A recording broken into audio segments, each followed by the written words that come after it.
have actually hacked into, a system that belongs to a telecommunication company. What is happening? They cannot trace or find out who does it. How come? These calls sometimes do come from, other universities or tertiary institutions. It'd be like saying we've done this and, based on what students used to do then.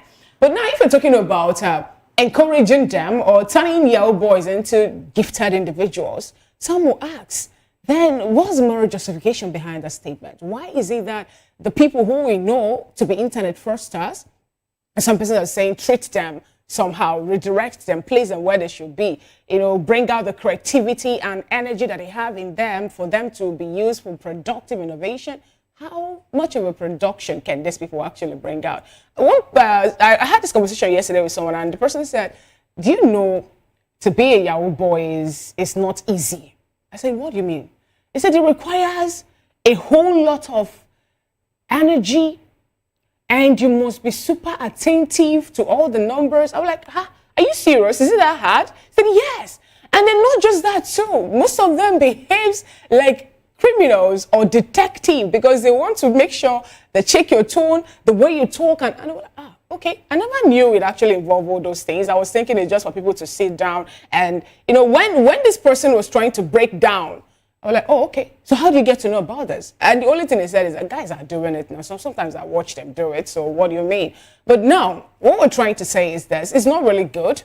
I don't like Yahoo activities to start with because I see that to be taken from people who genuinely are suffering the way you're suffering too. Maga no need pay for you to be a big boy. That is what I'll actually be talking about and what I believe in. But people actually are beginning to, look at it in the other way. But all the same, if a boy in a 16, 17, 18, 19 can use the PC or the laptop before him to, through encryption or coding or any other thing, be able to hack into, will I say high-profile individuals, from mail to every other, thing that they have, then I think such people actually are a bit gifted because I cannot do it. I don't know how they were able to do it.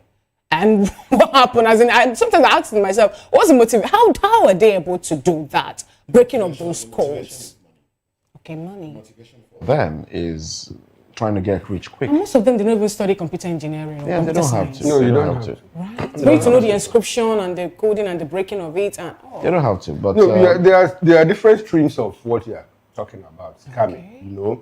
There are advanced free fraud. There's hacking. There is all of that, So these are different streams, But in all of these, I have been trying to situate Obi's position within the context of morality. yes, it's. I'm a bit confused as to where to stand on this one because it's neither here nor there, But at the end of the day, I was able to, come up with something. See, there is no way you can. This sounds more like encouraging criminality, because if you have creative energies, I don't believe that there's anything called. I don't believe in evil geniuses. If you are an evil genius, you are evil. you are evil. I mean, because we have. A genius is someone who excels exceedingly, at something. So if your own genius is evil genius, then you're a bad person. On the negative side, then you're a bad. So, and we have reached a stage where we harness our creativity in the service of evil, in the service of madness. There is no way, personally, I can explain that within the concept of and the context of morality in society. No matter how, if you are so gifted, well, then why don't you build a site? If you are hacking, if you are so gifted in that, why don't you build a site? Exactly. I mean, somebody woke up one day and did what we call YouTube today. Somebody woke up and something that is Yahoo Mail, Facebook, do all of those things. WhatsApp.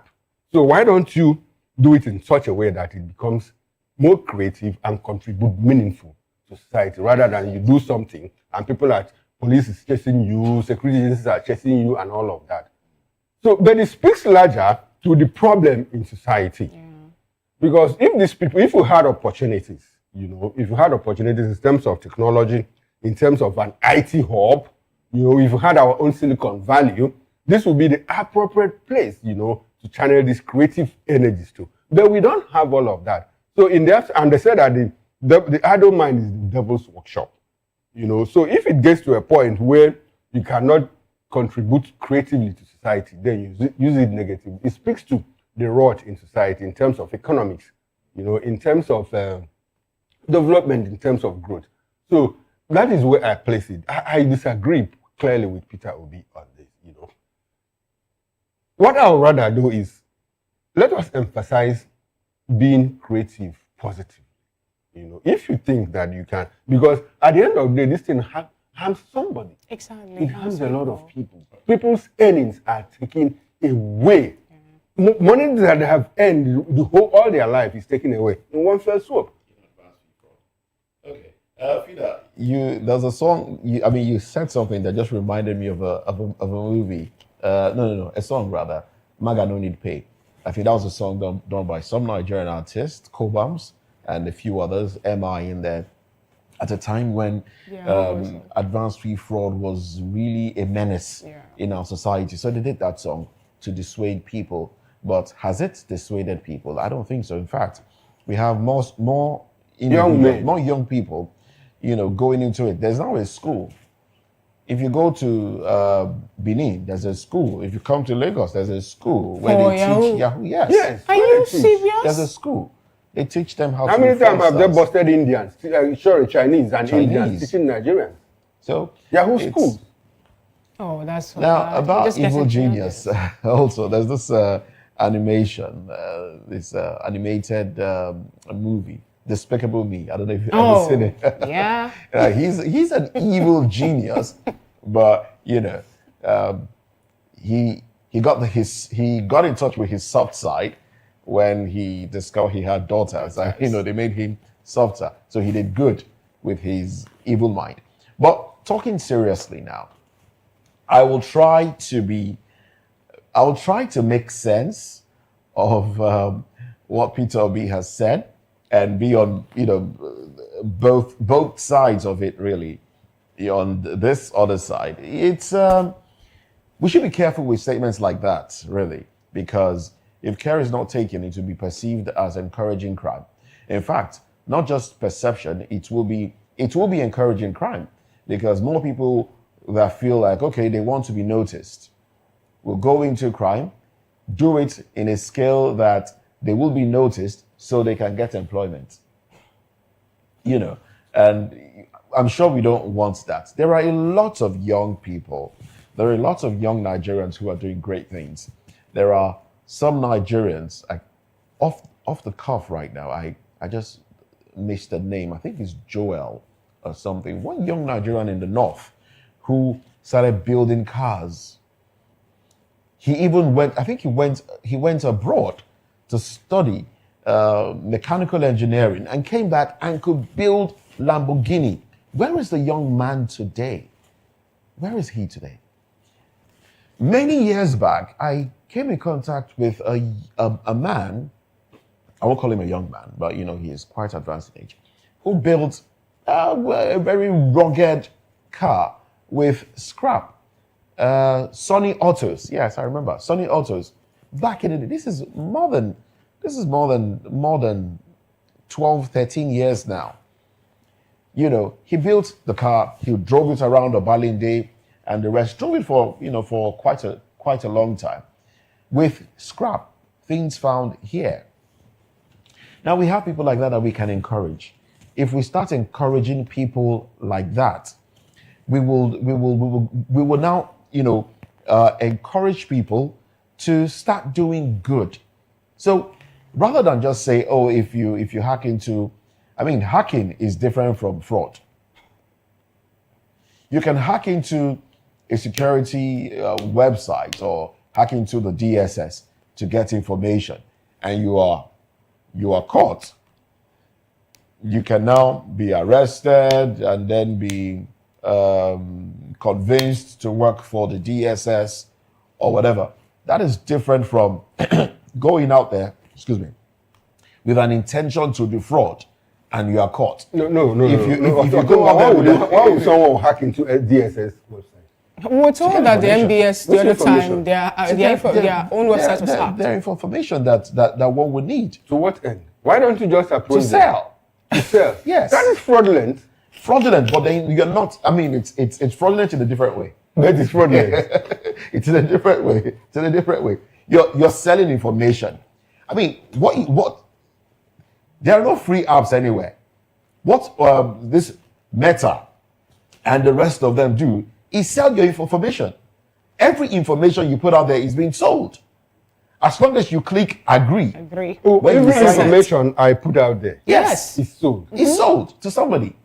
You don't know. Even the encrypted one, I even the one that was get it. I get it. end-to-end But it's encryption. different from. Sealed. So why will you go extra mile, to look for information that DSS didn't put out? Certain information are, of person course, might be if interested it's in not it. It out could be there, classified. it's more expensive. They could impact national it's classified. security, so why would Of course, you sell? yes. So now you will arrest those people. Okay.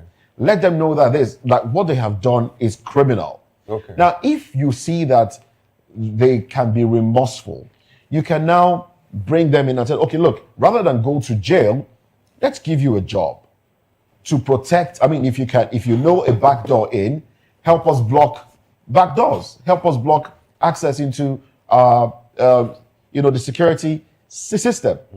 That way, he's now. You see yourself. You are struggling. You are struggling. No, I'm not. You are struggling very hard to explain away. I'm not struggling. You are struggling very hard to I'm trying to explain make you away. understand my point. No, you don't want to are understand struggling my very point. hard to. You don't want to explain understand away. my point. Fraud is fraud. I know. I've said it before. Okay. Fraud is fraud. It's crime is a crime. But like I said, I I'm don't want to hear trying. anything I'm about trying to be Jenny's, evil on Jenny's. both sides Okay. and help Nnamdi Kanu. I beg your pardon. Peter Obi. Peter Obi explain what he probably meant to explain. Okay. Okay. What he meant to say. What he probably meant to say. It's okay. I'm trying to help him explain. It's okay. So, but anyway, we shouldn't encourage crime. We should rather encourage creativity, because we do have a lot of young people who are doing great things. Positive creativity. Positive, creativity, yeah. Positive, negative. We should encourage creativity. Anyway, let's move away from that. The African Democratic Congress, ADC, has called on the Independent National Electoral Commission, INEC, yes, to take immediate criminal gestures action against Anambra State Governor Charles Soludo over his alleged cash for votes pledge. Well, Soludo announced that his party, the All Progressives Grand Alliance, APGA, will reward what with that win the upcoming November 8 governorship election with 1 million naira, while the top three performing wards will receive 5 million naira, 2 million naira, and 1 million naira respectively. Well, this has also generated a lot of controversy. There was a particular TV station yesterday that devoted close to 1 hour discussing this, and they were going back and forth. Some were for, some were against. And I just listened in. I was listening and I was like, how do you explain this?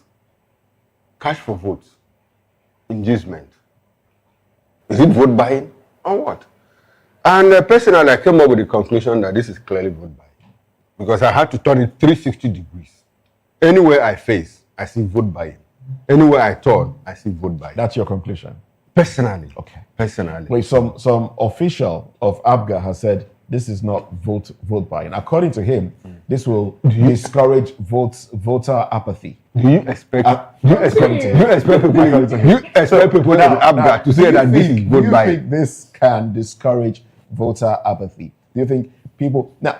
There was he alluded to a story of a woman who was actually given money to vote in the last election. But she refused. She refused, yes. She refused. She turned it down, and she voted for another party. Okay. Now that should be a symbol. That should be a symbol. That should be a symbol. It probably is a one-off.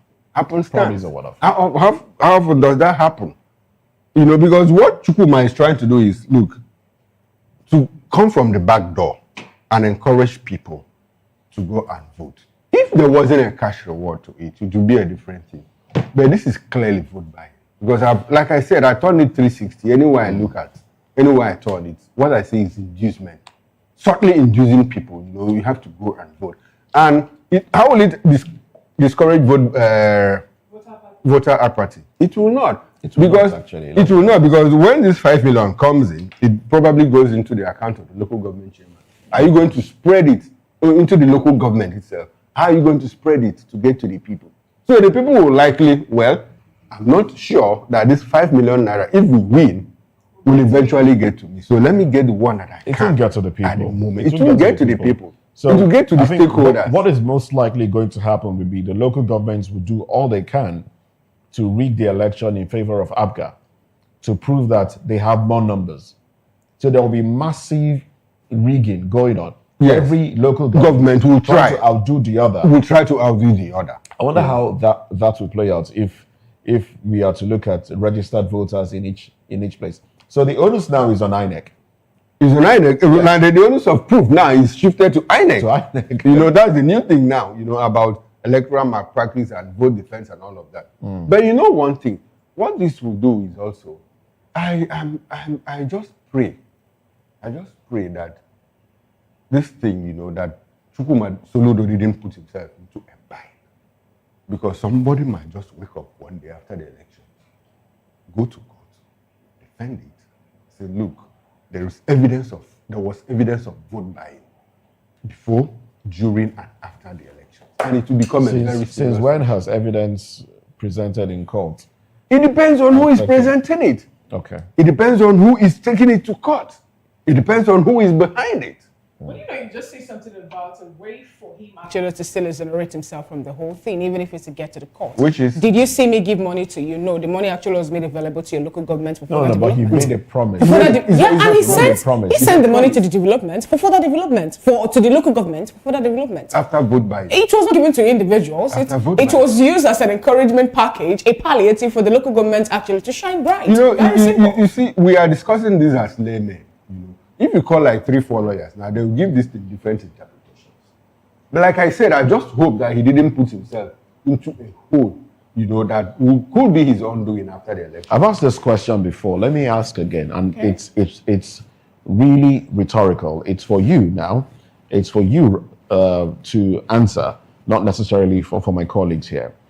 What is the difference between the monies that Governor Soludo has promised to give the local governments? What is the difference between that and what the Lagos state government promised? 20 million for local governments with the highest registered voters. Is there really a difference in that regard? Isn't that some sort of inducement also? Will that encourage people in the local government to go register? If people in the local government register, are they certain that they will get that money? Because it is still the local government that will get the 20 million that the Lagos state government promised. So how does it get to the people? So we're asking the same questions. Lagos, Anambra. It's basically, well, let me leave you to... Because you wanted to tie yourself now by... Let me leave you to decide. Let me answer as a spectator, not as a colleague on this show. I think there's a very big difference. One is inducement to go and vote. Which one? Okay. The Anambra case is inducement. Is to go and vote. That is clearly vote buying. Okay, and the other This one is inducement to go and register. You are not buying any votes. You're inducing the local government to register who? To go and register. The local government? No. You're paying, he's paying the local, he's promising to pay. To sensitize, that is sensitization. Okay, to so the local government will get your sensitize. To go so and promising get the local government to work hard. Is to get them to sensitize people more. To go and register and collect your PVC. So you're not seeing fraud actually playing out during that part. You don't see people who are not of the age to cast their votes, you know, going there to register for them not to have the someone highest ask you to number of register ballots. under No, we're looking at every other thing actually that will No, play but out. did the during governor that ask you time. to register underage voters? Now, what do you He check it didn't. out for? That you find out that both actually, for me, if you ask me, both statements shouldn't be the way. So it shouldn't come out from our elected officials, knowing fully well that, you know, it's an act of inducing people To do what? First of all, to cast their vote for a party that, you know, for, if you ask me, I say maybe for the ruling party to start with. Secondly, it is a way also to we talk about the Lagos. We are talking both about Lagos and Anambra, because we're having APG These in are two different Anambra. things. And they're the Anambra same is thing. not conducting So an election. now, does it mean Lagos that? at this moment is not conducting any election. But they It's a nationwide they thing. have The remember voter that. registration is a Remember nationwide that when thing. they say that. Do you when know that what other statement- people, like the people that are topping now, do you know what they have done? That to is get the to that thing. But level? remember that when they made that particular statement, they made it to say that we are endorsing a particular man for second coming. they endorsed an individual before making that statement. What is wrong in that? It's Everybody is still the endorsing their same. candidate. Everyone actually is still looking at the big pie. Everybody, But that all has political nothing to do parties with vote are buying. looking at the Never same said pie. it's not conducting any elections. Some persons will still tell you that is actually a way to encourage people, especially those in Anambra, who have actually started not to come out to cast their vote because of one or two things. I'm talking about people who are having issues of voter apathy, for them to say, okay, fine, I'm interested in coming out to cast my vote at this point in time, at least for this benefit to get to my local government. But now the thing there is this, if this particular statement we're trying to x-ray this morning speaks volume to what our political elected officials have reduced us to, you and I, you watching me and I doing the talking or speaking at this point in time. Because if they have actually done the needful by making INEC to be independent the way they should be, if they had made every other electoral activities that we have actually to be the way it should be, we wouldn't be going through this back and forth. If, for example, we decided to go through to use the Reform Act and all the other things made available by Justice Wise, then believe me, today we'll not be having this particular discussion of trying to induce a political a local government or trying to award the local government to the highest voter and everything. I think they should have actually looked deep down to make sure that Nigerians will find a way on their own. And the only way we can get this is for us to see that INEC is independent. And INEC actually, when they promise us they're going to give us a credible election, will bring it out. Because in one breath, people are actually tilting towards what they made a statement they made here in Lagos, because they believe that, okay, fine, let me go there. Let me find a way to make sure that without, whether it is good or bad, my local government actually will take the 20 million. And that is going to lead to so many frauds, which you and I might not really be aware of. So it's not a clash of the titans at this point in time, but Nigerians should have their strong and trust again with INEC. And INEC own Nigeria. That I'm happy to have new INEC chairman, the person from Mopiton. And I believe he promised us is going to look into what happened. Let BVAS and IREV work. Then I think we won't be going back and forth on the issue of election and voter party and everything. All right. So let's not go back and forth. Let's get straight to the papers right now. Let's take a minute, and when we come back, we'll be looking at headlines from the dailies this morning.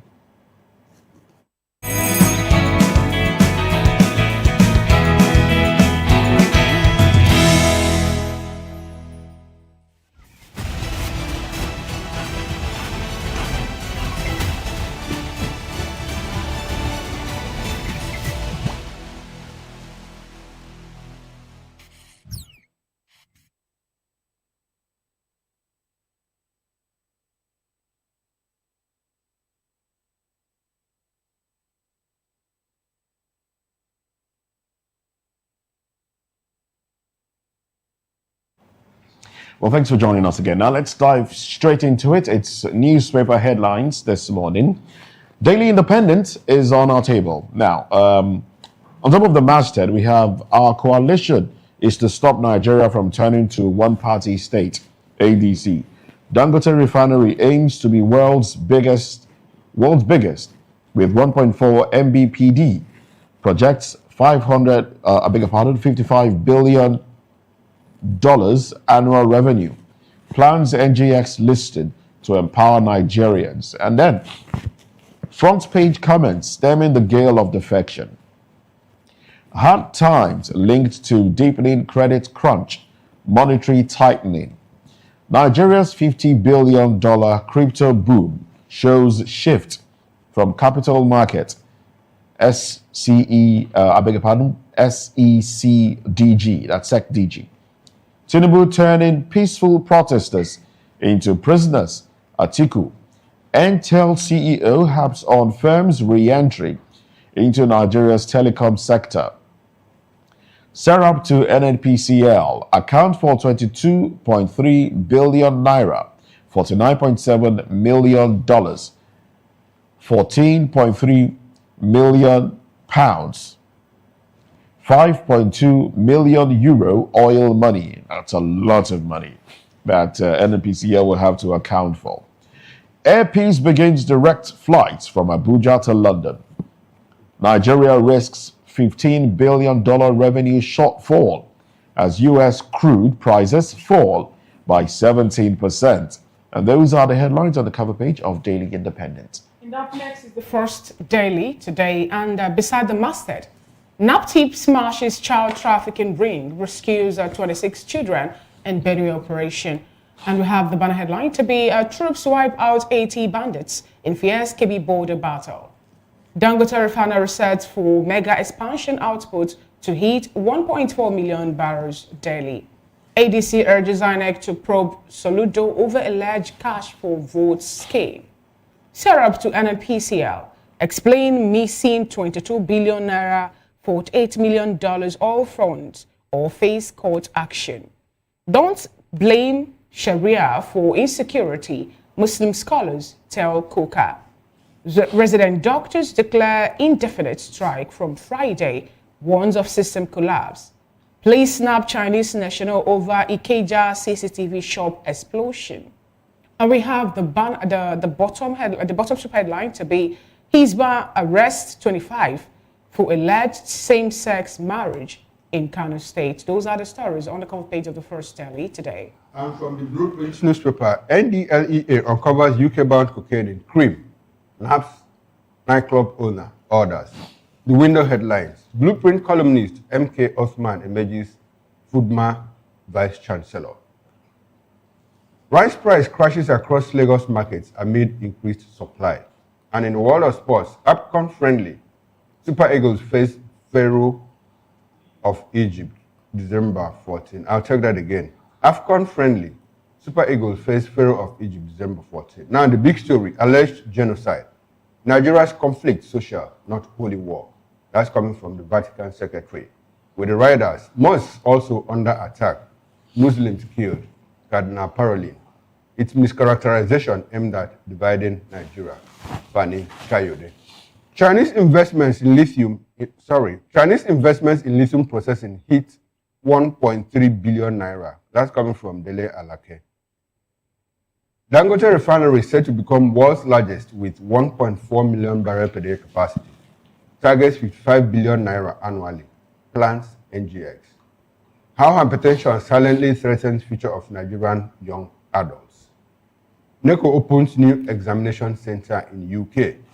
Nigeria to host maiden IPI Africa meeting. That's coming from the Minister of Information, Idris.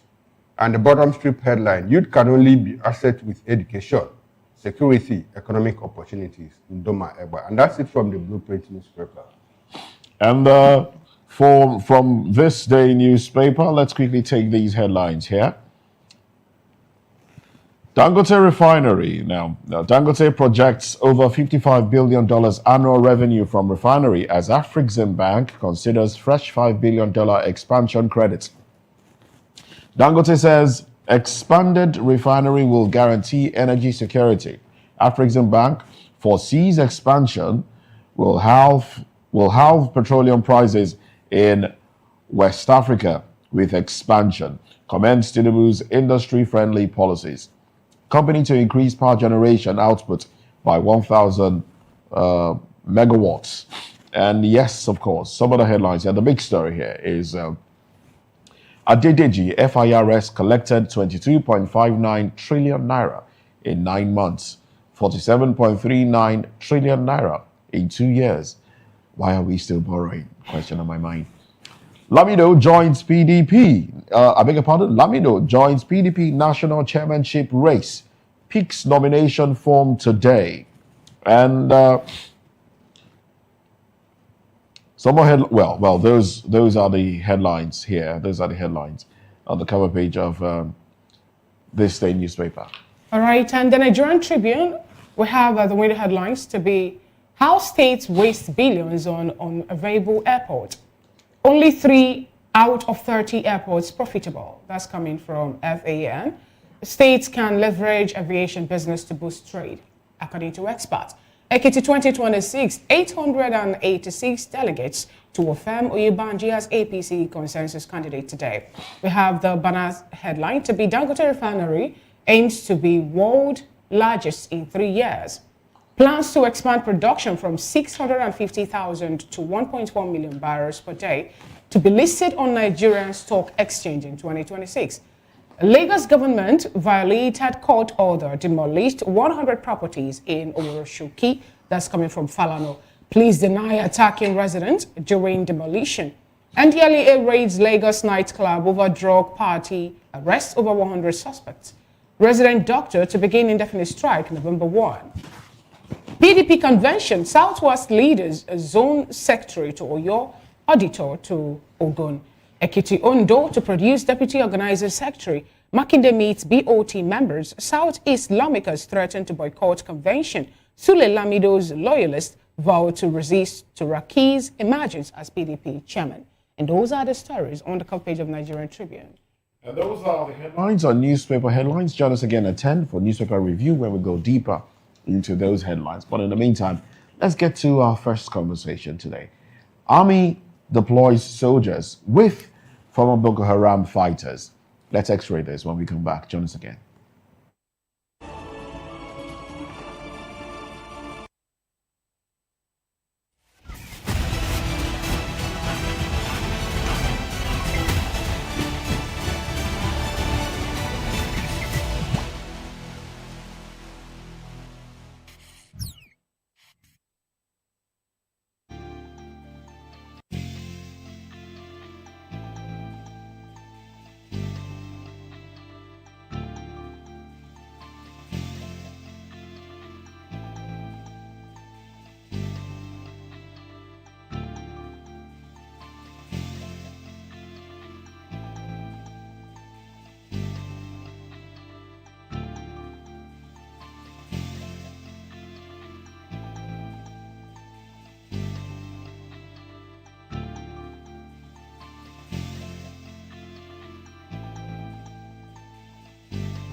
What happens in the hush behind hangar doors? Who signs the papers that gamble with lives? Which truths were grounded before they even ever had wings? If you've ever buckled a seatbelt at 30,000 feet, if you've ever stared out of that tiny window and wondered who's really in control of the skies, it isn't just flight, it's power, it's politics, it's pressure sealed in steel. We're peeling back the clouds from runway risks to sky-high secrets. We're diving deep where most dare not to look. Aviation Scope.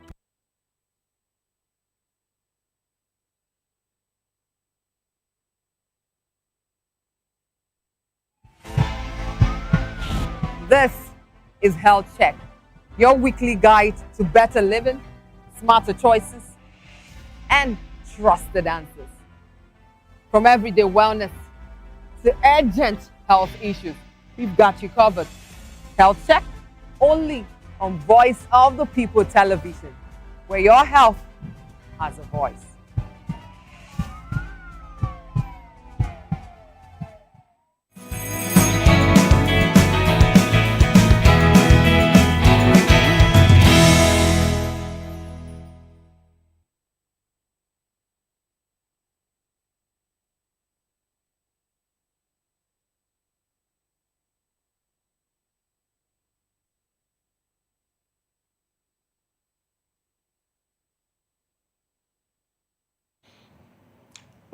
Well, thank you very much for joining us again. Now, Nigerian soldiers are expressing concern and anger over the army's decision to deploy them alongside former Boko Haram terrorists who have surrendered and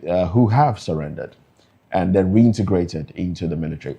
The soldiers feel that this policy puts their lives at risk and creates distrust within the ranks. Some of the ex-terrorists have reportedly fled with weapons and motorcycles supplied by the government, further fueling the soldiers' concerns. Soldiers are worried that the former terrorists might still be loyal to Boko Haram and could potentially harm them or provide sensitive information to the enemy. There have been instances where ex-terrorists have escaped with government-supplied arms and equipment, which could be used to commit further crimes or aid terrorist activities. The government aims to reintegrate former terrorists into society and use their knowledge to help combat the insurgency. Okay. Now, some will disagree. But anyway, let's look at this conversation today. We have Barrister Darlington Agummo with us in the studio. Good morning to you, Barrister. Good morning, Moses. How are you? And of course, we have been joined by Kelvin Ejumuju, who is the National Secretary, Human Rights Protection Congress, and also the Senior Special Assistant to the Governor of Delta State on Human Rights. He joins this conversation. Good morning to you. Good morning, sir. Thank you for having me, and good morning, viewers. All right, then. Now, let me start off with you now. Nigerians have complained largely about repentance, and I use that very loosely and putting it in quote now, repentant terrorists who have been de-radicalized and reintegrated into the system and having them, into the society and the army.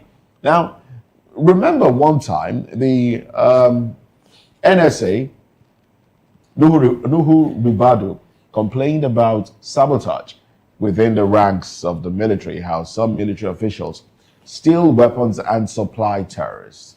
But now, government seems to be going deeper into that ideology that we could beef up the ranks of the military by bringing in these repentant terrorists. Help us with a possible ideology of how this can work. What is the mind behind the possibility or the workability of this action? Is this going to be, or wouldn't this be detrimental to the fight against terrorism in Nigeria? What are your thoughts, really?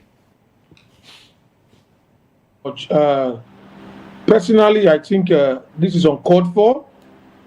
It is the wrong approach in terms of how intense Nigerian security architecture is at the moment. A leopard, they say, never changes the sport. A baby leopard is still a leopard, and it carries the sport that the adult leopard carries on their body. Having said that, it is disheartening and worrisome to see that our government have started to incorporate this repentant so-called bandit into our security architecture. The best thing you could do is to have them give you a template of their operational activities, who are their leaders, who are their suppliers of funds and ammunitions, how do they travel weaponry from one section or one region to another region, and act upon this. But putting them into the military to work side by side is dangerous and disastrous. And I support also the son of the army officers that they feel unsafe working with these men in battlefield. Does it seem like because at any point in time they can be ambushed, okay, and all battalions taken off? And what happens? Their families, their wives become widows. We also begin to lament that troops have been ambushed and been killed by terrorists, and nothing happens. We must change our formation. When a coach uses the same players to go for competitions, and it's not winning a trophy, it's not winning any the matches, it changes the tactics, also changes the players. You can't bring this person because you say that, okay, how do they justify the word repentant? The Nigerian government must define for Nigerians what they mean by it's one who has carried ammunitions, who has fought our sovereignty, who has put people in pain and agony, just coming back after about 6 months or 3 months probation course they put them. I don't know how they were able to stereotype them and say they have repented. Now, Mr. Kelvin, let me ask you this question. How do you feel? Because before this particular time, the military have been denying reintegrating or using these persons, to work with the military. We can recall when there was an issue somewhere in Enugu State. We're told that no, the man wasn't a former Boko Haram terrorist member. He was just someone, The whole lot of things actually been happening around that. And up until this particular time, apart from the soldiers now coming up to tell Nigerians boldly that this actually have been happening, the military have been denying this. to this particular time. Now, how do you actually feel about this, about the fact that people who have actually played within the Nigerian military are also soliciting or calling that we should give terrorists amnesty? I think we cannot give them amnesty if the terrorists are saying, okay, they want to lay down their arms and become worthy ambassadors and good Nigerians. We can say, okay, that is fine. Now we take them out and let our intelligence work on their psychic. They should tell the military their formations, how they move their munitions, how they recruit persons into their fold, and we dislodge them. In a cycle, that's how you work. You gather intelligence, act upon them, and you do your job, and we get results. We are tired of blame games. Today, we blame the past administration for our woes and our failures. Tomorrow, the next one come and blame the past administration for his woes and failures. But you told us you are equal to the task. Nigerians are tired. We want results. Our mothers cannot go to their farms anymore. Our fathers cannot access their farms anymore. And you are bringing the same people that considered woes to them to say they should go to the battlefield together. I, for one, I rather resign from the military than go to battlefield with a repentant terrorist by my side. All right then. More resignation. Keep it a watch for me. Tell me, okay, advance. Then I advance at my own peril. All right then. Why do you tell me that, okay, let's go left, and I go left and we're ambushed? And what happens to me? All right, thank you very much. Thank you very much, Kelvin. Now, let's bring it to the studio. Barrister. Yes. Help us make sense of this. There is no sense in it. Is it because we are short of personnel? No. Would this be the only way to get those willing to go to the war front, those willing to fight? Is this the only way to get to increase the number of personnel that we have? When things like this happen, you begin to ask yourself, what is the end game here? Is it actually fighting terrorists or human sacrifice? Because it doesn't add up, seriously. Look, if the military does not resist this thing and confront the government, it will not end though. Except they want to be used as a cannon fodder in the battlefield. When you say human sacrifice, yes, because that's what they're looking for. How do you bring a terrorist to go and work with your military? And every day we are hearing of ambush. We are hearing even in the barracks. So who is giving the intel?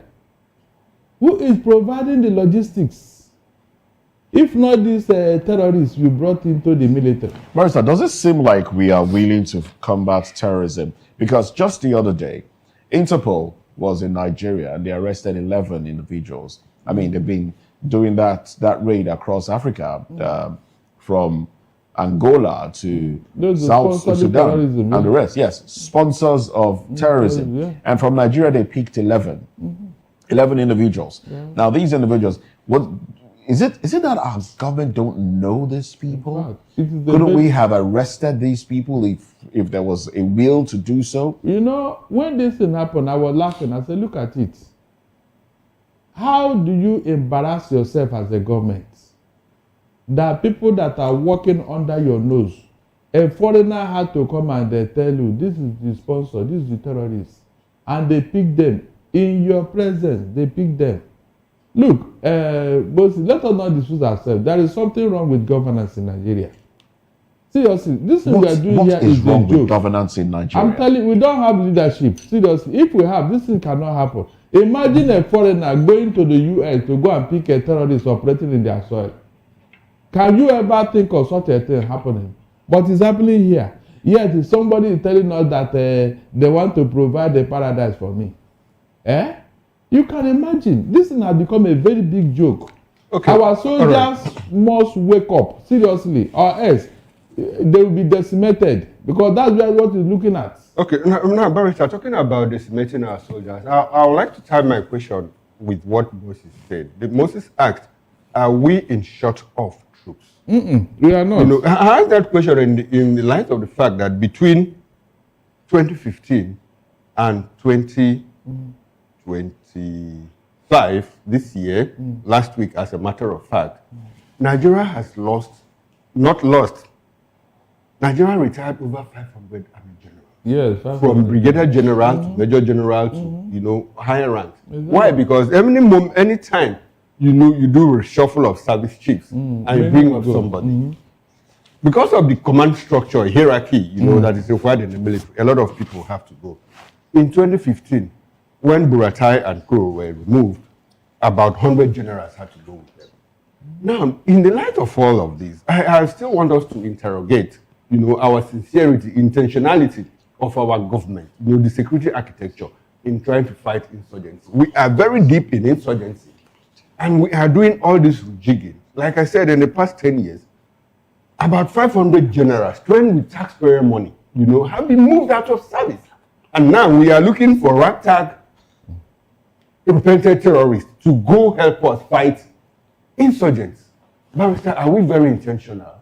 Now, what do you think? Because a lot of people have also said, look, the government has a hand in the terrorism, in the insurgency that we are facing. Can you help us make sense of all of this? Is it that the government doesn't know what they are doing or that they are overwhelmed? In fact, it is almost both of them, because a government that wants to win this war, they will not be doing what they are doing. Because these generals, with their knowledge, with their training, they are supposed to help in fighting these people. How do you now, shove them out of the military prematurely? And then Boko Haram will now recruit them and they are helping them. Of course, they are still active. So if those people you rejected, some people are using them. No, Barrister, when you say Boko Haram will not recruit them, I don't get it. Oh, you think they're idle? Why do you think that these guys are doing what they are doing with so much brazenness? It's because they have somebody is training them too. Yes, somebody is training them. Those people that you shove out of the military prematurely, do you think they're happy? They are being used somewhere. That's the truth. If not, how come these people will have the temerity to face our military? It's because they have gotten a lot of training and intel. But Barrister, why will Boko Haram be able to give them $20,000 a piece? And armored SUVs like the federal government just gave them the other They take care of them than the Nigerian government. Are you not aware? I'm not. They are being taken care of. The sponsors are not joking. They are fully armed with finance. So, if not, these people will not continue to be doing what they are doing. They are well provided for. Okay. It's on record. They are provided for. All right. So don't deceive yourself. Let me go back to Kelvin now. Kelvin, now we know that there's been some reports of insecurity, people being killed around the nation, everywhere. In fact, it's basically every part of the nation. But if government isn't doing what it should do, what then should the people do to ensure that their lives are secure? What advice would you give to the people? Go at the Great Chamber that Nigerians should be allowed to carry arms to protect themselves. Because I feel the most painful thing that will happen to any family man is somebody coming to ravage your home and take the life of a family. Do you think that in itself will not be abused? If individuals are allowed to carry arms, do you think that will not be abused and people will take laws into their hands? Are we in a bind here? Are we stuck? It will be abused, but I think there must be some processes before such firearms will be released to persons. They must go through maybe a mental test. Some will go through anger management test or training, and those will help. Because at the point we are in now, we do not even trust our security anymore. We do not trust our security anymore because even when you share intelligence, sometimes they are slow to act on intelligence, and before you know it, the deed is done already. We do not prevent issues. We are not proactive. We always, when deed has been done, you see all of them moving the barracks to that place, and you see soldiers everywhere, military, civil defense. Everywhere. We have a national security advisor in this country. He's a police officer of repute. He must put the stinking faculty to work. We are tired of giving us excuses. So you don't think that this counter-insurgency strategy, being introduced by the security apparatus in Nigeria is going to work in anywhere? Recall they say that they are using these men now as a bait to tell the military where the people who are still in the bushes are, because that was what we're told. That the reason they do this is actually that's a lie. That's a lie for the pit of hell, and it's a fallacy. Good. You can put these men in a room filled with experts, have a discreet conversation with them, and they will explain to you. They can videotape it, they can video televise it, they can explain it in their local dialect how the operational modus of operandi is. You don't need to take them to the battlefield to work with our military, because it's a jeopardy. Now you're expecting them to even know more strategy about how the military operates. We have different squadrons, we have different operations and different battalions and how they operate. Now, when you put these men to work with our military together in the battlefield, you make them to know more how our military operates. And when they escape tomorrow, to go and tell their colleagues that, okay, this information the military have adopted now. What is wrong if we use drones? Rather than using this man to tell us the bush they are, we employ drones to launch them into the forest. And your ground intelligence will tell you, okay, when your intelligence gives you a location that this is where they are, your ground intelligence will not move further. Every day I keep wondering, is this Nigerian military that went to Sierra Leone and brought normalcy? Don't the Samadu and Sastelo went to Liberia? But we're told that they are using some of the people as shield. At that time. And just how many years ago now, down the line, we are being faced with our internal insecurity, and a sovereign nation cannot fight its sovereignty. The other day, a man was kidnapped in Niger State. The U.S. military flew into Nigeria, rescued the man back to the U.S. Nigeria's intelligence were not aware about it.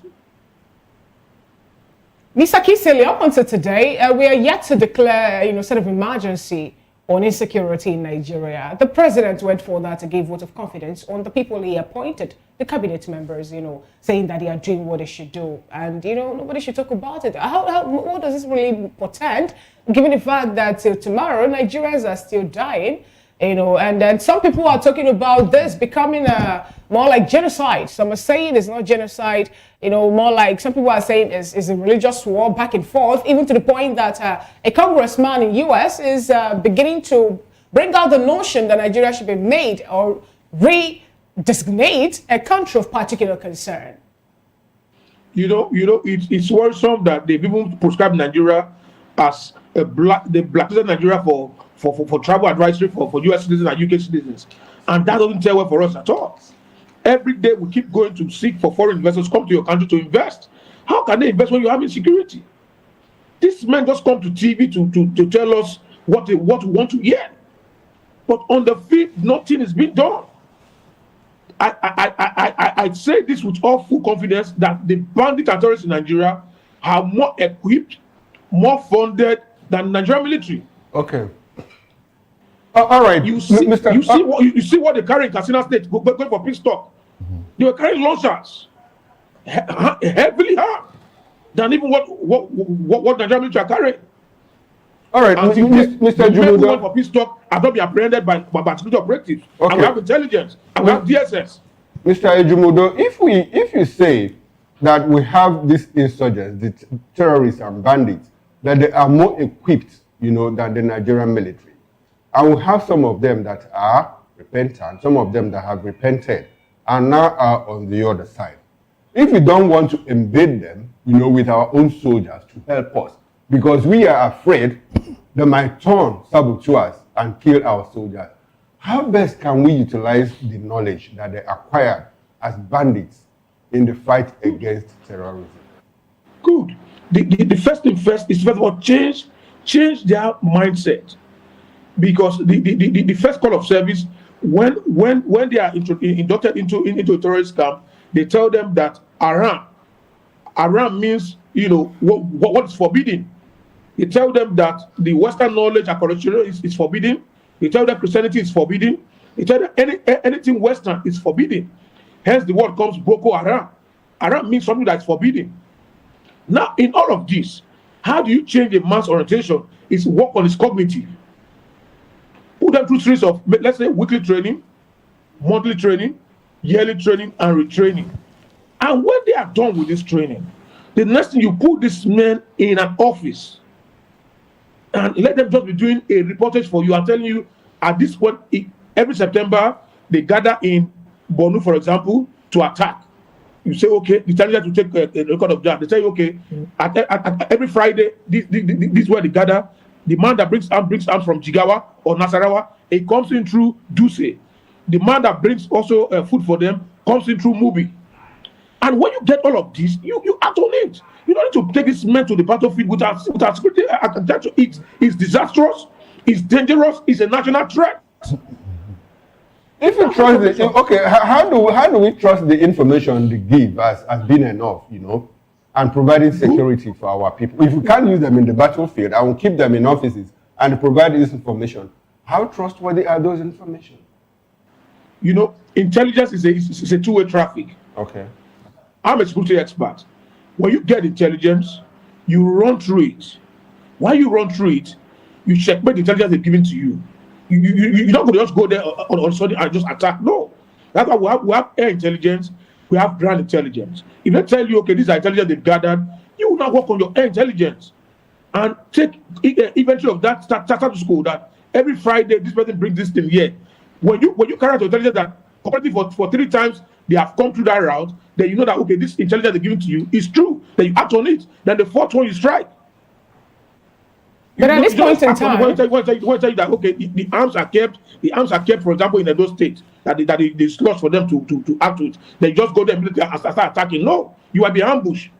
You do your air intelligence and your ground intelligence and also work with locals. Mr. Calvin, at this point, we don't really have one single, terrorist group to start with, because you just talked about Boko Haram. Then what about the Lakurawa, what about the Mahmuda, and every other one that we know now, more like is in Nigeria as a safe haven? And how are we going to be able to do this? Recall that from the mouth of some governors in Nigeria, we're told that they are not even Nigerians, they are foreigners. For example, in Benue State, the governor there, Alea Hyson, said that some of the persons that they caught during interrogation, they found that they're not even Nigerians. And also, the CDS also made a statement to that direction. So how do you think we'll be able to, end this whole issue of insecurity once and for all? Because we learned, like the likes of Tar Jabelo is from Niger, he's a Nigerian. And some other persons actually who happens to be kingpin to all these terrorist groups. Thank you. In Nigeria, we have a very porous border. We have about 200 borders that are porous. We have a border with Cameroon, we have a border with Chad, we have a border with Niger. And some of these borders, they're just like one building apart. That you can stroll in the morning, and in the evening you stroll out. First thing first is to get a heavily secured borders. When your borders are secured, then you can secure your territory. Because for one to call a country, you must have sovereignty, population, a government in place, and people. Now, when the people are not protected, then there's an issue. I agree that not all of them are Nigerians. Some are from neighboring African countries. That they also, the government also brought in during the time of Goodluck Jonathan to say, okay, if it doesn't go south, let chaos take over the day. And they were harmed. These men that were harmed, now you can't retrieve the harms from them anymore. They now see the business as a lucrative business. They kidnap, collect ransom, and they go freely and share the money. And nobody goes after them. We have a CBN governor, we should have an imprint, a tracker in a ransom money being paid, so we can track this ball, but nobody's cares about that. That these people, they are doing a good business in Nigerian soil daily. And this money is being spent in Nigerian soil. So the first thing we should do is to invest.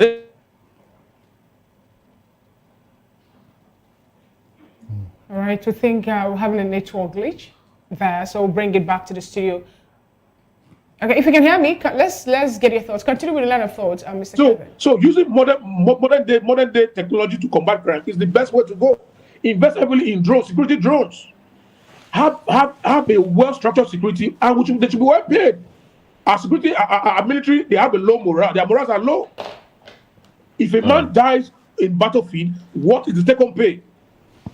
You give him 1 million naira to his family. You give him 5 million naira to his family, and that doesn't tell well. Ensure the life of our military. Then they'll go all out to do the job. All right then. Ensure they are welfare, they are well paid, they are well catered for. You see military officers, they are approachees, and they are abandoned to suffer alone with their families. No checkup, no follow-up, no remedy. All right. Then let's put one that is treated him Then, to fight. Ejimudu, who's National Secretary, Human Rights Protection Congress, and also the Senior Special Assistant to the Governor of Delta State on Human Rights. Thank you very much for your thoughts on this one. Barrister Darlington, what would be your final thoughts on this one? Are we going forward? Are we going backwards? We are going backwards several times, several steps backwards. Because whatever we gained before now, we have lost all of them. Seriously. Our military, I don't even know whether they are still what they used to be. All because of this policy of integration.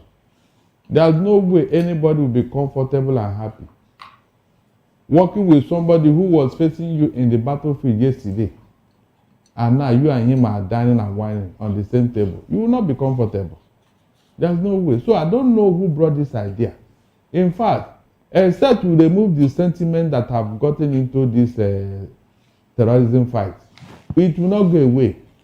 All these people that are coming into Nigeria, on whose platform are they coming in here? If not for sentimental reason, why are they coming here? Why are they coming here? It's because of sentiment, nothing else. So rehabilitating this recapture the terror is because of sentiments. The moment we remove all these sentiments and fight this war the way it should be fought, we get the best result. But as long as we continue in this route, forget about it. Do you advocate individuals being armed? Because Senator Ned Nwoko pushed for that initially, but no. He asked that Nigerians be allowed to carry arms. No, it's not possible. We are not matured for it. Even America, with their level of sophistication, they are still fighting gun control. So Nigeria, I don't think so. Which kind of arm are you going to carry without abusing it? Okay. It's not possible. We are not mature for all these things. Look, let them remove sentiment. That is all. The sentiment has gotten into these fights. Yes, my tribe, my ethnicity, my religion. All these are sentiments that are driving this insecurity. Nothing else. All right then. Nothing else. All right then. Thank you very much, Barrister Darlington. I do hope you will be able to stay with us as we get into another conversation, because we'll be talking about the creation of states now. The National Assembly Committee has recommended the creation of 6 new states. Let's talk about this when we come back.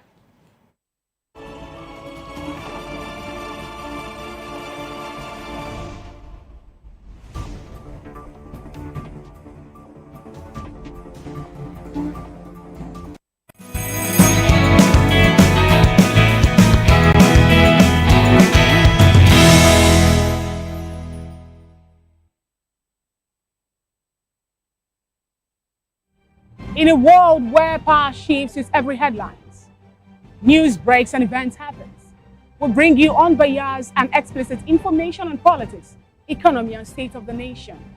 We break down the chaos. Facts, not fluff. Truth, not spin. We discuss not just politics, but a glimpse into the future. Join Moses, Chukuma and Fina on Voice of the People TM. Voice of the People Television. Now you have more than a voice. In a world where power shifts with every headline. In a nation full of questions. In a world filled with noise, the truth needs a voice. The policies that shapes our world and the economy that determines our future. Every hour, every day, the grapevine keeps buzzing. And together, we are committed to telling the stories that shape our world, because your voice is our focus. Don't forget, our voice matters the most. Let us come together and share our concerns.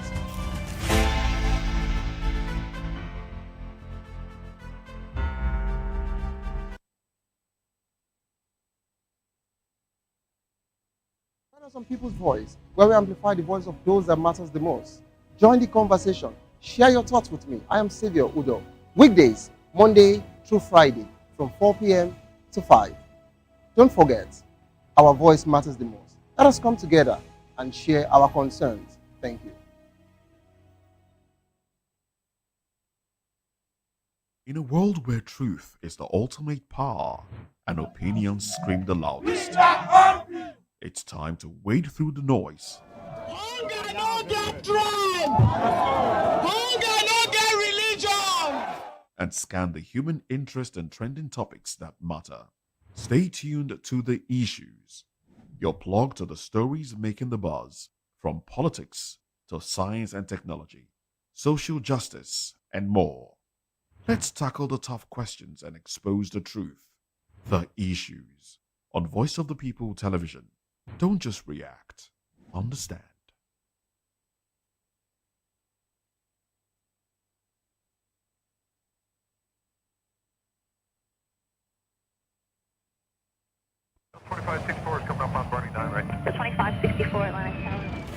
What happens in the hush behind hangar doors? Who signs the papers that gamble with lives? Which truths were grounded before they even ever had wings? If you've ever buckled a seatbelt at 30,000 feet, if you've ever stared out of that tiny window and wondered who's really in control of the skies?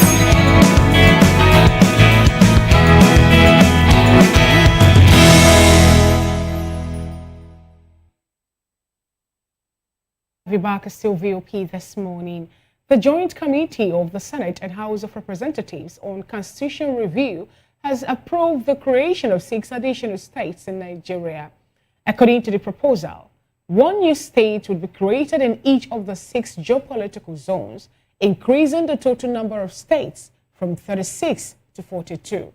The committee considered a total of 69 bills, 55 state creation requests, 2 boundary adjustment, and 278 local government creation requests during a 2-day retreat in Lagos. The resolution will form part of the report to be presented to both chambers of the National Assembly in the first week of November. A subcommittee has been tasked with identifying the areas from which the 6 new states will be carved, and the committee has assured that the process will be fair and just for all promoters of each state creation. We have still with us Calvin Ejibodo, who happens to be the National Secretary, Human Rights Protection Congress, and also a Senior Special Assistant to the Governor of Delta State on Human Rights.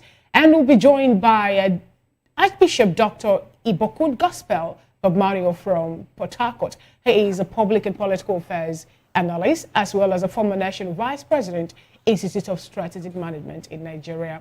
Thank you so much, Mr. Calvin Ejibodo, for staying with us. Good morning, Archbishop Dr. Ibokun Gospel Bob Mario. If you can hear me. Good morning. Right, good to have you join today's conversation. All right, without wasting much time, let me start up with you, Archbishop. What do you make about this particular revelation that we're hoping to get 6 additional states to join the already existing 36 that we have already?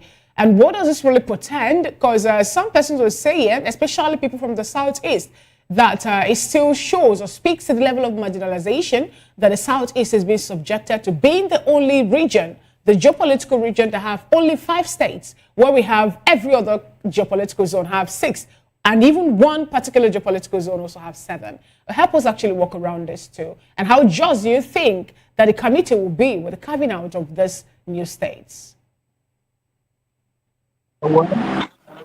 Creation of states, if you ask me, should not just be for the sake of creating or satisfying agitators who want to have their kind of independence in the region they exist currently. I think because of economic reasons, it should be by viability, ability to sustain. I was thinking that even most of our states should have been reviewed. Most of them does not have what it takes for them to run as a state. If not for the recent oil subsidy removal that started bringing a lot of money to state government, which is also oil dependent, most of them don't have what it takes to run their state. They rely on federal allocation, and they are not doing a lot individually with even the comparative advantage of minerals they have. So I think that even the National Assembly, they should not be driven by political interest and request. If you ask me, I would say the creation of additional states is not necessary. But looking at the Southeast, if they want to create a state for political balance because of agitation, They would have just created and resolve that particular feeling of deprivation that the Southeast are short of one state compared to other geopolitical zones. That may be understandable for equity. But generally, I'm telling you, the time is not right. The economy is not doing well. You come and bring things that the federal government will take loans and they will take loans and be running even to pay salary. So I think if we have to create state or we have to review creation be on viability, not just political expedience. All right. And that's going to be my position as a. Thank you so much, Archbishop. Talking about viability at this point, let me get your opinion on this. Mr. Kelvin Ejimodo. Some states, in Nigeria, for example, are yet to pay the 70,000 minimum wage, saying that they don't really have enough, even with the recent increment in the FAC allocation and all that.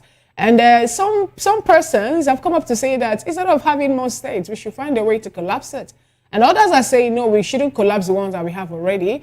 And then some were saying we should go for the policy of resource control, saying that that is a way to make some states now to be living up to the expectation.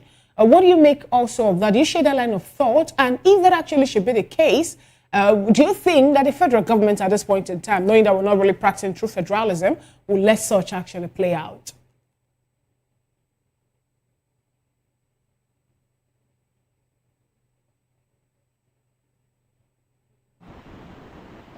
Can you hear me, Mr. Kevin? Yes, I can hear you. Can you hear me? Yeah, I can hear you. Go ahead. Okay, it's worrisome, and sometimes I wonder if our leaders, if they think right.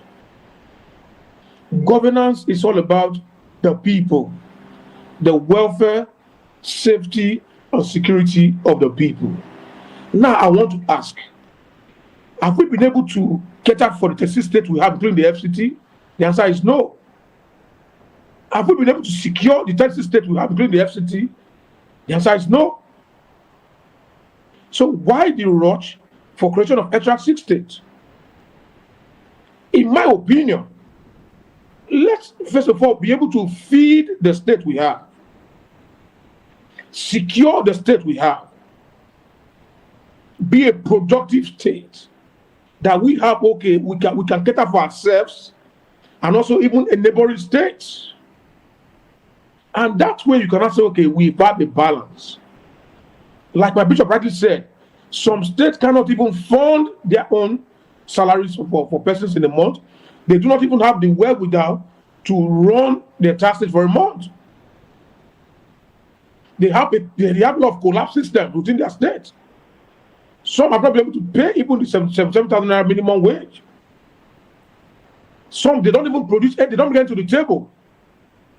They have mineral resources, but they are lazy, they are docile to till their own soil, to bring these minerals and materialize it and monetize it into funds that can be shared between the federal allocations. But everybody keep their hope on oil reserve.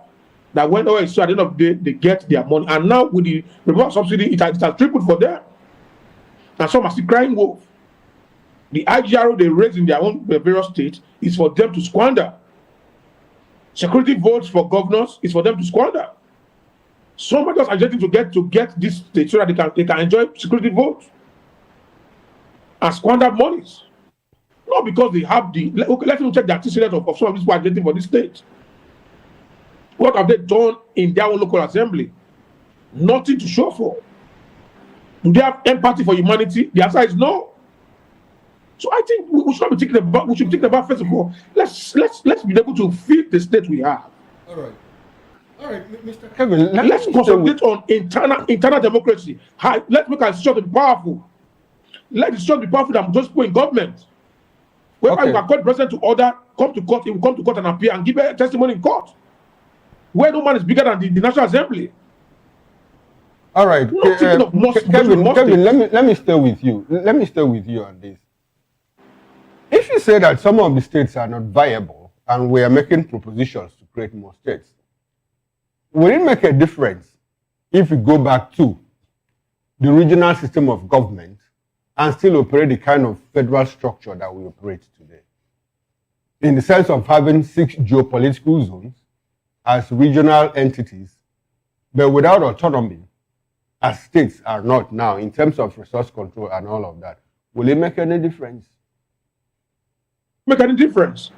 Because what makes the regional system of government viable is the autonomy of the states to control their own resources.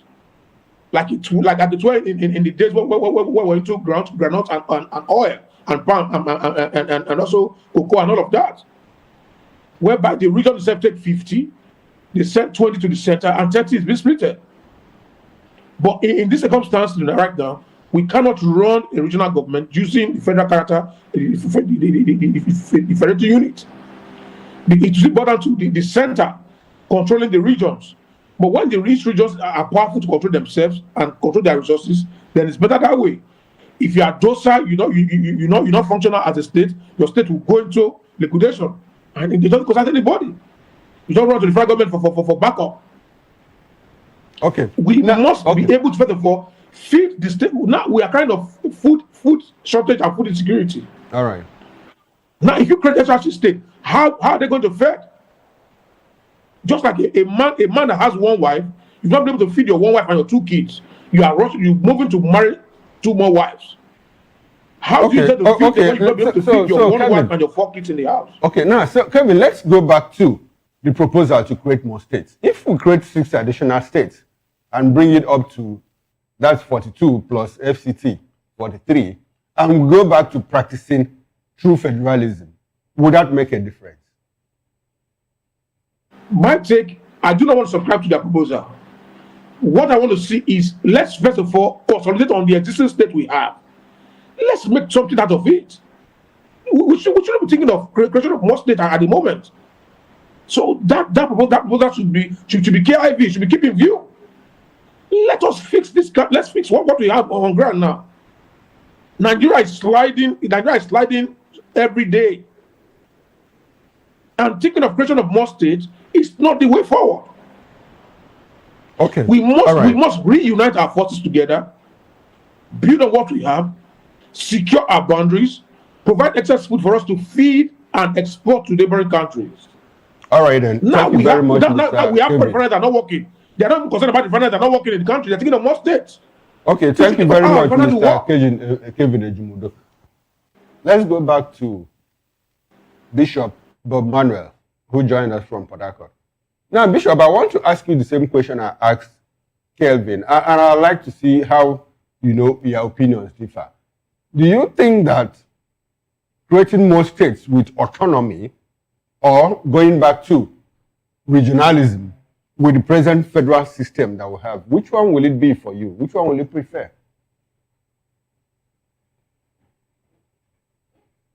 To school, it's okay.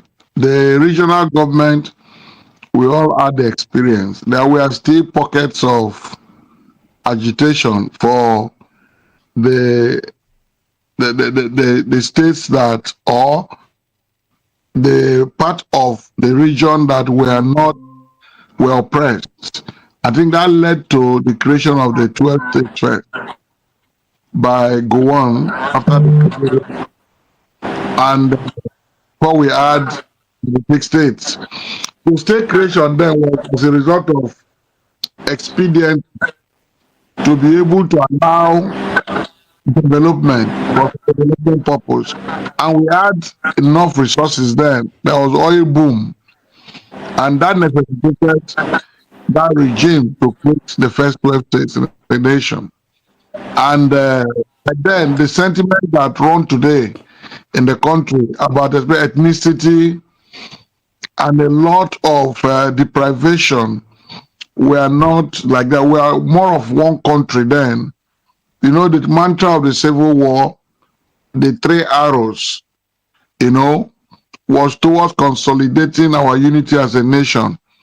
But now, most of the agitations that are being done are done out of personal sentiments. Like we said, when you don't have what it takes to run a state and you are requesting for that state, it means you are just looking at the federal allocation. Most of them, their states for now are not viable because they are not extracting the mineral internally to to export or to bring to the Federal Reserve for the country to also have income from them or revenue. So what we are saying is that we want to be realistic. Creation of state should be for development. We know when you create states, you create institutions in the state. All right. The institutions are going to be funded, even if you are giving a take-off grant. If you look at some of the states, they are glorified local government because they run cap in hand, begging. There are no industries there. They are not having enough internally generated revenue. And you discover it leads to more insecurity because when the people's economic rights are not massaged, Okay. seriously out of production, there's always a problem. Okay, So there's I always a stand with problem. what you Bishop, have I'd like now. to stay with you. I want us to talk about the economic side of it. You said that during the regional government, that is between 1960 and 1966, shortly after independence, we practiced regionalism, and there were cries for, there was agitation, cries of marginalization by certain group of people, like in some minorities. I'd like to go back to the Southeast region then, the Eastern region, where we had Dr. Michael Obara as the premier of the region at that time. Economically, he made progress, and that region was one of the fastest growing economies in the world. He was able to build 3 industrial layouts that I remember I've seen. One in Enugu, the Emene industrial layout. In Port Harcourt, he built the Transamade industrial layout. And in Cross River State, present Cross River State, there was an industrial estate, the rubber estate in Calabar. How many years after the creation of those 12 states? Mind you, the creation of those 12 states was a combination of war, for Gowon, who created them, to sidelight the South. I don't want us to get into the war aspect of it. We're talking about the economics of it all. More than 50 years after the creation of those states, can you think of, is there any industrial layout that was created by the new government of River State in the past 50 years? Anyone that you can think of? I lived in Port Harcourt. I don't know of anyone. In the southeast, yes, there is still that Emene industrial layout. And in Cross River State, there is still none that I can think of. I schooled at the University of Calabar. When I was there was none. And I've gone back several times. I can't think of any. So in the economic side of it, do you think that we are doing better with state creation than when we're regional government? What is it for you, sir? With state. Let me tell you, for instance, in the Eastern region you have mentioned, fine. There is no way a government will not do something with the resources that it has, like the industrial layout was created. But look at the same production at Abonima, where we call Abonima, that's my village. There used to be a seaport, a port that was very viable. In fact, our people there did not have the reason to come to Port Harcourt for jobs because there was enough industrial activity generated by that wharf, that port. But it was because of the election that did not favor the NCNC. Okpara closed down that port. You can imagine why it closed down that port. And that port could not be revived up to today. So now, is it Okpara's problem? You people got a state 50 years ago and you can't still revive it. Listen to me. Creation of a port is a federal problem, not a state problem. It's not the state that created it. But I was telling you, under that regional authority, for political reasons, it was clamped down. Okay. Now, yes, that's what I'm trying to make. Now, so what I'm trying to say is that when we got state, there have been even schools, educational system, universities and all that have been established. Most of us went through state universities. The problem we have with our system in this federating unit as it is corruption. If our resources have been actually deployed through responsible governance, good governance, in fact, we would have been better than Dubai. In 1999, Dubai was a desert. That's what I'm trying to say. It does not take rocket science. It's not even the political or the creation of state that brings development. If we have good leadership, look at places like China. They don't even change government often as we change. Elections are, but it's like they run almost what will I call an emperoric system. But the people, they are growing industrially. They are challenging America. We don't have a national vision and a strategy that we're ready to pursue. In those days, mind you, the federal government had a rolling plan. They had a development plan for many years, and any government that comes falls into the rolling plan because it was generational. Right now, we have self-centered leaders who don't even follow their party manifesto of development. We just have everybody trying to go into government to help themselves, not even their community, as a result of misuse of power. So let's not even mistake it to say it was because of region. It was leadership issues that have made us to be backward. The state we have today, if the governors, even with the little they have, decide to deploy it industrially and the way it should be, you'll be surprised at the growth and the GDP and every rise of even the smallest state. Look at Abia State now. I just read in the papers that parents are taking their children away from private schools to public schools now because of what OT is doing. That was the Abia that was in debt, seriously. A man who is governing well has come, even from an unknown party. But because he has a good vision, people are now enjoying. There is peace in the state. You don't hear too much of rascality again because there is a focused leadership and they embrace it. Thank you so much. So let us get it very right that is the bane of our problem. Thank you so much, Archbishop Manuel. Some persons will still tell you that it is not that horror in Abia State because we saw the other day people were protesting the high rate of electricity and all that. But let's take this now to Kelvin Ejimodo. Do you think that the civilian government that we have now can actually create these new states and also increase the local government that we have, adjusting it to 278, added to the already existing 774?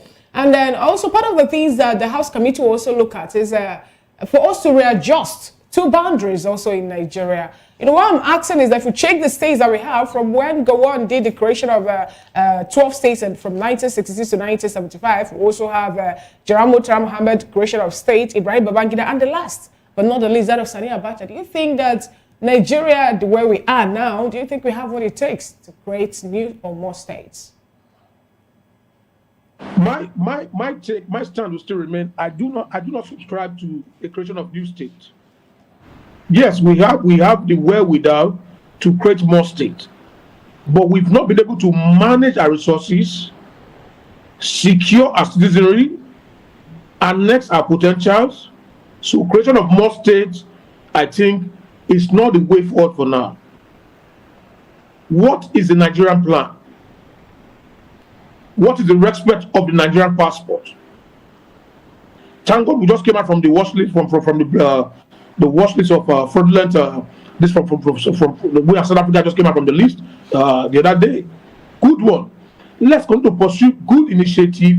We must revamp our economy. Nigerian economy is in shambles. You are borrowing to fund your budget. You borrow to.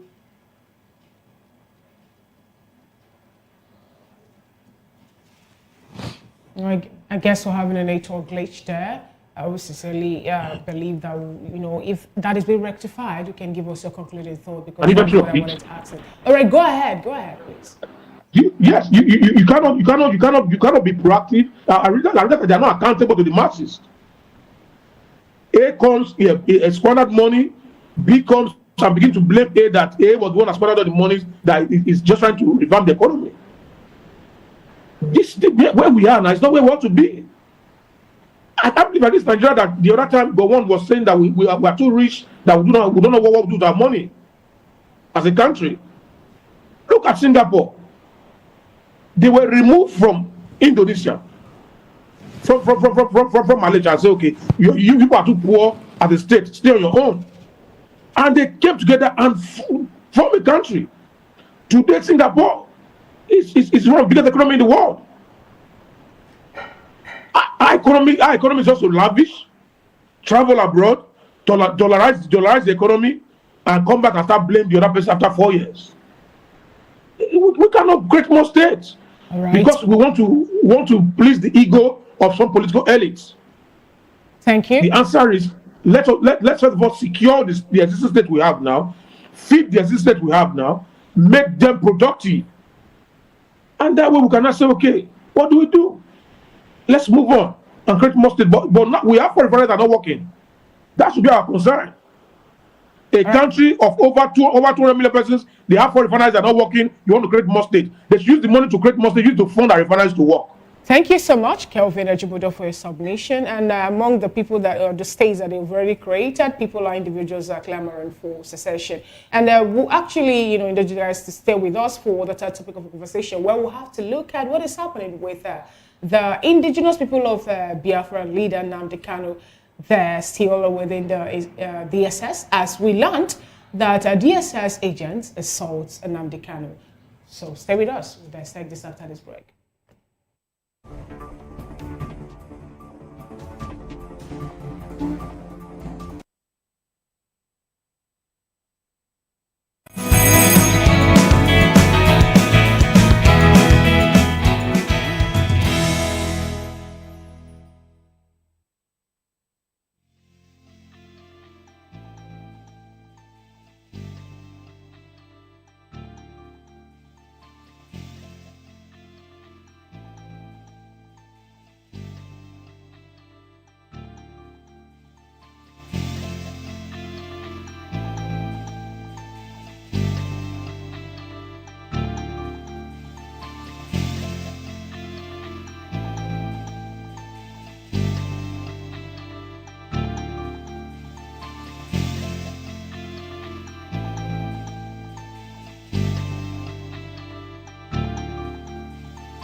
The indigenous people of Biafra IPOB has accused the Department of State Services agent of physically assaulting its detained leader Nnamdi Kanu in a bid to eliminate him while in custody. According to IPOB, the agent attacked Kanu inside his cell at the DSS headquarters, prompting other officers to intervene and drag their colleague away. Well, the incident has heightened tension between IPOB and the Nigerian government, with IPOB warning of another confrontation if harm comes to Kanu.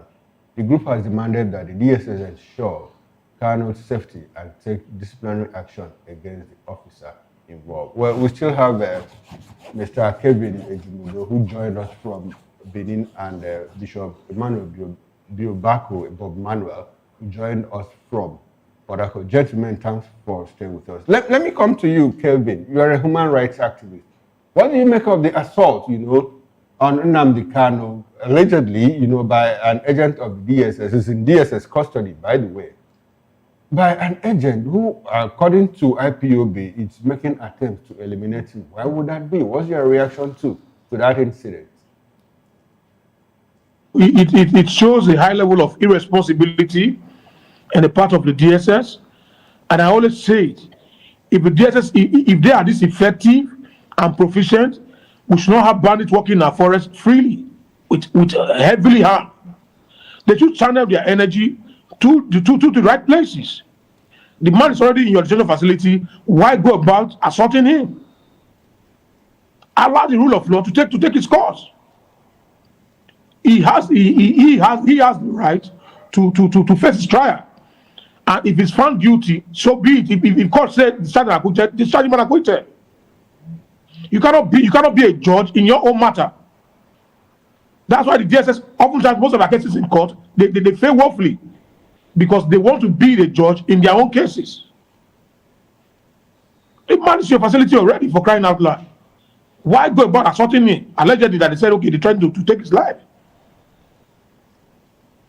Now, what is the implication of this in the continued detention of Kanu? Nigeria would be to act more powerful than our institutions, and it's wrong. The institution of government was powerful than individuals. That's how a sane client and a sane economy runs, with respect to fundamental human rights globally. Okay, now, Kevin, Nnamdi is undergoing standing trial for terrorism.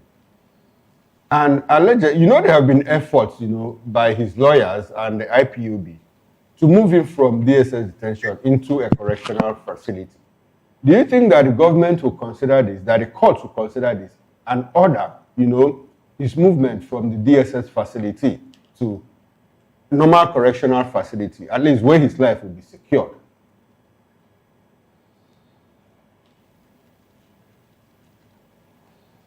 Hello, Kevin, can you hear me? Hello, Kevin, can you hear me? Okay, all right, now let's go to Bishop Bob Manuel. Bishop Bob Manuel, there's information out there that a DSS agent assaulted Nnamdi Kanu with the aim, of trying to eliminate him. What would that be? What is the need for that? Do you have an idea? Is it a state-sponsored attack or what? How will you describe all that, went between Nnamdi Kanu and the DSS agent? What will it be for you? I will not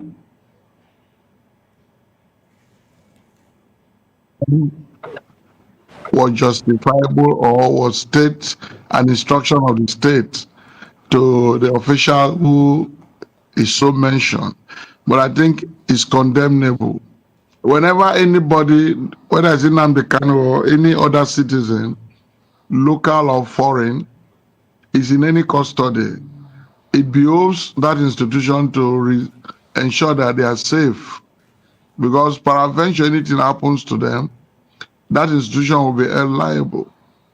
But I think that the level the Nnamdi Kanu case has come to, even he said it, while he was debriefing his lawyers in the matter, he said that he wants a situation whereby he will stand to defend himself.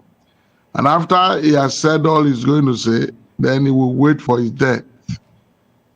That is a statement to show you that perhaps he's not safe and he's gone through a lot of harrowing experience during this period under review in the DSS gulag. It is not good, I must say it. The DSS, well, with due respect to their leadership, they are fast turning into the secret police of the government. Because normally they are a decent set of, how would I put it, secret agents who normally do their work in such a way that is admirable. But they are putting so much rascality in it now to satisfy the government. Nnamdi Kanu has a right. Yes, if he has committed terrorism as charged, well, the parameters are there to take him on. The prosecutors are there to prove their case beyond reasonable doubt. And I think Justice Omotosho is already handling the matter professionally. And he's allowing whatever Nnamdi Kanu has or to say, to allow him to say it. And he's inviting people he's calling to come and recuse themselves. So I think and the way it's going now, they're not comfortable because you don't know who next is going to call. All right, Bishop. And that is why, Bishop, there's another. I believe that. Can you hear me, Bishop? Yes.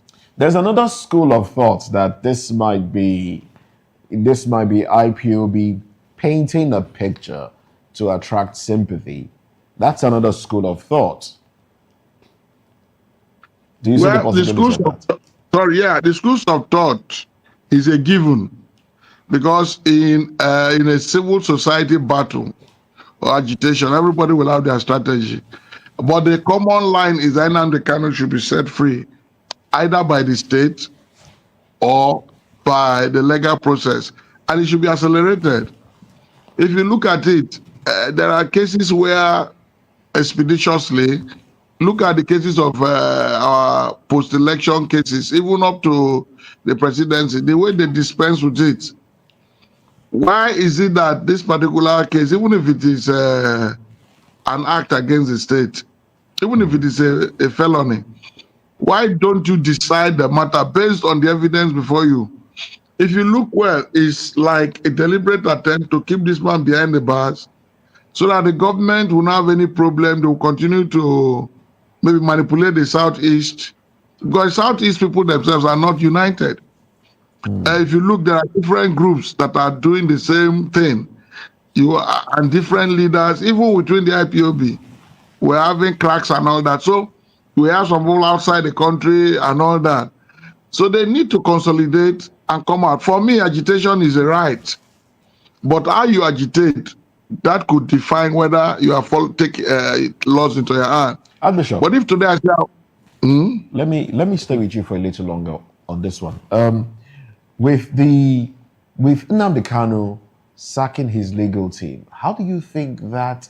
What is the optics of that, and how do you see that play out? I mean, without us trying to be subjudice on the matter, just trying to analyze from the outside. How do you see this play out for him? Of frustration. He did that out of frustration. The only thing that makes most of us not to go to the open court is because we are not lawyers that have been called to the bar. At times you discover that you see lawyers who defend you making very serious mistakes. I've done a matter where what our lawyer said in terms of his submission was what the other lawyer used to win the case. Now, if you're a brilliant person, when your lawyers are talking, you will know that at times they are not helping your matter. They are just there gesticulating. And now the Kanu has been looking at them, he goes to court, he has been frustrated. Most of them are not present. There are facts and there are logic. And now the Kanu knows the fact and he has briefed his lawyers, perhaps things to say in the open court. But most of them don't have the guts to say it. And that is why he felt disappointed and frustrated to say they should please give him a chance. After saying all this, if it will take his life, let him take. And now you can see threats after that coming. So it was dissatisfaction. And anytime you push a man to the wall, he will react. And it's already made history. Somebody in that kind of situation, not minding whether he has the legal capability or temerity, saying, I want to go it all alone. It shows that there's something wrong with our legal system, something wrong with our prosecutionary system, something wrong with even the way at times even the most senior lawyers present our matters. And he wants to finish this matter. Anybody feels that have a role he has played, the court should allow Soprano them to come, and he will cross-examine them by himself. Okay. Because he had a lot of do you honestly think that Nyesom Wike would appear in court if he's asked to? All right, they are panicky. Nyesom Wike is not above the law. Nobody's above the law. It's only those who are having immunity today that perhaps for the period they are in office cannot come to open court. Every other person, whether you're a minister, you're a Senate president, you don't have that except anything you do on the legislative house. If not, if you do anything, you can be someone. The point is, everything is manipulated. Everything is manipulated. That's why the option of trying to take his life now is it's been blown up. Because if he's not alive, that would be the end of. So we think that he should be protected, and the court should give him protection. Okay, now Bishop, you just said something now that struck me. You said everything is manipulated. Do you think that this attack has anything to do with the high caliber witnesses Nnamdi is calling? There's 23 of them, including former Attorney General Nyesom Wike, and a lot of other powerful people. Do you think this attack has anything to do with it? Is there any correlation between the attack and the people that are... Yeah, there's a nexus. Okay. Looking at it generally, the old woman cried at night and the baby died in the morning. Now, you have to discover now that after he came out with this dimension of debriefing his lawyers, and he went AWire calling names that they should come and testify in open court, he started complaining of these threats and maltreatment or harassment. He has not complained that before. He has been there for long. So there is a possibility that some overzealous agents of the DSS want to help some people or to cow him down so that he will be intimidated. They may not be doing it to take his life, but they could be threatening him to subpoena or to compromise. I heard that he has been offered so much as $500 billion for him to do a lot. We don't know from grapevine. A lot of things, he has refused it. For him to calm down and forget about the agitation and all that. But he has, so it's such a man, what else do you think they can do to him? That's why he himself said that after he has finished whatever I want to parrot, then he will be ready, not talking about being released. He said he'll be ready to die in peace. So there are things that he wants to be on record while he's alive. If they don't handle it well, it will be another phase of matters arising in our civil society considerations. So what I think is that this country, our institutions should be stronger than individuals. We have built so much strong men that today our country does not have direction. People who is Wike yesterday was just the local government chairman. The same state has helped him to get to where he is. Even the president of a country is a servant to the people. And for some of us, even when, except you have money or you have, and at times even stolen money, embezzled money, the state will protect you. You begin to use that money to harass on our face. Where does it happen? Look at nations that are going. Even look at Trump. Trump faced trial before he became president. Even he was sentenced in some areas. That's to tell a country that works. But at the end of the day, the people felt he was still a material, and they voted him. And you can see what is doing. America first. The people must come first. There's enough of this thing. We are going into elections. We think that people can write results. We think the electoral abuses will be condoned, and the people will be quiet because we have a docile civil society. And Nnamdi Kanu is one of the vibrant people coming to see, because he has a foreign background, maybe a dual citizenship, and he's saying no, money is not everything. The Bible says godliness with contentment is great gain. Indeed. We must build a nation, an egalitarian nation. Indeed. For that. Well, thank you very much. Thank you very much, Archbishop Ibioku Bob Manuel. Thank you very much for your contribution on the program. And we must say a very big thank you to Kelvin Ejumudro, who is the National Secretary, Human Rights Protection Congress, Senior Special Assistant to the Governor of Delta State on Human Rights. Unfortunately, we are out of time for the conversation, but we must appreciate you, gentlemen, for your contribution to the program. This is where we draw the curtains on VOP this morning, but newspaper review comes up next. I'm Moses Humphrey. Thank you for being part of the show. Asking that you join us again at 10. Bye for now. And I'm Fino Kechiku. Enjoy the rest of your day. Also, be a patriotic citizen. Nigeria will be great again. I am Chukwuma. We'll see you again at 10 o'clock. Bye for now.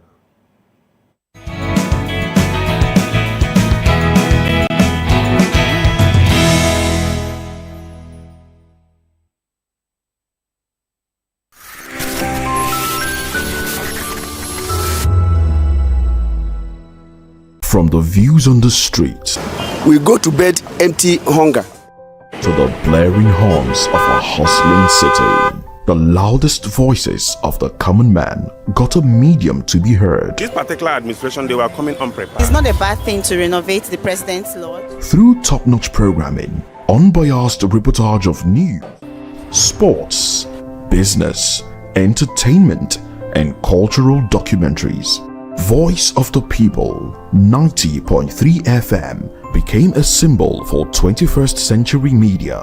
And now, a new baby is born.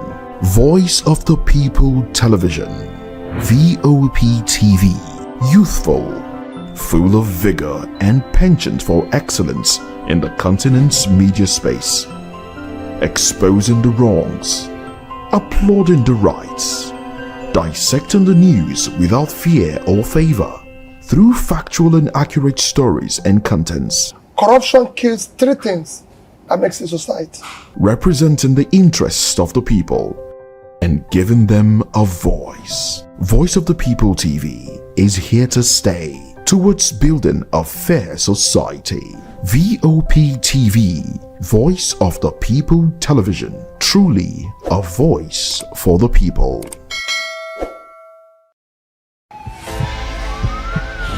This is Health Check, your weekly guide to better living, smarter choices, and trusted answers. From everyday wellness to urgent health issues, we've got you covered. Health Check, only on Voice of the People Television, where your health has a voice.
Television awuchiela o onye nụ ya ka ọrụ ibe ya. Ị chọrọ ịmata akụkọ ndị gbara n'ọkwa akụkọ dị iche iche n'ala anyị kwa ụbọchị. Ị chọrọ ịmata ka o si afịatụ na ndọrọndọrọ ọchịchị, agụmakwụkwọ, azụmahịa, ime njem, ọbụladị egwuregwu. Mgbasonyere anyị n'oge ndị Igbo na Voice of the People Television. Anyị nwere ndị ọbịa bụ ọkachamara bụkwa ndị ga-enye aka tapịa isiokwu ndị anyị jiri bịa kwa ụbọchị. Anyị ga-eji ka o siri gbaa n'akwụkwọ akụkọ dị iche iche wee malite tupu anyị akọzie n'uju n'ubi onye anyị bịara na nke ya. Ọzọ kerikosi ya gazero onye ukwu ma gazero onye nta. Mkparịta ụka tọrọ atọ ka anyị ga-ewetara gị bụkwa nke ga-eme ka ịmata ka ihe si aga n'ala anyị bụ Naịjirịa ọbụladị na mba ofesi. Oge ndị Igbo na Voice of the People Television ga na-abịara gị site n'ụbọchị Mọnde ruo Fraịde na SLTV Channel 264. Ekwekwala ka akọrọ gị ya akọrọ. Chetakwa na ọ bụ na SLTV Channel 264 ka ị ga-ekiri Voice of the People Television. Voice of the People Television. Ugbu a iwere karịa olu. 2564 is coming up on Burning 9, right? The 2564 Atlantic Tower. What happens in the hush behind hangar doors? Who signs the papers that gamble with lives? Which truths were grounded before they even ever had wings? If you've ever buckled a seatbelt at 30,000 feet, if you've ever stared out of that tiny window and wondered who's really in control of the skies, it isn't just flight, it's power, it's politics, it's pressure sealed in steel. We're peeling back the clouds from runway risks to sky-high secrets. We're diving deep where most dare not to look. Aviation Scope, every Sunday at 7 p.m. only on Voice of the People TV. We don't just report, we reveal. We don't just ask, we uncover. Because when it comes to the skies, ignorance is turbulence. Aviation Scope, the sky isn't the limit, it's just the beginning. 3 years ago, we lit the spark. Today, we are blazing the trail for others to follow. VOP Media is free. 3 years of breaking boundaries. 3 years of being that bold voice that echoes the thoughts of the people. 3 years of telling stories that matter. We have experienced complete breakdown in democratic governance. We are not just a brand. We are a movement, giving voice to the voiceless. We go to bed empty hunger. To every viewer, every voice, and everyone that has made us who we are, we say thank you. VOP Media, 3 years and still counting. VOP TV. Now you have more than a voice. My name is Esther. They call me the Oga of them are the general overseer of them all. Every man, every woman has got a voice where integrity is the volume. So this is Voice of the People's TV. Voice of the People's TV. So this is the people's voice. And the people's voice is the voice of God. That's the voice populi in Latin. The people's voice is the voice of God. So keep watching Voice of the People. In fact, my name is Voice of the People. Keep watching MC Adobe King. Hi guys, my name is Kagan. I am Nigeria's biggest tech content creator, and I just wanted to give a quick shout out to Voice of the People TV. Keep watching, enjoy, and you're welcome. My name is MC Alamano. They call me Enjoy Landlord. It's VOP TV. Keep watching VOP TV. Don't touch it down. Even if you want to touch it down, increase the volume. If you don't increase the volume, I told me. My name is Collins Agawabe, popularly known as No Maiden, but last, more than No Maiden, or more. Not be all so the cook right at the fry plantain. We keep on watching VOP TV. The voice of the people, the voice of Edo. If you want to get the authentic news for Edo, the way it be, that's why they show and all they cut anything come on. A VOP TV.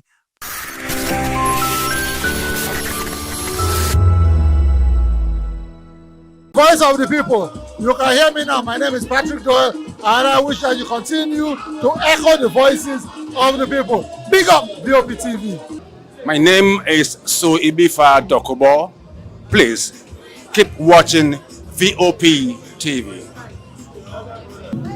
Hi, my name is Kwekumali Ikenda Onyekwena, and I am with the Voice of the People TV. Now, if you're looking for the veritable channel for information, politics, robust discussions, you don't need to go far. VOP has you. VOP will always have you.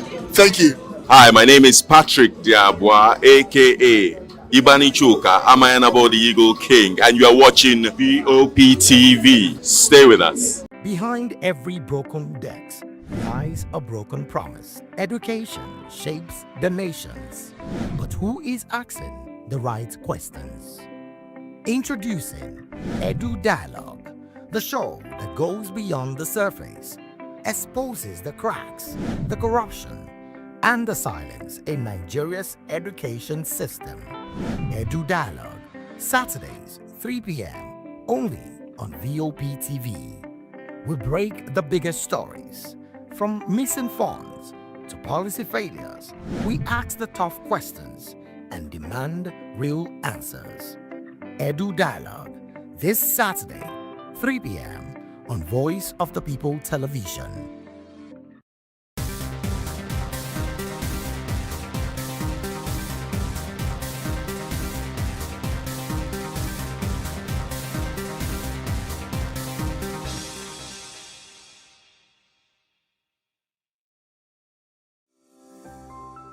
VOP TV. Now, you have more than a voice.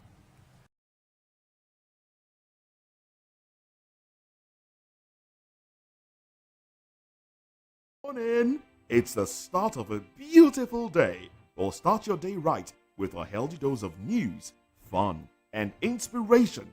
Join us on VOP this morning for the latest news, trending topics, and uplifting stories to set your day on the right vibe. From news and current events to lifestyle and entertainment, you are covered. VOP this morning, 8 a.m., Monday through Friday.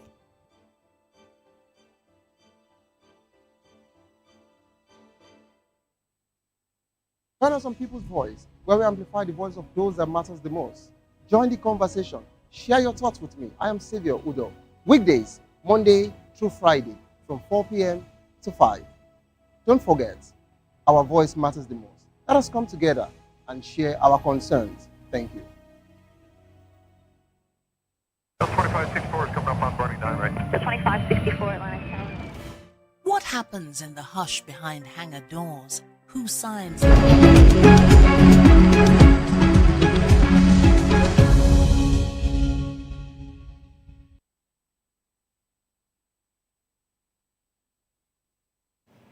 Well, thank you very much for joining us again. Now, this is Newspaper Review. I'm Moses Humphrey. And I am Chukuma Okoro. And we have Barrister Darlington joining us again. Barrister, good to have you join us again. It's my pleasure. Thank you very much. Now, let's dive into it. From the Punch newspaper, these are the headlines. 2027, Abure, OT, LP factions at war over Obi ADC pact. I think we'll go a little deeper into the story to make sense of it. And it's on page 44 of the Punch newspaper. And the lingering crisis rocking the Labour Party has taken a fresh twist as loyalists of the embattled national chairman, Julius Abure, and the faction backing Abia State Governor Alex Otti clashed again over the question of former presidential candidate Peter Obi to pick the presidential ticket of the African Democratic Congress coalition ahead of the 2027 elections. Now, the disagreement, which underscores widening cracks within the opposition party, was reignited by renewed verbal exchanges between both camps over whether LP should enter into such alliance. In its bid to unseat President Bola Tinubu, factional chair, National Publicity Secretary loyal to Obi and Oti, Prince Tony, told The Punch in an interview that Tinubu's administration can be defeated. Oh well. So it's about, getting the ticket of if Labour Party should integrate into ADC. And this is what they are clashing over. But it doesn't seem to me that Peter Obi has his footing right now as we go towards 2027. Seems like he's still floating. Yes, I think he's struggling. Factually, to be very factually struggling. I say that in the light of the fact that as a social scientist, we have ways of measuring influence, popularity, Gallup vote and all of that. I just discovered that in the past 1 year or so, if you put out anything about Peter Obi on social media, 80% chances are that it will trend. Mm-hmm. It will generate a lot of traffic.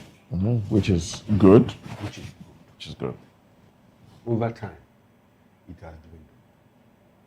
I just discovered that if you put up anything about a P2B on social media, it doesn't generate the kind of traffic it used to in the past one.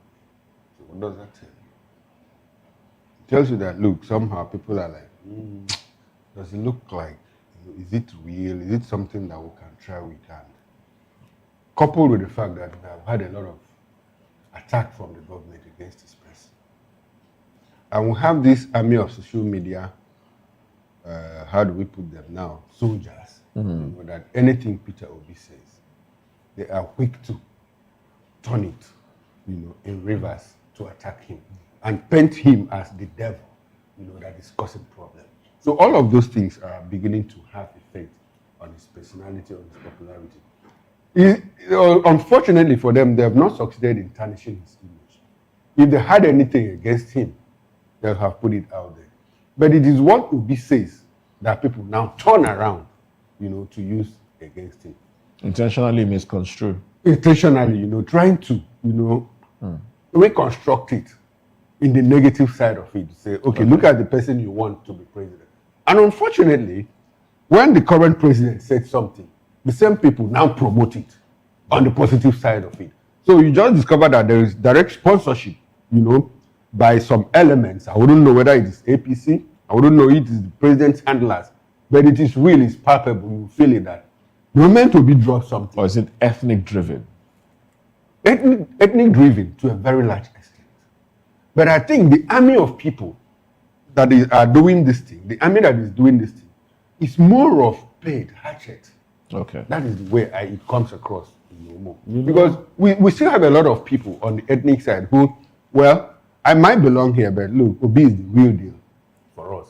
So that thing is actually working for the government. Unfortunately, for the Obi and obedience, they don't have that massive effort to counter all of this. And the difference between perception and reality, when something stays over time, it begins to seem it begins to seem like, it begins to sink, it begins to stay, and that is what is actually happening. When people say, like, okay, what did he do in Anambra? He did a lot. He did a lot in Anambra. And people try to compare what he did in Anambra and what Tinubu did. In Lagos. In Lagos. And you can't find what possibly that Tinubu did. But a lot of things that will be, when you talk about the brewery, they say, oh, he built it so that the people will get drunk and forget what he did. And all of that, and these things seem to be working. Like I said, the obedient movement, the handlers of Peter Obi don't seem to counter all of these things. I don't know why they let it stay. Over time, I've always said that the undoing of Obi is that he doesn't have a good publicity men, those who will counter all the verbal narratives against him. He's not too strong on that. And then two, they don't know the direction he's going. This is the major reason why people are beginning to lose faith in him. People don't know exactly where he stands. Where he stands. I was shouting from the rooftop that look, this delay is not good though. It's not good. They say no, he's strategizing. He's planning something. He wants to do this. I said, look, for now, there is no independent candidate. Pitch your tent. The earlier you pitch your tent, the better. So that people will know and start consolidating. But right now, look at how long they are taking him. They say, no, wherever he now says he's going, they will pursue him. APC will do this. But eventually, he will do it. By the time he will do it, won't APC be there? Meanwhile, you know that in the last election, the President Bola Tinubu at the time, did not campaign so much in Lagos because he felt Lagos was a given. Exactly, it was overconfidence, yes. And then he focused his campaign in the north. But right now, there's a lot of campaign going on in Lagos. Yeah, because they don't want to take Lagos. If you drive on Third Mainland Bridge, and I wonder what INEC is doing. I mean, if you drive on Third Mainland Bridge, initially they said if they don't say vote, it's not campaign, right? Now you have posters saying vote. Vote for City Boy in 2027. Let's do it again. Say it loud. 2027. Vote. There is vote on Third Mainland Bridge. If you're driving through it, you'll see a lot of those stickers. Isn't that breaking a law? Barrister, you are the one. I mean, isn't that breaking the law? It's not yet. Is it 150 days to election? That's when campaigns are supposed to start. Exactly. What is going on? Because APC broke that law. It started from APC. That's why, if you check, APC is at the forefront here. I don't think there's any other party that is there. No other party, actually. So, who is in charge of the law? APC is the law themselves. Who will challenge them? Nobody. The new annex chairman, is he not seeing it? What will he say? He will overlook it, and when they ask APC, we are not the one who, maybe some unknown persons. In fact, they will accuse what do you call it now, P2B, of sponsoring those campaigns to tarnish the image of APC. They will find a way to blame somebody but themselves. That is APC for you. They broke the electoral law here. But who will challenge them? Nobody. So the earlier they believe that the earlier they start campaign, the better. So that this thing will be in the consciousness of people. That's the truth. I think it speaks to the state capture. Yes. If you have captured the police by way of appointment, retention, and extension of certain officers, by way of the judiciary, by way of appointment, you constitute the Supreme Court justices. Now the institution itself, that is the umpire, INEC, that is looking the other way when the ruling party, infracts on the law and all of that. That's what we talk about total state capture. When you have a National Assembly that the president steps in to deliver a budget, to deliver a speech on the floor of the National Assembly, and the chants in chorus on your mandate, you shall stand.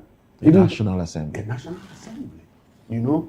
Even people that belong to other political parties. Now that they have a majority in the Senate, they have 73 over 109. That's a clear majority, which means they can pass even contentious legislation, bills. Without opposition. Without opposition, doing anything and nothing about it. So it speaks to the state capture that Nigerians have been scared of now it is real before us. We see it, and there's nothing we can do about it, especially when we have an opposition that is feeble, an opposition that is not too strong, an opposition that is even, a lot of people in the opposition are looking for ways to get into the ruling party and all of that. When we see a minister, serving minister of the Federal Republic of Nigeria, tell us that, look, before 2027, you have 30 governors, belonging to the ruling party. What do you say about it? So, and when people say that, I spoke to somebody, a lawyer, a barrister, Asim Adam, on Political Lens last week. I said, are we making our final descent to one-party state? He said Nigeria has always been a one-party state. I said, why? And when I spoke to Diji Adeyanju, he said the same thing. He said, in fact, Diji said that all the governors belong to the APC. I said, why? He said, because none of them criticizes the president. I said, why would you criticize the president just for the sake of criticizing him? If he has not done something wrong, the governors are getting more money. He said, that's exactly why they are not criticizing him. And I asked him, if it is not broken, why do you need to mend it? So in all of this, our democracy is gradually being eroded every other day. But for people like me, you always know my position. Do I have a problem with that? I don't have a problem with that if we are making economic progress. Because I also know one-party states that are making progress like China.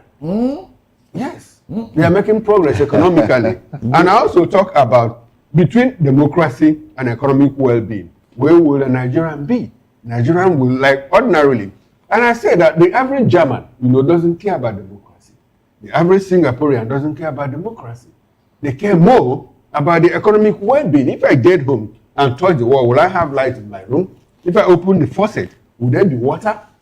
If I go to the market, will my pay be able to buy me food? If I go to hospital, am I able to get treated at a very low cost? That is what matters most to people. And not that you have 100 parties that cannot even aggregate their ideas and opinions to make society move forward. But that's it for me. There are democratic countries that can provide all these things. Okay. Or have been providing all these things. Okay. Is that not true? It is true. Very true. So it depends on the way we want to travel. So why don't you emulate those countries and leave China alone? Well, we leave China when we are borrowing so much money from China. Because when you are talking of China, the governance in China, Nigerians will not fit in. No. Why? You mean you guard the Nigerians? Barrister, what is happening in Nigeria? Is it different from what's going on in China now? Mm-hmm. Is it different? Look at how about over 50 to 100 soldiers went into a courtroom to bundle Omoyele Sowore. We arrested him when he had been granted, but he was trying to meet the bail conditions and all of that. How many journalists are on the run? Yes, anytime P2B said something, they say you have crossed the line and you should be careful, because otherwise there will be consequences. Is that different from what is going on in China? Somehow there is still freedom of speech. Somehow. Yes, there is still freedom of speech, unlike in China. You can't even mention the leader's name. You can't mention him, not to talk of criticizing him. And so, what we need to do... No, Barrister, I'm clearly not saying that we should take that route. But my concern is, in the midst of all this, the larger problem for us is that the economy is not even making progress. If it were making progress, it would be a different thing altogether. But we are losing on two ends. We are losing on the economic side of it. We are losing on the democracy side of it. So where does that leave us? Somebody will tell you it's work in progress. Yes. It's work in progress. There are things that happened many years ago in this country that will never happen again. Because of the democracy. Yes. It will never happen again. We will not experience. I mean, where people go and stuff ballot box, and then write results. With this electoral law, which electoral? We are improving on it. Like the improvement, the proposal they brought out the other day. If they can implement it, why not? Barrister, we have always had good laws, like guidelines. Our problem has always been implemented. Now that it's on a proposal level, let me see whether they will not implement it. Yes, at least we are going somewhere. It's a matter of time. Barrister, if you say we are going somewhere, do you actually, in all honesty, think that we have made progress in our democracy? No, it's slow. It's very slow. It's very slow, but it will happen. A leader will come that will now, aggregate all these things. And Okay, say, so we don't have that leader. I like the optimism. Yes, optimism that he's putting forward. I think I like it. We just have to keep hope alive. Yes, One hope way or is the another. only fiber that drives us. Otherwise, we'll get it right. We'll get it right. At least there is that will, to do the right thing. Will to do which right thing is that? There is that will to do the right thing. It needs a leader. Thank God for this democracy. It's turn by turn. After 4 years now, Tinubu will leave office. Maybe somebody will come in that will say, these people, they have suffered enough. Let me improve on what they have been talking about. I mean, also all those things we lost, we may gain it. We may. All right. But in the meantime, 500 generals forced out despite rising insurgency. That's another conversation. Yeah, wasted resources. Ex-generals warned of crisis as Buhari, Tinubu eras lose young generals to early retirement after shakeups. 500 generals. I'm telling you. 500 generals forced out. But I hear that some of them might go to Defense HQ. They might not, be sacked entirely or asked to retire. They might be taken into Defense HQ. No. Regardless so we not even agree to that because the thing is that it's not even a matter of. But if you go to defense headquarters, you are still in service. We are not talking about what will happen. We are talking about what has already happened. 500 in 2015 when Tukur Buratai left, over 100 generals had to go because somebody was propped up, as the chief of army staff, and he wasn't in the hierarchy. He was brought from below, promoted, and now made chief of army staff. And if you are cos 33 and you are cos 36, you are coming to be my chief of army staff. It's military tradition. Nobody takes that. So you have to go. It has always happened. It's not just between Buhari and Tinubu. Even during the Bangida era, during the Abacha era, if somebody gets promoted as chief of army staff, chief of defense staff, it is natural in military command system, that people that were his superior will not now start taking orders from him. It's a different ballgame. If we are the same cost level, cost 33, you become a major general before me, and I'm a brigadier, and all of a sudden, or normally, you are made chief of army staff, and I'm a major general. It's okay. But not when I'm cost 31, and I've been a brigadier, or a major general before you. All of a sudden, you become a lieutenant general and chief of defense staff. No, you are now ahead of me. It doesn't happen. Even in the police, it happens.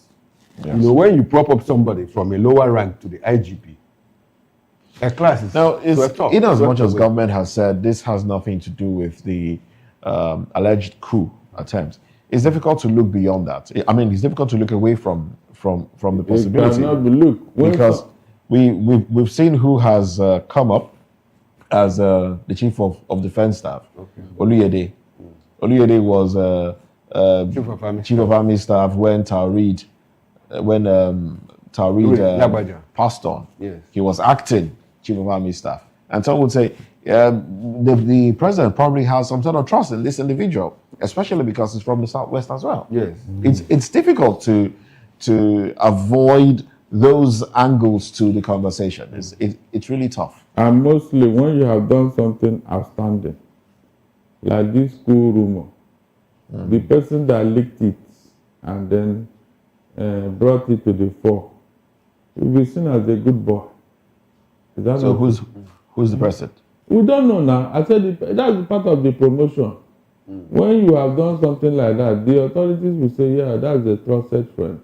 For him to have done this and this and this, that means it's more reliable. They will give him double promotion. And you don't have anything to say. You just accept it. That's the truth. Now, the economic side of it, like we are discussing, is the fact that these are people who were trained with Nigerian state taxpayer funds. And they have not even... Some of them sent to Sandust, some of them sent to the best military schools in the world, and some of them are still within active years of service. And all of a sudden, we let them go because somebody had to be promoted ahead of them. And we've been battling with insurgency for the past 20 plus years.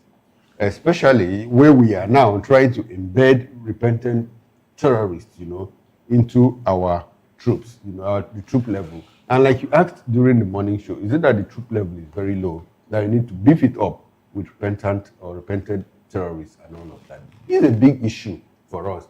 And when you lose that level of, that caliber of manpower, how easy is it for you to replace them? What processes, what deliverables do they bring, to the table because of fighting insurgency? And like some of them would naturally, take offense. They wouldn't be angry. So even outside, if they find a way to aid, terrorists, they might be easily amenable and pliable to doing that. Of course. Because it's okay now, since the system doesn't want me, especially if they also start considering, okay, I was shoved aside because I'm from this part of the country. Okay, so maybe this is what I can do to get back at the government and make things different. You cannot really rule out all of those things. So the big question is, how do we manage all of this? And this is also the military that are poorly paid. So you start to wonder, if one has enjoyed the power that comes with being on the other side, against the government, terrorizing the people, collecting levies from the people, being sponsored by international organizations and some other people, getting monies, lying on monies on TikTok, flaunting cash even when there is a cash crunch. You've tasted that. We ordinarily come back to being paid stipends in the name of fighting for the nation or fighting the cause. I think our government needs to rethink this idea of, putting repentant terrorists into the military. I think they really need to think about this. It doesn't seem wise. Yes, it doesn't. And I wouldn't know what all these things point to, they point back to the conspiracy theory that people are talking about, that certain elements, certain group of people don't want this insurgency, to end, or the terrorism to end.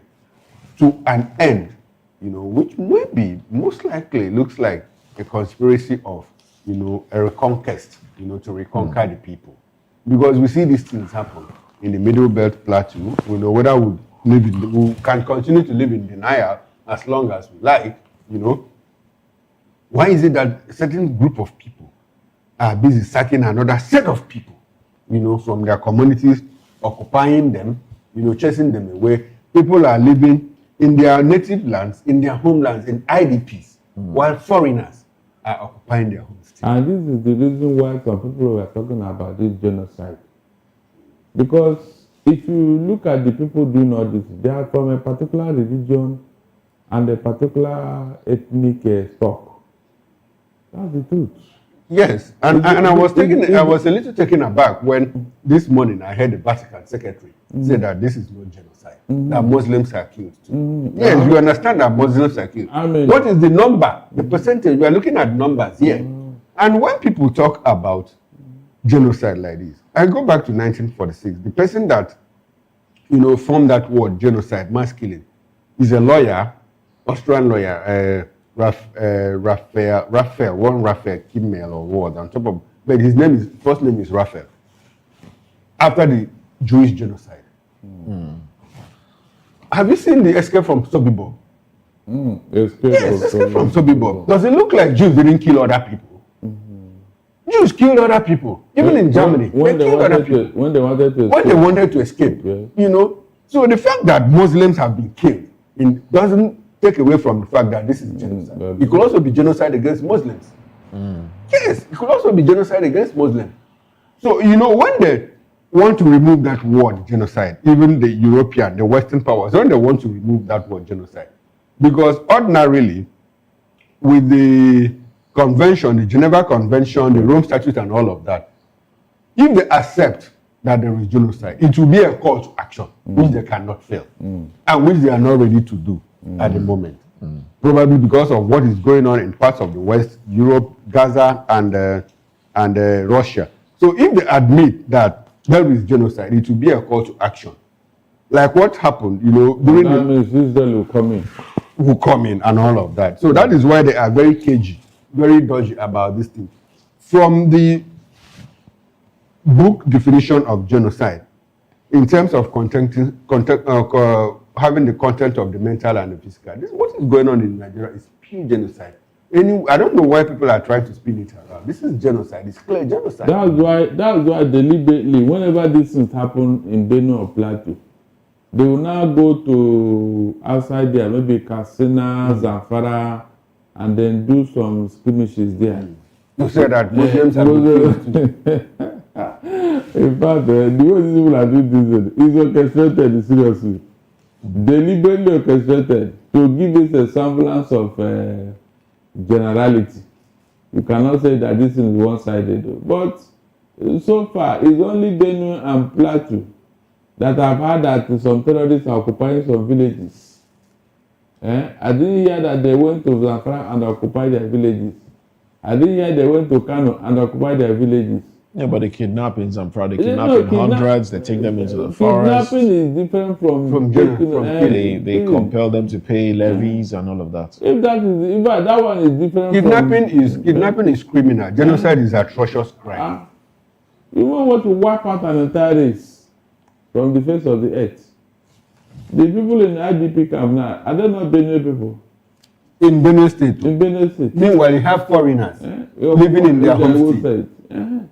So how do you explain that? It should have been generally now from all the northern states. Let us see all of them there. Let me see how they will handle it. All right. Well, let's take some more headlines here. Economic recovery has begun, says Edun. Delta deploys Airbus A330-900 Neo on Nigeria routes. CBN pumps $1.25 billion into fuel import. Others in 3 months. 5 pregnant Ondo girls rescued from baby factory. Soludo's 1 million naira promise for voters to curb apathy. ABCA. Now, Barrister, make your pick. You see, when it comes to vote buying, when Tinubu started it in Lagos, about 20 million, I think we discussed it here the other time, all the local government or whatever, that can register more. We frown at it, because when you set a precedent, others will definitely follow. But Chukwuma doesn't see that as vote buying. Yes, but Barrister, we had a conversation on that this morning. At what point, do we start exercising our franchise? Is it when we go to the INEC registration center to register, or when we go to the polling units to vote? It is when you register, because if you don't register, you cannot even vote. Okay. And if you register, bear in mind that right now they are not registering certain kinds of people. I mean, you're very much aware that if you're from a particular part of the country and you reside in Lagos and you go to register, if it is discovered that you are from a part of the country, they will tell you that they cannot register you, except you make it plain that you are a supporter of the APC. We've seen that happen. So it's still happening, and it's happening. And yet nobody paying attention. So isn't that some sort of if you tie that to the monetary inducement or whatever, wouldn't that encourage more of such disenfranchisement? You see, my position in all of this is that there's a difference between going to acquire a test. But wouldn't that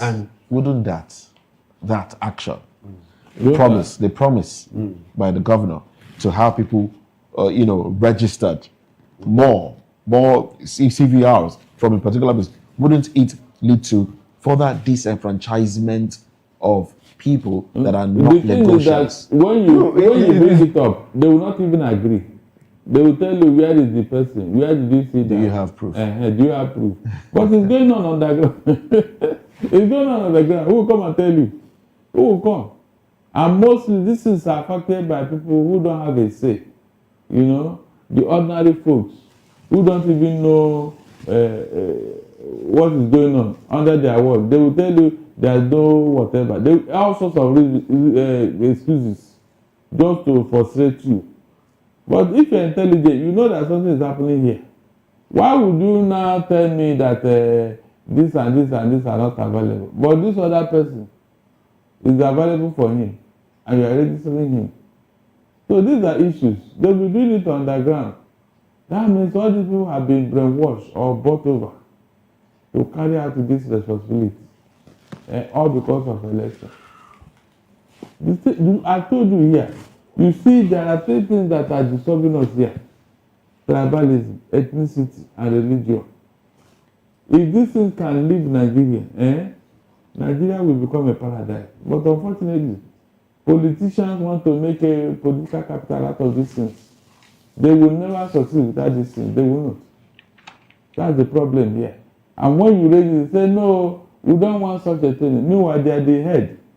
They are the arrowhead. That's what they live on. That's what they believe in. But when you say it, they say, no, we don't want tribalism. How can somebody who has been gaining from tribalism be accusing you of tribalism? This thing that is happening in Lagos here that everyone is talking about, what does that tell you, Mr. Okoro? We want to one Nigeria, but look at what they are doing. Look at what they are doing. And now, if other states now copy it, like in Imo State now, you can see that Nigeria is heading somewhere. You can see. This is why we have been saying it that, look, these people should stop this thing they are doing. You can't build any country like that. Go and ask Rwanda. It was after that genocide that they learned their lesson. And they remove all these things from their history, from their national life. You cannot tell anybody that you are from a Tutsi or you are a Hutu in Rwanda today. Mm-hmm. You are just a Rwanda. Barrister, let's leave the Rwandan story. If you go to Rwanda now, people that have visited to Rwanda, if you read literature about Rwanda, they will tell you that the kind of peace that exists in Rwanda is peace of the graveyard. Because since after the Rwandan genocide, what they have seen is the Tutsilization of Rwanda itself. In terms of the commanding heights of the military, the commanding heights of Rwandan economy, it has always been like that. So that was even what caused the war. Exactly. So it's gone back to it.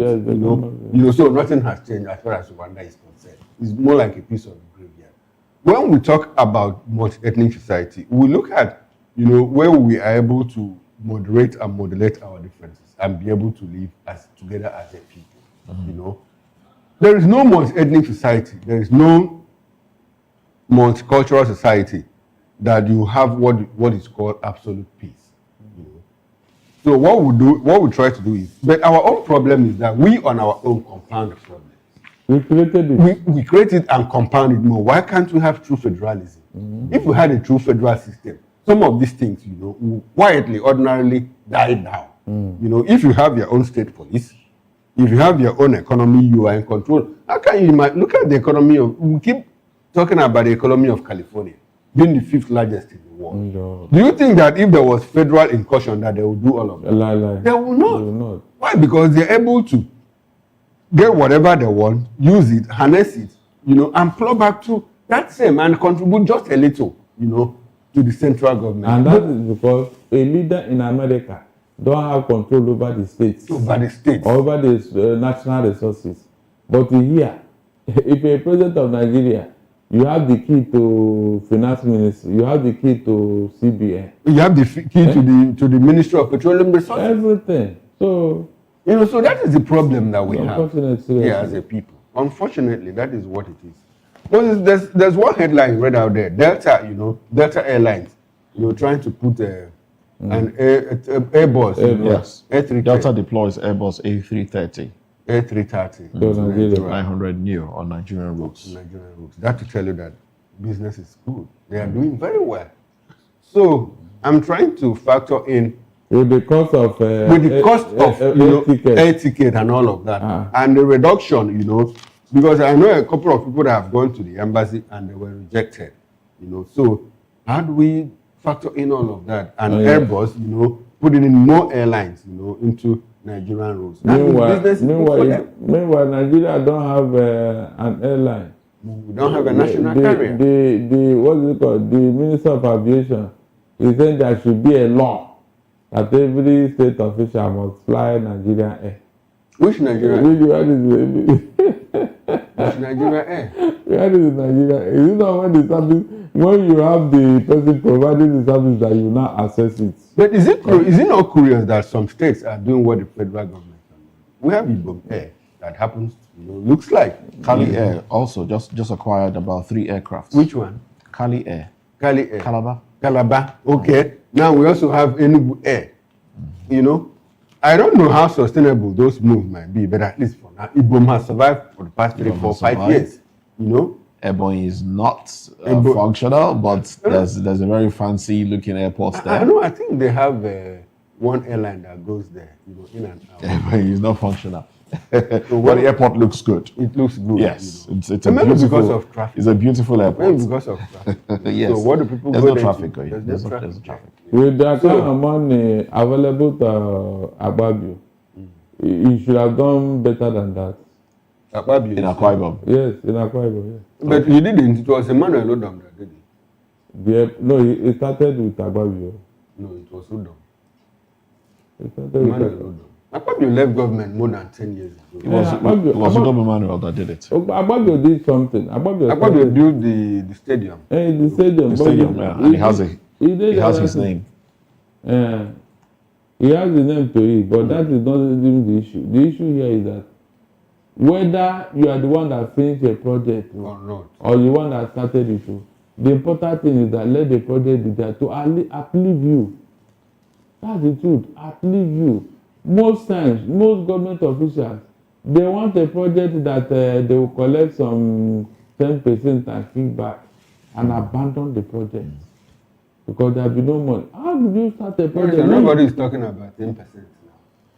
Let's talk about this local government issue. No, it's not 50%. It's even more than that. So NDDC told you there was an investigation into NDDC projects, and they discovered that 85% of the jobs awarded were awarded to members of the National Assembly, and that 90% of those 85% jobs have been paid upfront with less than 10% execution in this country. And those people are still sitting pretty well in the chambers of the National Assembly. Seriously. It's only in this country that a whopping sum of 210 trillion naira will be missing, and nobody is raising eyebrow. And our national debt exposure is 152 trillion naira. Nobody is talking. So a group of people just took. That means somebody what we are owing plus more. That means that you are sitting here now, somebody has pocketed over 50 trillion naira. A Nigerian must have pocketed 50 trillion naira to himself. There's something you want to. Oh well, yes. About the local government autonomy. Okay. It's on the cover page of the Guardian. It says 767 LGAs without active website amid autonomy. 3 trillion naira yearly windfall. Now the riders to it: transparency, accountability at risk amid stunted digitalization. Expert puts Nigeria's 15-year digital growth at 17%. Rural internet access restricted to 23%. Projects on the way to connect LGAs. But basically, 767 LGAs without active websites amid autonomy, 3 trillion naira yearly windfall. That's the big story, actually, on the cover page of the Guardian newspaper. And they have a breakdown. They have a breakdown of it here, percentage and areas. There was a governor that said his critics are always writing about him in the newspaper. That he doesn't care. That after all, his people do not read. Yesterday's paper gets to them today in that particular part of the country. That they are always behind the news. That yesterday's paper, they see it today. Then today's one, they will see it tomorrow. But at least they get to see it, so they know. But at the point it was like that. At the point it was like that nationwide outside. When you used to have first, second, and third. So when you are in the East, what you are reading this morning, is what actually happened. But the internet technology has changed all of that. I don't know when the governor said all of that. If they don't have active. Even at that, who has the money to buy data in such places? Who? That's a major issue now. People People, if they have data, it's for their own personal use, not to start looking at what the paper says and what did not say. So most of the time, the governors in that part of the country, they are not bothered with publicity. They are not bothered with it. Oh, seriously. What they are interested in is where they will give rank adede for their people. And if you do that, you can send them to go and kill and they will go immediately. They are not interested in looking at issues. And that is where illiteracy is very high. Very, very high. This issue of local government autonomy, I've always maintained that the way the president might have good intentions, but like they always say, the best intentions don't necessarily. He doesn't have good intentions. There's no good intentions. No, Barrister, he might have good intentions. No, they are not mine. Barrister, okay, Barrister, let me land. He might have good intentions, but like I say, the best intentions don't necessarily produce the best outcomes. If you have pitfalls, entry barriers, difficulties, making it hard for those intentions. Barrister seems to disagree. Let's hold our thoughts. Let's hold our thoughts as we go to our correspondent who is out there on the streets to talk to Nigerians on what they think about the news from the papers this morning. Matthew, good morning to you. Go ahead.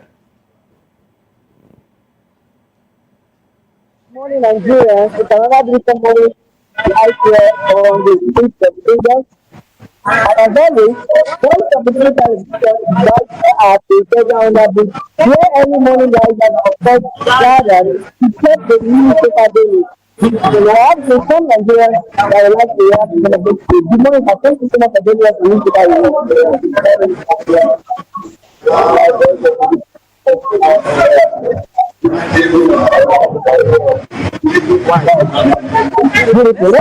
joining us in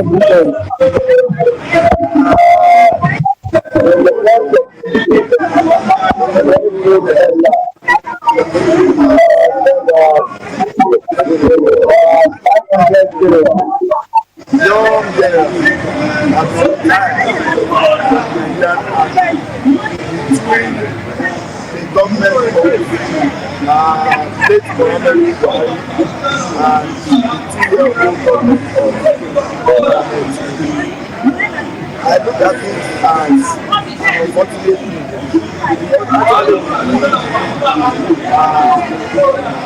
fight insurgency and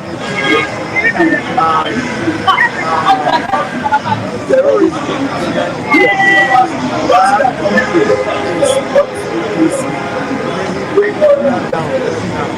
And we did all this actually, to coordinate fight against for as it is now, of firing general on time now cannot bring in a colonel to head the position, and then you need a general that is that position or replaced for any other position. There will be a counter what you call it now, structure and direction. And that is why we have it, but it's not good for us. Honestly, it's not good for us. We need a concept, fight their experience. I will come back to your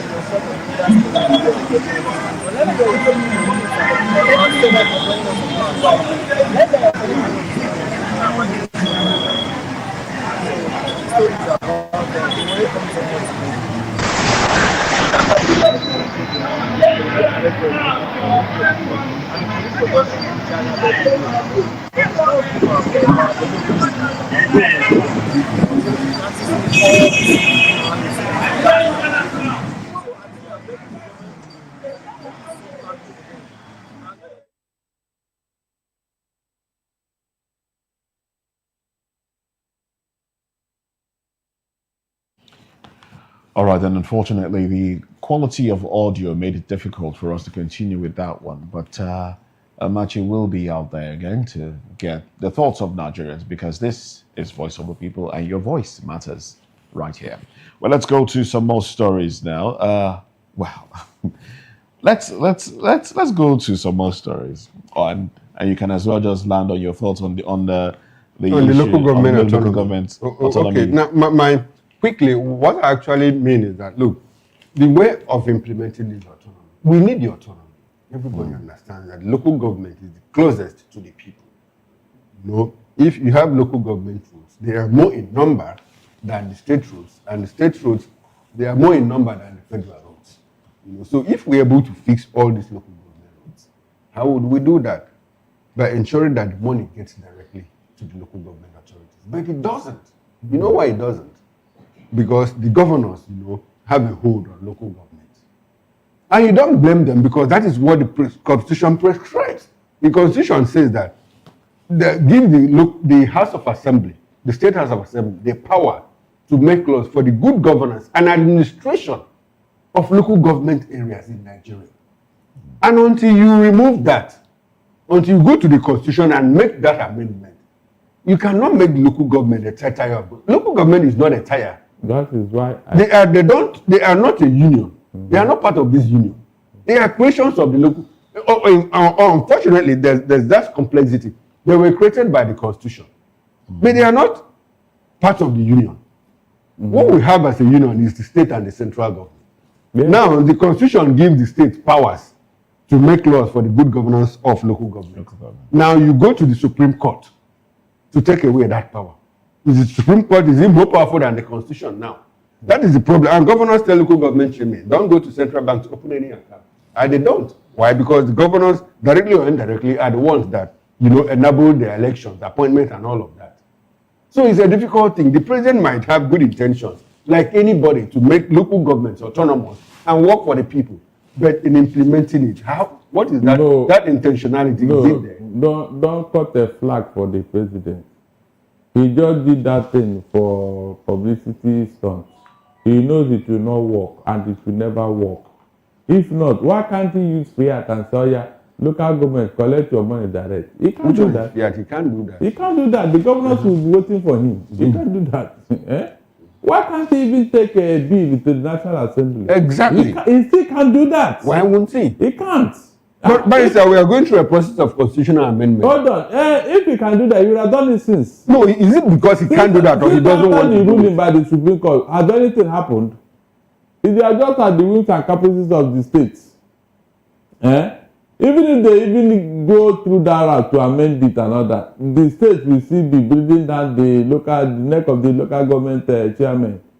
That's the truth. You can't do without the states. If that section of the Constitution is amended, you know, to take away that power to make laws for the good governance and administration of local government. You see some local government chairmen, administrators that will call the bluff of the governor. They will go to court and it will end in court. And the court will decide in their favor. But for now, they cannot do that because the governors can easily go to court with a copy of the Constitution and say, now this is it. Is it not this? Even at that, no federation can run 3 tiers of no, it's not possible.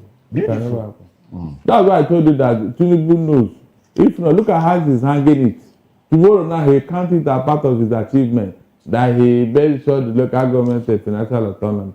Did it work? It's on paper. It's on paper. Oh well, this will be a good place to anchor the conversation because we're absolutely out of time.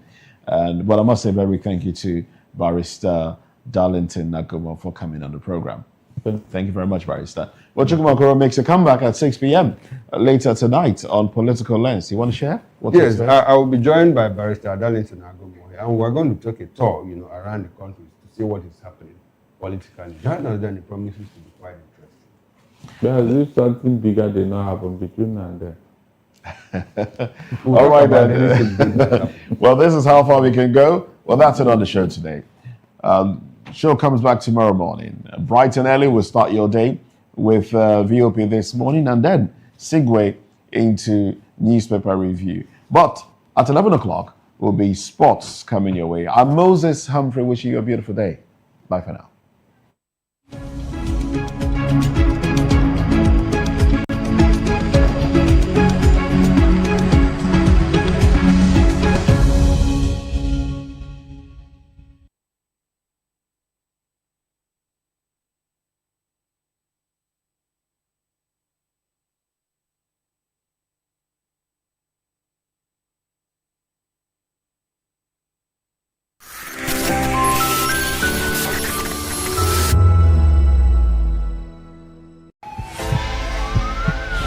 This is Health Check, your weekly guide to better living, smarter choices, and trusted answers. From everyday wellness to urgent health issues, we've got you covered. Health Check, only on Voice of the People television, where your health has a voice.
Voice of the People television awuchiela o onye nụ ya ka ọrụ ibe ya. Ị chọrọ ịmata akụkọ ndị gbara n'akwụkwọ akụkọ dị iche iche n'ala anyị kwa ụbọchị. Ị chọrọ ịmata ka o si afịatụ na ndọrọndọrọ ọchịchị, agụmakwụkwọ, azụmahịa, ime njem, ọbụladị egwuregwu. Mgbasonyere anyị n'oge ndị Igbo na Voice of the People television.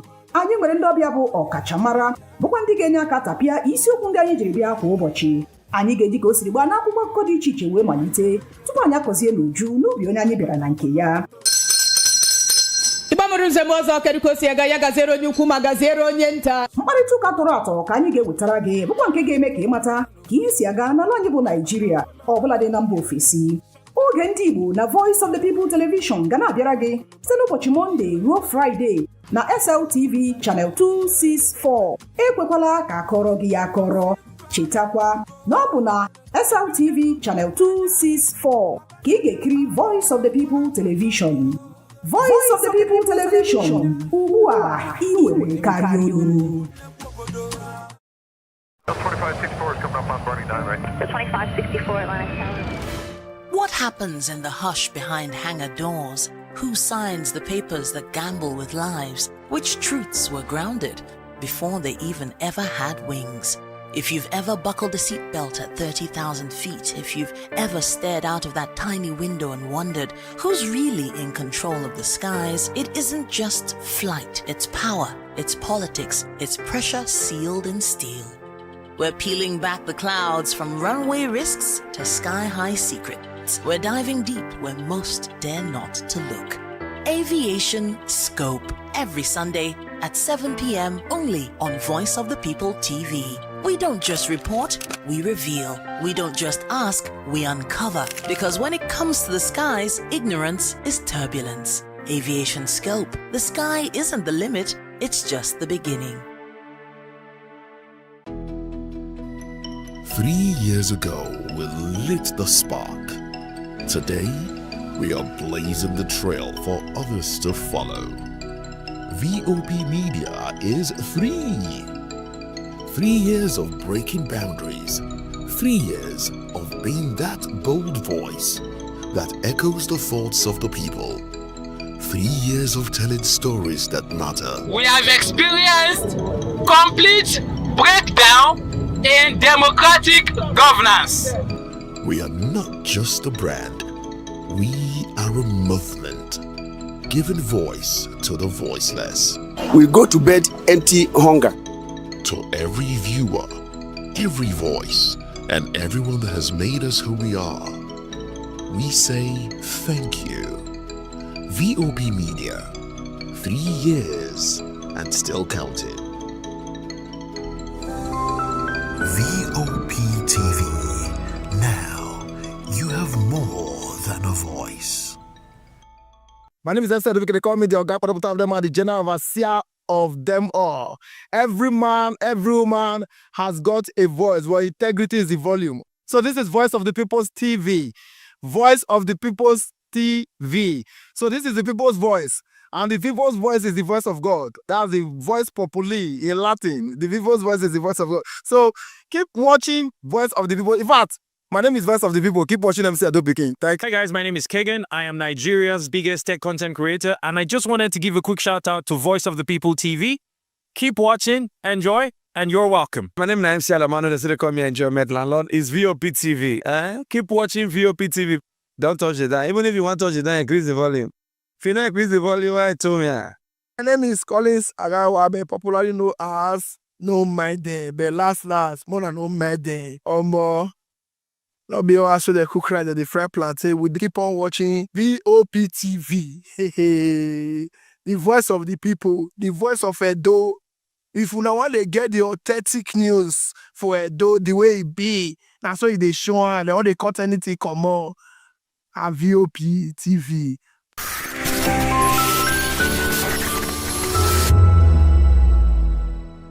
Voice of the people. You can hear me now. My name is Patrick Doyle, and I wish that you continue to echo the voices of the people. Big up VOP TV. My name is Suibifa Dokubo. Please keep watching VOP TV.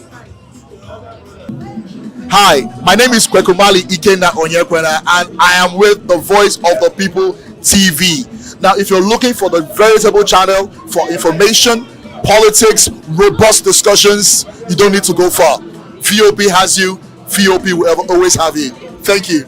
Hi, my name is Patrick Diabwa, aka Ibani Chuka, Amayanabo the Eagle King, and you are watching VOP TV. Stay with us. Behind every broken deck lies a broken promise. Education shapes the nations. But who is asking the right questions? Introducing Edu Dialogue, the show that goes beyond the surface, exposes the cracks, the corruption, and the silence in Nigeria's education system. Edu Dialogue, Saturdays, 3 p.m., only on VOP TV. We break the biggest stories, from missing funds to policy failures. We ask the tough questions and demand real answers. Edu Dialogue, this Saturday, 3 p.m. on Voice of the People Television. Join us on People's Voice, where we amplify the voice of those that matters the most. Join the conversation. Share your thoughts with me. I am Xavier Udo. Weekdays, Monday through Friday, from 4 p.m. to 5. Don't forget, our voice matters the most. Let us come together and share our concerns. Thank you.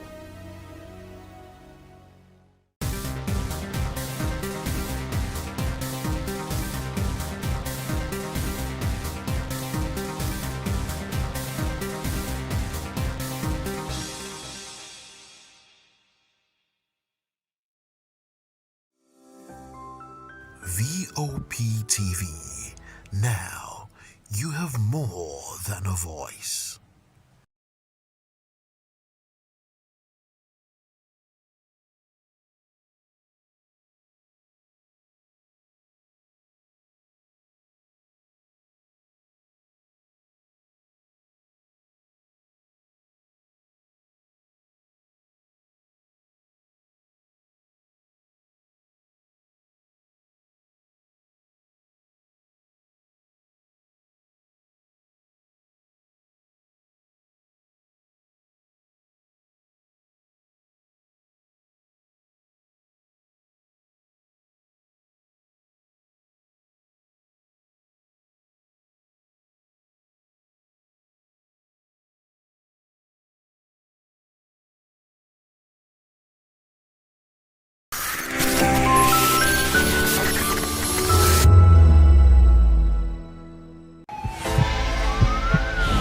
This is health.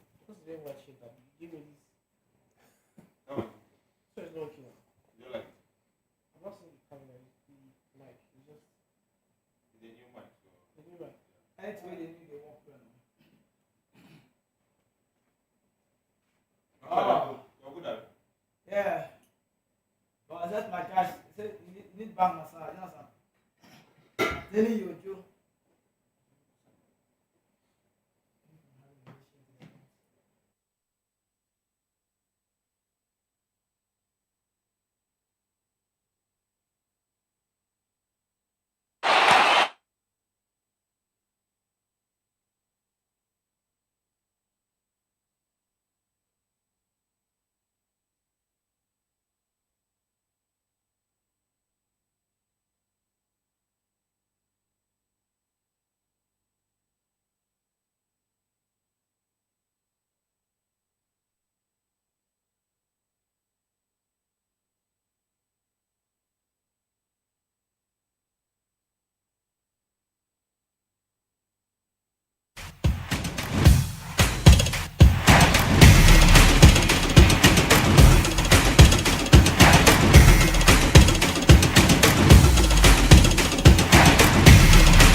Yes, now the feelings of a supernatural miracle in the country's 2026 World Cup bid seems to be getting closer by the day, and I'm so sure that soonest the story will be different. Well, this is me saying it will be different, and this is me also saying I'm being hopeful as a confirmed Niger boy.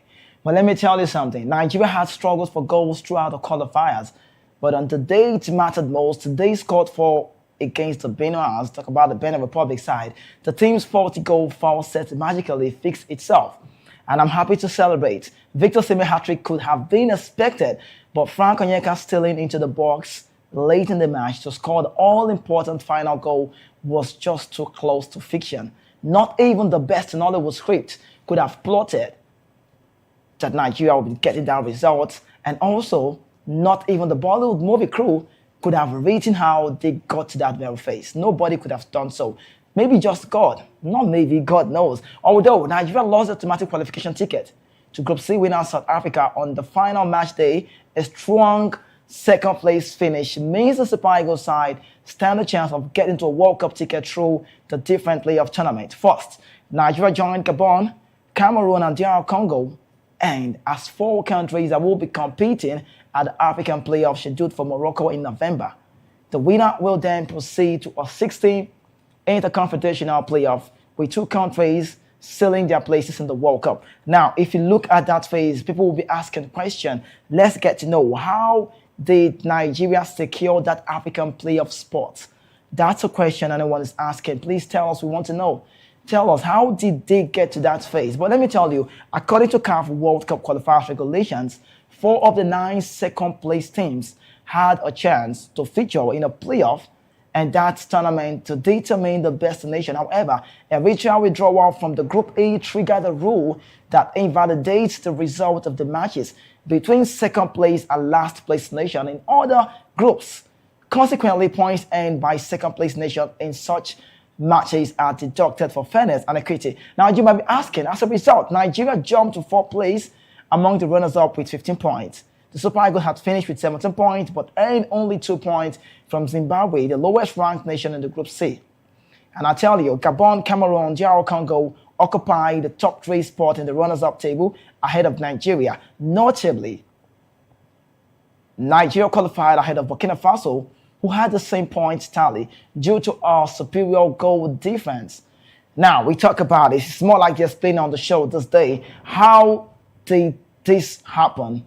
How the African playoff works, people want to know. We tell you on the show this day. Let's let you know. The 4 qualified nations will gather in Morocco for a thrilling CAF playoff tournament, and that's from November 13th to 16th.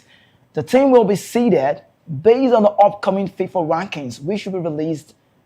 I think it was rather released already. Yes, released already, so you did see that. Now, well, let's tell you, the highest ranked country, according to the FIFA ranking, will face the lowest ranked team, and the second highest ranked side will take on the 3rd highest ranked team. All games will be single leg playoff, single leg knockout matches. Both semifinals are scheduled for November 13th, and also we'll be seeing how that goes, with venues to be announced later. The winners of the semifinal will meet in the Continental Playoff, and that's the Continental Final on November 16th, with the victor earning the sole CAF ticket to represent Africa at the Intercontinental Cup playoff. You could call it Interconfederation Cup playoff, or you could say Interconfederation playoff, whichever works for me. But let's talk about the Interconfederational playoff breakdown. We need to bring it down. Now, let's talk about it so you can know how they've merged this one and how we've gotten to this phase. If the Super Eagles qualify through the CAF playoff, please note, they will join 5 other nations from 4 confederations in the FIFA World Cup qualifying tournament, scheduled to take place in March 2026. Other participating teams will include 2 teams from CONCACAF, talk about the North American side, the Caribbean, and also Central American, and 1 country each from the AFC, they know them as the Asian side, and the CONMEBOL, the South American side, and OFC, the Oceanian place. Bolivia and also New Caledonia will represent CONMEBOL and OFC respectively, with neither Iraq or the United Arab Emirates set to take the AFC slots. The 2 CONCACAF representatives will also be determined in November. For the 6-team Interconfederation playoff, the 2 teams with the highest FIFA ranking will get byes to the 2 separate finals. Let's take, if all 6 teams, you have it on the screen, you can see, if all 6 teams are Team A and Team F It means Team A and Team B will qualify for two different finals due to their FIFA rankings. The remaining four lowest ranking nations will compete in two separate knockout matches. Team C will play D and E will square up against F. It means that the winners of the knockout games will now face each other, face off in the highest ranking teams in two separate finals. I hope you understand this. Clearly, Team A will play against Team C and Team B will face Team E. The winners of these two games will secure the final two World Cup tickets. Yeah, that's how it is. And now I can boldly say that I was there, like we were there. VOP TV sports crew, we were there. VOP FM Lagos, the radio station, we were also there. And it feels good to be happy to be back on the show after being away from home. And now back to home again. You could say, no more Polo Kwane cry, neither is there Uyo Stadium fight. No way. There is no way about this thing. So it's a very big show this day. Good morning. Thank you so much for joining us. We've got a lot to talk about on this very day, but we're going to have a quick break. When we return, every time to dissect. And don't forget, a whole lot happened in the world of sports, and you want to know, you don't have to go anywhere. We'll be back shortly. Please stay with us.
Look that way, you could look this way. It works for me. That's how it works on the show. Yes, let's talk about more.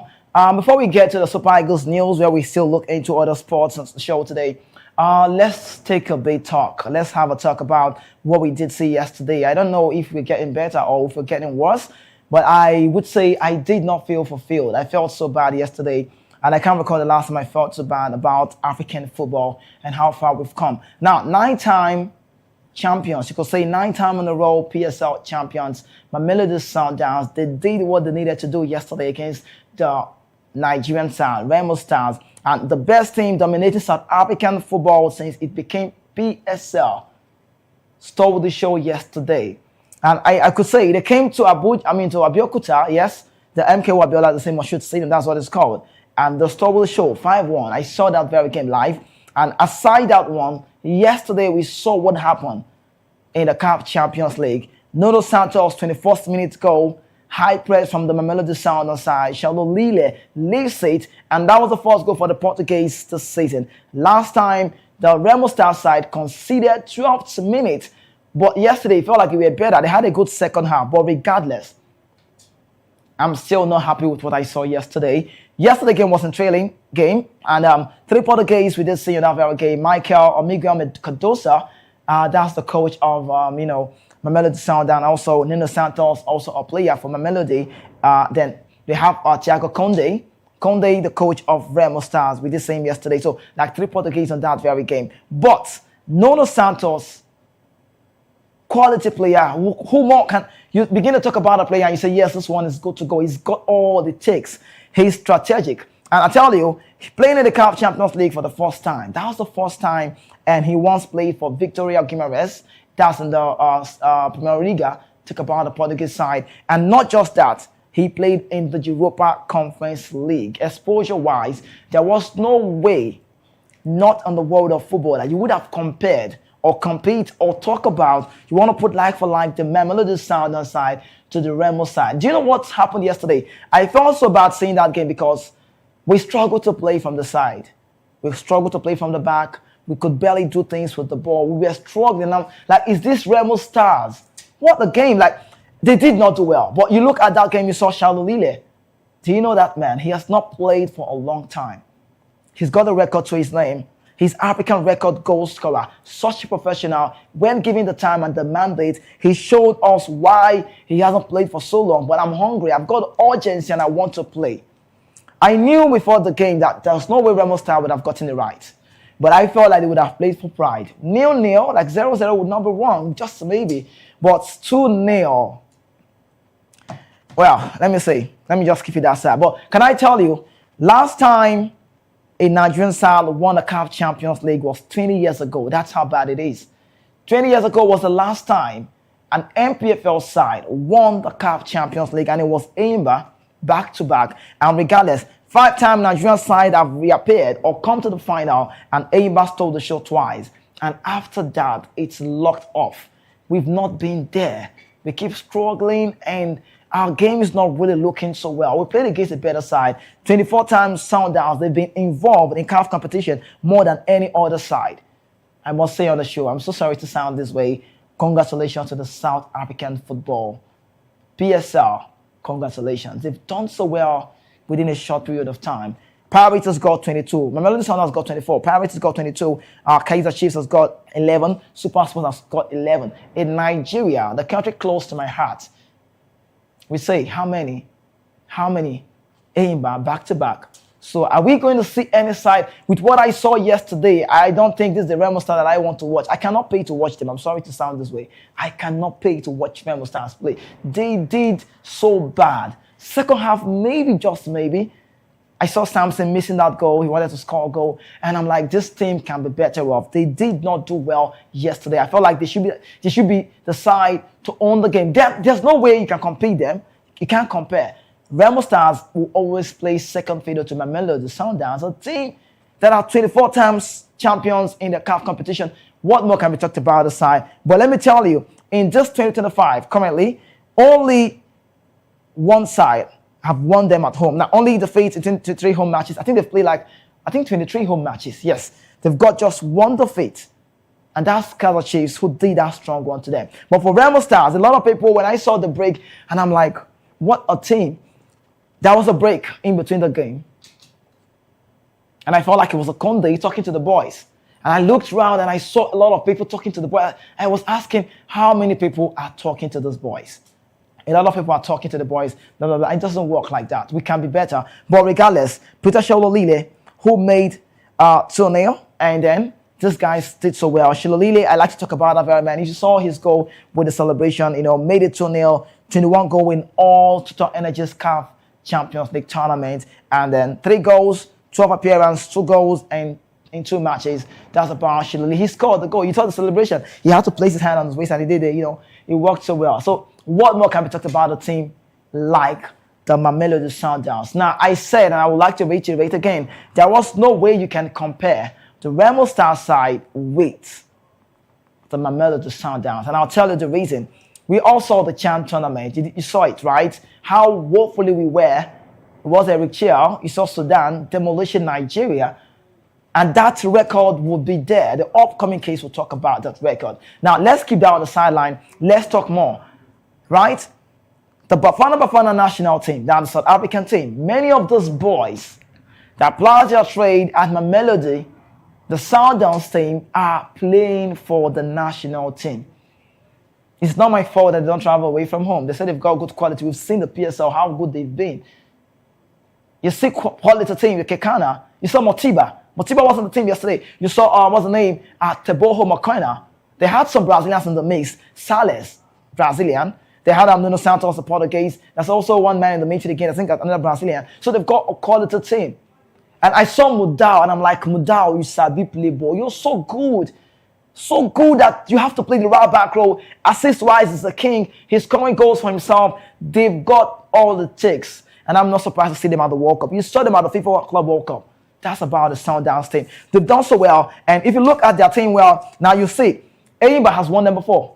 Do you know? Nigerian club side, MPFL, anybody has won them before. I think that was back in 2015-16 season. And I think Lobby Star also for 2018-19 seasons. But let me tell you this, like a shocking fact.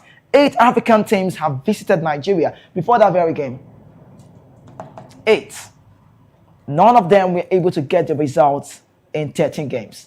Just Sundowns. They've done it to us, and I'm like, South African is dominating Nigerian football. I'm sorry to say this. Shololile, he's got a record for himself. CAF Champions League highest goal scorer now. He just got past Tem Bazwani, and that's a record. Big players come alive from big moments. But for Remo Stars, yesterday, bad result. 3 wins from 7. That's how poor they are. Lost 3, 1 win in last 4, conceded 10 goals in all domestic competition. Scored just 4. That's how bad it is. It doesn't sound good to talk about. But if you look at our league, the MPFL, in the MPFL, Nigeria Premier Football League, many South Africans call it Professional Football League. We've changed it, please. You guys should take notes, right? We call it now Nigerian Premier Football League. And if you look at the way it starts now, in the last 5 years, 5 different winners. Last was Rainbow. We saw Rangers. We saw Ayimba, and keep going like that. So it's a different one to a side that dominated South African football. When you see Sundowns, please get scared of a team like that. 1994 was the last time a Mamelodi Sundown lost at this stage. And then we saw Motiba played in Europa League as well in Strasbourg. These players are exposed. Exposure-wise, they are big. There's no way you can compare them to the MPFL players. You're playing for Chantin, Remo Star, and that's all. Motiba is a South African. He once played for Strasbourg in the Ligue 1. Now he's back home. I think football just grew in the family. His dad was also a club owner. And you see a team like that, they are dominating. One of the last time I saw a Brazilian in the MPFL was Ifan Yobas, thereabouts. I can't recall then, back in the time. But MPFL can be better, please. We can do well. But before I leave the place and bring in my guest on this day, let's quickly say congratulations to Finidi George. I must congratulate Finidi George. Yes, I must say. He is the first Nigerian coach, you need to know, in 7 years to qualify a Nigerian team for the group stage of the CAF Champions League. Rivers United side defeated Black Bulls of Mozambique 3-1 to become the Nigerian first team to reach that stage since 2018. So we cannot talk about this game without referencing Finidi George and then saying how far they've come. Yes, so Rivers United you have on your screen. They've done so well for themselves, and then we should give them all of the glory that they deserve, and they've done so well. So, all right, so that's what it is. But quickly, let's get to connect and bring in just our guests on the show today so we can talk about all of these. So a lot to talk into, and then we begin to look at where we are and where we want to be. It's a great feeling. The last man I had on the show was you, right? It was you. So Adeni has been a runaway man. But Adeni, feeling very great to have you on the show today, and also Nestor, I'm happy to have you guys. Welcome. Yeah, thanks for having me. Good to be back. Yes, so let's talk. I was talking about the Mamelodi Sundowns game, and I was saying you're nodding your head like, yeah. You're not so impressed. Everybody knows about the Remo Star. But let's talk about the big one coming very soon. November 13th will be there. Nigeria. And it's the Gabon side. So Adeni, I'd like to start with you. When you saw Gabon as our opponent, for the World Cup playoff, what came to your mind? Any pressure? The pressure is an informed Aubameyang. Oh, that was my my fear. That was my fear, and the guy is really informed. And yeah, Gabon is not a small side. They're a very, very compact and tactical team. So them qualifying for this playoff, they have all it takes. And I just want to encourage. I just want to admonish Super Eagles that the same strength and the same energy that they used to qualify for this playoff, they should not relent. They shouldn't just take their foot off the pedal for now, because Gabon is a very strong team, a very, very strong team, and I'm still scared anyway. But I just believe we'll still qualify. You believe we'll qualify, but you fear Aubameyang. I'm not surprised you're saying that. He's done so well. We've seen him at Marseille, even though the last time they lost to Lens, but he's been amazing to watch. A Gabonese in his 30s and how far he's come. So Nestor, you tell me. I know you like Aubameyang. I know you respect his gameplay, but let's talk about Gabon, Nigeria. What are you expecting playoff? Okay, I think it will be a nice game from the kickoff. What I'm expecting on that very day will be Nigeria trying to come out of that shell to do something positive. Likewise, Gabonese players as well, because I've seen them play several times. I really liked the way they play. I mean, the cohesion between these guys. I mean, 1, 2, 3, 4 passes. I mean, they hit the back of the post. I mean, I love to see, like you said rightly, Adeni, Aubameyang is on top form and is shooting from all cylinders. I mean, but nothing to take away. We have people like Osimhen, we have Lookman, we have great players, Victor Isaac Simon, right? Yeah. Is it Isaac Simon? Moses Simon. There. So, I mean, I think we can hold our own on the day, like when it matters most. You saw what happened against the Beninois team and the Lesotho boys. I mean, I believe Super Eagles will come out on the day tops. Okay, so that's about Gabon. We will come out. If you ask every Nigerian, they will tell you they are being patriotic. Everybody knows. But the game mentality is what I talk about on the show. Now, the game mentality is one thing to be looked into, and the quality of the team. Victor Osimhen, many pundits and football lovers, I mean Super Eagles fans, have differentiated Victor Osimhen as a special kind of a player. A special being, a special talent. And then they are saying we want all the Nigerian players to be like Victor Osimhen. I was saying on TV, I think it was, one of the big name on the field. I talk about the name on the show, Chisom Bono. I think Chisom's show. Yeah, I was watching Chisom's show and I was watching from home. I think Ekong scored the goal. Was it Ekong that scored the goal?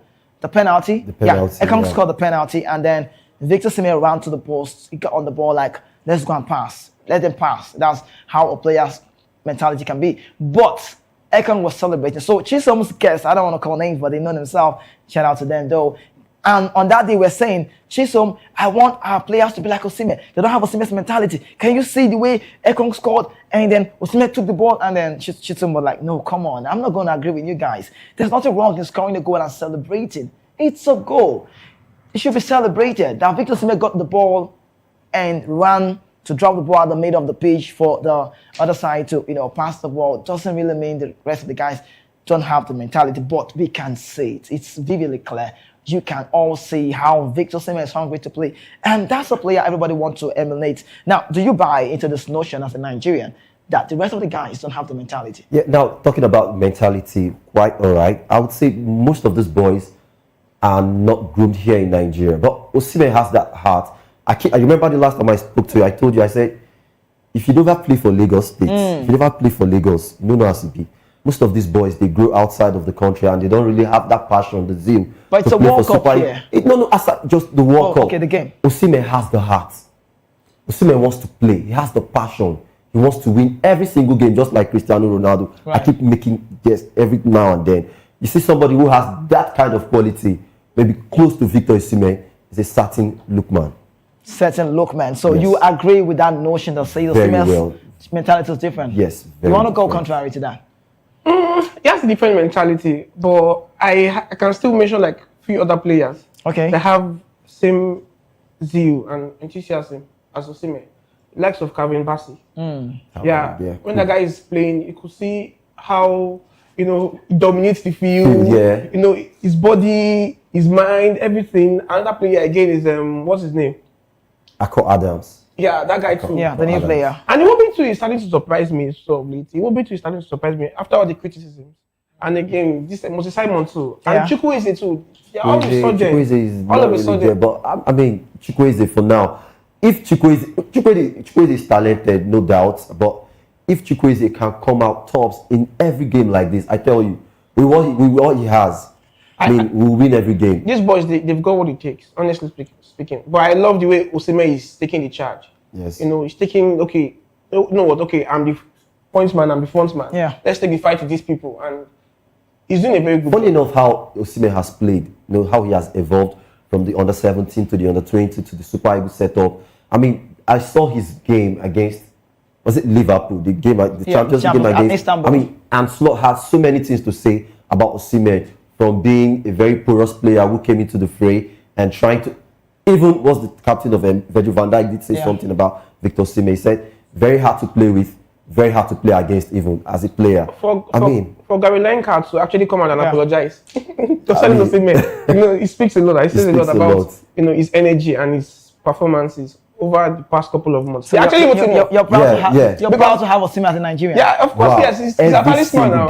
Every single day. Every single day. Osimhen is not the poster boy of Nigerian football now. Conte is still looking at like, okay, if I had an Osimhen, maybe. I'm sure he's regretting. Okay, who knows? Who knows if Antonio Conte is regretting that very one? But quickly, let's get to talk about this now. What people are asking are saying, if Nigeria makes it to the World Cup, how do we go from here? Looking at what we've seen so far, the stats, the players' football methodology, and also does Eric Chell have what it takes to take the Super Eagles to that very big face? It's the biggest fiesta of football world. It's the biggest tournament. Talk about the World Cup. And I cannot wait to see Nigeria, the USA, Canada, Mexico 2026. Eric Chell, my friend, Adeni. You know, I've always liked Eric Chell. From the first day, even prior to the appointment, I was a bit skeptical because they said they used the phrase business as usual. That they were going to get us an enterprising manager. So I'm like, these people don't start again. Hey, God. You know, so when I saw this guy's appointment, Eric Chell, I was like, this guy's different. So I went back, I saw his game when he was coaching Mali. So I'm like, this is a very, very good manager. And from that day, I give it to him. Like, this guy will do amazing things for Super Eagles. And look how we are today. So you believe Eric Chell, if we make it to the World Cup, just if he takes us, you like him to take we might even win the AFCON concept. This for real. This is the best manager we still have teams like Morocco to go. This is the best manager we've had since Gennett. Yeah. Honestly, this is the best manager. I look at him. He's yet to lose a game. Of course, and I'm not sure he's going to lose. Okay, let's say Eric Chell. You think about Eric Chell, World Cup face. It's a big face. Like Adeni rightly said, I've always. You remember the last time I spoke to you, I said Eric Chell is one coach who he's reserved. He knows what he wants. I mean, his technical inputs. I mean, I saw his World Cup heroics. Yeah. Nations Cup heroics with Mali. You saw what he did. The passion he brought into that team. I mean, they played against the Super Eagles. I think during one of the friendlies, they humiliated us 3-0. Yeah, there's us in the game. I recall. Yes. I mean, we had better players on the night who was going to give us the result. But I don't know how they did it. I mean, they came out tops. They played very good game. So from that first day, I told a friend of mine, Kingsley, I said, Kingsley, if you're watching, I said, Kingsley, I mean, no sad anything, but I just said, Kingsley, how about we Super Eagles making this guy? Wait, you mean you said this during that time? Not yes, even I said, how? But I told Kingsley, I wish he was watching. I said, Kingsley, I mean, if NFF can bring this guy to Nigeria and make him our head coach, and you see some changes. Very disciplined coach. That's a lot from Eric Chell. And Eric Chell, you can see fans, people like you, they love you, no. But just, I wish the Franco Malian all of the best. But quickly, let's talk about the body governing the game, the Nigerian Football Federation. We cannot go past that very one. We've seen what's been trending, and I've been off the show, radio, TV, and like I really said, I can't wait to be back, and I'm back now, so we can talk more. How can the NFF define this? How can the NFF defend this? Can they come out clean? We want to know. You want to know. I want to know. We all want to know. We'll bring you a very clip, just a short one. Then when we are done watching, when you're done watching from home, anywhere you're watching from, we come back and the question will be out for the guests to talk about this. The point that you have on the show. The Nigerian Football Federation, a whole lot to be talked about. Before we bring the video, let me quickly let you know, I got this on my mobile. The Nigerian Football Federation reported to FIFA that they had spent $200,000 on training and improving Nigerian referees since 2022. Let me tell you, a shocker. Now, 2023 AFCON, no Nigerian referee. 2025 AFCON, recently, coming December 21, no Nigerian referee. So how exactly was the money spent? Is a question. Accountability, transparency, they're not even helping me to think well. 300 million now down the drain, and you explain this to people and say, yes, we are doing it so right. So how do we go from here? No Nigerian referee, I must tell you, made the CAF official list for the training camp. No one. Also, it's been 19 years. Please do your mathematics very well. Calculation, not permutation now. It's been 19 years since a Nigerian referee, or a Nigerian rather, last officiated at the Center of Africa's biggest tournament way back in 2006. That's how bad it is. You want to understand what we're talking about? Watch this video. We'll be back shortly to tell you more.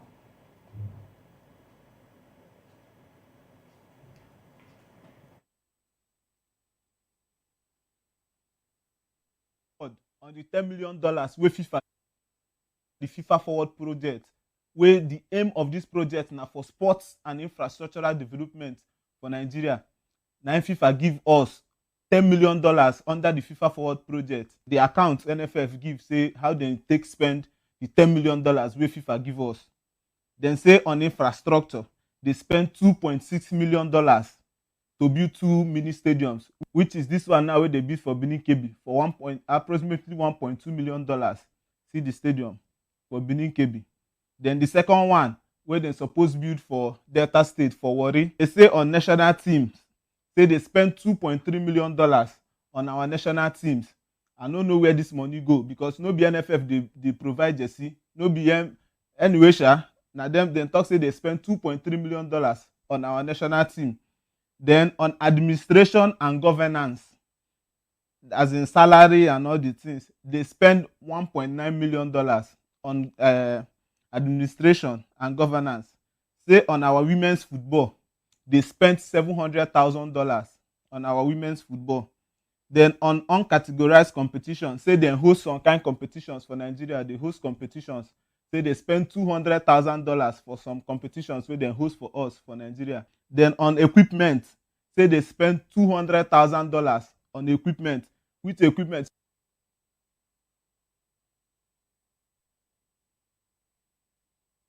$1,000 on equipment.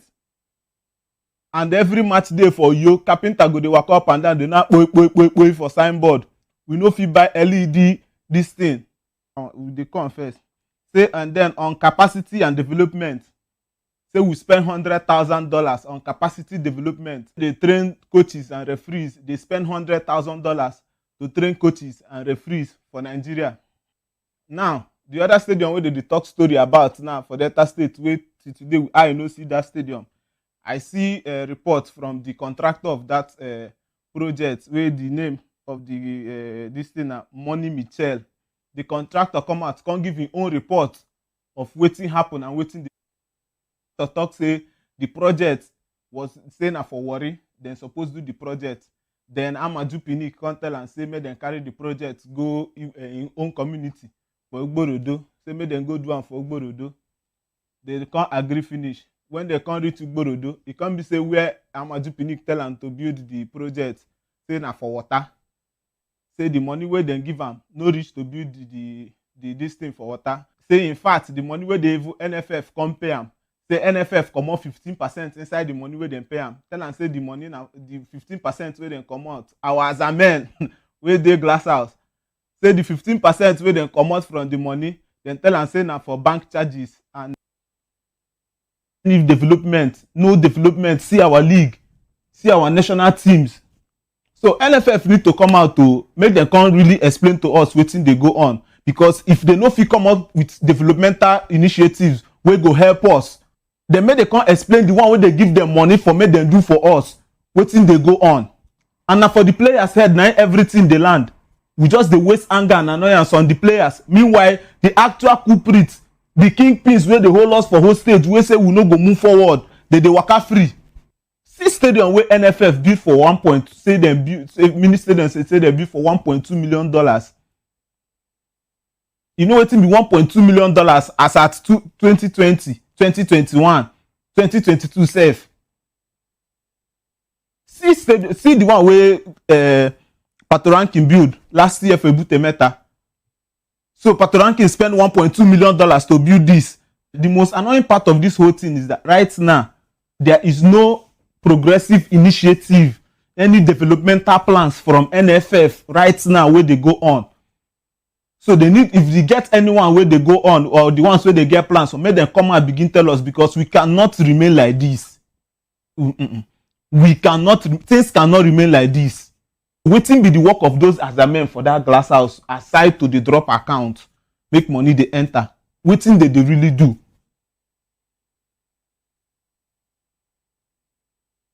Bring it back, just bring it up. boy, very sincerely, it's crazy to talk about, right? But I'm trying to hold it, but it feels like it's not working. How long, whose report do you believe? How long are we going to keep talking about this? Maybe I'm just going to mute on the show for now, because I could play this on and on, so you can watch and you can see that they can't. How can they ever come out clean on this identity? The problem in Nigeria or Nigerians is the same Pinnick celebrated his daughter's birthday last month. And people came out to celebrate him. Yes, it's his daughter's birthday. But until we stop celebrating thieves in this country. Wait, I don't understand what you're saying. You call them thieves? Because for you to misappropriate public funds, The money that was allocated for grassroots football, for infrastructure, and you can misuse that money. Look at what they built. Where I play football in Ikeja, it's the same ground though. And I'm very sure that school did not spend that kind of money for that kind of surface, for that kind of pitch. You saw the party ranking. $1.2 million. That's a whole lot of money. And look at what he did. And he even diverted the one that was meant for Warri to his own village. Is that a corruption to the highest level? See Nigeria, our problem is fundamental. So this is someone that should be in jail, for God's sake. It should be probed.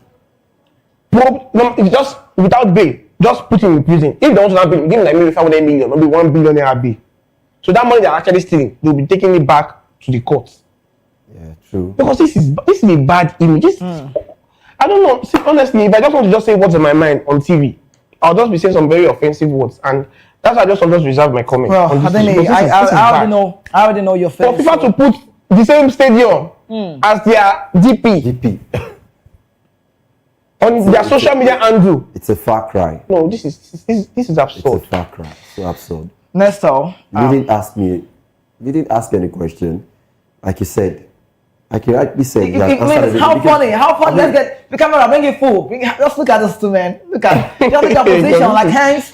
Being forward. That's how big it is. Like you should understand something. Grassroots football can be very, very hard. And now when FIFA gives you money to do something, you should come out and do something.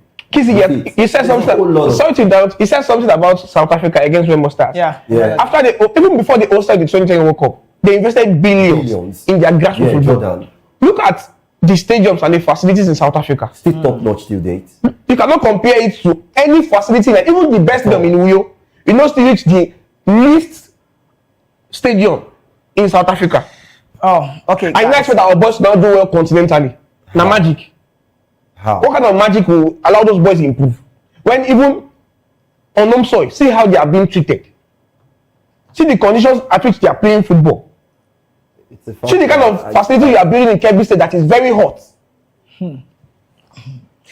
Well, it's actually a lot to talk about, but guys, we need remember the last time I said something, I felt like, I mean, I don't want to be judgmental. Ironically, I did say something, but not like I had that emotions in me at that point in time. And I felt bad. I said, remember, I said, if you can reminisce, I did say, football has to come back to Lagos. Yeah, you keep saying that all the time. I keep saying that all the time. Kizzy. There's a whole lot of things that we need to do. Government I don't know the last time you went to Surulere. Yeah, I've been there. In Shambles. 2 weeks ago. Please, I know. All right, guys, we need to go. Our time is fast. They should call Pinnacle. They should call Pinnacle. Amaju will be a talk for tomorrow, hopefully. Adeni Ojo, thank you so much for making it a great moment to me on the show. And also, Nestor. Let me leave you guys. My pleasure. But I would like to say we should be doing this again sometime next. And then hopefully for the evening, it will be on the TV, on the radio rather. To do this. Guys, thank you so much for being part of the show. Yeah, so it's time for us to move to the next segment. We'll talk more about the news away from this, but let's talk about this NFF. These people, you have these ones, misappropriation of funds and lack of transparency. This is how bad they have been. I don't know what more can be said. You could see, my guess, how furious they were, how bad they were feeling, talking about the Nigerian Football Federation and how, I don't know, there's not, sorry to say, I don't know to say, should I use the word there's nothing good to talk about them, but every time we talk about Nigerian football, it doesn't sound good to be talked about. Why? Which way Nigeria? When are we going to ever get to make things right? Are we ever going to get there? Are we going to make things okay? But just so you know, I would have also told you about the game that was played, the Classico, the Arsenal top of the log now, but all of these things, I'll be connecting you to join the guys later by the evening, talking about the big team, the locker room, Jerry Apelwai, and the rest of the guys will be here to tell you more about that. But one, and don't miss out. 5 p.m. is the time, so you can see them talk more about their Classical. But quickly, let's talk about the Nigerian Tennis Federation. That's the news. Delta State Governor, retired Honorable Sheriff Obovori, has congratulated retired Honorable Victor Oche on his election as president of the Nigerian Tennis Federation, NTF, describing his victory as a well-deserved and a testament to his unwavering commitment to the growth and sport in Nigeria. The governor, in a statement by his chief press secretary, CPS Sir Festus Ahon, lauded Oche, a renowned philanthropist, investor and a supporter of grassroots sports for his passion and consistent contributions to the development of tennis and other sporting disciplines in the country. That's good. He noted that Oche's emergence reflected the confidence reposed in him by stakeholders in Nigeria, talking about the Nigerian tennis, giving his track record of promoting inclusivity and excellence in sports administration. The governor also expressed optimism that Oche's leadership would usher in a new era for Nigerian tennis, emphasizing his vast experience and international exposure as assets that would elevate the sports profile both locally and globally. The governor of Owerri urged Oche to bring his wealth of experience and visionary leadership to bear to the development of Nigerian tennis. And quoting the governor on the show now, the governor said, "With retired Honorable Victor Oche at the helm of affairs, I have no doubt that Nigerian tennis on the path to renewed glory will be back again." But quickly, let's shift attention and talk about something else. Let's talk about the Vienna Open, the title in the world of tennis. Europeans saying Yannick Sinner is in the news. And let me tell you, he's a man that everybody loves to talk about. Yannick Sinner fought back from a set down to claim his fourth title of the season with victory over Alexander Zverev in the Vienna Open final. The top seed, who is currently on the 21-match winning streak on indoor hard courts, battled through early hamstring cramp to seal the 6-3, 3-6, 7-5 win in just under 2.5 hours. It marks Yannick Sinner's second title on the month, having won the China Open at the start of October, while he also added to his Grand Slam haul with victories at the Australian Open and Wimbledon earlier this year. Sunday's final was the pair first meeting since Yannick Sinner beat Alexander Zverev in straight sets in the Melbourne back in January. In Zverev's case, the 2021 Vienna Open champion looked to have strong foothold in the final through after gaining double break advantage at the 4-1 in the first set. From there, the German only needed to hold serve to seal his first 6-3 in 46 minutes. But Yannick Sinner dug deep and looked revived in the second set, playing a number of well-placed winners to hold nerve and hold serve twice and then break serve, opening up 3-love advantage. The rest for the second set was relatively strong and straightforward for the world number 2.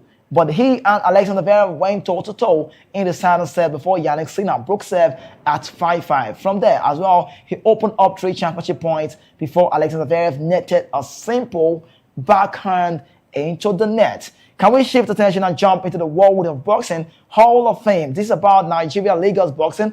Fans were thrilled. I saw that one. You could call it a one-day tournament. It works for me. And I love to say that fans were really thrilled by an electrifying showcase of boxing skill in the Lagos Boxing Hall of Fame Championship return in Grand Star. I saw that very one. The event took place at Agege Stadium, Lagos, drawing large crowds of exciting boxing fans. The one-day tournament featured 10 training bouts, making the comeback of Nigeria's longest-running grassroots boxing competition after a brief hiatus. Boxers from across Lagos delivered outstanding performances, dazzling spectators and leaving them eager for more action-packed contests in the future edition. And I love to see how that goes. But let's wrap up with this very one and tell you, before I talk about Tyson Fury, let me talk about the Lagos boxing one I just saw, or we saw not long. Want to see more of this? Bashali, I cannot recall the last time the kids on the streets can vividly talk about boxing in Nigeria. We all talk about Super Eagles. No disrespect. You and I would agree with me that Super Eagles happens to be the biggest brand, biggest sporting brand in the country. But regardless, we can be better. I talked about Victor Oche. The governor was giving him all of the praises, allowed him all of the... It was okay, that's cool. But I just hope this will not be political. I just hope he's going to come out right for tennis. But bringing it back to boxing, what I did see in Lagos, I would want to see more of these things happen. We should be talking about boxing, tennis, lawn tennis, rugby, not just about football.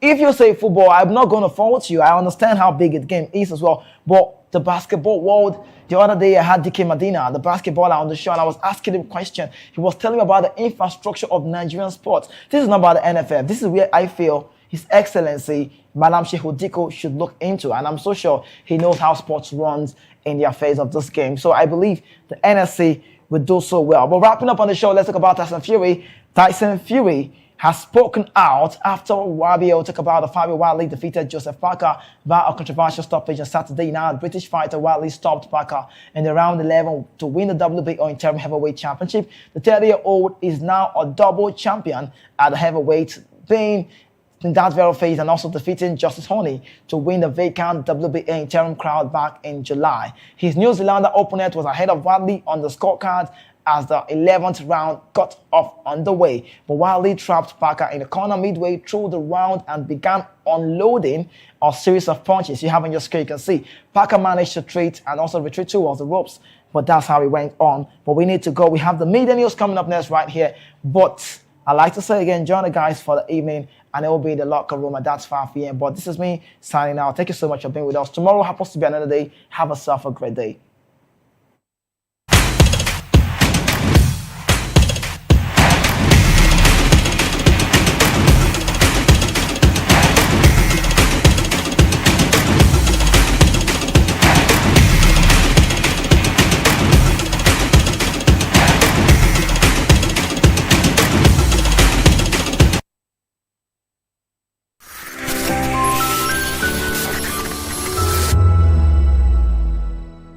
From the views on the street We go to bed empty hunger. to the blaring horns of a hustling city, the loudest voices of the common man got a medium to be heard. This particular administration, they were coming unprepared. It's not a bad thing to renovate the president's lawn. Through top-notch programming, unbiased reportage of news, sports, business, entertainment, and cultural documentaries, Voice of the People 90.3 FM became a symbol for 21st century media. And now, a new baby is born. Voice of the People Television, VOP TV, youthful, full of vigor and penchant for excellence in the continent's media space, exposing the wrongs, applauding the rights, dissecting the news without fear or favor, through factual and accurate stories and contents, Corruption kills three things that makes a society. representing the interests of the people and giving them a voice. Voice of the People TV is here to stay towards building a fair society. VOP TV, Voice of the People Television, truly a voice for the people.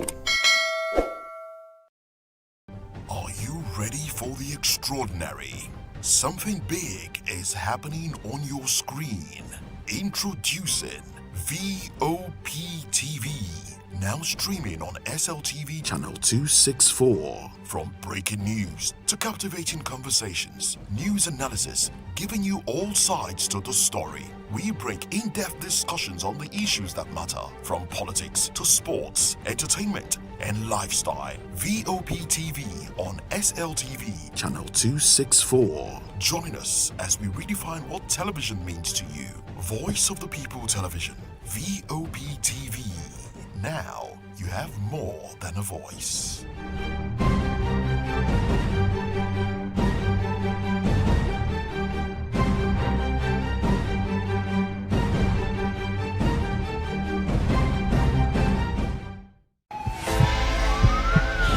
This is Health Check, your weekly guide to better living, smarter choices, and trusted answers.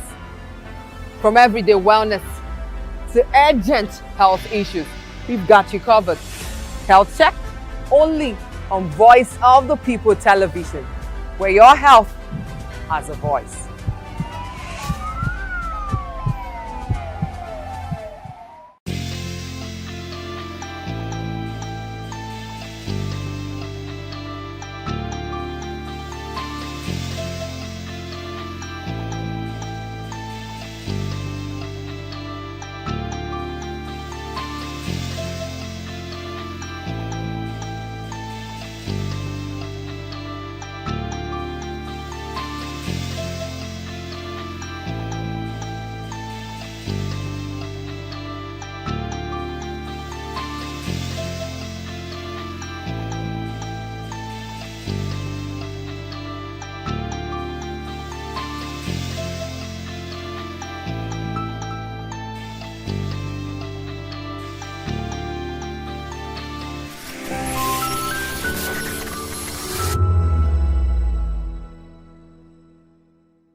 Television awuchiela o onye nụ ya ka ọrụ ibe ya. Ị chọrọ ịmata akụkọ ndị gbara n'ọkwa akụkọ dị iche iche n'ala anyị kwa ụbọchị? Ị chọrọ ịmata ka o si afịatụ na ndọrọndọrọ ọchịchị, agụmakwụkwọ, azụmahịa, ime njem, ọbụladị egwuregwu? Mgbasonyere anyị n'oge ndị Igbo na Voice of the People Television.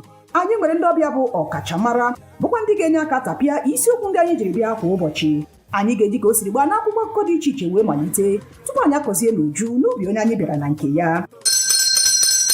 Ịgbamụrụ nzem ọzọ kedụkosi ya gaziere onye ukwu ma gaziere onye nta. Mkparịta ụka tọrọ atọ ka anyị ga-ewetara gị bụkwa nke ga-eme ka ịmata ka ihe si aga n'ala anyị bụ Naịjirịa ọbụladị na mba ofesi. Oge ndị Igbo na Voice of the People Television ga na-abịara gị site n'ụbọchị Mọnde ruo Fraịde na SLTV Channel 264. Ekwekwala ka akọrọ gị ya akọrọ. Chetakwa na ọ bụ na SLTV Channel 264 ka ị ga-ekiri Voice of the People Television. Voice of the People Television. Ugbu a ị nwere karịa olu.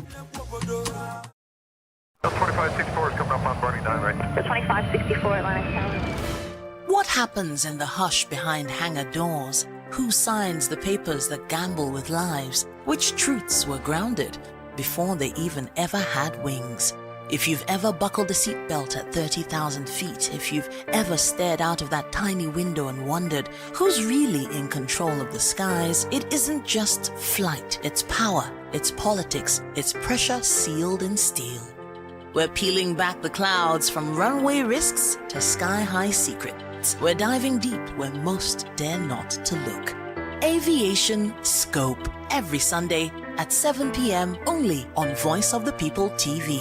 We don't just report, we reveal. We don't just ask, we uncover. Because when it comes to the skies, ignorance is turbulence. Aviation Scope, the sky isn't the limit, it's just the beginning. 3 years ago, we lit the spark. Today, we are blazing the trail for others to follow. VOP Media is free. 3 years of breaking boundaries. 3 years of being that bold voice that echoes the thoughts of the people. 3 years of telling stories that matter. We have experienced complete breakdown in democratic governance. We are not just a brand. We are a movement, giving voice to the voiceless. We go to bed empty hunger. To every viewer, every voice, and everyone that has made us who we are, we say thank you. VOP Media, 3 years and still counting. VOP TV. Now, you have more than a voice. My name is Esther. They call me the Oga of them are the general overseer of them all. Every man, every woman has got a voice where integrity is the volume. So this is Voice of the People's TV. Voice of the People's TV. So this is the people's voice. And the people's voice is the voice of God. That's the voice populi in Latin. The people's voice is the voice of God. So keep watching Voice of the People. In fact, my name is Voice of the People. Keep watching MC Adobe King. Hi guys, my name is Kegan. I am Nigeria's biggest tech content creator, and I just wanted to give a quick shout out to Voice of the People TV. Keep watching, enjoy, and you're welcome. My name is MC Alamano. They call me Enjoy Medlandlord. It's VOP TV. Keep watching VOP TV. Don't touch it down. Even if you want to touch it down, increase the volume. If you don't increase the volume, I told me. My name is Collins Agawabe, popularly known as No Maiden, but last, more than No Maiden. Or more. Not be also the cook right at the fry plantain. We keep on watching VOP TV.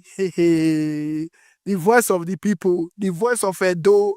If you want to get the authentic news for Edo the way it be, that's why they show and they want to cut anything come on.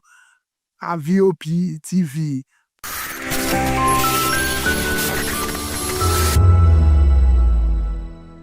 Voice of the people. You can hear me now. My name is Patrick Doyle, and I wish that you continue to echo the voices of the people. Big up VOP TV. My name is Ibifa Dokubo. Please keep watching VOP TV. Hi, my name is Kwekumali Ikenna Onyekwena, and I am with the Voice of the People TV.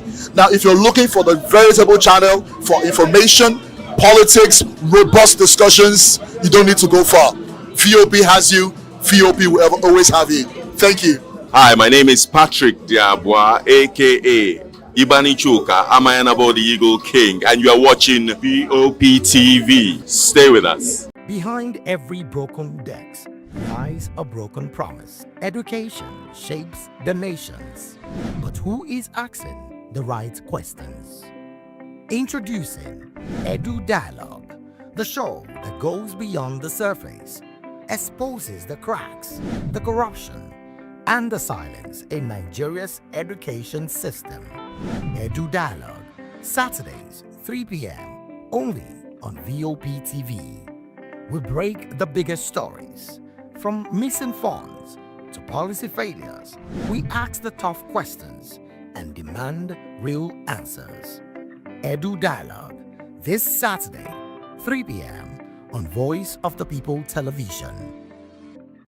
The red carpets, awards, the razzmatazz, music, fashion, interviews, and more. Spotlight on Voice of the People Television. Let's feed you with all the juicy stories in the global entertainment space, bringing you the glitz and glamour as it is hot. Stay tuned to Spotlight, 1 p.m. Monday to Friday. Spotlight on VOP TV. Entertainment like never before.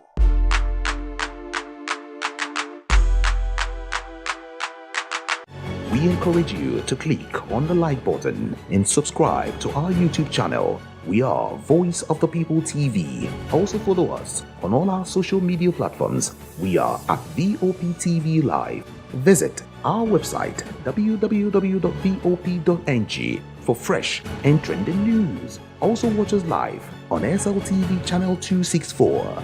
VOP TV, Voice of the People Television.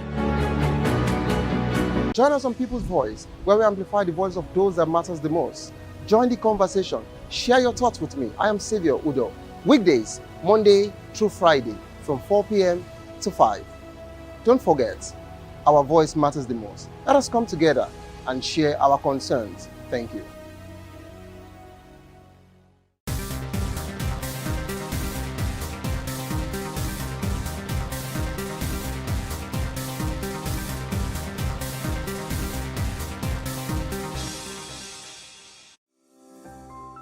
VOP TV. Now, you have more than a voice. Day, or start your day right with a healthy dose of news, fun, and inspiration. Join us on VOP this morning for the latest news, trending topics, and uplifting stories to set your day on the right vibe. From news and current events to lifestyle and entertainment, you are covered. VOP this morning, 8 a.m., Monday through Friday.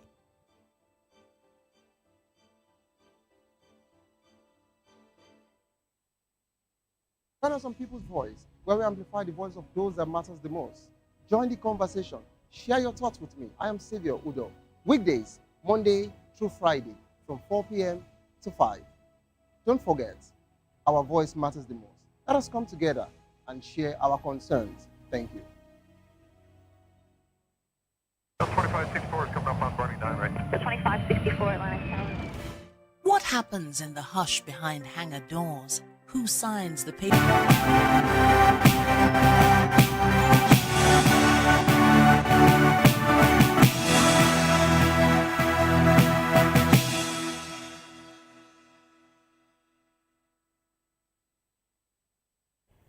Good afternoon and welcome to the Media News and Voice of the People Television. I am Fina Okechukwu. And I am Chioma Innocent. First, the headlines. Kanu drops defense, says no case against him. Paul distances himself from Nnamdi Kanu ultimatum. Falana fault Oyo over NURTW prescription. Several trapped in Lagos building collapse. Police warn Shure to stay out of Lagos. 5 teenagers die in Gombe boat mishap. In business, external reserves surged to $43 billion amid FX stability. And sports, Super Eagles to face Egypt in pre-AFCON friendly. And in the world of entertainment, Charles Onyabo sells out Hard Rock Cafe in Italy. Now the news and details. The detained leader of the proscribed indigenous people of Biafra, Nnamdi Kanu, has dropped his earlier plan to call witnesses in his ongoing trial for alleged terrorism offences. At the resumed hearing in Abuja, Kanu told the court he had reviewed the case file and found no valid charge against him. He said that having been subjected to what he described as an unlawful trial, there was no need to present any defense. Justice James Amotosho directed Kanu to file a written address to that effect and serve the prosecution, advising him to consult criminal law experts on the implication of this decision. The judge adjourned the matter to November 4th, 5th, and 6th for the adoption of final written addresses, either on the basis of Kanu's position or for him to open his defense. Meanwhile, former Niger Delta militant government Ekpemukulu, better known as Tumpolo, has denied reports that he issued a 21-day ultimatum to the federal government over the release of IPOB leader Nnamdi Kanu. Tumpolo called reports false and propagated by his enemies, reaffirming his support for President Bola Tinubu's renewed hope agenda. The statement was made available to newsmen by his media consultant, Paul Bebenimibio. Moving on, counsel to the National Union of Road Transport Workers in Oyo State, Funmi Falano, has criticized the Attorney General and Commissioner for Justice, Abiodun Aikomo, for allegedly misrepresenting a Court of Appeal judgment. The judgment had declared that the prescription and suspension of NURTW activities in the state are illegal. In a letter to Aikomo, Falana warned that the state government has no power to suspend the union's operations and caution against acts of contempt and disobedience. Over the weekend, NURTW chairman Abidin Olajide, known as Ejogbe, stated the union is ready to resume work immediately. Falana accused the government of substituting its own interpretation for the clear and binding pronouncements of the appellate court. Now, this report says the Federal High Court in Abuja will begin its annual Judges Conference on December 15 to mark the new legal year, according to the court's Director of Information, Catherine Christopher. The event, outlined in a circular by the Chief Judge, Justice John Soho, will end on December 18. Christopher said the conference provides an opportunity for reflection, evaluation, and strategic planning aimed at improving justice delivery and judicial efficiency. Here in Lagos, a building has collapsed, trapping an undisclosed number of people in the early hours of today. According to the Lagos State Fire and Rescue Service, the two-story building at 54 Coker Street and near Metro bus stop in Uyimbo gave way around 12:20 a.m. The agency's director, Margaret Adesanya, said firefighters from the Sari Igamu station responded immediately after receiving a distress call. She added that the structure had earlier shown signs of distress before the collapse. Now, away from that story, the Lagos Commissioner of Police, Olondare Jimoh, has warned activists Omoyele Sowore and others against organizing protests over recent demolitions in the state. Speaking today near the 3rd Mainland Bridge, Jimoh said the police have made massive deployment across the city to prevent any demonstrations that could disrupt public order. He stressed that attempts to block major highways or to stop the peace would not be tolerated. Officers have been stationed at key locations including the 3rd Mainland Bridge, Maryland, Ojota, Ganifawaimi Park, Bagada, Bariga, and the Lekki Toll Gate to maintain security. In the meantime, the Association of Igbo Town Unions has petitioned the United Nations Human Rights Council, the African Commission on Human and People Rights, and the ECOWAS Court of Justice over the continued demolition of shops and properties owned by Igbo traders in Lagos. National President of ASETO, Emeka Diwe, told newsmen in Umuahia, the Abia State capital, that the demolitions amount to economic cleansing. Diwe said the group turned to international bodies after repeated appeals to Nigerian authorities went unanswered. as he told us the Lagos state government's claim that the demolished buildings were on waterways, insisting the properties were legally acquired and approved. The group also alleged the demolition notices were served too close to execution dates, denying owners the chance to seek legal redress, and that officials ignore valid documents presented by victims. The association urged affected persons to remain peaceful and law-abiding and called on Igbo to reinvest part of their wealth in the southeast to strengthen the region's economy. On a tragic note, at least 5 teenage girls have died in a boat accident in Nafada town, Gombe State. Governor Inuwaya has expressed deep sadness over the incident, describing it as painful and heart-wrenching, especially given the victims' young ages. In a condolence message, the governor prayed for the repose of their souls and comfort for their families. He also called for strict adherence to water transport safety standards to prevent future tragedies and directed the State Emergency Management Agency and Nafada Local Council to support the affected families. You're still watching the Media News and Voice of the People television. It's time for the news analysis, and joining us today virtually to help analyze the news that made it to a bulletin thus far is Sheson Okwade, Public and Political Affairs Analyst. Good afternoon, Mr. Sheson Okwade. Good afternoon to you. Good afternoon to our viewers across the globe. I'm glad to be with you this afternoon.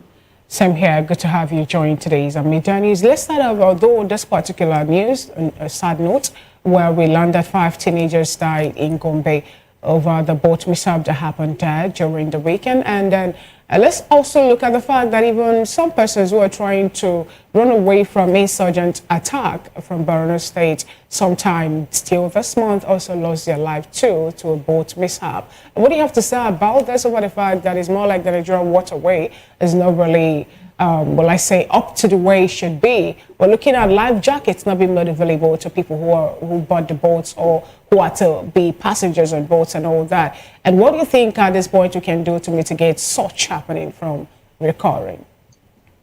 Thank you very much, Vivian. First and foremost, my condolences to the family of the loved ones that lost their life at this boat mishap. Quite unfortunate that they have to pay for the negligence or the ignorance or the failure of our government in making responsibility for other means of transportation. First and foremost, I have this to say that I always tell every individual that safety first, and safety starts with you. Before you embark on waterways, there are supposed to be provision of life jackets. There are 2 things, either provided by yourself or those that are saddled with the responsibility of carrying out the business are meant to provide this for the people. But one thing is actually there. Are there agencies responsible to man our waterways in the states? The answer is yes. When issues like this happen, which is as a result of their failure, how do we actually treat the issue? Are there consequences for some of the wrongdoings that they have actually done to serve as deterrent to others that will not have a repeat of such occurrence? That's the problem we have. I'm sure you witnessed with me that in Lagos, it's part of the areas where the government is actually promoting because there are agencies, the Lagos State Waterways is saddled with that responsibility, and they have their monitors who actually guide people. You dare not embark on a boat ride without you having the approval and making sure that everyone is safekeeping. So I think that is a gap. People take laws into their hands when there are no effective monitoring from the people. And I think the governor just needs to take a decisive action on the agency responsible. If there are no agencies, set it up to make sure that we mitigate this kind of mishap, wasting the future leaders of tomorrow. Thank you so much, Mr. Sheson Okwade, for your submission on that particular topic. Let's now look at another situation where Igbo unions have petitioned the United Nations and the ECOWAS Court due to some demolitions that have been happening for a while now. We've seen where certain buildings and at the trade fair complex, which is a very large market in Lagos, which we cannot deny or overlook or underlook the fact that it's largely people from a certain region that own shops and their own buildings, their own warehouses in that particular place. And we also saw some demolitions in Festac, and people are saying that these has ethnic undertones. They've taken the case outside of Nigeria to the ECOWAS court to stop these demolitions. I personally passed through some places where these demolitions were happening, and you could see that it seems it was done haphazardly.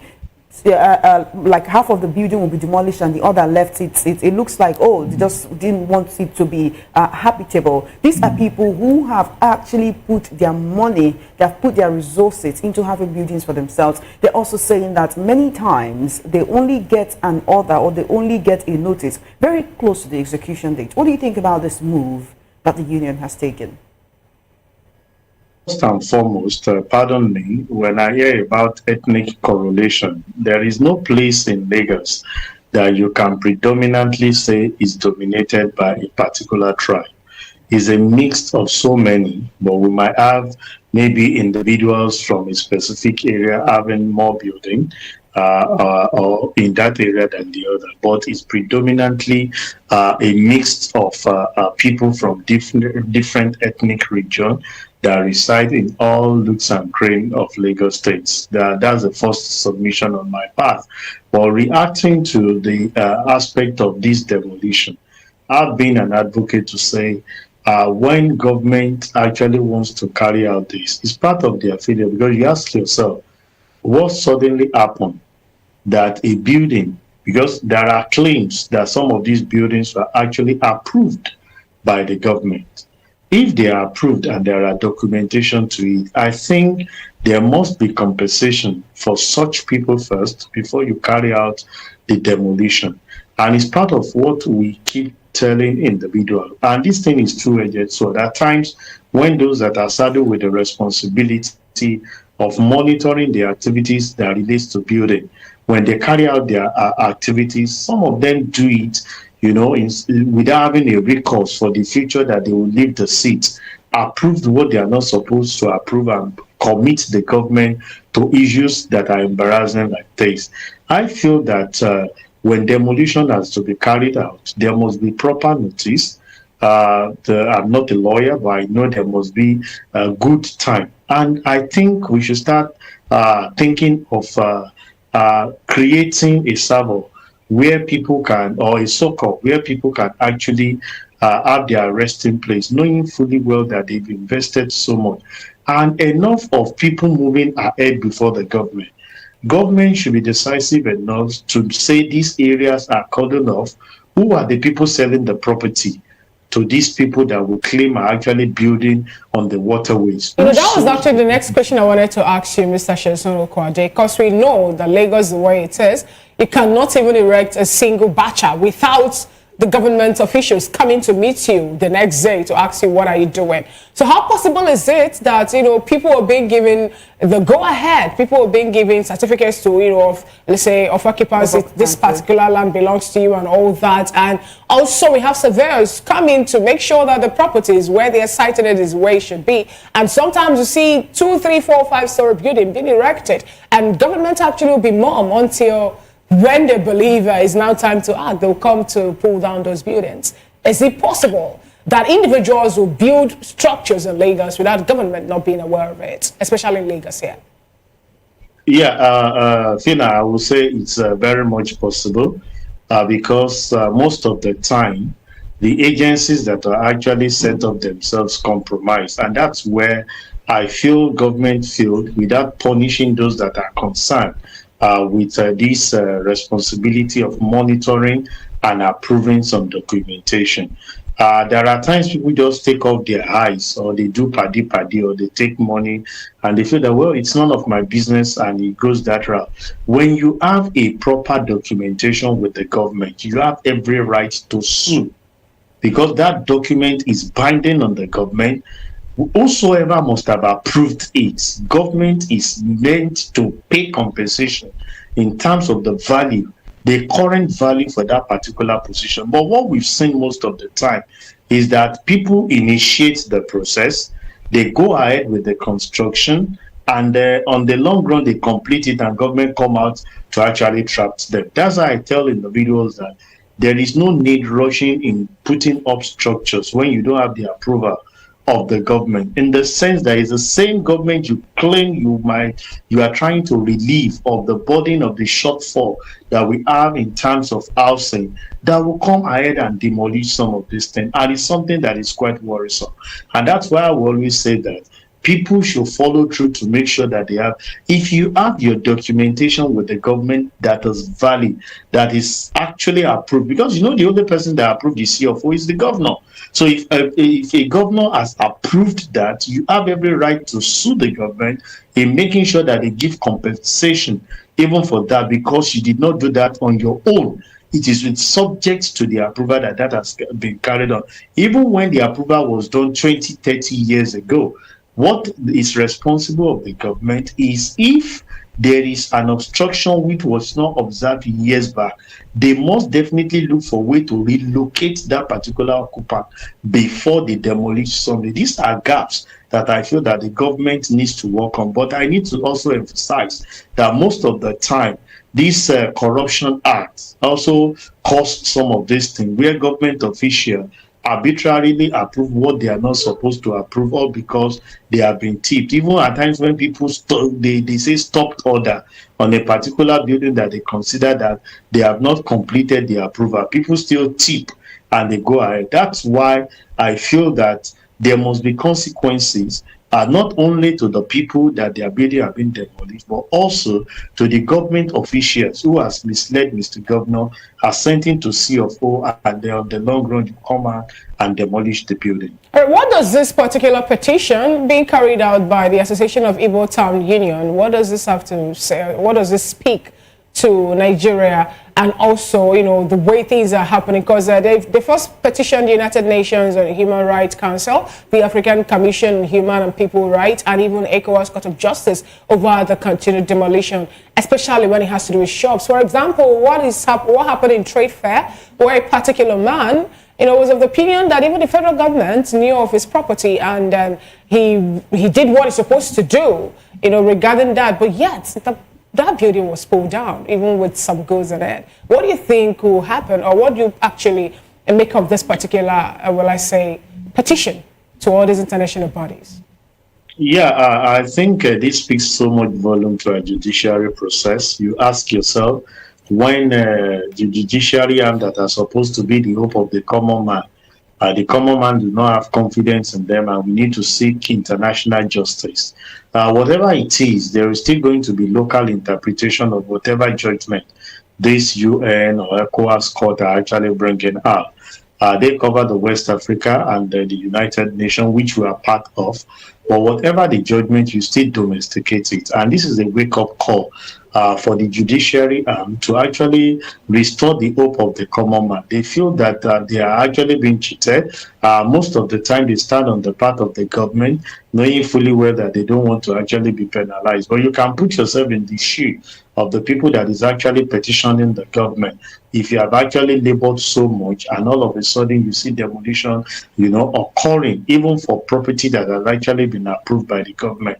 But I feel that we can explore more internally as against exposing ourselves to the international community on some of the flaws that are happening, and the judiciary can be called to order by those that are concerned managing the affairs of our nation. All right, talking about exploring more internally, now we also have it on the news that the police have warned so many persons, especially Omoyele Sowore, to stay away from Lagos, warning him that they are not going to take any form of protest over recent demolition in the state. Now, if internally people will want to come up to protest or to show how aggrieved they are over the demolition of the property, for example, the people of Koshofe local government, or Wuroshoki to be precise, are aggrieved over the fact that individual interest is beginning to play out and demolition happening in that axis. And we're getting information from the police commissioner that such will not be entertained. What does actually speak? What does that portend? Nigerians can't come up again to say we are aggrieved over some things happening around. Because according to what we got, the police said that they have stationed their men, officers, to key locations, including Third Mainland Bridge and Maryland, Ojota, so many other places, even Ganifa Park and a whole lot of other place, to make sure that Nigerians or people who are aggrieved will come out to protest the demolition.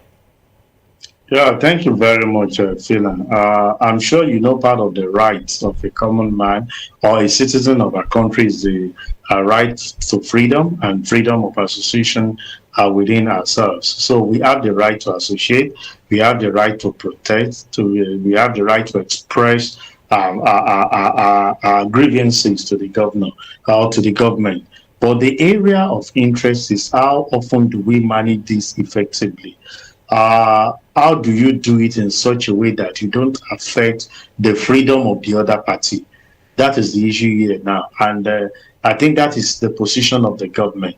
If demolition was actually carried out at Ouro, I'm sure the area where the demolition was carried out, there can be a protest without coming to affect the major asset of the government. I'm sure you know the implication of blocking Third Mainland Bridge. We have different set of people that move in and out. Imagine somebody who has left his house as early as 4:30, walking on the island, and after leaving maybe Badagry, heading to VI, 4:30, you get to Third Mainland and you heard that it's actually been blocked because some people actually want to protest. I will always say, are there ways that we can do this in the civil without impacting on the freedom of the other party?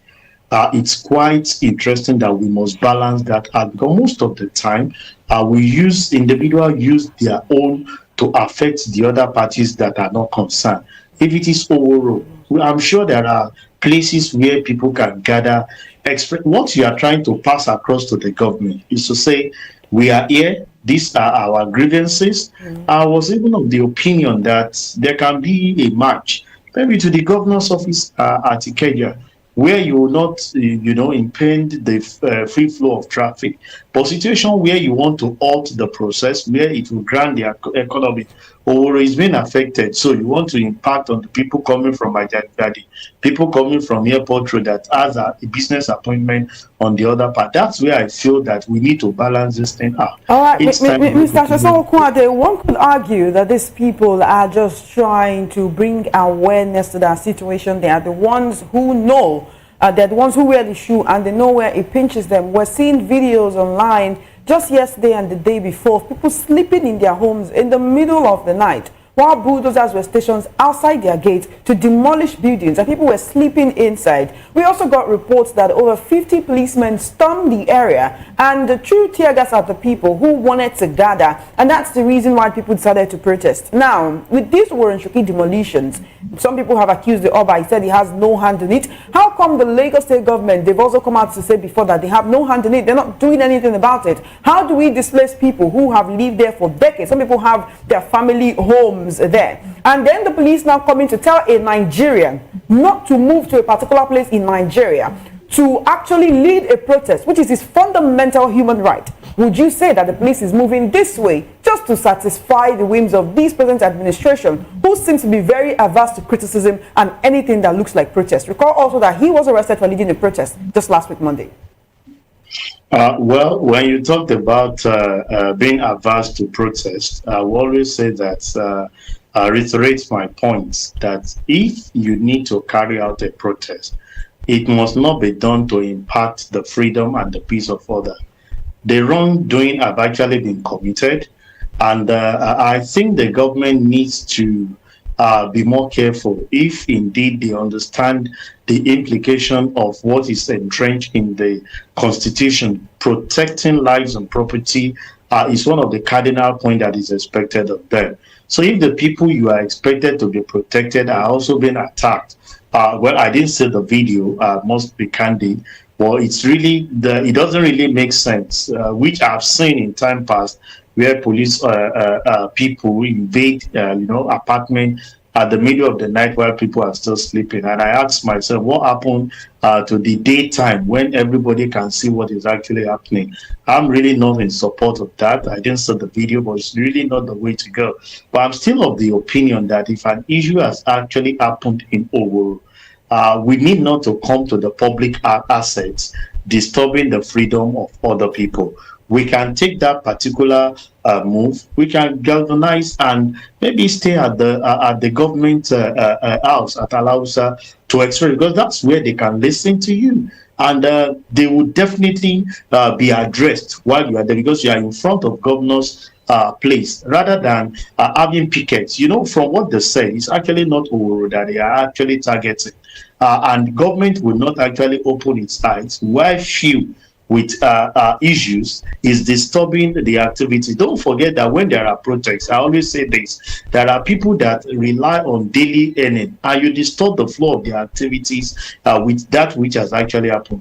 I want to believe that there are more civil way of carrying out some of these things, even when we want to register our grievances. All right, talking about civil ways of carrying out things, Mr. Sheson. All right. Sorry to interrupt you, but talking about the civil way, was it civil for the police to come in the dead of the night accompanying bulldozers to pull down houses with people still inside? Now, just this morning, we're also getting reports that demolition of shops with goods still inside. It was ongoing at Ikeja Computer Village.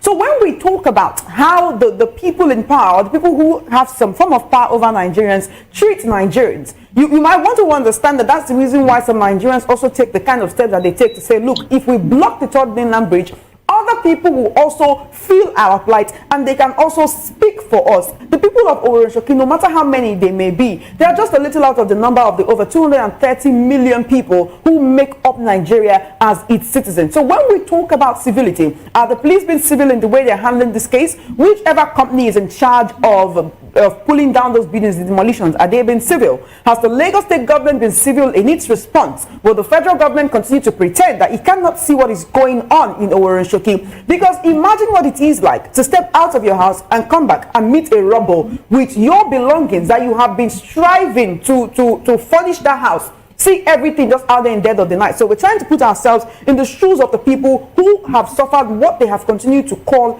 an injustice. With the soaring prices of real estate right now, many people are even scrimping and saving to be able to afford their house rent, only for it to now be demolished. So can you really blame these people for blocking the highway to try to let other people feel their plight and speak for them? Okay, thank you very much. I understand the plight. Like I said, I am not a party to people coming overnight, and I said that in my submission earlier, where you pull down building of structures overnight, even when people are there. But I know there are steps and processes people follow before demolition has been carried. And I'm using this opportunity to you don't give people notice of 10 days, 15 days. Most of the time, I'm sure people have as much as 6 months, and I think that is the most ideal way. And as a government, what palliative measures are you actually putting in place to make sure that the concerns people? I know most of the time government will tell you that they build there indiscriminately. They do not have the approval. So when there is no government approval, there is no it's just the reality. I'm not defending the government. They will tell you that people erect some of these buildings without government approval. I keep saying, when there are demolition, there are litigation against the government, and we've seen instances where people have won the cases against the government for wrongfully demolishing their building. So I'm not supporting the fact that they should come at the middle of the night.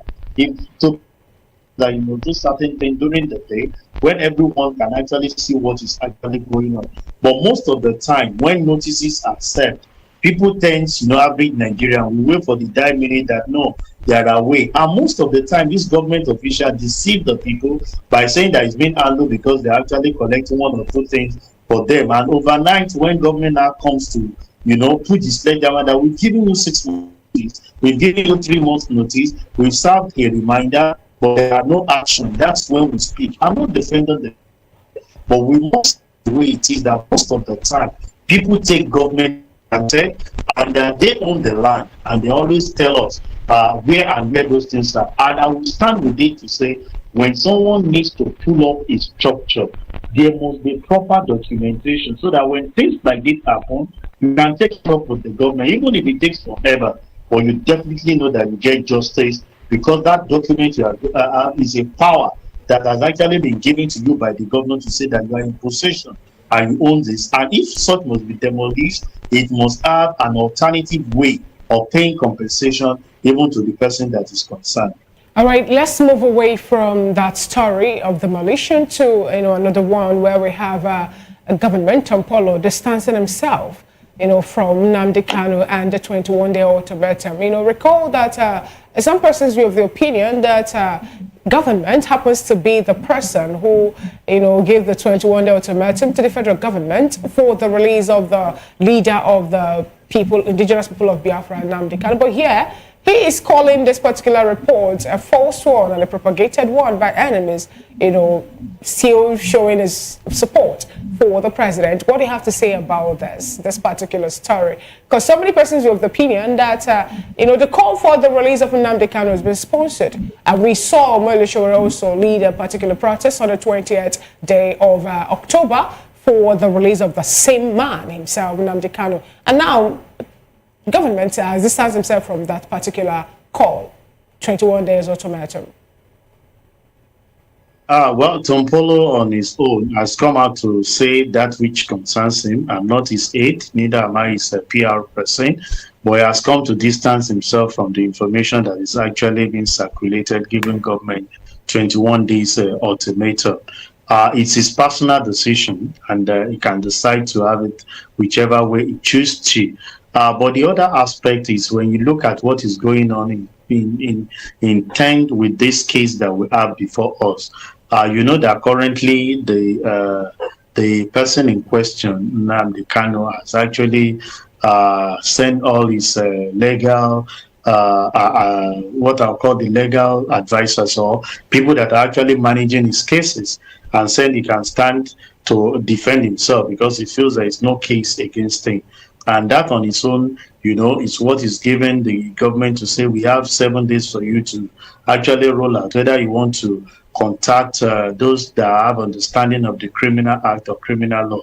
One thing I know is that even for the legal luminary, they get even people to stand in their gap to understand how to put defense up against the government. But this that we are saying, I think we will only be elongating the case that we have at hand, because those legal people can see things differently from outside, advising and guiding you the way to go. But on the part of Tompolo, he's an individual. He has his rights to say whatever he feels, and he has discredited this news that is saying, whether it's enemy at work or not, government will tell you that enemy at work, individual will tell you that enemy at work. When are we going to overcome the enemy? Because we seem to be enemy of ourselves in some of the things that we're actually doing. But he has given his words, and that is, I feel, is what the government will say. Whether it's done because he's actually supporting the government is an issue for a different thing. But I feel that the person in question needs to take this case more decisive. You cannot defend yourself. I will always tell individuals, even in a developed climate, it's pretty difficult. That is why you have trained experts who can actually view cases from both sides, advise you on the path to go, and you'll be able to take a decision on the way forward. Talking about defending himself, Kanu has come up to drop the earlier plan, to call up witnesses in his ongoing trial for alleged terrorism offense. As in the particular hearing resumed in Abuja, Kanu told the court that he reviewed the case file and found no valid charge against him. So, what do you actually have to say about that particular statement? Saying that, whatever thing happening between him and the federal government is unlawful. The trial that is being put to go through is also unlawful, and that was what he said.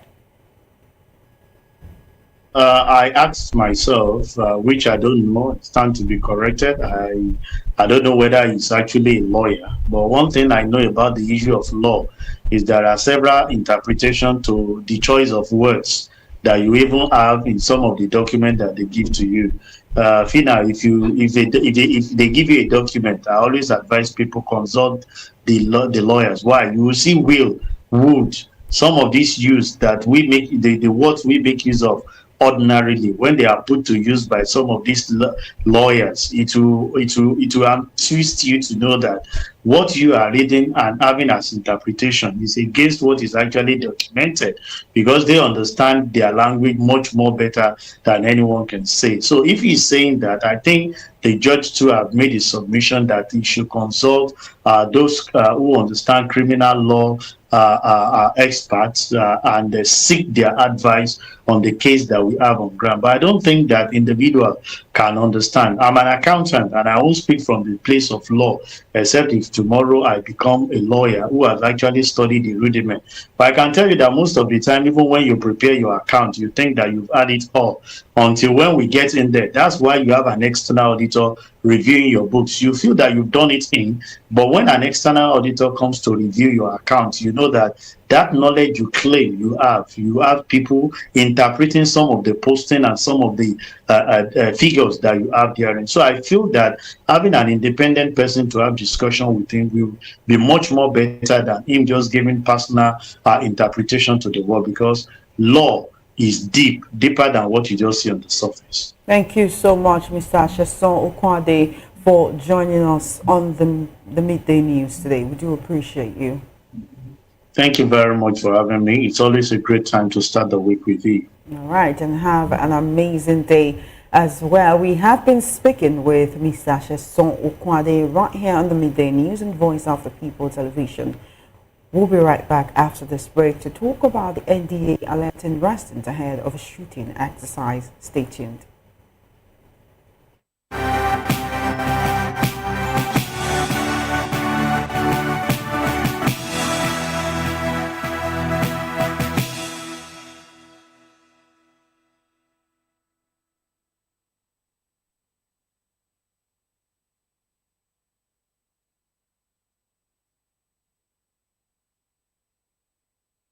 Welcome back. The Nigerian Defense Academy has warned residents of Afaka, Kauya and Mando to avoid its open range from Tuesday until November 7. According to Mohammed Maidawa, the NDA's public relations officer, the exercise will be conducted with all necessary safety measures in place. In another development, the Kaduna State chapter of the African Democratic Congress has accused the ruling All Progressives Congress, APC, of trying to infiltrate and weaken opposition unity in the state. Speaking after a leadership and stakeholders meeting, ADC National Vice Chairman, Northwest Jafar Sani, alleged that the APC is sponsoring elements within the opposition to create internal crisis and frustrate the party's reorganization. Sani reaffirmed the explosion of members found guilty of insubordination in anti-party activities, endorsing the decision of the State Working Committee led by Patrick Didam Ambot. He warned coalition members and the public against recognizing the blacklisted individuals and announced the reinstatement of Nanadi Usman and Mohammed Bashir Saidu as chairman and co-chairman of the coalition. Earlier, State Chairman Patrick Ambot maintained that the ADC in Kaduna remains united and would not tolerate indiscipline or personal interest that threatens its collective vision. Now to education matters. The National Examinations Council has launched a new examination center in London, the United Kingdom, as part of its global expansion and commitment to Nigerians in the diaspora. Unveiled at the Education Matters Conference UK 2025, NECO Registrar Professor Dantani Wushishi said the Senior School Certificate Examination Center will extend access to credible Nigerian assessments beyond the country. NECO's Acting Director of Information, Aziz Sani, added that the center will support Nigerian students and adult learners in the UK who have been unable to complete secondary education or obtain equivalent qualifications. Wushishi also reaffirmed NECO's plan for a full migration to computer-based examinations, calling it a key strategic goal for the Council's future. You're still watching the Midday News and Voice of the People TV. We'll go on a quick break and we'll come back. Business, sports and entertainment up next.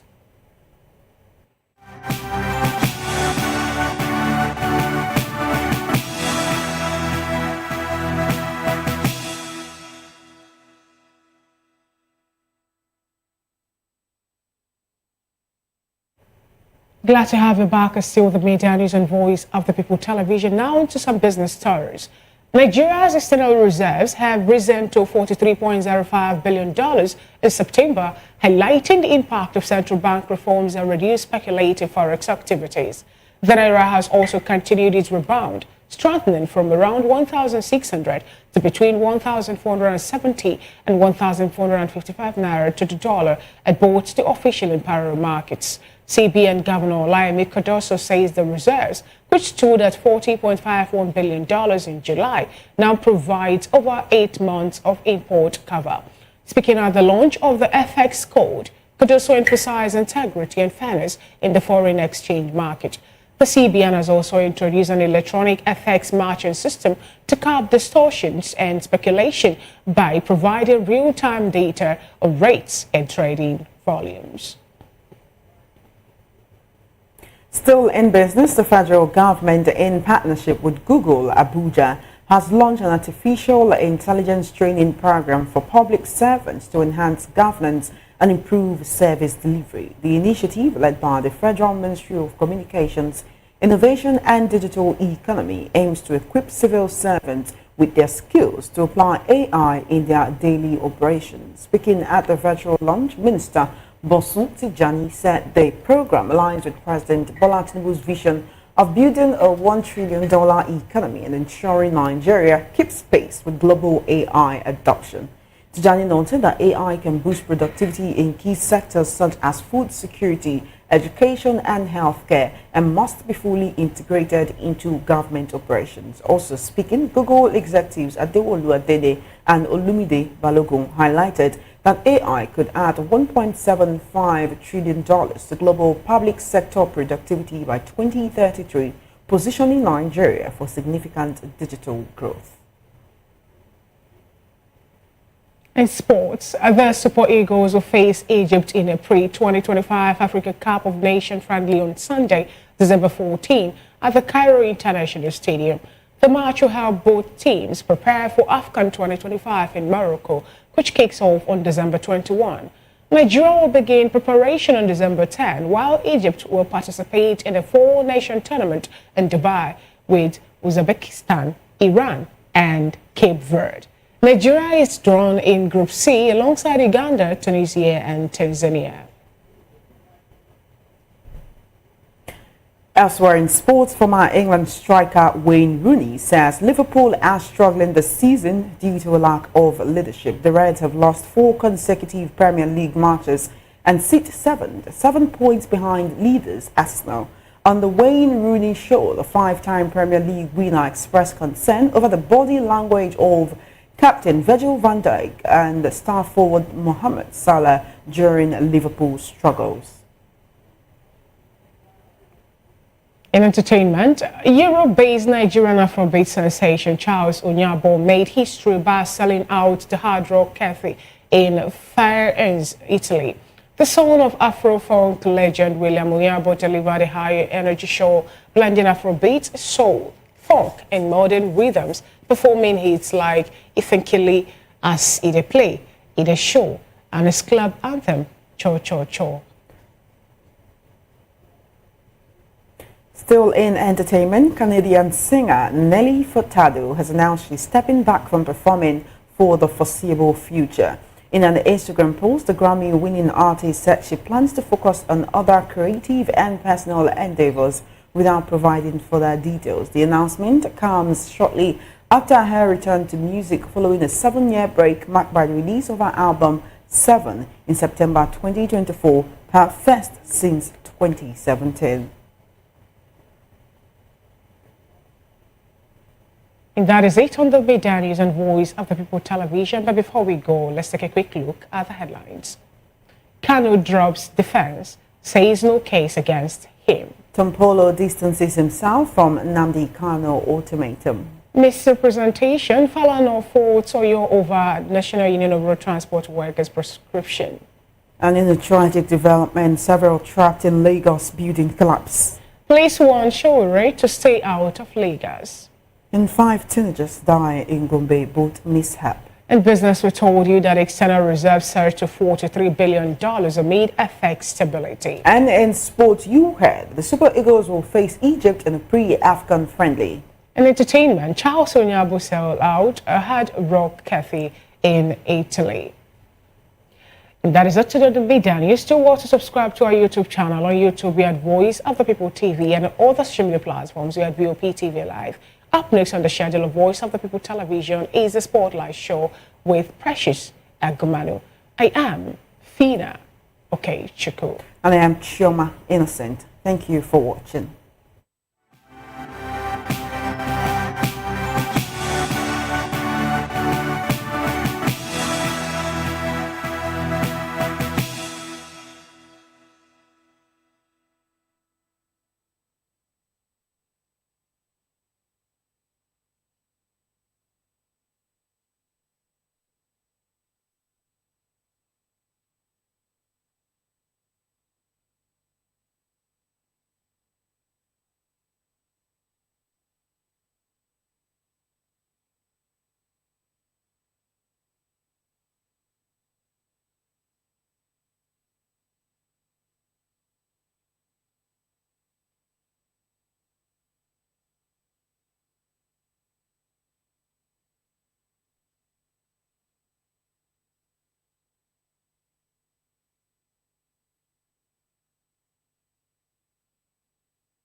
From the views on the street, we go to bed empty hunger, to the blaring horns of a hustling city, the loudest voices of the common man got a medium to be heard. This particular administration, they were coming unprepared. It's not a bad thing to renovate the president's lodge. Through top-notch programming, unbiased reportage of news, sports, business, entertainment, and cultural documentaries, Voice of the People 90.3 FM became a symbol for 21st century media.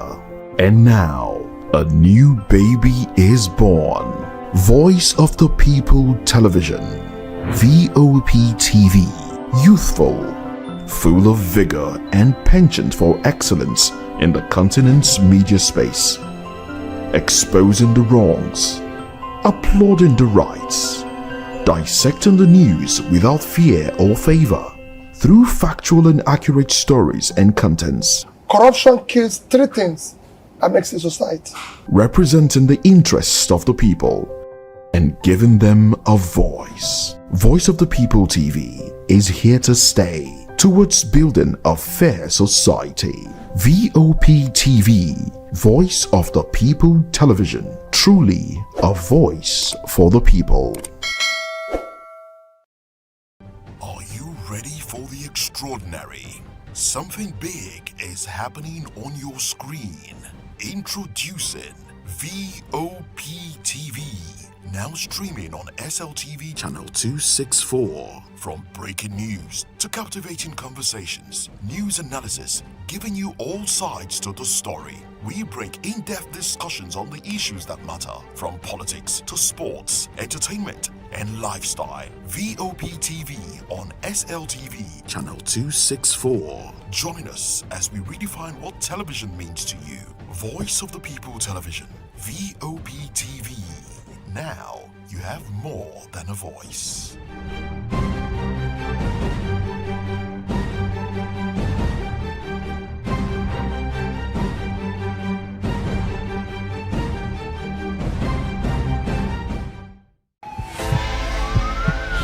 This is Health Check, your weekly guide to better living, smarter choices, and trusted answers. From everyday wellness to urgent health issues, we've got you covered. Health Check, only on Voice of the People Television, where your health has a voice.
Voice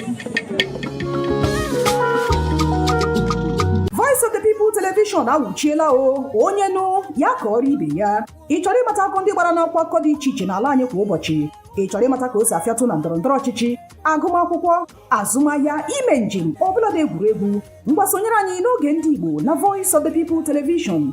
Anyị nwere ndị ọbịa bụ ọkachamara bụkwa ndị ga-enye aka tapịa isiokwu ndị anyị jiri bịa kwa ụbọchị. Anyị ga-eji ka o siri gbaa n'akwụkwọ akụkọ dị iche iche wee malite tupu anyị akọzie n'uju n'ubi onye anyị bịara na nke ya.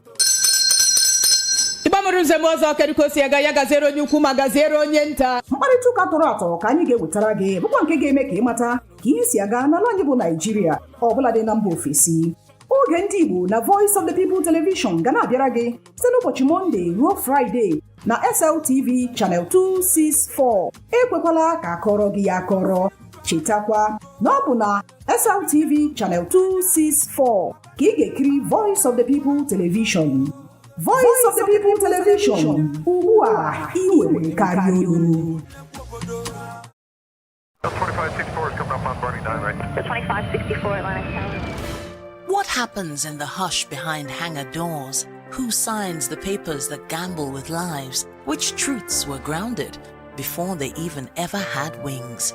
If you've ever buckled a seatbelt at 30,000 feet, if you've ever stared out of that tiny window and wondered who's really in control of the skies, it isn't just flight, it's power, it's politics, it's pressure sealed in steel. We're peeling back the clouds from runway risks to sky-high secrets. We're diving deep where most dare not to look. Aviation Scope, every Sunday at 7 p.m. only on Voice of the People TV. We don't just report, we reveal. We don't just ask, we uncover. Because when it comes to the skies, ignorance is turbulence. Aviation Scope, the sky isn't the limit, it's just the beginning. 3 years ago, we lit the spark. Today, we are blazing the trail for others to follow. VOP Media is free. 3 years of breaking boundaries. 3 years of being that bold voice that echoes the thoughts of the people. 3 years of telling stories that matter. We have experienced complete breakdown in democratic governance. We are not just a brand. We are a movement, giving voice to the voiceless. We go to bed empty hunger. To every viewer, every voice, and everyone that has made us who we are, we say thank you. VOP Media, 3 years and still counting. VOP TV. Now, you have more than a voice. My name is Esther. They call me the Oga of them are the general overseer of them all. Every man, every woman has got a voice where integrity is the volume. So this is Voice of the People's TV. Voice of the People's TV. So this is the people's voice. And the people's voice is the voice of God. That's the voice populi in Latin. The people's voice is the voice of God. So keep watching Voice of the People. In fact, my name is Voice of the People. Keep watching MC Adobe King. Hi guys, my name is Kagan. I am Nigeria's biggest tech content creator. And I just wanted to give a quick shout out to Voice of the People TV. Keep watching, enjoy, and you're welcome. My name is MC Alamano. They call me Enjoyment Landlord. It's VOP TV. Keep watching VOP TV. Don't touch it down. Even if you want to touch it down, increase the volume. If you don't increase the volume, I told me. My name is Collins Agawabe, popularly known as No Maiden, but last, more than No Maiden. Or more. Not be also the cook right at the fry plantain. We keep on watching VOP TV. The voice of the people, the voice of Edo. If you want to get the authentic news for Edo, the way it be, that's why they show and all the content anything come on. At VOP TV.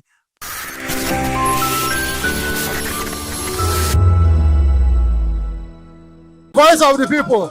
You can hear me now. My name is Patrick Doyle, and I wish that you continue to echo the voices of the people. Big up VOP TV. My name is Ibifa Dokobo. Please keep watching VOP TV. Hi, my name is Kwekumali Ikena Onyekwena, and I am with the Voice of the People TV. Now, if you're looking for the veritable channel for information, politics, robust discussions, you don't need to go far. VOP has you. VOP will always have you. Thank you. Hi, my name is Patrick Diabwa, aka Ibani Chuka, Amayanabo the Eagle King, and you are watching VOP TV. Stay with us. Behind every broken desk lies a broken promise. Education shapes the nations. But who is asking the right questions? Introducing Edu Dialogue, the show that goes beyond the surface, exposes the cracks, the corruption, and the silence in Nigeria's education system. Edu Dialogue, Saturdays, 3 p.m., only on VOP TV. We break the biggest stories, from missing funds to policy failures. We ask the tough questions and demand real answers. Edu Dialogue, this Saturday, 3 p.m. on Voice of the People Television. The red carpets, awards, the razzmatazz, music, fashion, interviews, and more. Spotlight on Voice of the People Television. Let's feed you with all the juicy stories in the global entertainment space, bringing you the glitz and glamour as it is hot. Stay tuned to Spotlight, 1 p.m. Monday to Friday. Spotlight on VOP TV. Entertainment like never before.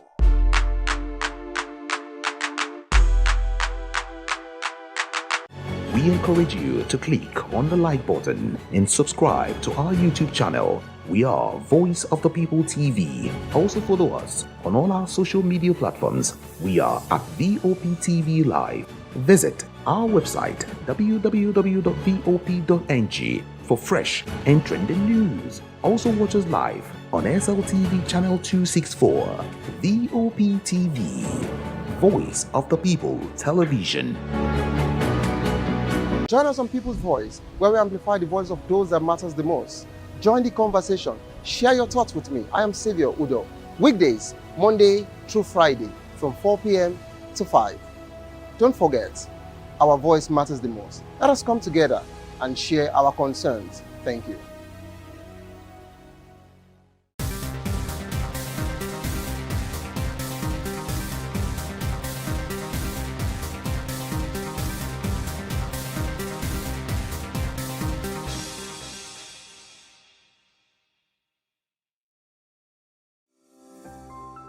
VOP TV.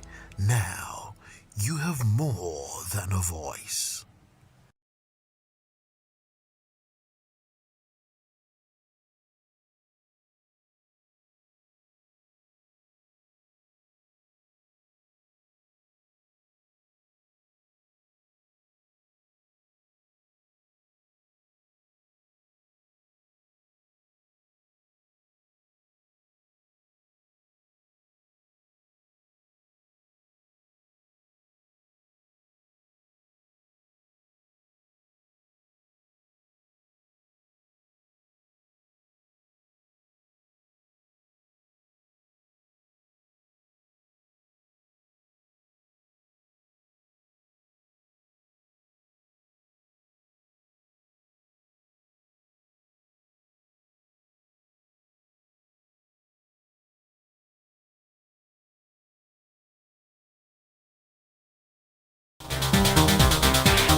Hello, beautiful people. How are you doing? Yes, this is a beautiful week and a beautiful day. Welcome to Spotlight on VOP TV, your favorite hub where we shine the light on creativity, culture, style, music, and purpose-driven people. And yes, you can't forget that. I'm your girl, your special baby, Precious Agmanu, aka Call Me Prezi. And at this point of the time, I want to call this special person, but right now he's semi-special. But then, let's continue because we are on a deal. Please, let's welcome Gio. He's even laughing because he knows why. All right, welcome on board. My name is Xavier Udo, okay? No, see, you don't have to come from that angle. We are business partners. I am just a businessman. There is nothing, no hard feelings. You don't have to get it here. You don't have to talk about it here. You guys really want to know what happened, but then if you want us to, no problem. Let's watch our linears. The linears are not dirty, so let's watch it. Let's watch it on air. Let's go into what we have to do, Savior. Why did you have to start from there? No. I did quiet business, so now you want to bring it on air? God. So it's a new day to stay positive and inspired.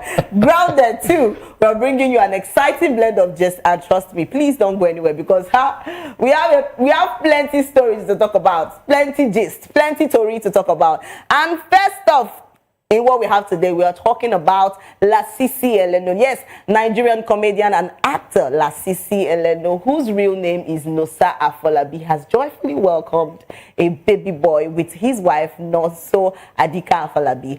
The couple announced the arrival of their son on October 23rd, 2025, sharing the news with fans and well-wishers across social media. So Lasisi, known for his humorous skits and distinctive Snapchat filtered rants, expressed immense gratitude and excitement as he introduced their new bundle of joy to the world. So the proud parents named their son River Elroy Adedamini Adewumi Nosege Anya Lewechi Afolabi. That name long, yo.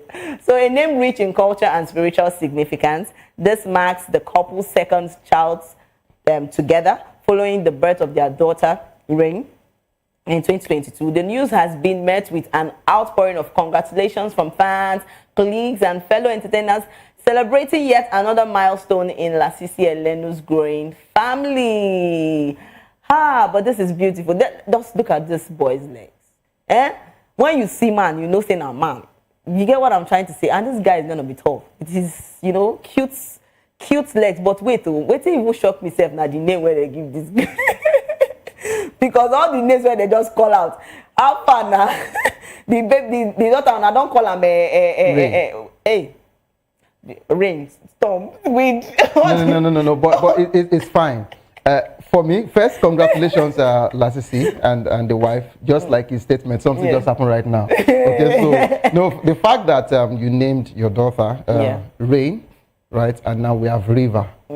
This is actually lovely. No. Do you know this sounds like that cartoon? Is it cartoon or animation that they have? In a time like this where the rain comes and when rain. I've forgotten the name of this animation actually, but it has this where they call the rain and the storm. They mix it with fire and the rest of them. Oh, wait, Avatar. Correct. Okay, so no. Lasisi, please don't mind Precious. Please don't let me start thinking what I was not meant to think. So what you are trying to say indirectly now is that their fourth child, the third will now be what, winged? No, it's not possible. Since they've actually named Rain and we have River, that's wonderful. Congratulations to them. Rain and River, I beg. Yeah. Which one? And I love the other one that it says Elroy. I love that particular name, Elroy. So Elroy means the God that sees me. Okay, so it's quite biblical. I love that particular one. River, Elroy, Adedamini, Adewumi, Nosage, Ayelewichi, Afolabi. Wow. So immediately, this same River now has Instagram handle. That was what I was going to talk about. It's small thing though. I said if you see have you been following Lasisi's daughter's IG page? IG, yes. Like she is as funny yes, as the father. Come to think of it, I don't know what's going on right now because a lot of I'm not talking like him. Yeah, something just happened right now. That I think Nigerian parents, especially fathers and mothers, are into the maybe social media space and entertainment and all of that. Entertainment. Yeah. Recently I saw Wizkid's son, doing his thing and vibing. They call him new. That's another angle. Yeah. But I understand the fact that for almost all social media influencers or entertainers, they allow it now for their kids, for them to open Instagram and do for us to follow up, the child and all of that. Back then it was not always like this. Yeah. Even this particular situation of you giving birth to a child and you announce immediately, you mention full name like that. Back then, they would never agree. That you might even get up to maybe 1 year or 2 before people really know your name. Lord. But now, we are not afraid of anything again. So I think over time, Nigeria is evolving. You know, the culture is also evolving. But there's something that has refused to evolve, which is our traveling spirit. You know, I can be with you now in this studio. We'll be doing this show together. You don't know that I have a ticket to Canada tomorrow.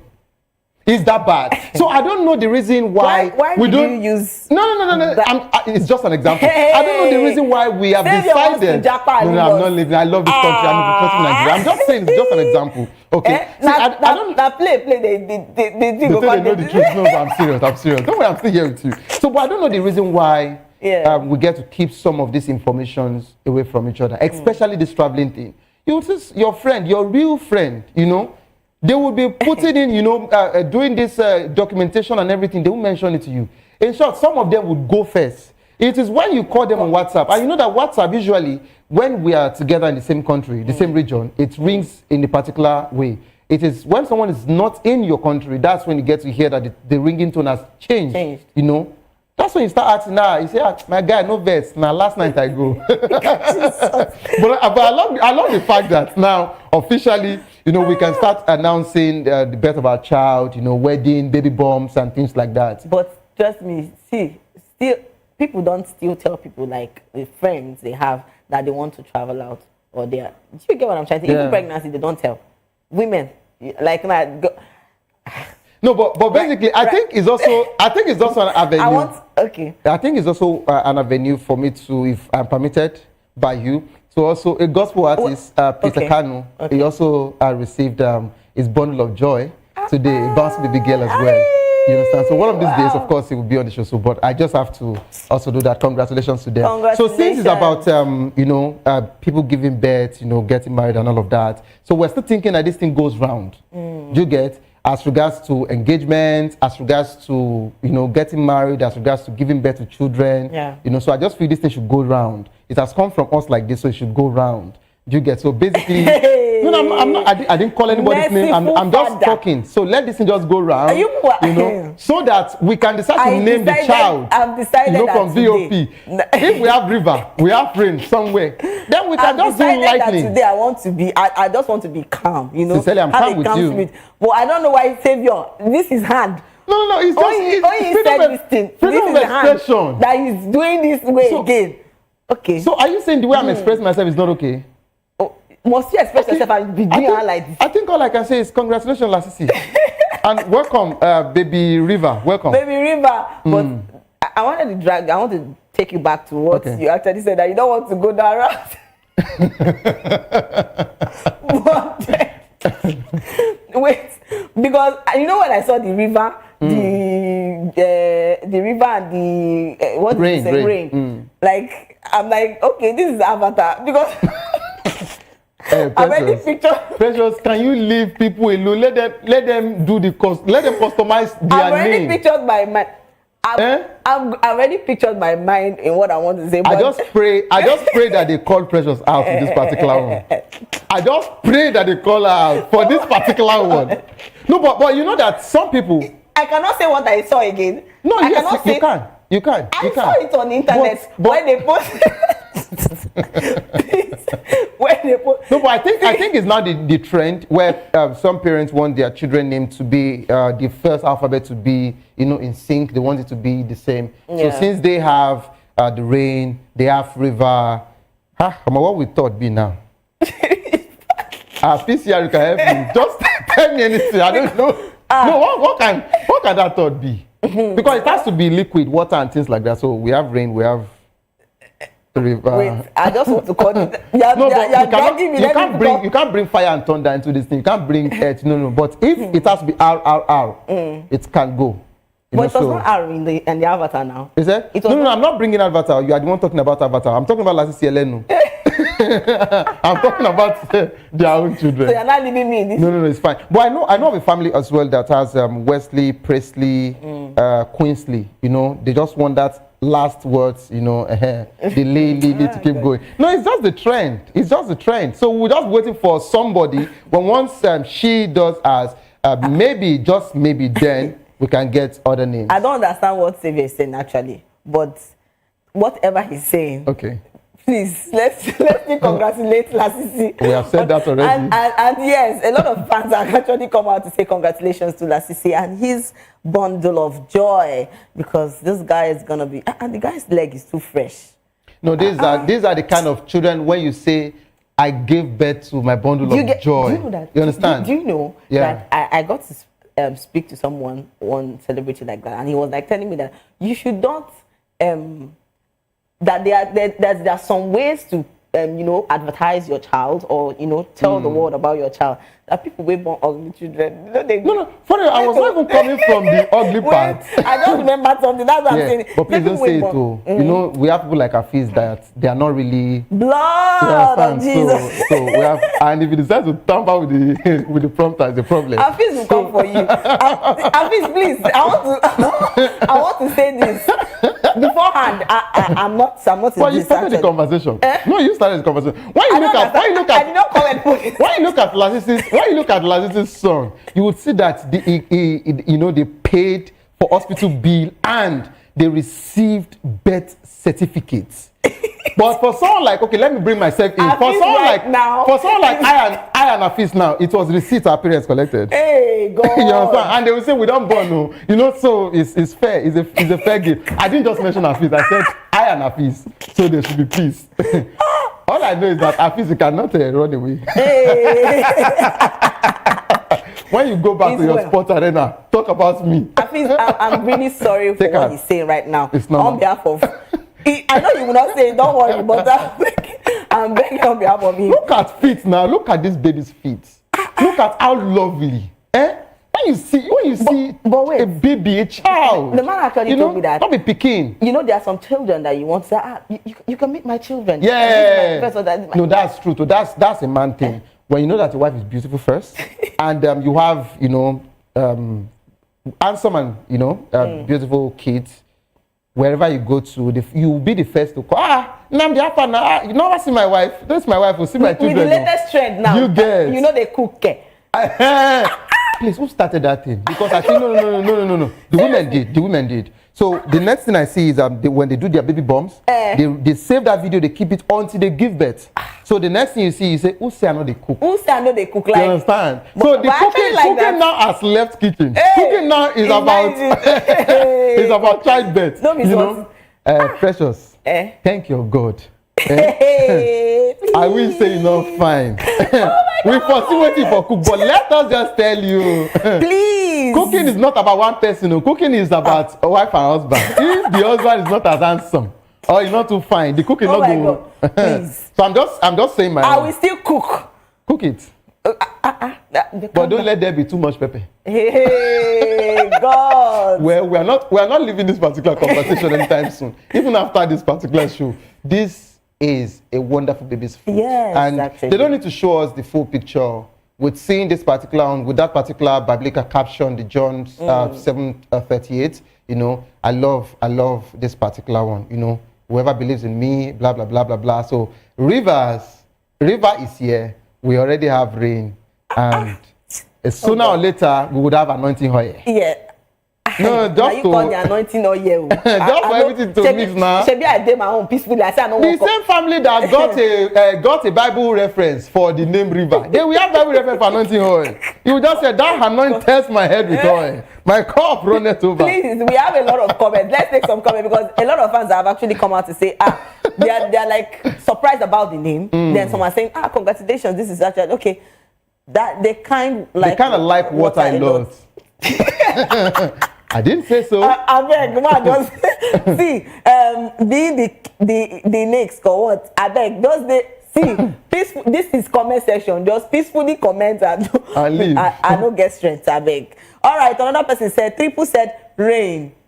Rain don't get junior brother. Yeah, because the reason why that laughter emoji is there is because Rain is actually a content creator. That little girl. Oh, yes, the father has really modeled that child. Yes, God. So Rain alone, our page, if you want to laugh, just go there, you understand better. All right. Success said congrats. All right. And Vince said, Wonderful. And Sule said, the name no con too long. Like this. Sule, they didn't tell you to call all the names at once. Just pick one and be calling the baby. It's as simple as that. They're only trying to tell you that these are the baby's names. So you can choose to call one. If you now feel like, oh, Heart, River, and Eroy, no problem. Concerning you. Then, Declutters Heaven said, congratulations. All right, we have a lot of comments, but then we will have to move to our second gist. And this one, because I don't want to keep this for myself because I'm trying to. Let's just go to let's go to the second gist we have today. And yes, the next gist we are talking about is about Nigerian singer Bella Shmurda has opened up about the pressures that come with fame.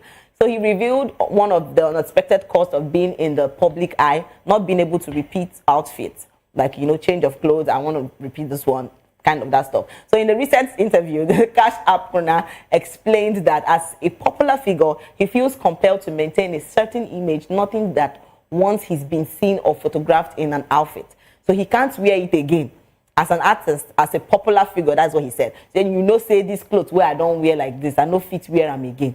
He said highlighting how fame comes with image-related expenses many don't see. So Bella Shmurda further elaborated that beyond the financial demands of producing quality music, artists also face intense societal pressure to uphold a glamorous lifestyle. So he suggested that this constant need to look fresh and unique contributes to why Nigerian artists often charge high performance fees. So his remarks shed light on the unseen burdens of stardom, where maintaining public perception often comes as a step to personal and financial costs.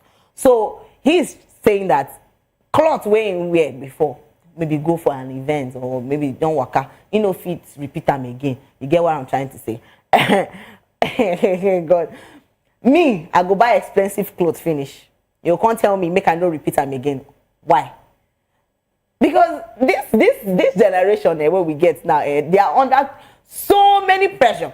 And come to think of it, yes, and this particular story will still we're going to be going to where Priscilla came out. Popular socialite Priscilla Kambala has addressed a fan who remarked that she wore the same shoes she used at her wedding for a recent event. So in her response, she highlighted the unrealistic expectation placed on women to avoid repeating luxury items, saying, "My generation girls are living in delusion, thinking I should only wear Jimmy Choo's once just because my fan base is bigger now. Like, I don't get it.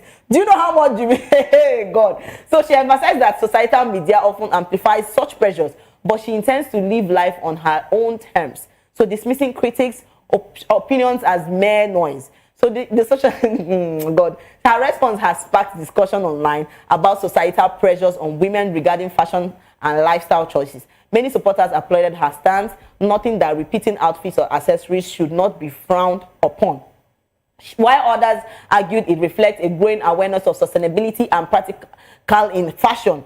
Kambala's comments reinforce her position as a bold voice, unafraid to challenge conventional expectations of women in the public eye. So I'm still talking about, please, I want to say this thing. No. Savior, do you get, maybe I buy a very expensive dress, and because I buy it just to show off, then I can't repeat that dress. It doesn't make sense.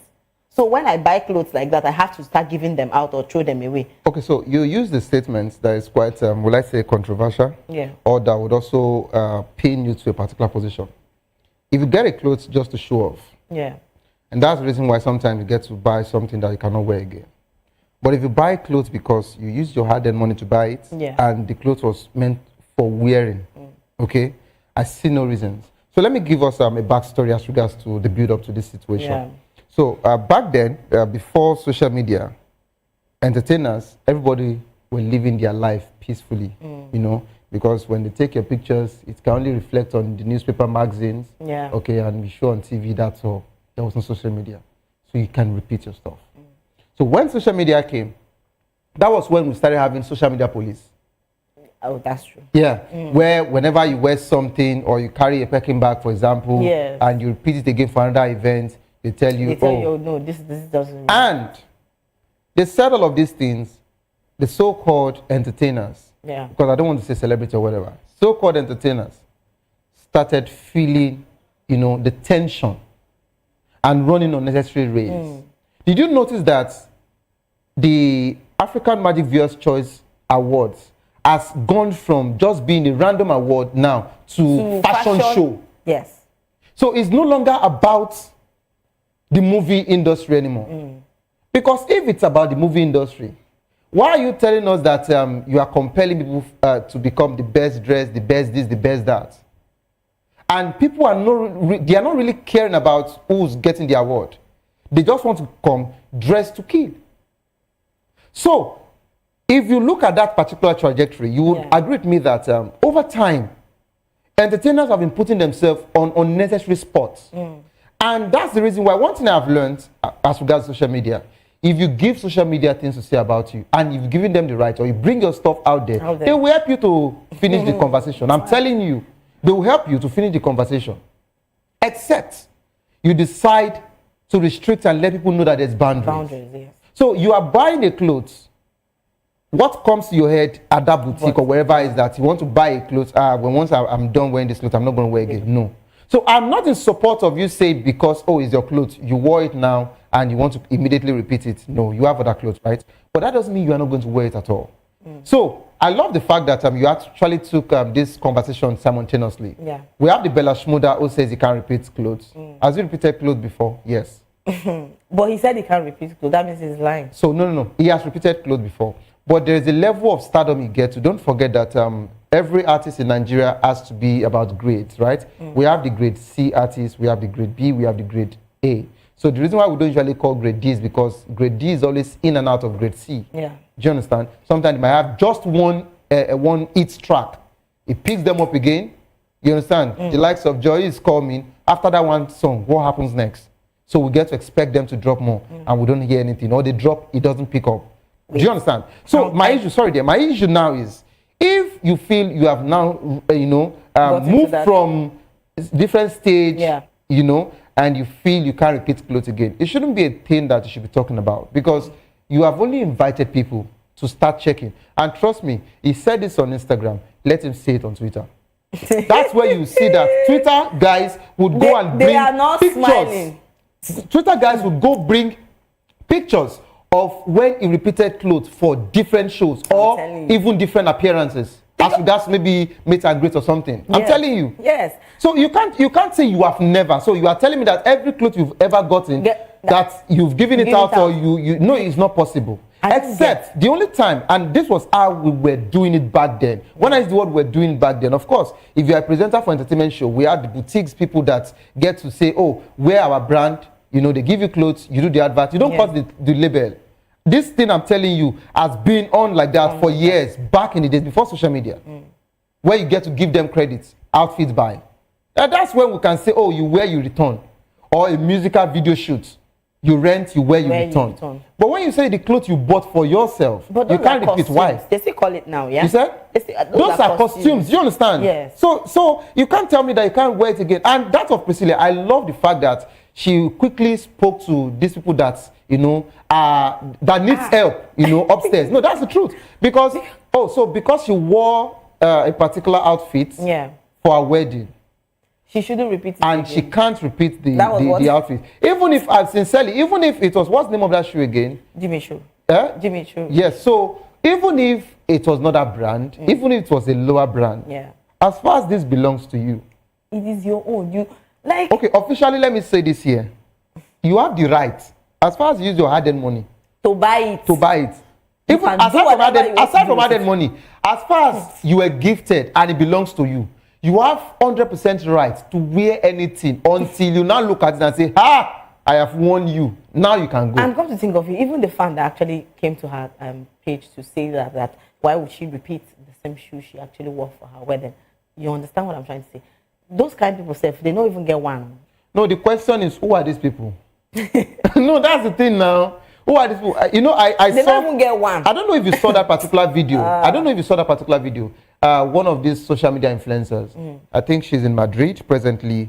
And she did a video. She said, I did Madrid. I did Spain. You did advise me. You did for Jangbadi. You did for Yanopaja. You did advise me. In as much as I'm not against advice, but who gave you the right to comment on people's life. Everybody, when once you come to that social media space, it just looks, it just looks as if you've given them the right for them to tell you what you can and what you cannot do. Yes. See, this thing is not just about the artists or actors and all of that. No. It's for all entertainers. Do you know that even for you doing events as an MC, as a comedian, they also have issues with you repeating some suits? And the question is why? Why won't you? Your own clothes you bought. Do you get what I'm saying?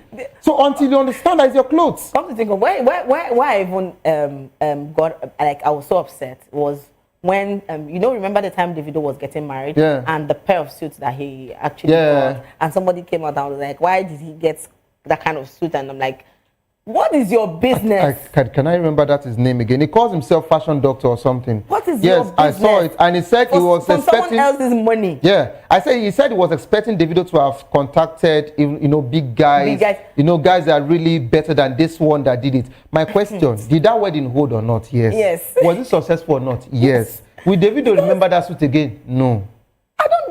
They said Davido shut down Akwa State yesterday. You understand? He did not wear suits. He didn't wear suits. Because I don't know why people just drag themselves for life. Why? People when they their house, they relax. They drag yourself. You no feel rest. And guess what? Let me shock you something. So I've learned this over time as regards to the Instagram space. Yeah. You see these people, they just want to get your attention.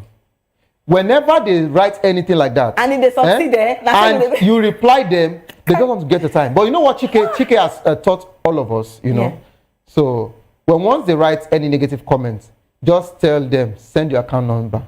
The next you say, Baba, I'm not really the best for you. Everything why they talk now, just joke. Baba, you be the highest. Baba, I don't send them. You say, now right, now joke me too, they do. Then let them feel the pain. No, because we call them keyboard warriors. That's what we call them. That's true. Because you can't be telling me what I should wear and what not to wear. I don't know. I don't even know what their business. What's their business? But this thing that Bella Shmurda is setting up now, he just wants to start up what he doesn't need, because I believe at some point that stuff faded off and people didn't really send celebrities or entertainers, whatever you want to wear, you wear your stuff. At some point, Tiwa Savage, she repeated a particular of this. There's this kind of jacket and this inner.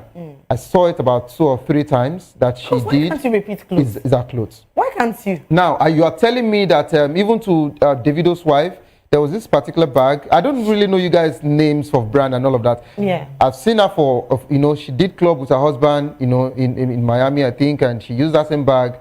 There was this particular symposium she went to. She used the same bag. Why can't you repeat it? Why? Even with the plenty money, Davido steps is feeded. It's your property. I don't understand why you come out. Well, since that's the order of the day now, perhaps Precious, this should be the last time I want to see you wear this jacket. This should be the last time I want to see you wear this shoes. Take and play first. Just take and play. See, let me not just say what to happen, but then. I wanted to mention someone else again. Savior. I wanted to mention our fees, but I said, let me leave him. Leave this guy to us. Leave my fees. Today he will get the sub from me. Today, he has subscribed to me. So, a lot of fans have actually come out to say things concerning what Bella Shmurda has, the controversy he has actually stirred online, and a lot of people are saying a lot of things. So please, let's take some comments, because people know they agree. They will say, why you not go wear them shoe? They don't know the reason why you don't want to wear clothes, but trust me, I cannot repeat my clothes. That's the reason. You must repeat now and forevermore. Please let's check the comments. Please, we don't have shame. I beg. It's your clothes, It's your clothes. Let's leave this. See, in this place we don't have shame. All right. DJ Money said. Ajay, that's he's just reiterating what Bella said. Okay. It's well. Those ones, they have money is good. Abina, what do you want me to say? Audio money. Yes, DJ Dan YX, right? Yes. I think I'm correct with that. Yes, and he said Portable no will believe this. Why are you people looking for? What? That's you say one thing about social media people. Father. You will be on your own quietly. They will go and look for how to bring you up. My comment family, they took their blood to the hot. They're not even agree. All right, studio said he's right. As a popular figure, you should not use the same car. No. That's what we call sarcasm. God bless you, bro. Yeah, please let me read this one. He said he's right. As a popular figure, you should not use the same car, the same phone, the same toilet, the same bedroom, okay, the same plates, the same bank, and the same babe. Why you go point babe? No, let me leave the babe. I will not mention the babe. But you see, for that of all you have mentioned, you are right. Bella Shmuda, a direct message from Studio Works Motions being projected by us to you. You are right with everything you have said. Please, we beg you, you are a public figure. Bella Shmuda, you are bigger than your car. I'm telling you, once you have driven it once, throw it away, give it out, and buy another one tomorrow. So you should be driving 1 car per day. Now, Bella Shmuda, you are bigger than the phone you use in writing that message you wrote. Yes. You should use that phone just once. You shouldn't be repeating it. You are big. And the same toilet, why should you be repeating toilets? No, you shouldn't. Yes. You go tell me they go push. No, Bella, sincerely, Bella, you are big. And when you are big, you are big. When you are large, you are large. That is just the truth. Let's call a spade, Bella. Don't repeat toilet, don't repeat bedroom, you know. Even, oh God, cream weighing the rub. That's true. Precious. For the very first time, I agree with you again. No. Bella, because please. Why would you even repeat what you are using before? All your colons, please, let them go, please. You don't need that. Give them away. You don't need that. What else, please? Laptops, let them go. You should be buying this. Let the company be supplying you daily. Do you understand? But Priscilla, my dear, use all your things, so please. You just be using your things, so. But for Bella, no, Bella, you are bigger than that. Because I don't understand. And guess what? I think also, Bella, when once you have collected payment once from a particular song, don't take another one again. Try it. Let it go. You are bigger than that. Should you be repeating transactions? You are bigger than that, Bella. Yeah, there are some things that will just happen on this social media. I'll be asking myself, God, Bella, I call you 3 times. Wear your cloth too. Don't let social media pressurize. Wear your things, so. In fact, if they change, wait me, name manager self. No, Nadia, you see problem. That's where you see problem. If they get out, that's where you see the manager come out. The manager will just write. Who say you know they change? Who say you know they repeat? Okay, make us start to mention the cloth you don't repeat. You understand? No, but someone mentioned Portable. And I said something. Please, I want to beg all of you. People should leave Portable out of this. And I hope Portable will not see these comments. If Portable does, Portable will not just come for Bella. He will also come for the person that commented. The first you just hear is wala. Wala everywhere. When I see saying I mean they did my own, they don't go call me now. When you call they sound like I'm Jesus. My dear.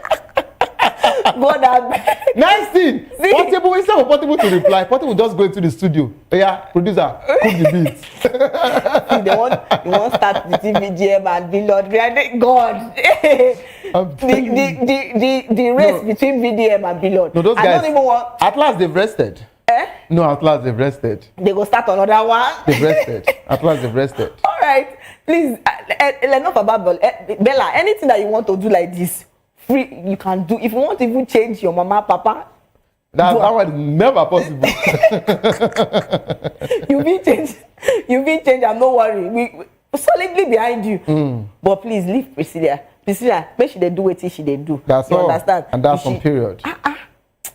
Please.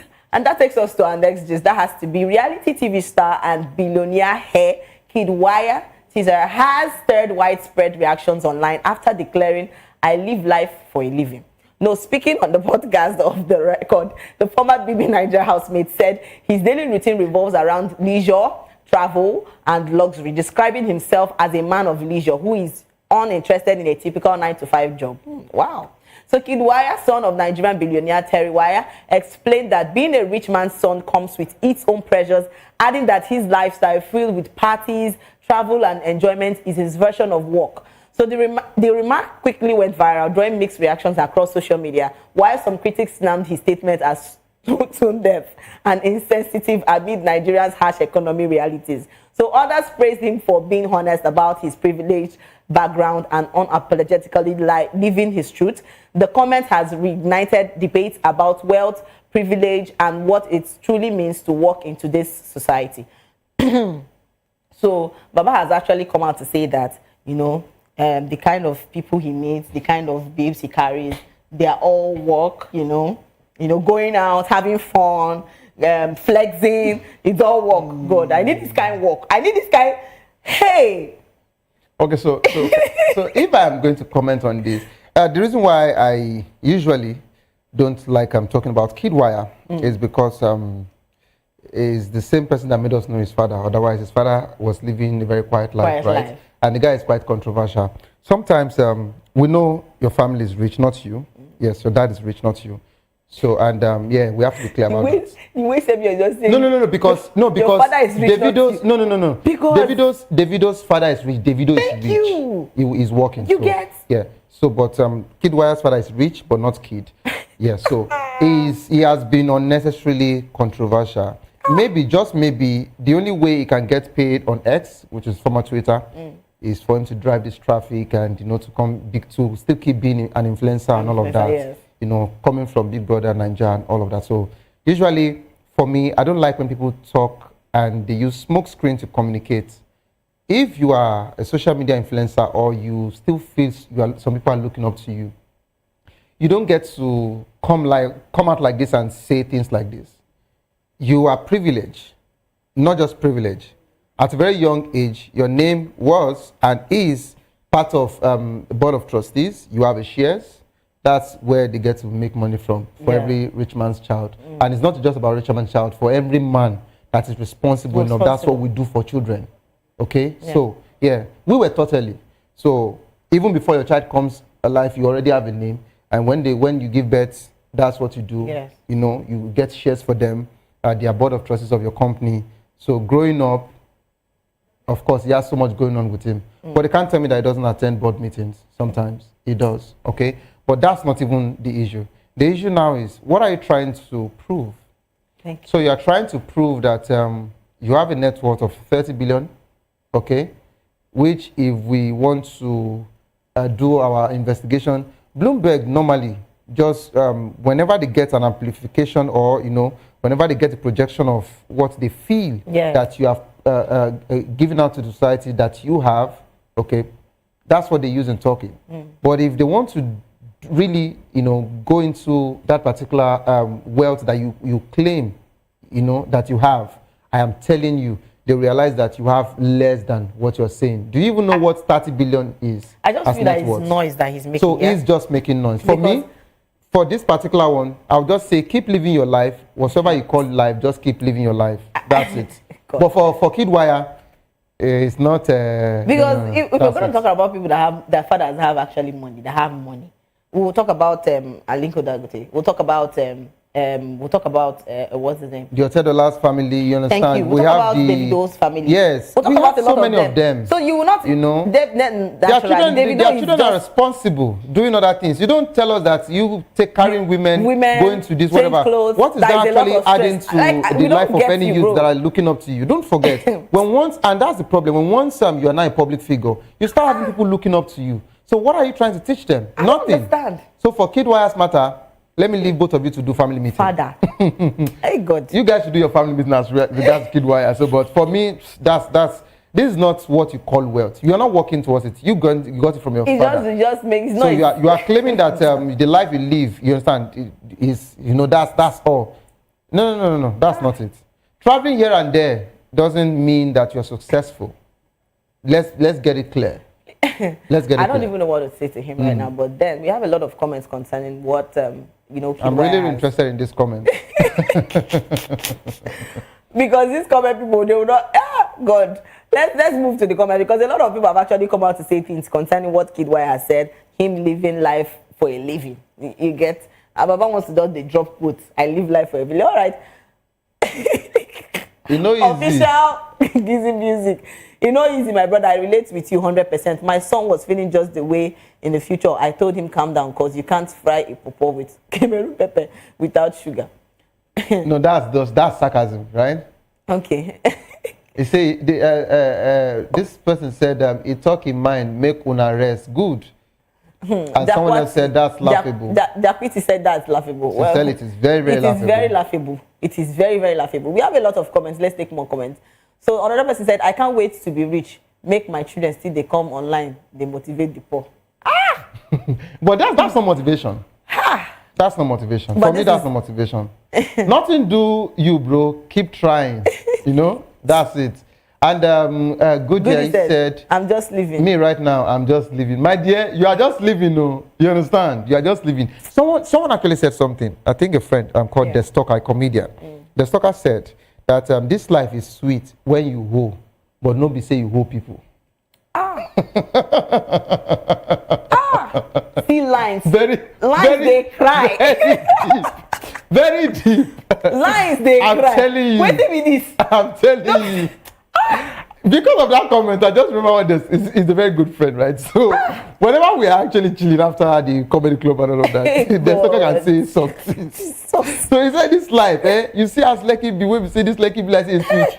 Life sweet to when you hope, but when you hope people you go not say if people say 20 wagu, you go not say Oh Father, Kidwire, you brought this upon us. Okay, let me say it. Kidwire, we are your food eaters. No problem. No problem. Enjoy yourself. Oh God. Someone else said no, I can't sit down here. Is that Zuzuwe? Someone you know this comedian that this comedian that normally comes at Tupac Ishake. Okay, yeah. No, someone actually said something there. But whosoever you are, bourgeois, yes, you said something. I don't know what made you write that particular one. I cannot come on here and call someone son or call someone father first in name and now says so person's son rest. That's on you. I didn't say it and I'm not gonna say it. See what Bell B say. Allah, is it that? Is it not? So yeah, no, but on the more serious note, you don't need to come out to be telling us, you know, that you are this, you are that. Jesus Christ. See, the real money. I was also told that real money don't make noise. Yes. People that don't have, you know what I've learned? It is people that don't have that get to act like they have. People that don't have, they don't make noise. They look for every little opportunity to make it feel like, oh, I want to show off. I know I can do this. I can also do this. I also have money in my pocket. Yes. But people that really have, they look and they laugh off. Because someone once said, someone once said that money does not like noise. That's the reason why we don't play music in the bank. Please, I'm giving you quotes. I give you quotes. Lines they cry. This is spotlights. Let's put the lights on the spot. Take and play first. Yes. What? I'm telling. Precious. That's it. I've told you my mind. I never sweat for the light. Telling you now. Telling you. But let's take more comments. A lot of people have actually come out to say things. So now another person said, quote for my future. That's the thing now. This guy, Richard Obayo, is well with you. So Folami Okun said, how Natek they believe say his father is a billionaire? You know billionaires and their business for Nigeria even abroad now. All right. Mr. Black said, well, if you view this guy's story for Snap, you go understand it's really hard work. Bro is always traveling and partying, especially with white people called that beg. What do you mean this? Wait. My dear, this guy, Fola Miokun, right? He said, how Natek believe say his father is a billionaire? You see that question? For you to even use the word that you are a billionaire in dollars. Yes. I think people don't know what it means to be $1 billion rich. It's not million. We have few people in the world that are rich in billions. Yeah. You know, $1 billion. Not millions. I'm going to think of it. I think Alin Kondaguti now, his net worth has increased. Do you understand what I'm saying? So it's just, we have few. So for you to be saying people I am like rich, you understand, in dollars and billions, not millions.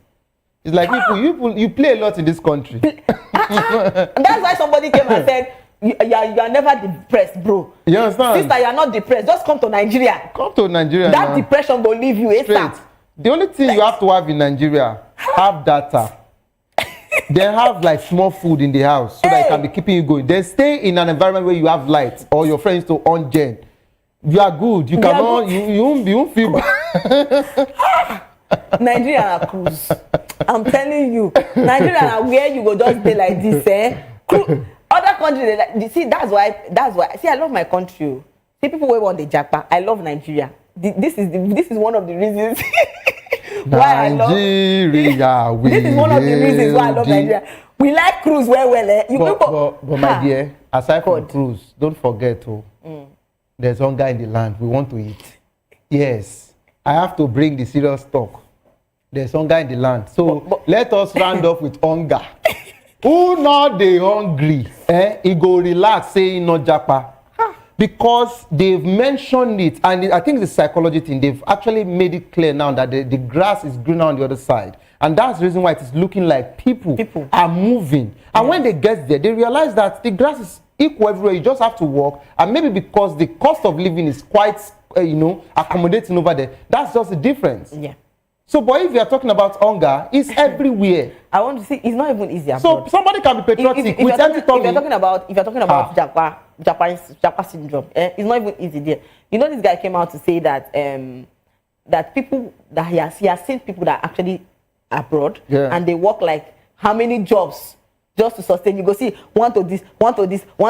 They go work. How many? They feel they do 15 jobs in a stretch. My dear. Say it better say than my dear. Say better say than Nigeria.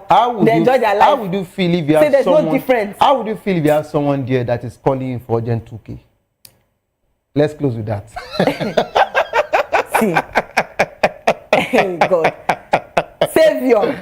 I don't tell you which I want to tell you now. Take and play first. This is where we actually draw the curtain. Better. Me and this guy we get deep. We never finish our deal, but then thank you so much for staying with us. To our very amazing viewers, thank you so much for staying with us on Spotlight Show.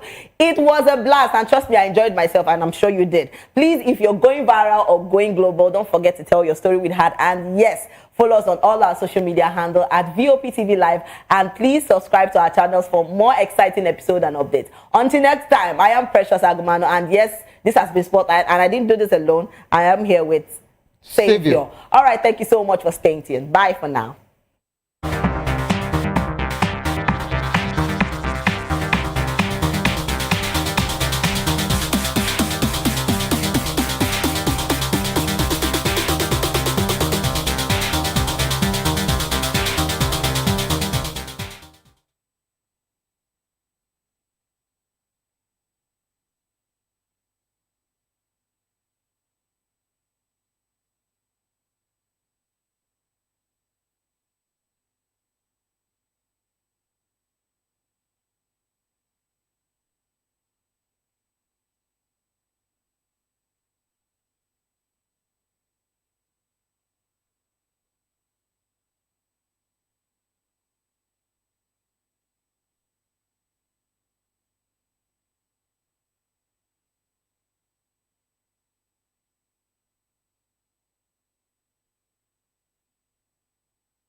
From the views on the street, we go to bed empty hunger, to the blaring horns of a hustling city. The loudest voices of the common man got a medium to be heard. This particular administration, they were coming unprepared. It's not a bad thing to renovate the president's lodge. Through top-notch programming, unbiased reportage of news, sports, business, entertainment, and cultural documentaries, Voice of the People 90.3 FM became a symbol for 21st century media.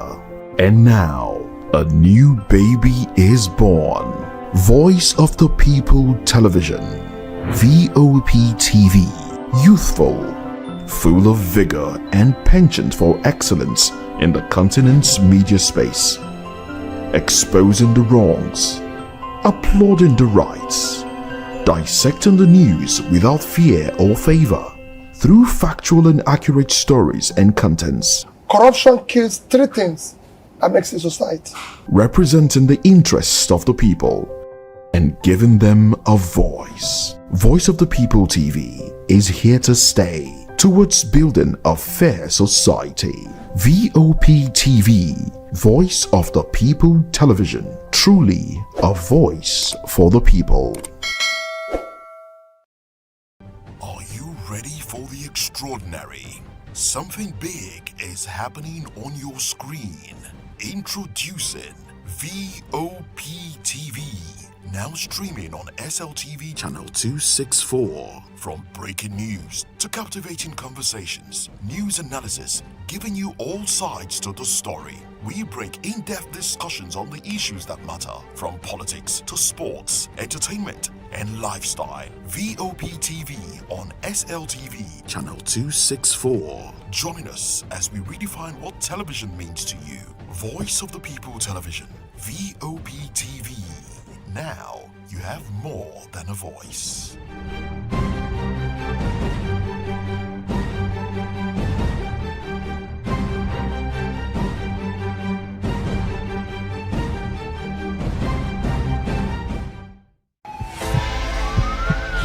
This is Health Check, your weekly guide to better living, smarter choices, and trusted answers.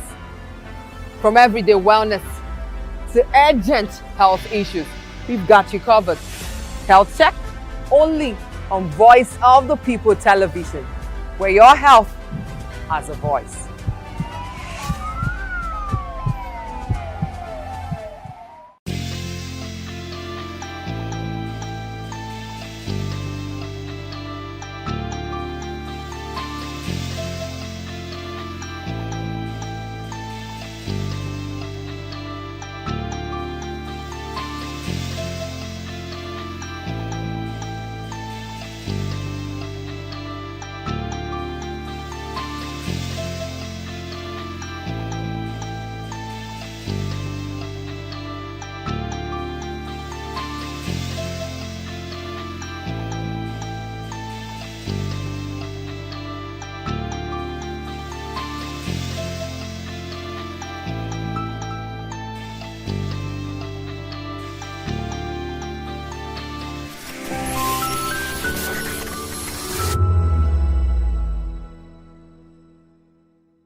What happens in the hush behind hangar doors? Who signs the papers that gamble with lives? Which truths were grounded before they even ever had wings?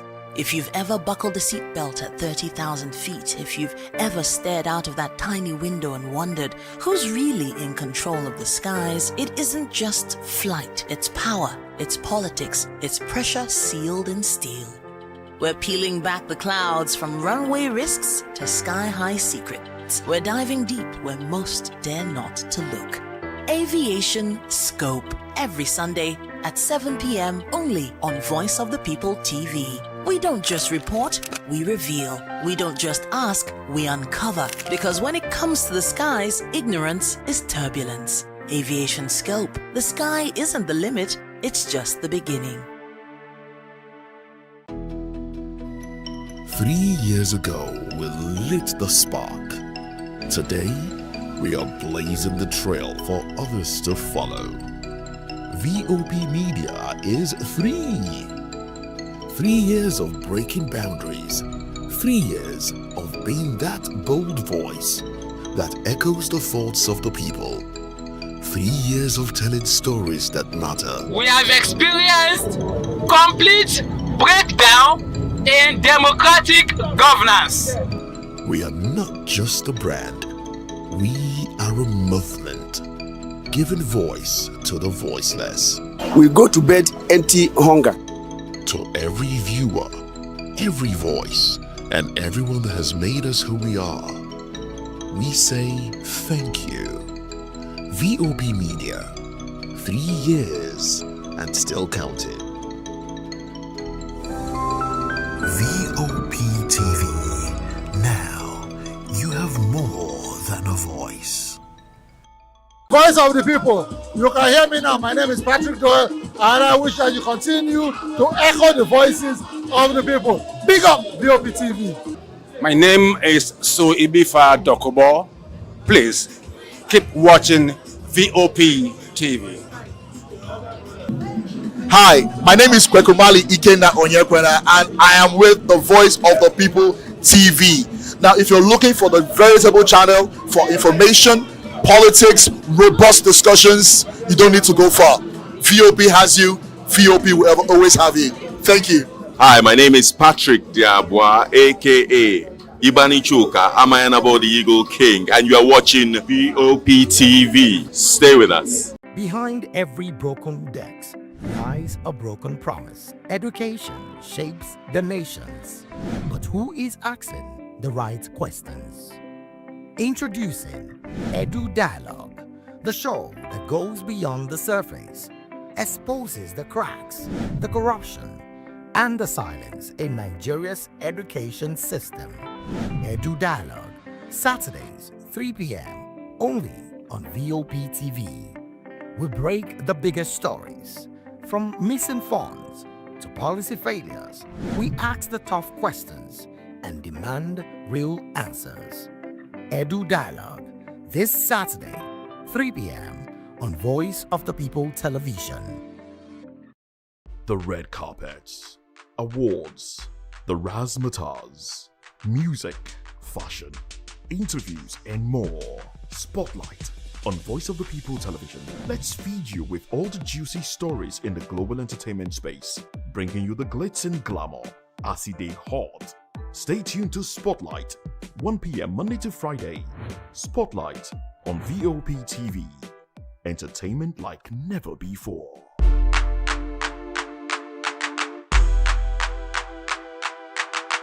We encourage you to click on the like button and subscribe to our YouTube channel. We are Voice of the People TV. Also follow us on all our social media platforms. We are at VOP TV Live. Visit our website www.vop.ng for fresh and trending news. Also watch us live on SLTV channel 264. VOP TV, Voice of the People Television. Join us on People's Voice, where we amplify the voice of those that matters the most. Join the conversation. Share your thoughts with me. I am Xavier Udo. Weekdays, Monday through Friday, from 4 p.m. to 5. Don't forget, our voice matters the most. Let us come together and share our concerns. Thank you. Hello and welcome to the African News and Voice of the People TV. I am Fina. Okay, Chico. Before we begin the news, kindly visit our website on www.vop.ng for fresh and trending news. We begin today's African news from Cameroon, where President Paul Biya was re-elected to an 8th term with 53.66% of the vote. Official results showed today, Monday, raising the prospect of confrontations with supporters of the main opposition candidate who has claimed victory. After the results were announced by the Constitutional Council, opposition challengers Issa Shiroma Bakari wrote on Facebook that gunfire were being directed at civilians gathered outside his home in the northern city of Garoua. Opposition protesters have also clashed with security forces over the past week after partial results reported by local media showed Biya won was on course to win the October 12 vote. The government has also rejected opposition accusations of irregularities. At least 4 people were killed by gunshots in opposition protests in Cameroon's commercial capital, Douala, on Sunday, according to the campaign of presidential candidate Issa Shiroma, who is seeking to oust veteran leader Paul Biya. Shiroma called for the protests to demand that the result of an October 12 vote be respected a day before the outcome is due to be announced. Former Ivory Coast Commerce Minister Jean-Louis Billon on Sunday conceded defeat to incumbent Alassane Ouattara in the presidential election. He said in a statement, as partial results showed Ouattara with a large lead in many localities. Billon was one of 4 opposition candidates challenging Ouattara, as former deputy managing director of the International Monetary Fund, who is seeking re-election to a 4th term. In the statement, Billon congratulated Ouattara, noting that in initial results placed the incumbent president in the lead, designating him as the winner of the election. Billon tried and failed to get the backing of the opposition PDCI party, which is led by Tijani Thiam, the former CEO of Credit Suisse, who was ruled ineligible for Saturday's election in the world's biggest cocoa producer. Djibouti Parliament unanimously decided on Sunday to leave the age limit for president of the country, which was fixed at 75 by the Constitution. This allows current President Ismail Omar Guelleh, 77, to rerun in next year's election.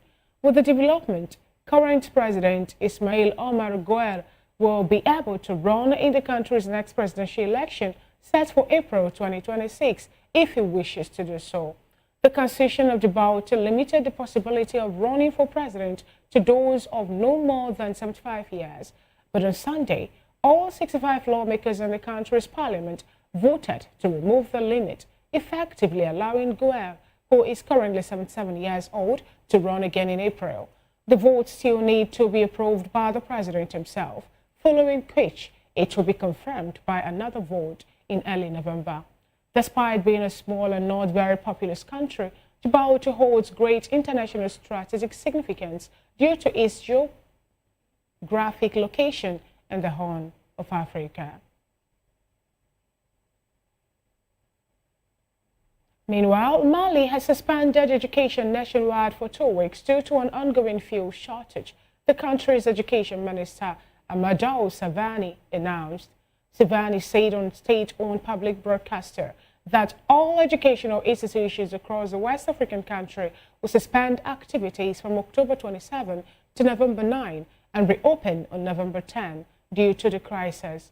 For weeks, Mali has faced a fuel crisis caused by armed groups blocking routes used by fuel tankers, particularly affecting the capital, Bamako.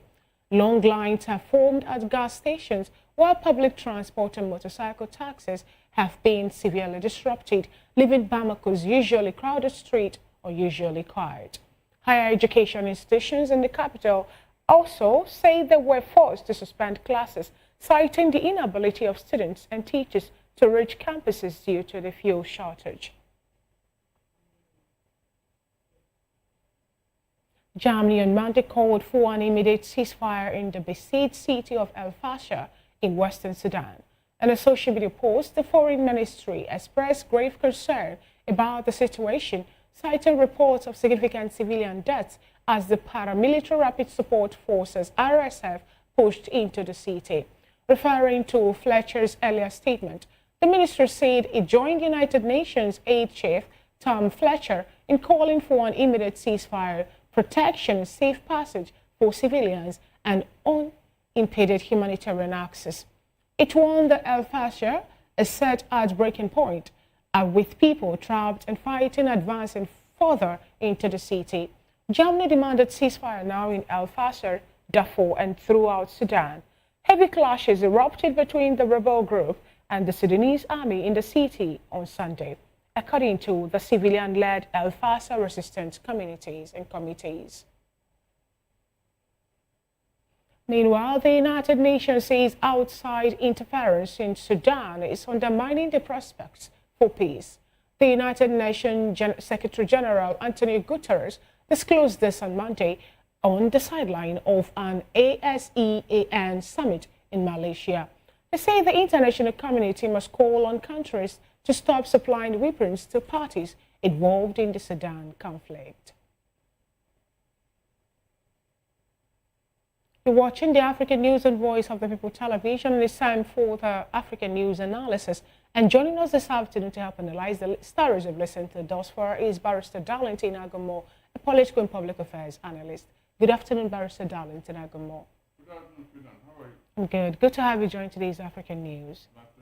Let's start off with the conflict happening in Sudan. It's been, a whole lot of years. We've been talking about the conflict between the paramilitary rapid response force and also the military of Sudan. At this point in time, we learned that even the cities of Al-Fasser, as well as other cities, actually have been taken or run over by this particular paramilitary group. With that, we have a United Nations aid chief, Tom Fletcher, calling for immediate ceasefire and protection of civilians, and also an unimpeded passage of humanitarian access within these countries. What do you have to say regarding this particular call of ceasefire by the United Chief Aid?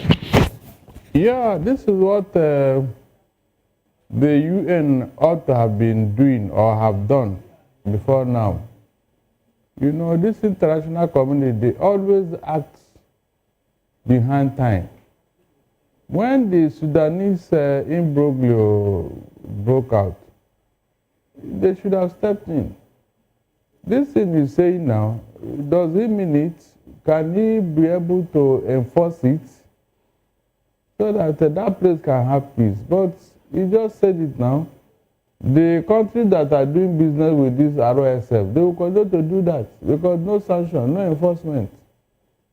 They want to do business with them because somebody behind is fueling this crisis in Sudan. Now that you just made mention of this, Antonio Guterres, who happened to be the Secretary General of the United Nations, says that countries, surrounding Sudan, especially the ones supplying them with weapons and every other part, should do well to decede from such. He said that as a particular time, that all the international communities must come together to make sure that they were able to suppress all these countries. Recall that some people have called on some countries, and their presidents of such countries come up to say, we don't have any hand in all this. Let's take that also to just put what's happening in DR Congo, where according to what we learned, that even international interference also is part of what is fueling the crisis in DR Congo. Recall that most of the African nations where we're having all this back and forth, they have rich deposits of high-valued mineral resources. Any place you see crisis in Africa, go and check. Mineral resources are involved. They cannot be fighting for nothing. They are fighting to exploit the mineral resources in that country. That has been the game plan. And it is very common where you have a weak government. Yes, a weak government that can allow, terrorists and foreigners to enter their country at will and do whatever they like. If you have a serious government that wants to protect its mineral resources and people, they will not allow this. Because there is no explanation for you to allow terrorists to come into your country and begin to do things. There is no explanation, except that you are weak. You can't protect your people. Then what are you doing as a government? You are meant to protect your people and their property. But if you can't do that, you are failed as a government, that's all. No, but if you look at what is happening in Sudan, the people actually are the ones fighting themselves, if I'm to use that word.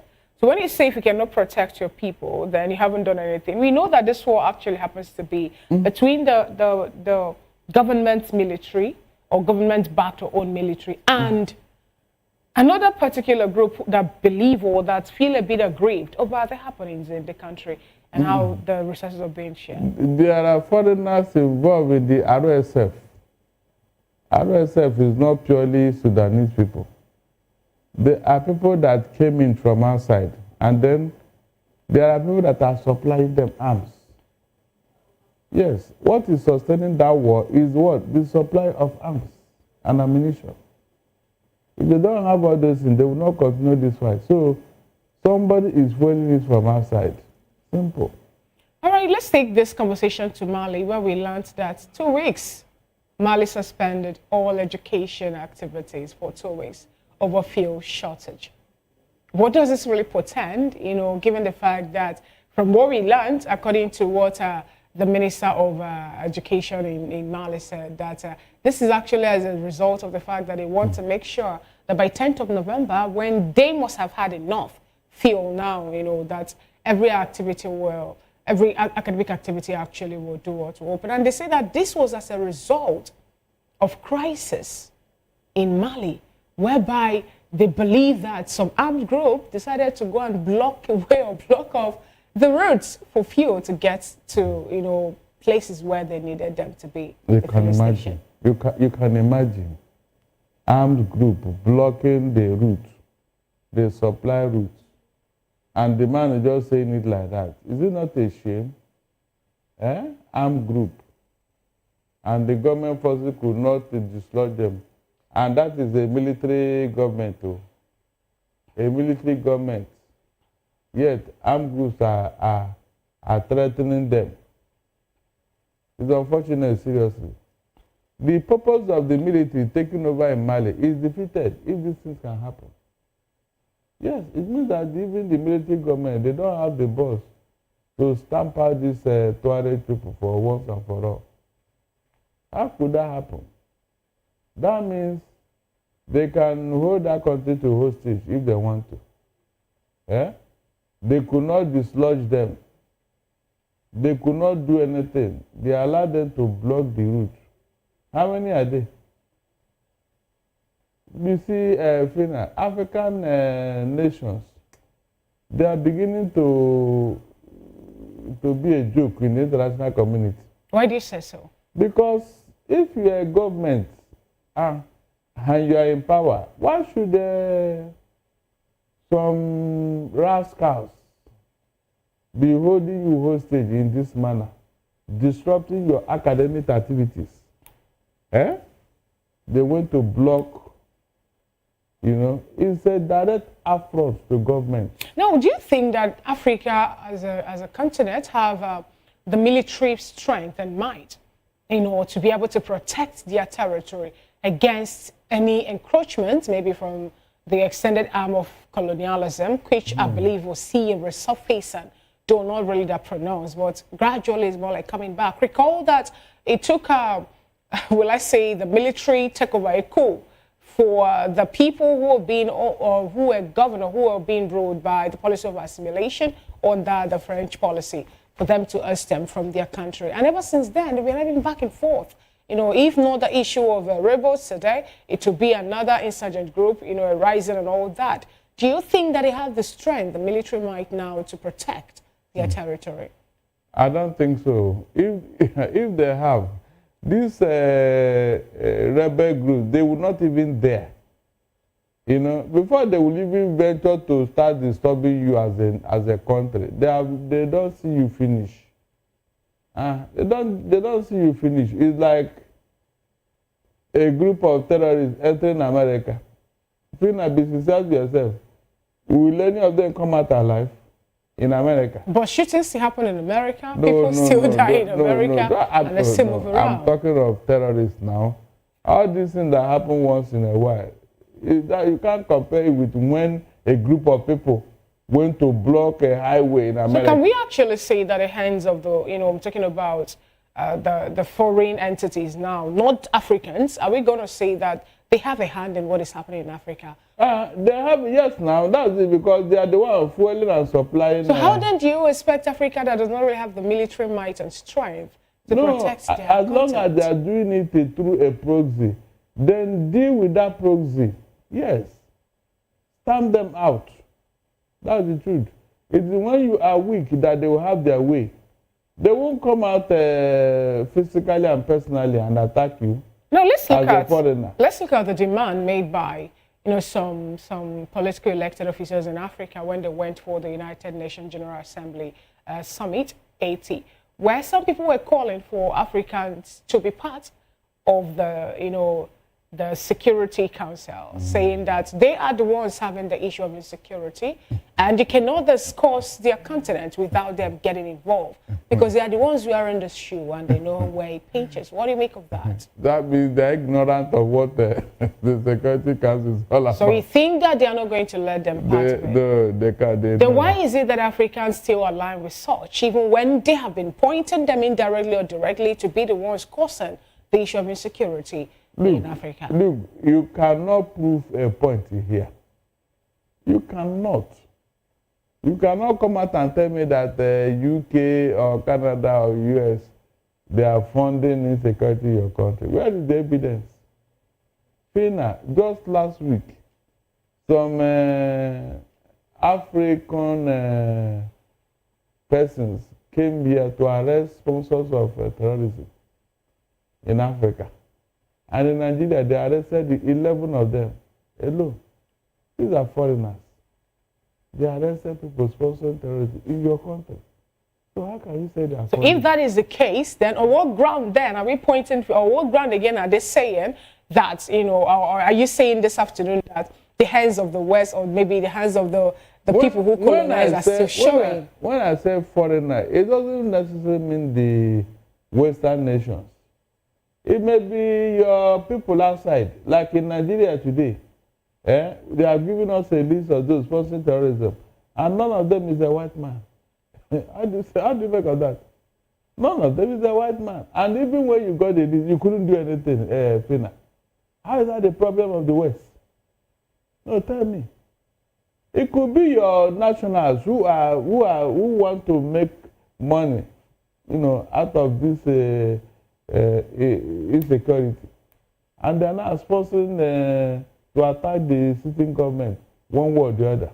It cannot be foreigners per se. It is your people. And so when you allow it, you blame the West. Yes, it could be Africans.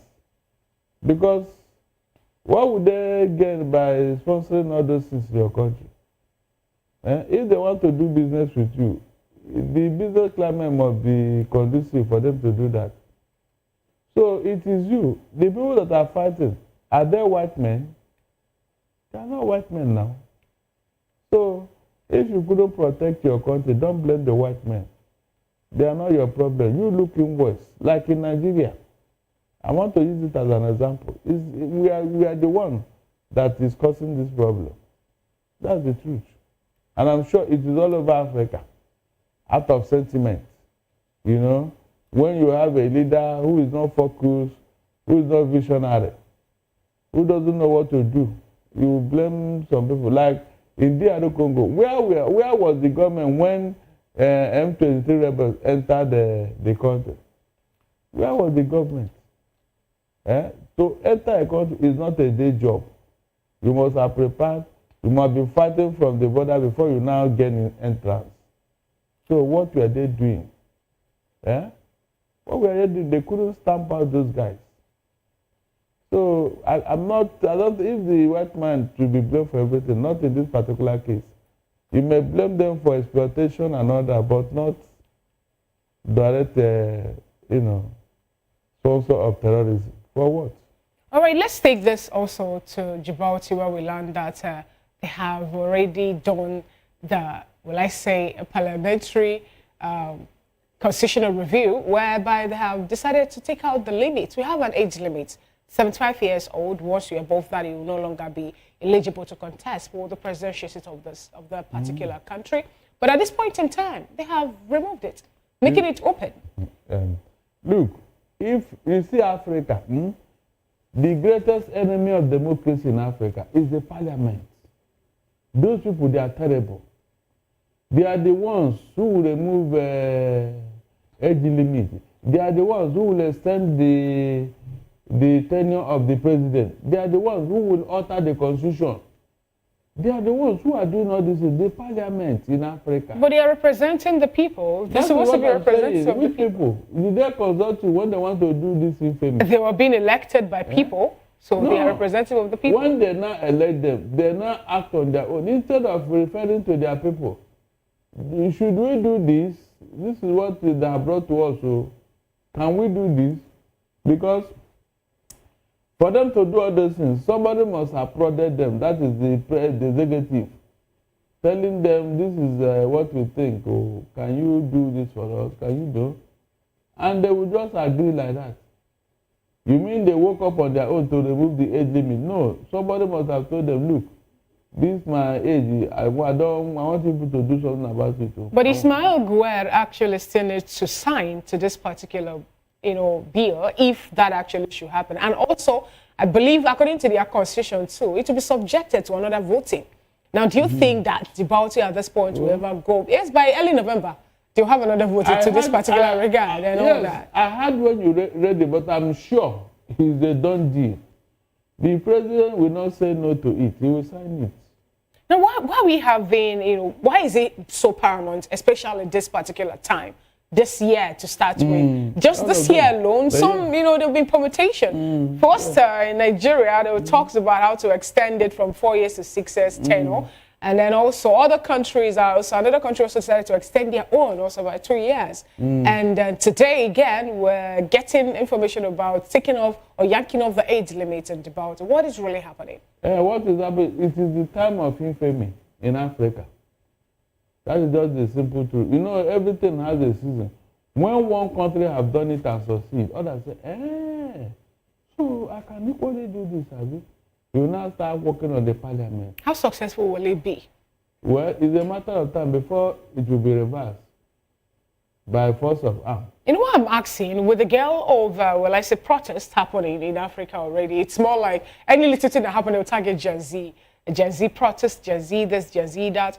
In Madagascar today, Rajorina is no longer there. He fled for his life, and we have a military person taking over a protest. And now, do you think that the Gen Z to start with now, if you check Kenya protests that happened, it was tag Gen Z.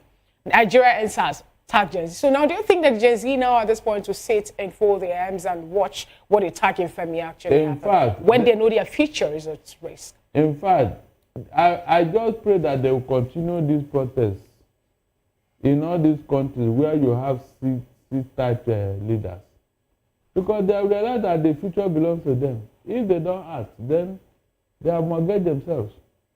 I just pray that this thing will continue, especially in one of these big African countries.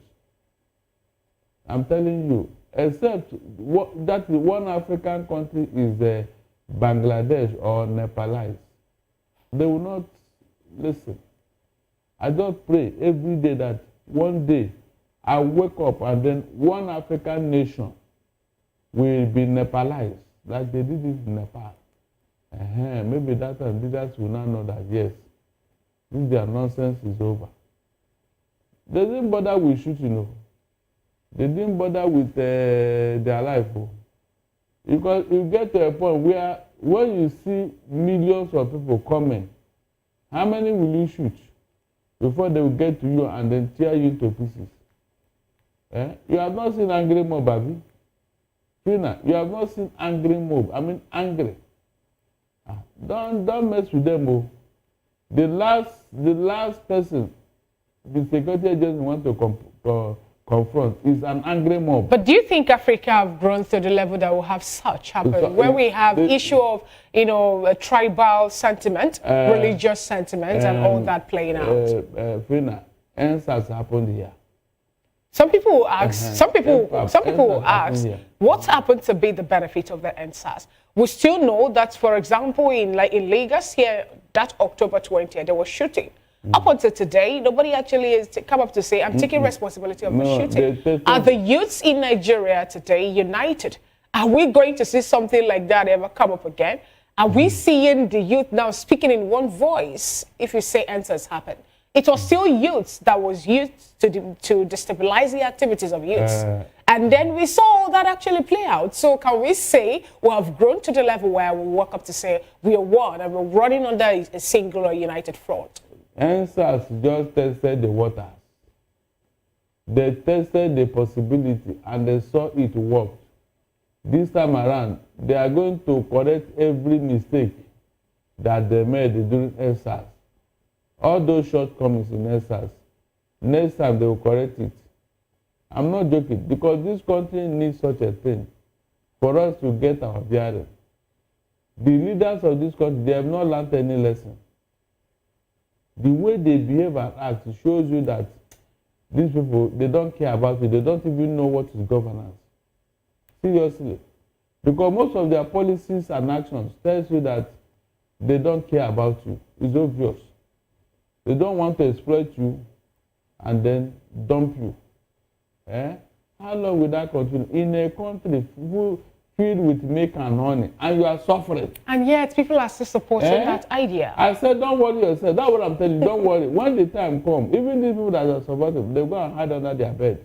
Interesting. Let's go to Cameroon, where we learned that Paul Biya, congratulations to him, he is now the president of Cameroon. In fact, from 92 years old. Let them elect him after this term. You hear? Let them elect him. He will remain there until he will start wearing pampers. If he has not started wearing it, or he become a vegetable. Are we saying that his age at this point is going to distort his activities? Why not? Working very well? Why not? Can you treat nature? Why not? What will you do? Now, where then does that leave the saying that says, young ones should get to the elders for better education and, for them to give them maybe wonderful ideas on how to navigate, or have an elder being the president of that country? You think things will not work the way it should work? Or it's what? not every elder that is elder. See now, when you want to learn any good lesson in politics, don't approach any elder or elders. There are people that are very evil in politics, evil. Is that what you are going to learn from them? The life of a Mandela is a lesson to everybody. The life of a Julius Nyerere is a lesson for everybody. In your country, whom are you going to emulate? Whom are you going to emulate in Nigeria? No, tell me, somebody you can be proud of. Yes, say yes. This was a political leader who led this country. Who is that person? Nobody. You can see what they're saying. If you go to AU building, the name of Mandela is there, the name of Nyerere is there. But where is the name of any Nigerian leader? That will tell you that the world knows what is going on. They don't just give out position for anybody. They know you, they see you, they know what you are doing. You can't deceive them. But I don't think that this is deception, because Paul Biya won 53.66% of the votes. He won. Through normal voting that happened in Cameroon. And you are sure it is normal voting? That was information we got. Why was that man announcing results the other time? Jumping all over the place. And I cautioned there that no, it is not proper. When this man was announcing his results, so you should wait. If you are sure you are won, why not wait? I said it here. Now, what happened to all those euphoria? You will now be alleging rigging and all that.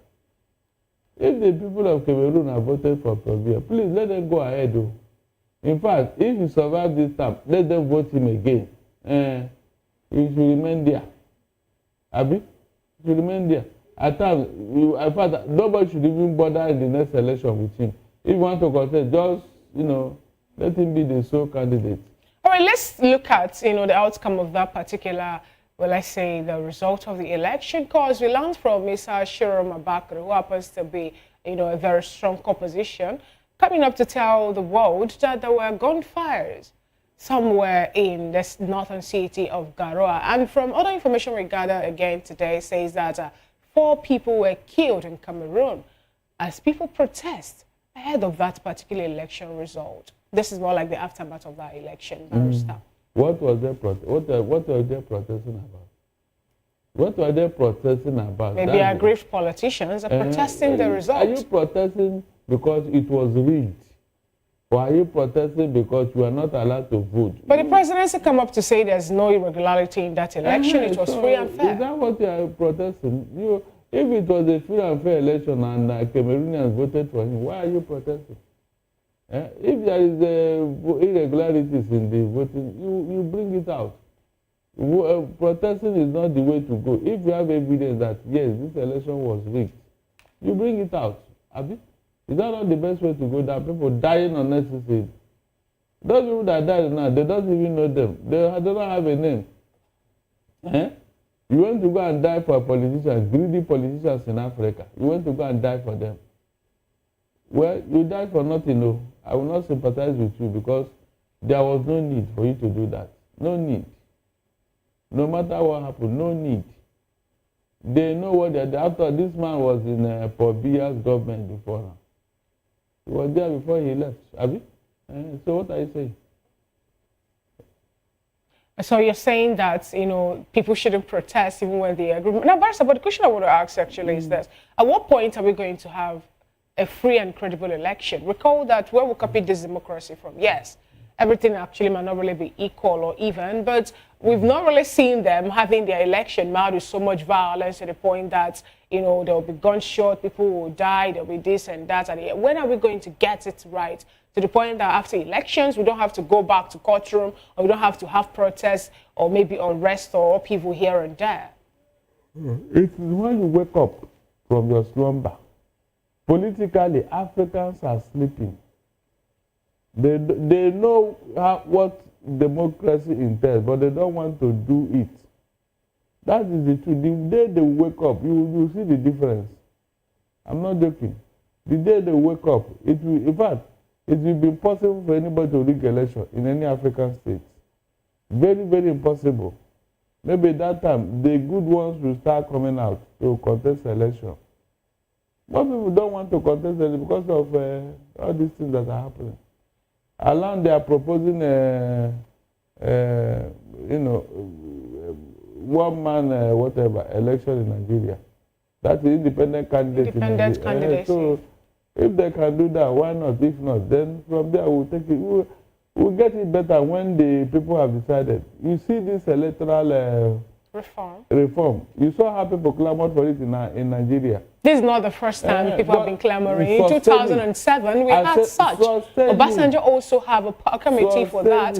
Umar Musa Yar'Adua also have a committee for it. So it's not the first time we're having I said it, sustain it. Don't say it was and go and sleep. Someone have already made Nigerians to understand that it's a blueprint for us to go, and then we will not have any electoral reform again. I'm talking about Justice Muhammad Oais when he brought out the things that Nigerians are talking about now. It was made known to us many years ago. So why is it that people were not there then, or why is it that it was not utilized even when it was made, when it got to the table of the political elected officials there? You have not forced what you are saying. Why force it on them when you see that to be a clear and a good way for Nigeria to go? Look, Fina, if not for Rosa Parks in the U.S., the black man wouldn't have gotten his freedom in 1955.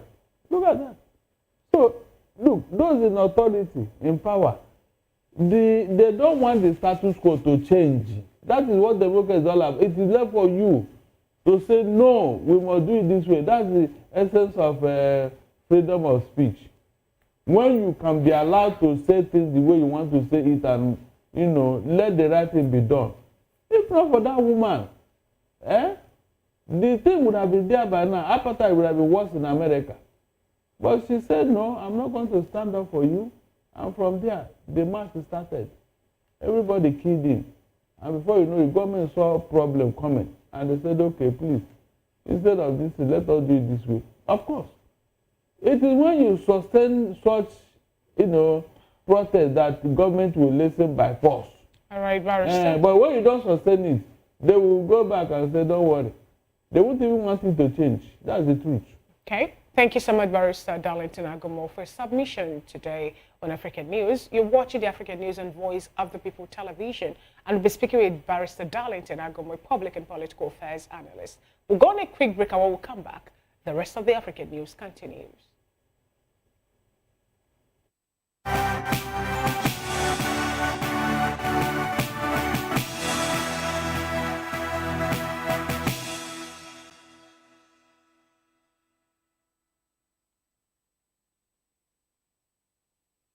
That gamble with lives, which truths were grounded before they even ever had wings. If you've ever buckled a seatbelt at 30,000 feet, if you've ever stared out of that tiny window and wondered who's really in control of the skies, it isn't just flight, it's power, it's politics, it's pressure sealed in steel. We're peeling back the clouds from runway risks to sky-high secrets. We're diving deep where most dare not to look. Aviation Scope.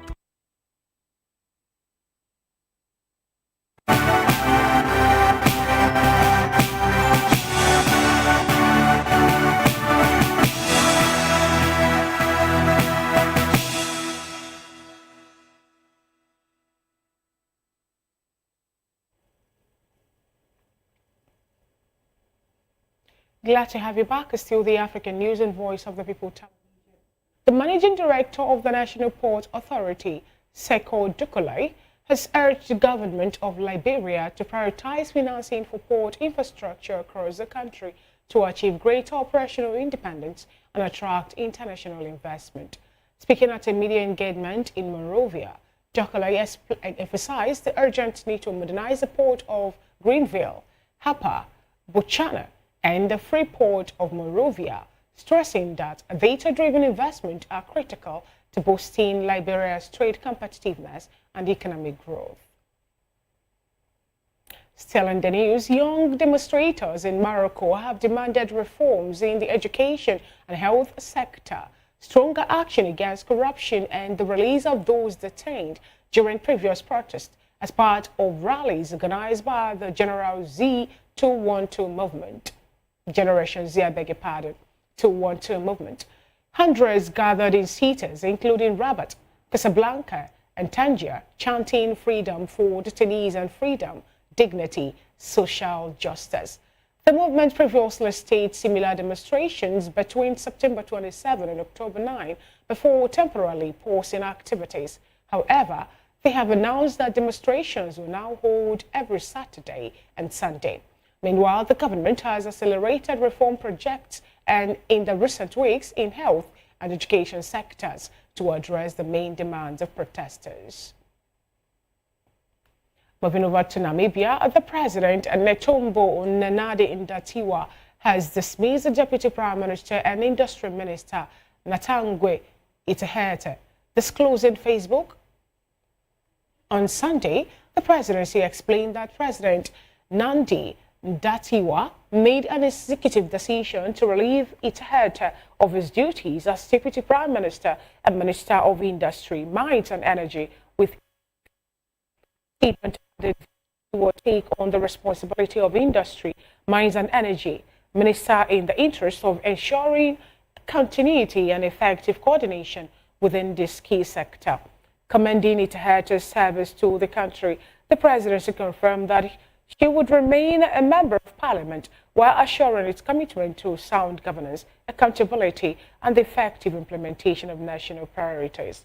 Nandi-Ndaitwah appointed Itahete as Deputy Prime Minister and Industry, Mines and Energy Minister after her inauguration in March. The 72-year-old won the November election, securing victory without a runoff, and succeeded Nangolo Mumba, who served as interim president since the death of Hage Geingob in February 2024. We'll go on a quick break again, and when we come back, we'll dissect the business, sports news. The world to stay with us.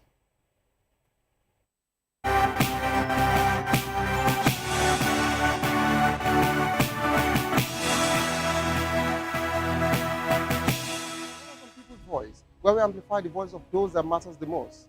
Join the conversation. Share your thoughts with me. I am Xavier Udo. Weekdays, Monday through Friday, from 4 p.m. to 5. Don't forget, our voice matters the most. Let us come together and share our concerns. Thank you. In a world where truth is the ultimate power and opinions scream the loudest, it's time to wade through the noise. Hunger no get tribe! Hunger no get religion! And scan the human interest and trending topics that matter. Stay tuned to The Issues, your plug to the stories making the buzz, from politics to science and technology, social justice, and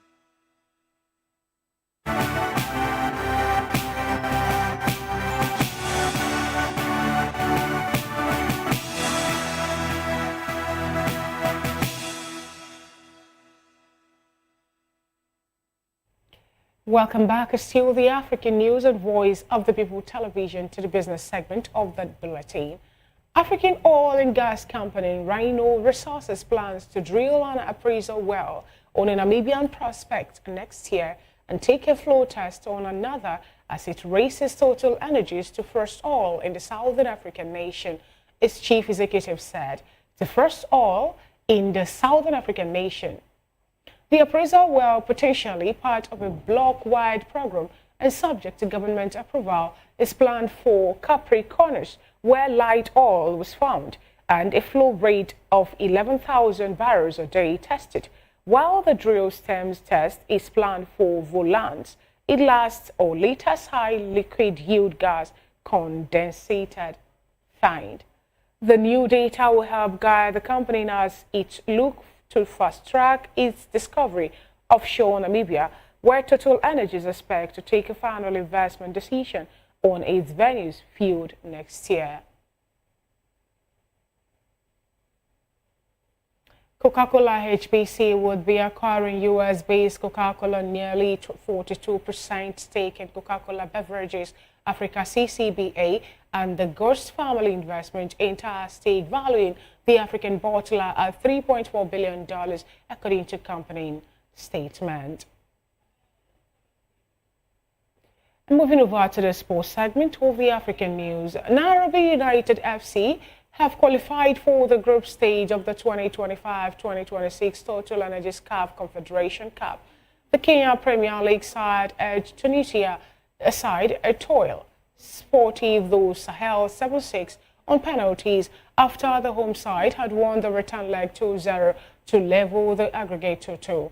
The home side scored through Rayan N and substitute Ben Mazouz to give them another chance in the penalty shootout.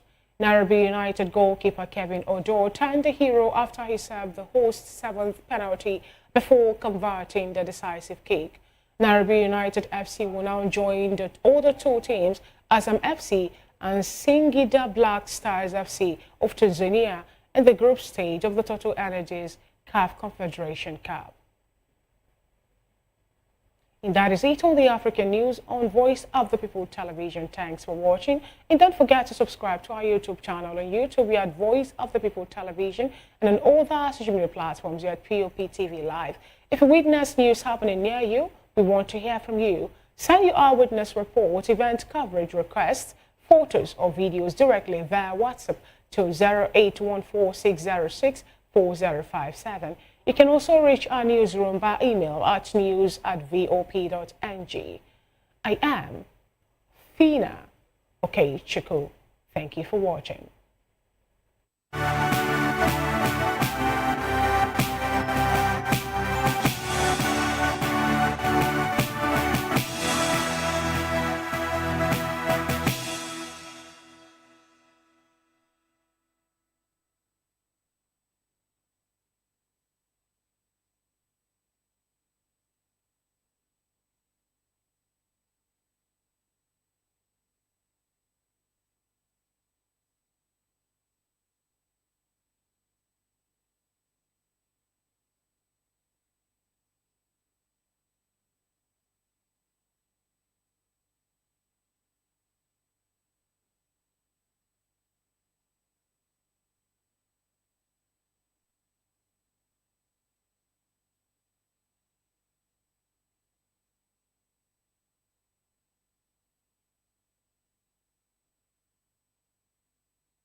This is African News on Voice of the People television, where we don't just bring you the news, we bring you Africa's heartbeats, the policies that shapes our world, and the economy that determines our future.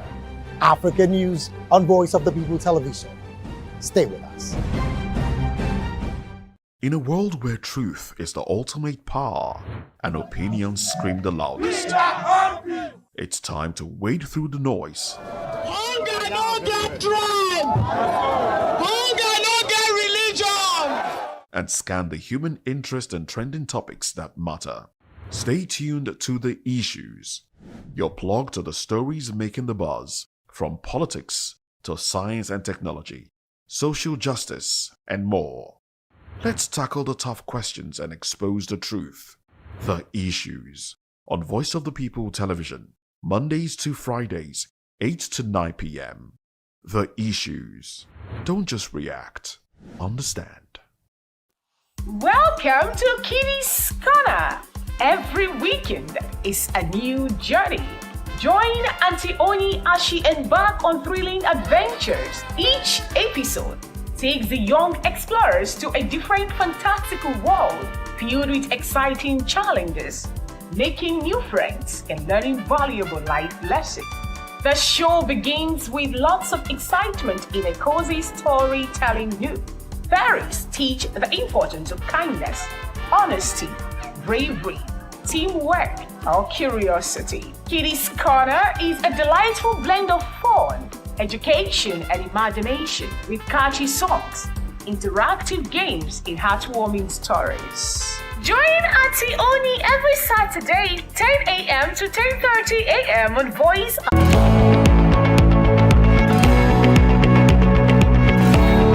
Behind every broken desk lies a broken promise. Education shapes the nations.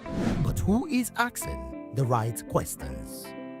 Introducing Edu Dialogue, the show that goes beyond the surface, exposes the cracks, the corruption, and the silence in Nigeria's education system. Edu Dialogue, Saturdays, 3 p.m., only on VOP TV. We break the biggest stories, from missing funds to policy failures. We ask the tough questions and demand real answers. Edu Dialogue, this Saturday, 3 p.m. on Voice of the People television. Welcome to Kitty's Corner. Every weekend is a new journey. Join Auntie Oni as she embarks on thrilling adventures. Each episode takes the young explorers to a different fantastical world filled with exciting challenges, making new friends and learning valuable life lessons. The show begins with lots of excitement in a cozy storytelling mood. Fairies teach the importance of kindness, honesty, bravery, teamwork, or curiosity. Kitty's Corner is a delightful blend of fun, education, and imagination with catchy songs, interactive games, and heartwarming stories. Join Auntie Oni every Saturday, 10 a.m. to 10:30 a.m. on Voice of the People television. Kitty's Corner, perfect destination for curious minds.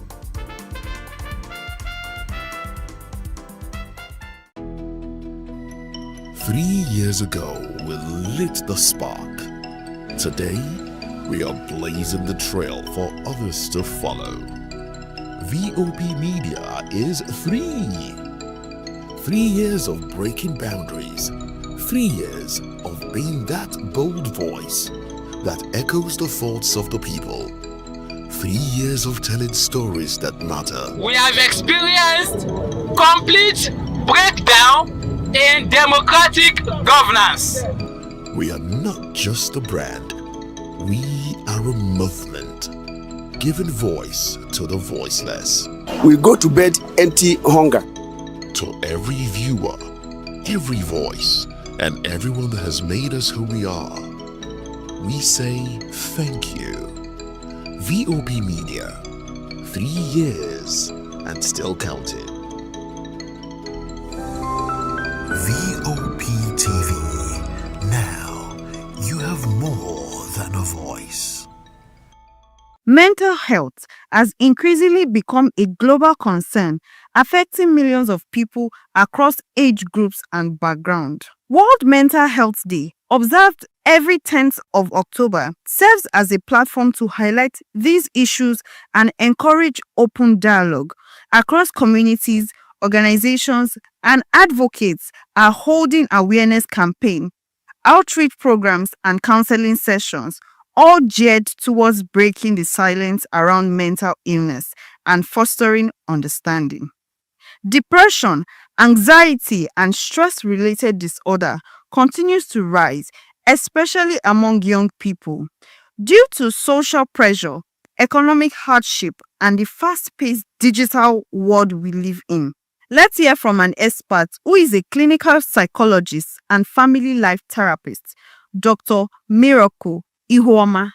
The reason World Mental Health Day is important is for awareness purposes. Really, it's the same thing with any other day that we recognize, so that people can understand that there's something called mental health, and then awareness can be intensified, and then people can learn more about mental health and how to seek support for their mental health. The most common mental health challenge people face or condition is anxiety, followed by depression. So anxiety is number one. Depression would be the next most common mental health challenges people face. We must be sources of inspiration, we must be a source of support for anyone who is dealing with mental health support. You must see mental health as physical health. So the same way you'll be there for someone who is down with malaria and typhoid, cancer, HIV, or STD, or any other form of physical health challenge, the same way you need to be there for people who are dealing with mental health challenges as well. You must be a source of succor. You must be a shoulder for them to lean on. You must be there for them. My advice for anyone dealing with any mental health condition, whether it is depression or anxiety, is to seek support or to seek help, because help is available. Like I would always say, help is always available. So reach out to a professional today. Talk to someone today. You know, I know a lot of the times we say, oh, depression will be African man sickness, and all of that. But that's not true, man. As long as you have emotions, you have cognition, and you have behavior, you can be affected by mental health issues. So reach out and seek the necessary support that you need. The message remains clear. Mental health is just as important as physical health, and everyone has a role to play in promoting empathy, inclusion, and care for those struggling silently. This day is a reminder that mental well-being should be everyone's priority. Let's continue to create safe spaces, show compassion, and support one another, because good mental health builds stronger communities. Victoria Ogbaki for Voice of the People TV.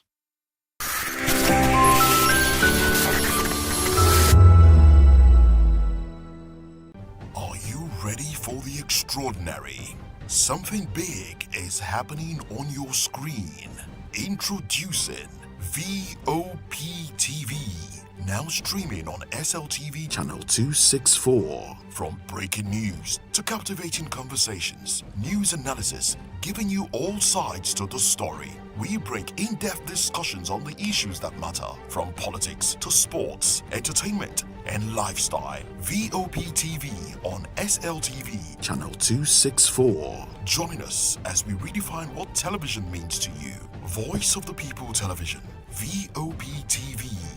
Now you have more than a voice.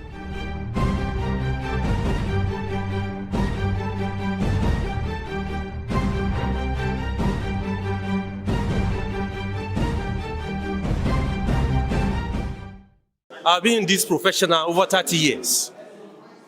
And I must confess to you, VOP is just too welcoming. You can't do without VOP on a daily basis. The moment you join VOP on a daily basis, you are all in all. I must confess to you. This is Health Check, your weekly guide to better living, smarter choices, and trusted answers. From everyday wellness to urgent health issues, we've got you covered.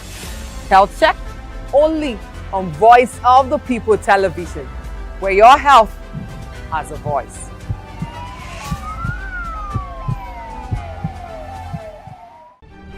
In a world where power shifts with every headlines, news breaks and events happens, we bring you unbiased and explicit information on politics, economy, and state of the nation. We break down the chaos. Facts, not fluff. Truth, not spin. We discuss not just politics, but a glimpse into the future. Join Moses, Chukuma, and Fina on Voice of the People TM. Voice of the People television. Now you have more than a voice. The red carpets, awards, the razzmatazz, music, fashion, interviews, and more. Spotlight on Voice of the People television. Let's feed you with all the juicy stories in the global entertainment space, bringing you the glitz and glamour as it is hot. Stay tuned to Spotlight, 1 p.m. Monday to Friday. Spotlight on VOP TV. Entertainment like never before.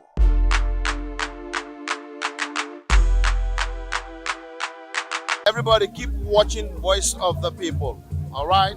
Love you all. Hello, sweetie. What's going on? My name is Kiki. Keep watching VOP TV. Thanks. Hey guys, what's going on? Olumide Oru, the Fresh Prince of Lagos here, and this is VOP TV, guys.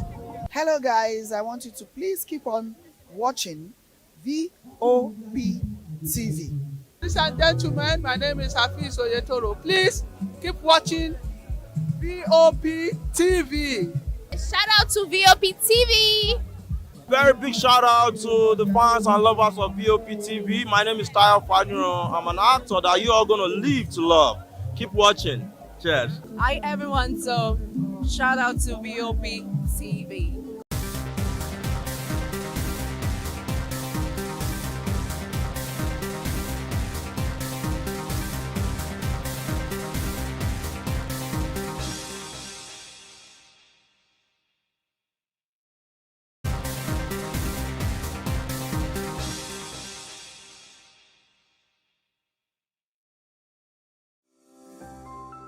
VOP TV. Now, you have more than a voice.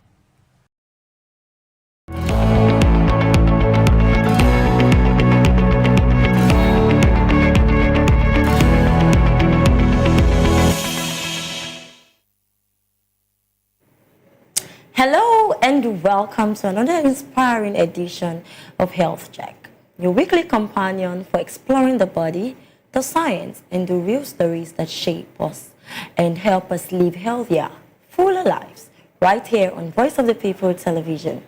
I am Praise Peters, and today's episode carries a message wrapped in both compassion and courage. October is Pink October and the World's Breast Cancer Awareness Month, and this year's theme says it all: stronger together, uniting voices for prevention and support. And it's a reminder that when we come together, families, friends, communities, and organizations, we stand a greater chance of beating breast cancer before it beats us. Well, remember, you can watch us live on SLTV channel 264 and follow us across all social media platforms at VOP TV Live.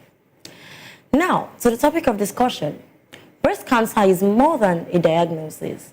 It's a journey that touches hearts and households. But there is a good news, and it is that with the right awareness, science, and compassion, we are saving more lives than ever before.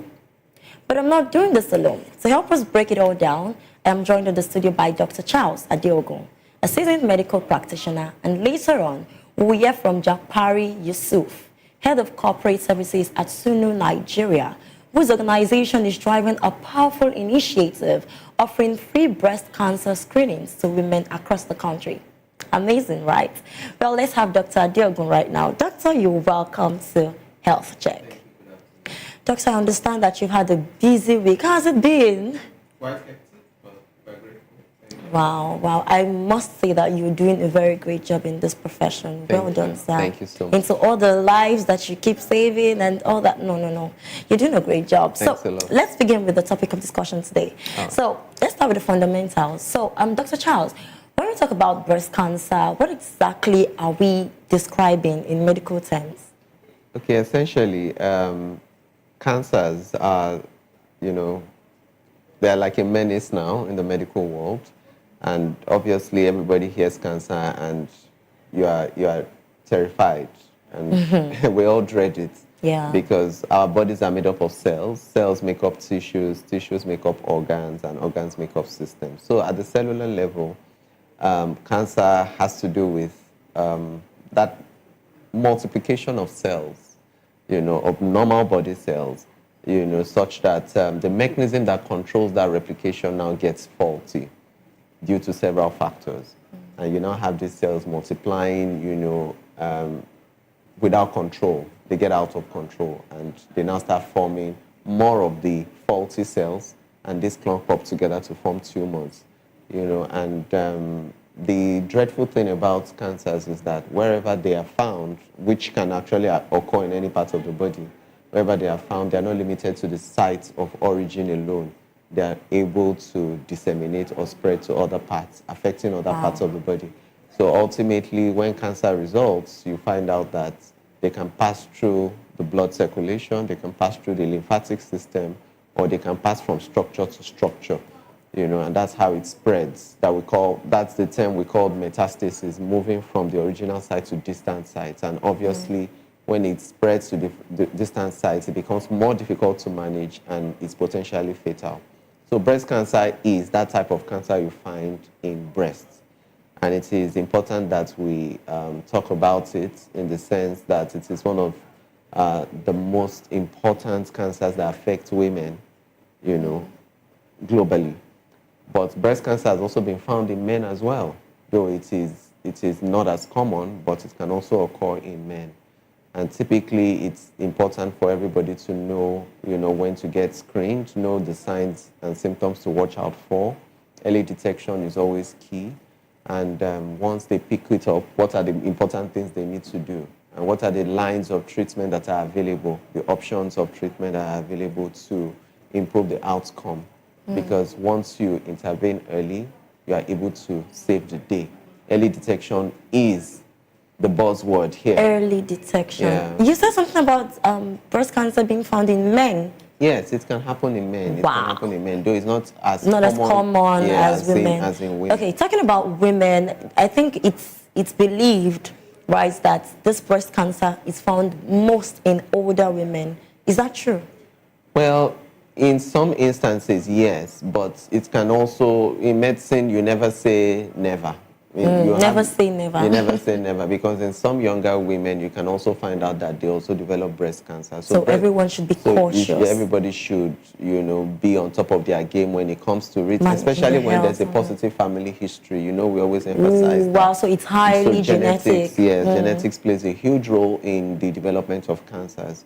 So you have certain genes called oncogenes that they normally cause a mutation in the cells. Mutation is a change, an alteration in the DNA.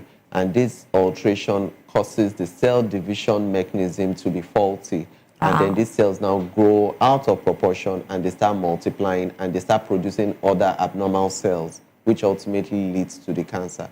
So when there is a genetic predisposition, it's always good for people in that family line to always make sure that they're on top of their game when it comes to wellness checks and routine screenings. And then they also know what the risk factors are so that they can minimize their risk of developing the condition. All right. So you talked about early detection being very, very important. So let's talk about recognition and early detection, because knowledge is power. And I would love to ask, what are the early warning signs in women and even men that we should look out for? It's very important that we advocate, about self-breast examination for women, whereby you use your hand, stand in front of a mirror, use the flat part of your palm to palpate your breast, palpate the 4 quadrants of the breast, And then you are able to also go into your axilla, that's the armpit, to also feel for lumps, which are the lymph nodes, the axillary lymph nodes and the armpits, which become more palpable when cancer starts. And it's very important that you also watch out for signs like nipple retraction. The nipple is meant to be everted, pointing outwards, but if it starts going inwards, if it's retracting, it's a sign. You look for signs of change in the overlying skin of the breast. If it resembles the skin of an orange, you are able to, know that something is happening. You should also feel for palpable lumps in particular. Lumps, yes. I think that's most common. Yeah, lumps or masses, no matter how small it is. Once you feel it, you have to really, really make sure you analyze it well. Is it mobile? Is it rounded? Is it firm? Is it hard? All these things tell us, the characteristics of that lump. If a lump in the breast is mobile and soft and fluctuant, it's most likely going to be what we call a benign breast mass, which is non-cancerous. Likely a fibroadenoma. Not every breast lump is actually cancerous. We also need to know that. All right. So, but the ones that are likely cancerous, which we call malignant or term malignant, are the ones that are usually hard and usually attached to underlying structures. It's usually firm and attached firmly to the structures of the breast. So those have a higher chances of malignancy. But nobody is going to make a diagnosis of cancer without ultimately doing a biopsy. A biopsy is you taking a small part of the tissue and sending for histopathology or histological analysis so that you are able to know what the cells are that make up that lump. So that once you detect that you see cancer cells there, then you can confidently make a diagnosis of cancer and then the right treatment is instituted. So that means that nobody on their own can make a diagnosis of breast cancer. It has to be done by a professional, and it has to be done, after a biopsy has been established. So it's very necessary that everybody that feels that they have a palpable lump in their breast should, go to the hospital and have it examined. But after the age of 40, it is mandatory that women should go for routine mammograms. Okay. For early detection. After the age of 40, we have to reiterate that. Yes, after the age of 40, it is mandatory that women go for this test. Yes, routine mammograms, so that you are able to detect in the earliest stages when things are still treatable before any spread has occurred. So that even when you don't have a palpable, that means that you don't have a lump that you can feel by yourself externally. The mammogram can still detect that. Amazing. Well, it's more amazing that on this particular episode, we will be having someone come talk about a free screening test. So please stay tuned. But we are still trying to lay the foundation, right? So let's talk about practical means, of detecting these things. So how and when should women perform this particular, breast self-examination? I mean, self-examination right now. When should women start to, practice this? Every woman who has attained puberty or who is in their reproductive age bracket should start doing the breast self-examination, because it's just good for you to be on the safer side by you, checking all the 4 quadrants and palpating for lymph nodes in your armpits. Very essential. So what you do for one breast, you do for the other breast, and any abnormality you detect, you do something about it immediately. And for some other people who notice nipple retraction, it's a sign to go to the hospital. For people who notice change on the overlying skin, you should go to the hospital. For people who notice they are having any bloody nipple discharge, you should go to the hospital. And if you notice that you are beginning to lose weight without trying, unintentional weight loss, that can also be a sign. That's usually common in people with cancers. But that is usually when things are beginning to get advanced. more dangerous, or the disease is progressive. And then there are some risk factors that have been attributable to the development of cancers in women. So that includes women who don't breastfeed their babies enough or who don't breastfeed at all. And that also applies to women who have been on some form of oral contraceptives, estrogen pills, estrogen contraceptions. That hormone can also play a huge role in development of breast cancer. And of course, we say genetics. Once you have a mother, a grandmother, an aunt, or a sister who has had breast cancer or has died of breast cancer, every female in that family must have a high index of suspicion. and must be on their toes in checking, routinely for this. And ultimately, if you find out that at any time you are having any abnormal discharge from your nipples, you should go to see a doctor and have your doctor examine it.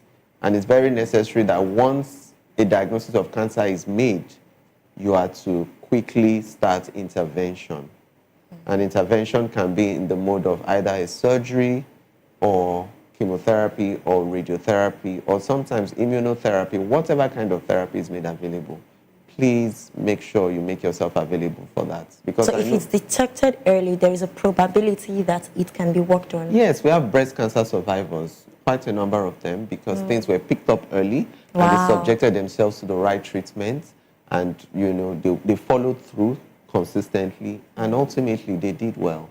Because the aim is to catch it on time, catch it early, early and detection. start treatment as quickly as possible. Wow. All right, so we've been talking about the early detection and understanding breast cancer. And so I used to think that this should be restricted to women, but apparently we've heard from the medical experts that even men, although rare, we should all pay attention to our bodies. But right about now, we'll take a short break, and when we return, we would go deeper in this topic, explore the causes, the risk factors, and ways that we can all prevent breast cancer, plus an inspiring corporate initiative bringing free screenings to women across Nigeria. Stay with us. You're still watching Health Check on Voice of the People TV.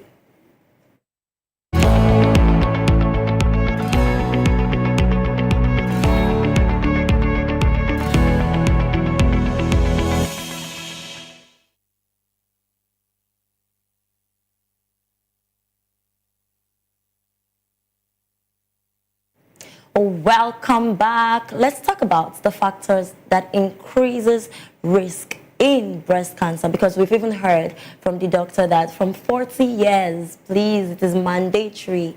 Okay, it is very, very mandatory that you go for these tests. But now let's talk about the risk factors of breast cancer. So, Dr. Charles, you mentioned genetics before, but what are the other biological and lifestyle risks that we should all be aware of that can, bring this dangerous menace in our bodies? Apart from genetics, you also have obesity as one of the leading risk factors. You have use of contraceptives, especially those estrogen-containing components.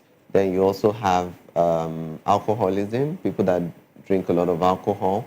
And then, obviously, people not breastfeeding, because when you don't lactate, either women that have never had children or women who have never taken breastfeeding seriously, they also carry an increased risk than the general population of developing breast cancer. Absolutely, yes.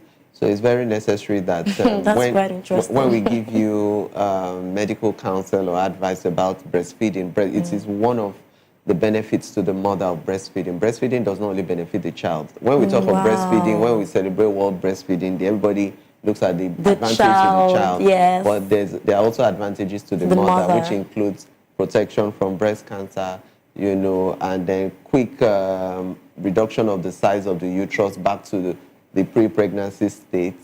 And then, of course, the maternal and child bonding too. These are all the advantages that the mother too stands to benefit from good breastfeeding and lactation. So it's very important that breastfeeding is encouraged, at all levels. And the mother should know that you're not only benefiting your child, it is also protective for you. And it's also important that we emphasize that when breast cancer happens, it is not always a death sentence, because a lot of people are alive and well today because they took the right decision, they had the right support, and they made the right choices at the right time. And that's really saved the day for them. So it's very necessary that you don't follow non-professionals when you're dealing with a serious medical condition like breast cancer, and you make yourself available for all your treatments, and you follow through. Emphasis on following through all your treatments and coming for follow-up, because nobody is going to just treat you and just let you go like that. You need to come back. Monitoring and surveillance is strongly advised, so that we are able to know over time that you are really doing well and there's no reoccurrence of the condition. All right, so most of these risk factors, are there any that are out of our control? Yeah, genetics is out of our control. Absolutely. Genetics is out of our control, but most of the other risk factors are things that we can do something about. Going for routine wellness checks, because if you don't go for wellness check, that's a risk on its own too. Exactly. Yeah, because you're not doing your routine screenings, you put yourself at risk because you're not able to detect it at the early phase. And by the time you wait for symptoms to show up, things may already be very progressive.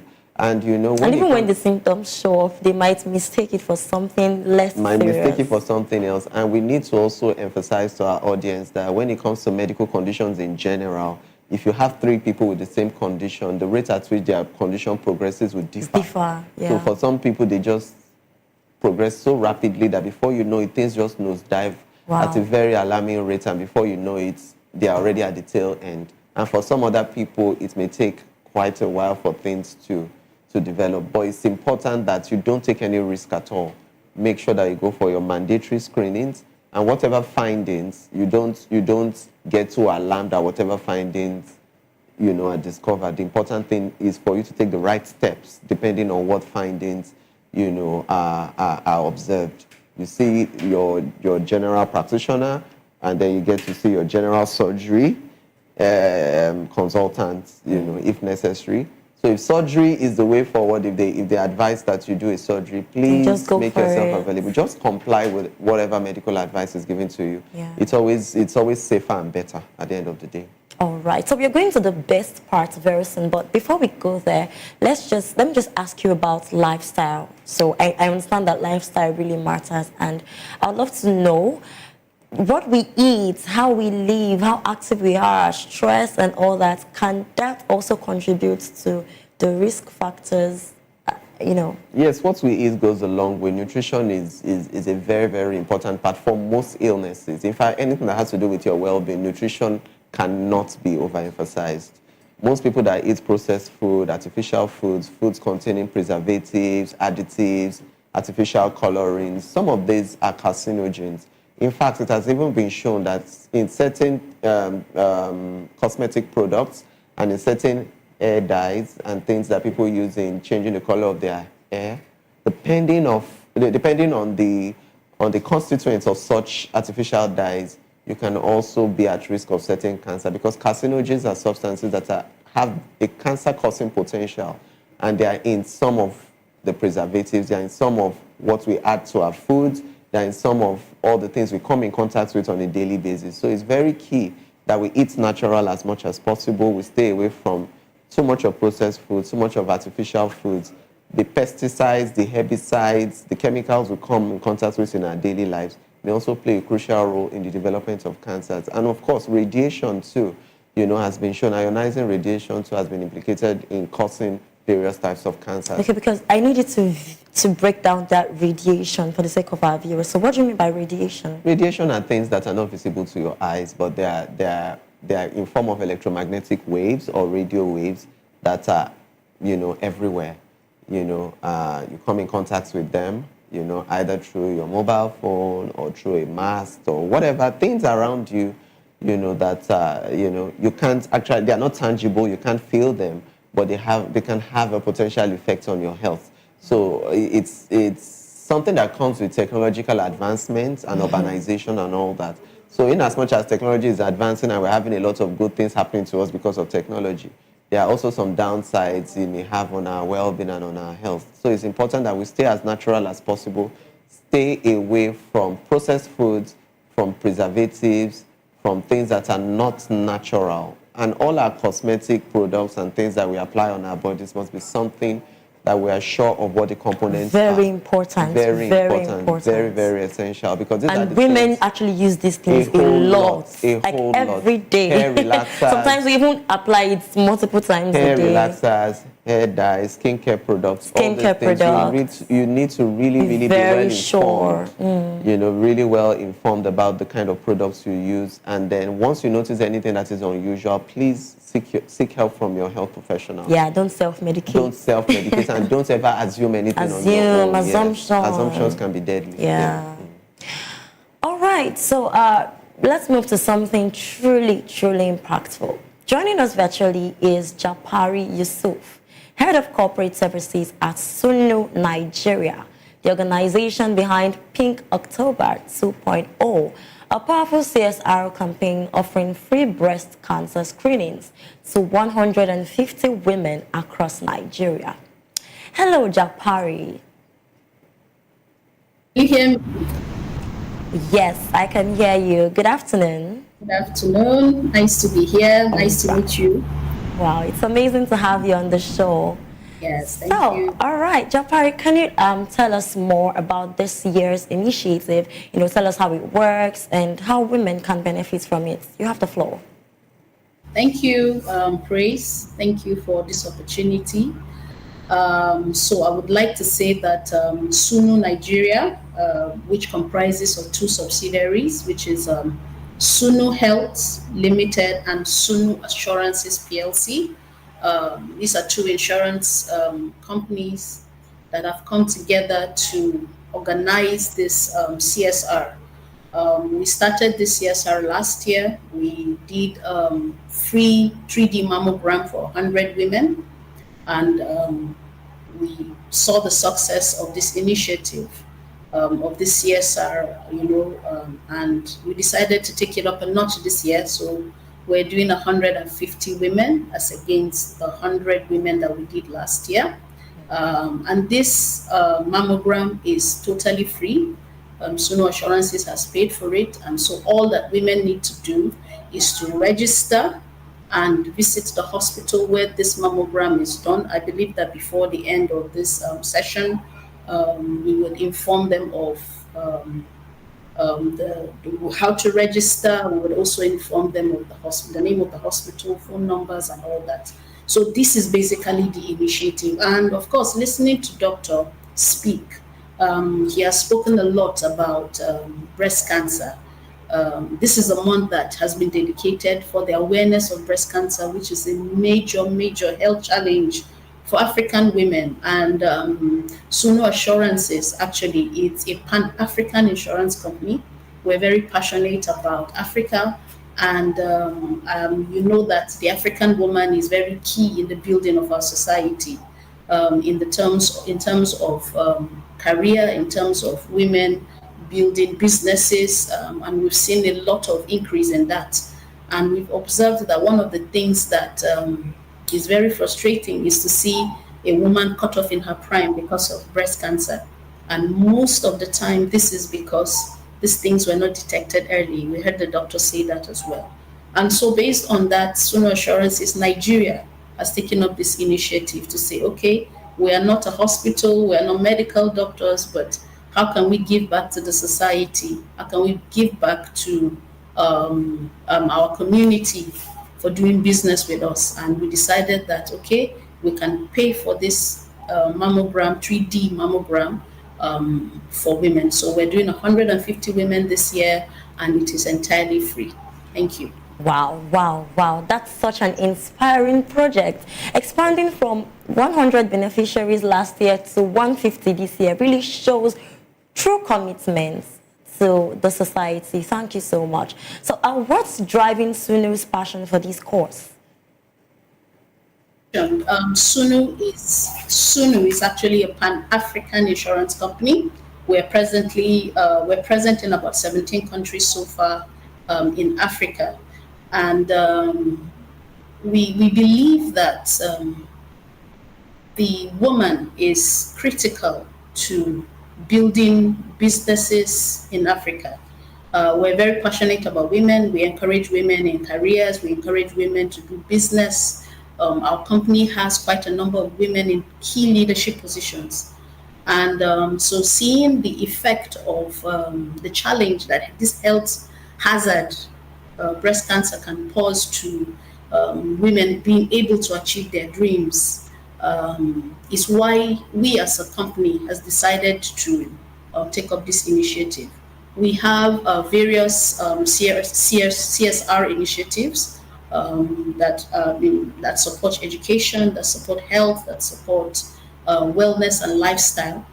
So here in Nigeria, we have decided to focus on the health, particularly the health of women, in order to drive this initiative. All right.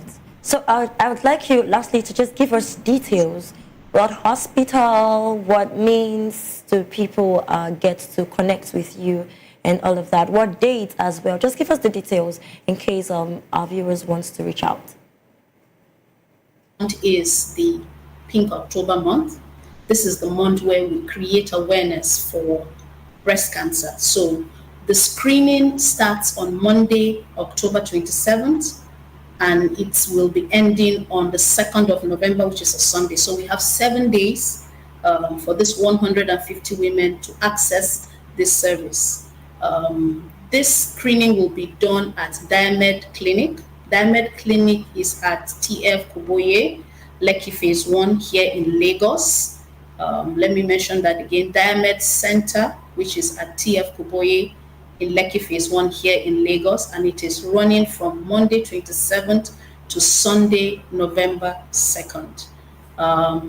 You have to register to be able to access this service. So what do you need to do? Run to our website, Suno Assurances Nigeria, and on the website you're going to see a link. Just click a button and then you would register. It's just a very simple form to get your information so that the hospital can be ready to expect you at the hospital for the appointment. There are also phone numbers that I believe, CRIES, you would call out, which you could call to access. There are phone numbers on our website as well that you can call, just in case you're not clear about anything. And that's it. Thank you. Right. Thank you very much, Japari Yusuf. It's been that was a really amazing one. So for our viewers, here's how to register for the breast cancer screening. Just visit www.sunuhealthnigeria.com or just call +234 9055 493931. Again, +234 9055 493931 or 090 300 55549.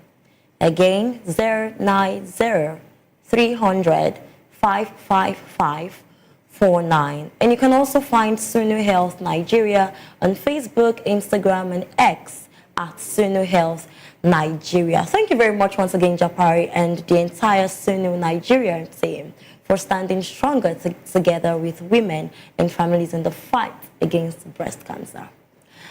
All right, so let's talk about prevention and treatments. Okay, so here is one of the treatments, right? There is free screening available for our viewers. That's really amazing. So you've made us understood that early detection gives us options and hope. All right, so that has been sorted. So what treatment options are available when breast cancer is detected early? So first and foremost, you have 3 modalities to start with. You have your surgical procedure where what we call mastectomy, where the breast is removed. So you have mastectomy.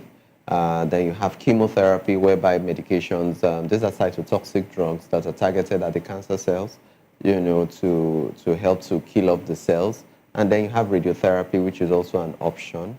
And then in some cases, you may actually find out that a lot of people may need a combination of this methods. Of these methods that, depending on how their case presents and at what stage, because there are different stages of breast cancer, depending on how advanced the disease has progressed. So most times in the treatment, you're going to be involved with a general surgeon and then the oncologist, who is the cancer specialist who would deal with the proper cancer treatment.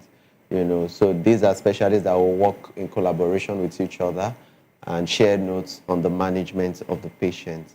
And like we said, monitoring is key. From time to time, they'll be going for different imagings to make sure that it hasn't spread from where it started from. So they'll be going for the CT scans at different times to check the chest, the abdomen, to know where it spreads to usually. So usually it can spread to the lungs, it can spread to the brain, it can spread to the liver and all that. And they'll be going for important blood work also. That would help us know, how the vital organs are working at different points in time, and also to assess the effect of treatment on those vital organs. So you can see now that while the person is on treatment, the person must be in and out of the hospital and in touch with the professionals and closely monitored. It's not a one-time treatment that you just treat and then you go away. You need to continue the surveillance over time. And then there's something we call the 5-year survival rates, whereby after 5 years, you expect that a certain percentage of people should be doing well, after their treatment and all that. Follow-up is important in Nigeria because a lot of people, because of the cost implications, because of all it takes, the emotions, the family support and all that, once they get a bit of respite, you lose them and you don't ever see them again. And by the time they come back, it may be another story entirely. And some people even start to feel a bit better and feel like they should just relax. And they just feel that, and that's really dangerous. Yes, and then some other people halfway will just seek other alternative treatments that are not verified or that are not scientifically proven, and they subject themselves to it in the hope of boycotting the hospital or the medical practitioners, and only for them to find out that it's counterproductive in the end. So it's very important that you stand with time-tested and trusted methods, find out from people who have been survivors, form support groups. It's very important that NGOs can play a role in this, support groups for breast cancer survivors, where they can actually create awareness and, speak with people who are currently going through that ordeal and give them good guidance that this is how they were successfully, they successfully transited through their period of challenge with breast cancer. Because it will go a long way. You hearing from somebody who has told your path. It would inspire you to keep believing. Exactly, because they can inspire you, they can encourage you, and you would know that they are speaking from experience of what you are going through. So it's very necessary that support groups are encouraged. Family support is very important. And it's very essential that anybody who is in it should keep faith and be optimistic, because the mindset of the patient is very important. Yes. So you should have confidence in your professionals who are managing you, and to adhere strictly to every information. And to discard the thought that cancer is a death sentence. Yes, discard it and don't look for options where there are no solutions. Very important. But I'm quite curious, how much difference does it make if you detect it early? Is there a major difference between detecting early, survival, and all that? Absolutely, because early detection will make sure that you are nipping it in the bud when it's just starting, in the earliest stage, where it hasn't spread to distant sites. Because by the time it starts spreading through lymphatics, through the blood system, then it becomes more difficult to manage. And that means that the disease is now advancing, and it could now affect the other vital organs where it spreads to. So when it is still confined to the breast, it's still the best time ever. Which means it could spread even... It could spread, very quickly through the lymphatics and through the blood circulation. So it's very necessary that you detect it early, when it's still localized to the breast, when damage is not far gone. That gives you a higher chance of survival and a better quality of life. And of course, you would also have less treatments to deal with. Though you may still need to be coming for periodic monitorings and all that, but the outcome is usually more favorable when it's detected early. Yeah, I feel that's much better. All right, so on a final note, what message would you both share with women and men who are afraid of getting screened or who are scared of what they might find? Well, because you talked about the mindset, right? Because generally, one of the reasons in Nigeria why I believe a lot of people don't go for wellness screenings generally is dreading the findings of the doctor. and they feel like you just manufacture one sickness and then bring they it feel up. that you can't go to get screened without something being picked up. But the idea is not you dreading what the findings are. The idea is, what are you doing about the findings? So when the findings are there, it is not to scare you, it's not to terrify you, it is just for you to be proactive and to take the right steps in getting your wellness back. Because the truth is, whether you live in denial of what is there or not, at the right time, it's going to rear up its ugly head. And by that time, it may be too advanced to help you.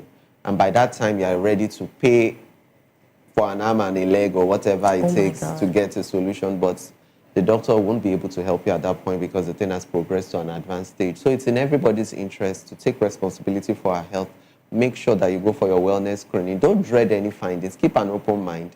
You are being proactive. You are careful about your life and your future. And that is why you are taking that step of getting screened. So whatever the findings are, the important thing you need to have in mind is, doctor, what is the next step? What am I to do from here? And you adhere strictly to the counsel given to you. Professional advice saves life. Please don't run away from your doctors. Go for your mammograms. And not only your mammograms, go for your routine screenings as necessary, because this might be your lifeline. Yeah. Wow, you would agree with me that it has been a very, very interesting episode as we've dissected on the topic of breast cancer, and we've made you aware about this breast cancer menace in the society. Please adhere to everything that Dr. Charles has said, and I really want to use this medium to thank Dr. Charles Adiogo. Thank you for having me. Thank you very much. And Mrs. Japari Yusuf for joining us today and for reminding us that when it comes to breast cancer, we are truly stronger together. Thank you very much, Doctor. Thank you very much, Mrs. Japari. All right, so please, guys, don't forget that you can register for the free breast cancer screening. Please, please, please, this is for our viewers. You can register by visiting www.sunuhealthnigeria.com or call +234 9055 493931 or 090 300 555 49. You can also find Sunu Health Nigeria on Facebook, Instagram, and X at Sunu Health Nigeria. Please be rest assured that awareness saves life, and conversations create courage, and screenings give hope. So this spring October, leave the message. Just talk about it, book your screening, and encourage someone else to do the same. Let's all unite our voices for prevention, for support, and for life itself. I'm Praise Peters, and this has been Health Check on the Voice of the People television. See you next week, and until then, stay aware, stay empowered, and remember, your health is your power.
I've been in this profession over 30 years.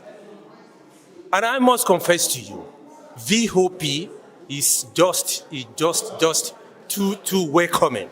You can't do without VOP on a daily basis.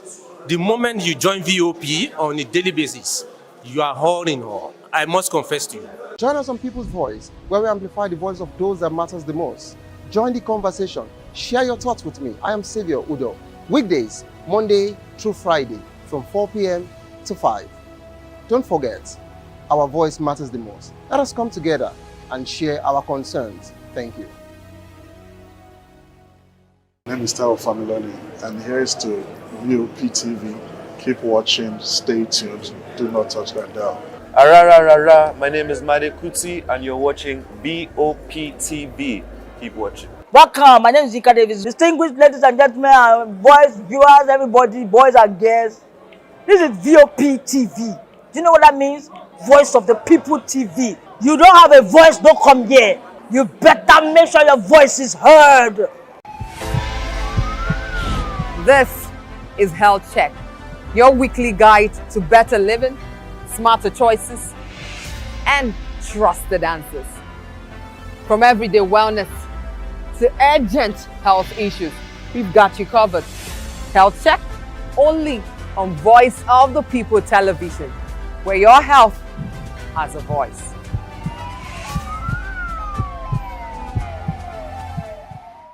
Welcome to the locker room, the home of football talk that matters. I am Jerry Ampelon.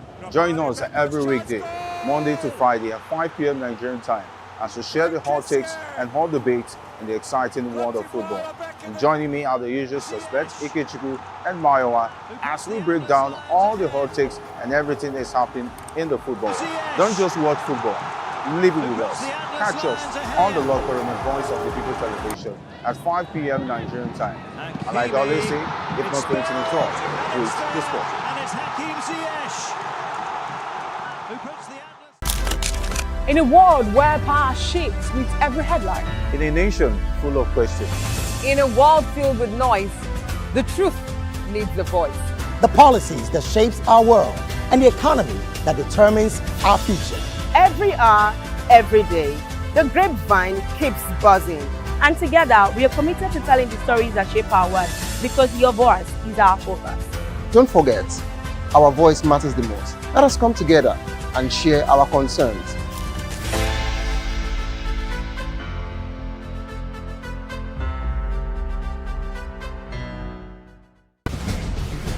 Join us as we drive into the world of politics through insightful interviews with prominent political figures, both serving and former governors, ministers, senators, legislators, party chieftains, activists, and analysts. Get first-hand information into the decision-making processes that affect our daily lives. Highly engaging one-hour program that brings political discourse into focus.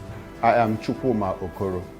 Political Lens, Monday through Friday, 6 to 7 p.m. Join us. Everybody keep watching Voice of the People. All right? Love you all.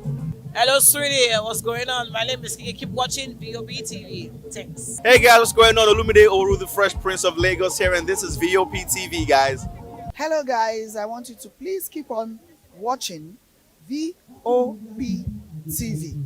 Ladies and gentlemen, my name is Hafiz Oyetoro. Please keep watching VOP TV. Shout out to VOP TV. Very big shout out to the fans and lovers of VOP TV. My name is Tayo Fanyuro. I'm an actor that you are going to live to love. Keep watching. Cheers. Hi everyone, so shout out to VOP TV. Behind every broken desk lies a broken promise. Education shapes the nations. But who is asking the right questions? Introducing Edu Dialogue, the show that goes beyond the surface, exposes the cracks, the corruption, and the silence in Nigeria's education system. Edu Dialogue, Saturdays, 3 p.m., only on VOP TV. We break the biggest stories. From missing funds to policy failures, we ask the tough questions and demand real answers. Edu Dialogue, this Saturday, 3 p.m. on Voice of the People Television. Are you ready for the extraordinary? Something big is happening on your screen. Introducing VOP TV.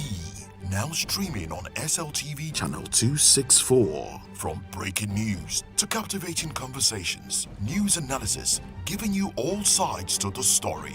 We break in-depth discussions on the issues that matter, from politics to sports, entertainment, and lifestyle. VOP TV on SLTV channel 264. Join us as we redefine what television means to you. Voice of the People Television, VOP TV. Now you have more than a voice.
Hey guys, what's up? How you all doing? They call me Lovisha Nelson One, your number one celebrity host, and you are watching Voice of the People Television, VOP. Stay tuned. Uyi Osarite is my name. I am a friend of the microphone, Voice of the People TV. That name is unique, and the brand is very sweet. I like the packaging, picture qualities, camera qualities, and then of course, the quality of human beings that I see sometimes on your channel. I talk and get paid, and I look forward to being in your studios. Oh yes, you are on to Voice of the People TV.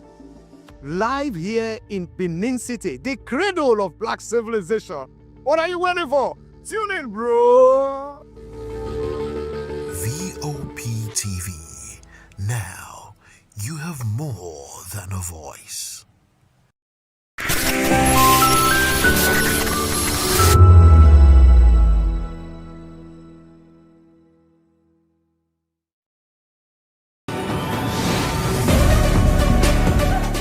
Poverty remains one of the greatest challenges facing the world today. From rural communities to urban slums, millions of people continue to live below the poverty line, often without access to clean water, education, or decent housing. This year's theme for the International Day for the Eradication of Poverty focuses on dignity for all in practice. It highlights the importance of empowering people to take control of their lives and create sustainable livelihood. Experts say tackling poverty requires collective efforts, from government policies that support job creation and education to community empowerment initiatives that build resilience among vulnerable groups. I would say that poverty is something that we inherit based on our mindset and then the government. There are two factors that affect poverty, basically. The person and then the economy. The economy doesn't favor someone to come out of poverty.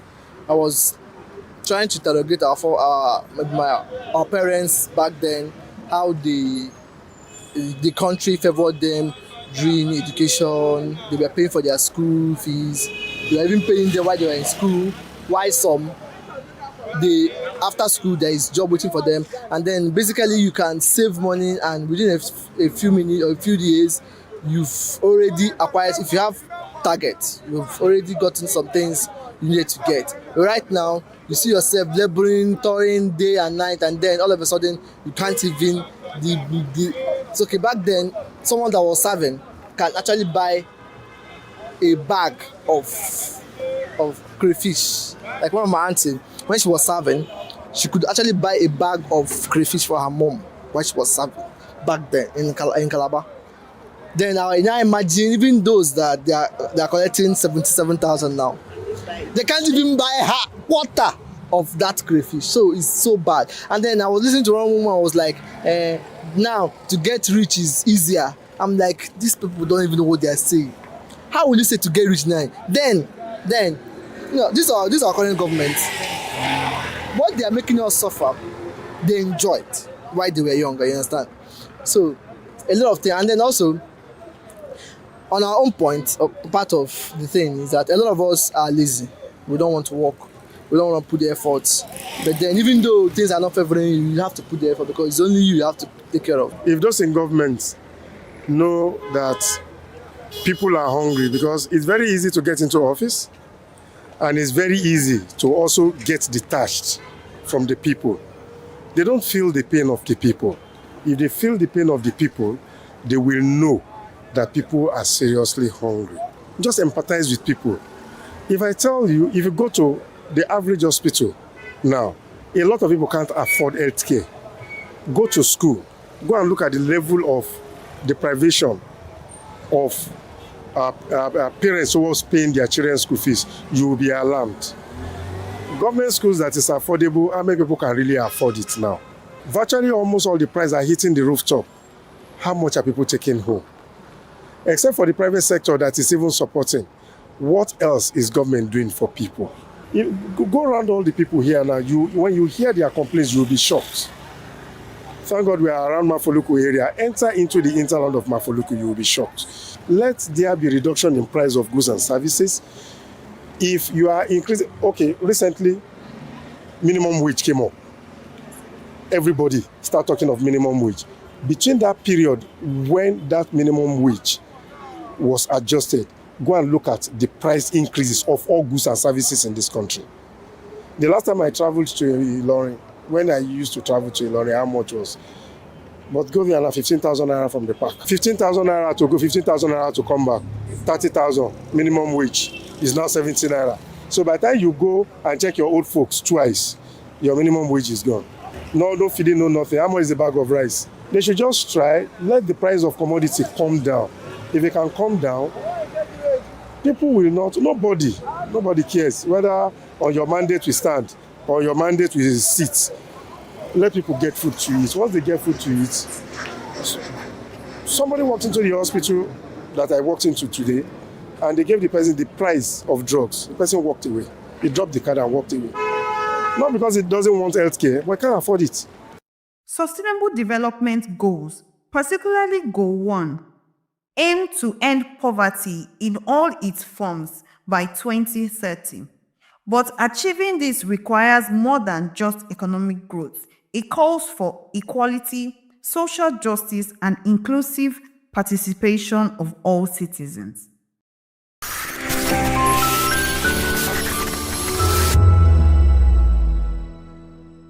We encourage you to click on the like button and subscribe to our YouTube channel. We are Voice of the People TV. Also follow us on all our social media platforms. We are at VOPTV Live. Visit our website www.vop.ng for fresh and trending news. Also watch us live on SLTV channel 264. VOPTV, Voice of the People Television.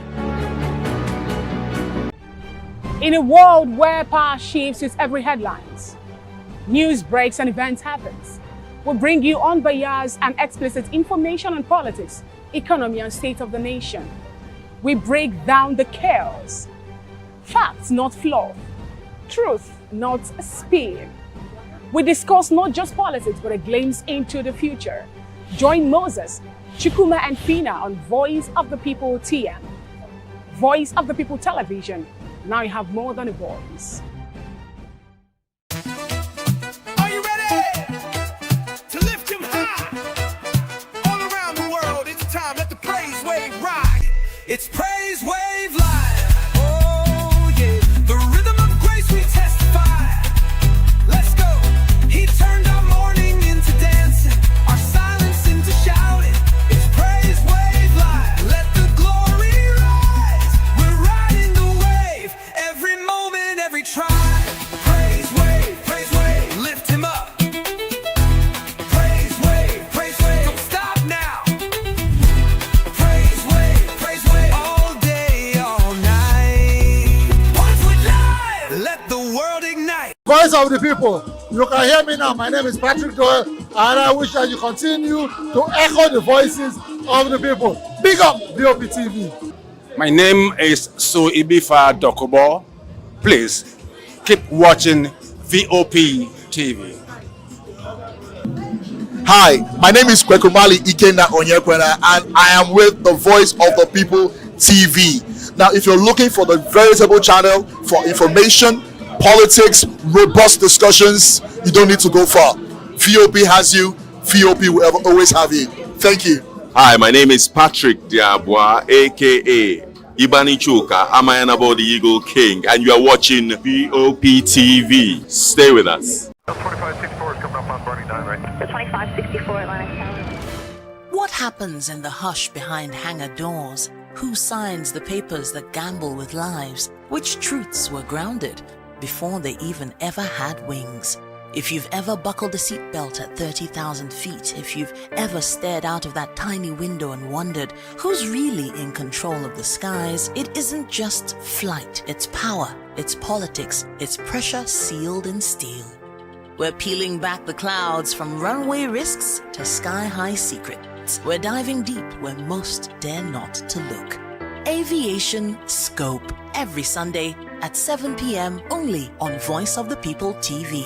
We don't just report, we reveal. We don't just ask, we uncover. Because when it comes to the skies, ignorance is turbulence. Aviation Scope, the sky isn't the limit, it's just the beginning. 3 years ago, we lit the spark. Today, we are blazing the trail for others to follow. VOP Media is 3. 3 years of breaking boundaries. 3 years of being that bold voice that echoes the thoughts of the people. 3 years of telling stories that matter. We have experienced complete breakdown in democratic governance. We are not just a brand. We are a movement, giving voice to the voiceless. We go to bed empty hunger. To every viewer, every voice, and everyone that has made us who we are, we say thank you. VOP Media, 3 years and still counting. VOP TV. Now, you have more than a voice. This is Health Check, your weekly guide to better living, smarter choices, and trusted answers. From everyday wellness to urgent health issues, we've got you covered. Health Check, only on Voice of the People television, where your health has a voice.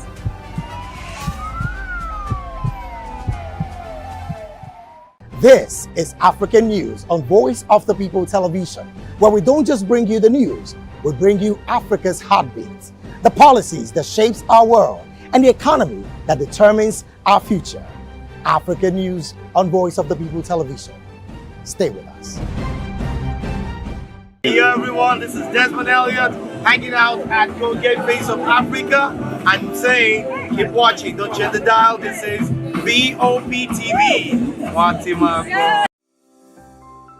VOP TV. Now, you have more than a voice.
is to prove that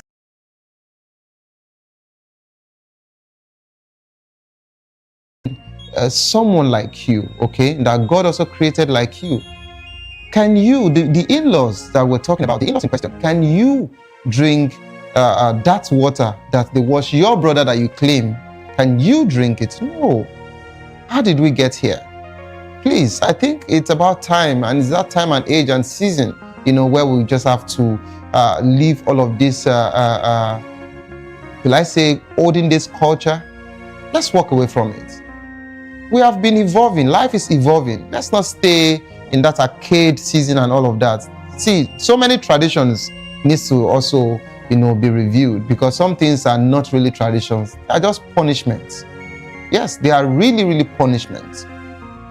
If you are complaining that they are treating Africans, they are treating Nigerians in other countries, you know, in a very bad light and all of that, what you are doing to your fellow Nigerian, what you are doing to your fellow Igbo person, if the person is your brother's wife and your brother passed on, because usually whenever these issues happen with track records, they get to send the widow away and take all the properties. So don't go through the corners. Go direct. We don't want you in this property again. That's all. Life has not ended for her. She would move on. But subjecting her to this particular situation, do we even think about our health?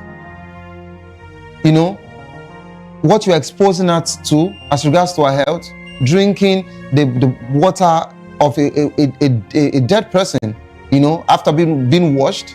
Sincerely, what is bad is bad. But I would want the governor, since he's actually taking this upon himself, that he would do a thorough investigations, and people that need to be prosecuted will be waiting for that particular one. And hopefully in the coming days, we'll get to see light as regards to this particular conversation.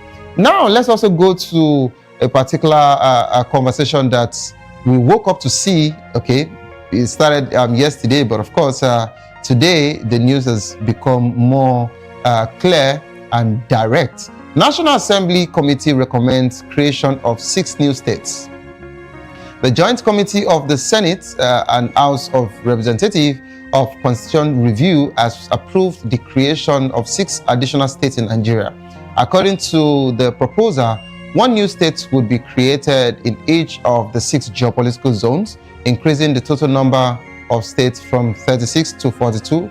The committee considered a total of 69 bills, 55 state creation requests, 2 boundary adjustments, and 278 local government creation requests during a 2-day retreat in Lagos.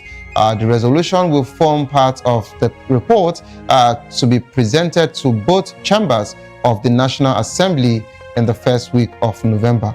The subcommittee has been tasked with identifying the areas from which the 6 new states will be carved, and the committee has assured that the process will be fair and just for all promoters of the state creation.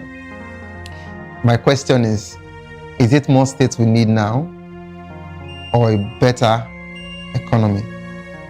Is it more states we need, or a proper reforms? Is it more states we need, or we need to take care of the less privileges, the really, really poor people? Is it more states we need? Instead of security, insecurity is ravaging the land, and we're talking about more states. Really, is it more states we need?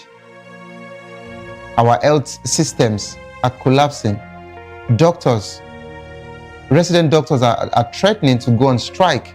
Hopefully, they said they are going to start from the 1st of November. And yet, we're talking about state creation. We have corrupt cases everywhere. Some are moving from one party to the other just for them to get immunity. And yet, we're talking about creating more states. If we even create more states, adding to all geopolitical zones, are we not still going to get back to this conversation? Because the Southeast has 5 presently. So when they have 6, some would have 7, some would have 8. Do we really need more states? This is just a food for thought. Let's ask ourselves that question. That's all I would have to say as regards to that conversation. To join the conversation, kindly call the number 09044732605.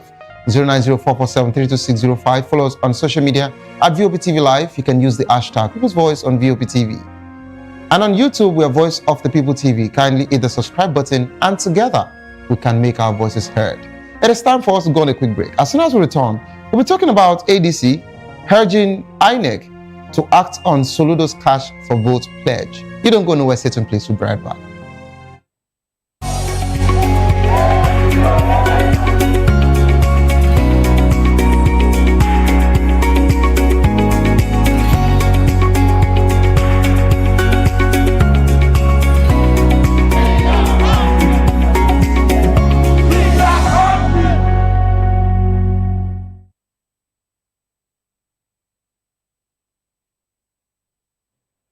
All right, welcome back to the program. It is still People's Voice on VOP TV. The African Democratic Congress, the ADC, has accused Anambra State Governor Charles Soludo of vote inducement ahead of the November 8th governorship election.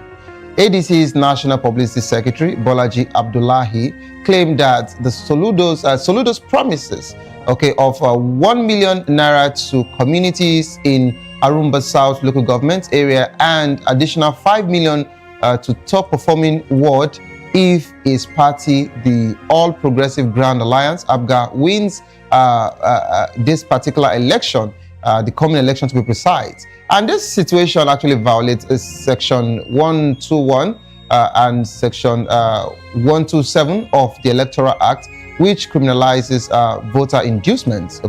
Abdullahi described Soludo's action as a new level of desperation wrapped in impunity, and urged the Independent and National Electoral Commission, INEC, to take decisive action.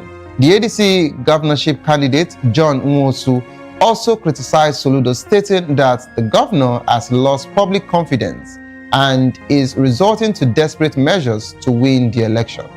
Nwosu further alleged that Soludo's administration has diverted funds meant for development projects in the 21 local government areas of the state and is coercing communities to make donations to support his campaign.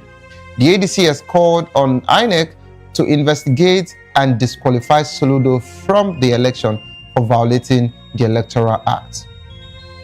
We're now being joined by Chief Peter Ame, former national chairman, IPAC, ex-presidential candidates of the 2019, National Secretary, CUPP, political economist, political party management strategist, governance policy and development analyst. Good afternoon to you, Chief Ame. Good afternoon. You're welcome on board. How is Abuja today? We're here. It's sunny. Okay. You're welcome on board, sir. All right. Also in the studio, we have a seasoned reporter, a veteran journalist, and a senior political analyst, Mr. Dele Fanimo. Good afternoon to you, sir. Good afternoon, and good afternoon, Nigeria. So it is safe to say I can also call you the prophet. The political prophets. I don't know which of the prophets had come to pass. No, virtually everything. As far as People's Voice is concerned. I'm not talking about any other show, but when it comes to People's Voice, for everything you've said has actually come to pass. So I can actually say political prophets. We thank God. Okay, so I'll be building the momentum up now. Let's start from the studio before I take it back to Abuja. Vote inducement. Do you think Governor Soludo's promise of 1 million to communities in Arumba South local government area, constitute vote inducement, and what implication does this have for the election, sir? You see, my elementary training in leadership tells me that there are 4 main, though other theory expanded it to like 6, 8, and 10. Yeah. But the basic ones that are clear in leadership, there are 4. You have autocratic leadership, you have democratic leadership, you have transactional leadership, and then you have transformational leadership. Now, autocratic leadership, as the name implies, is you just have to obey, like the military. You don't have a choice. You know, top bottom approach to leadership and governance, and that is what the military use. Then you have the democratic leadership where we are today. We are consensus building, compromise, agreement, disagreement, opposition, governance, and all that. Politicking is allowed. Now you have transactional leadership. As the name implies, it's an exchange of one thing for the other. Trade by barter. You understand? Like trade by barter. If you can do this for me, I'll get you this. And then you have transformational leadership. When I was in school, when I was in the university, the way I described transformational leadership is a leadership that takes you to where you don't want to go, but you ought to be there. And for somebody to drive you to where ordinarily you don't want to go, but because he knows that that is the best place for you, you must have that vision. You must have the mission. You must have focus. You must be resilient. You must be transparent. You must be truthful. And that is the best form of leadership among the four. But unfortunately, Soludo has descended to the third. This is transactional leadership. So it's safe to say it's desperate. Of course. He didn't do that the last time he won. For the first time, coming out from his home. Now he's pretty on the seat. Now you are offering inducement. You are offering money to electorate. And you didn't even do it covertly. You are doing it with impunity, overtly, because you have immunity. As a governor. And you feel the resources at your disposal is your own, so to say. And I'm sure that if he's going to appease these so-called voters or group of voters, he's likely to spend two resources that you cannot audit. Security votes and possibly local government funds. Because it's not what the local government chairman signs for that he gets. You recall the case of Taye Fashuba in the state when Fayose was the governor. The man said, no, I'm tired of signing for 100 million and I'm getting 20 million. 20 million. Because I am the chief accounting officer of this local government. If there's going to be a probe, I'm going to answer charges. And the same thing, there is a professor that is serving jail term in Nagode prison in Ibadan today. What did he do? Just because he went to withdraw cash of 40 million naira during oversight function to his institute in Ibadan. I think IA, Institute of Agriculture and Research and Training. I'm not too sure about that now. And when the workers when the subvention didn't come on time, the workers said, but there is a 40 million somewhere that we don't know where the thing is. He said it is his business. Those people had to petition ICPC. Today, by the time they asked those people that came to perform, I don't want to mention him, to perform that oversight function, he said they don't know anything about it. That if he has evidence, let him prove it. If there was a transfer and the alert was received. Who takes cash? Now, the man is serving 9 years. Professor.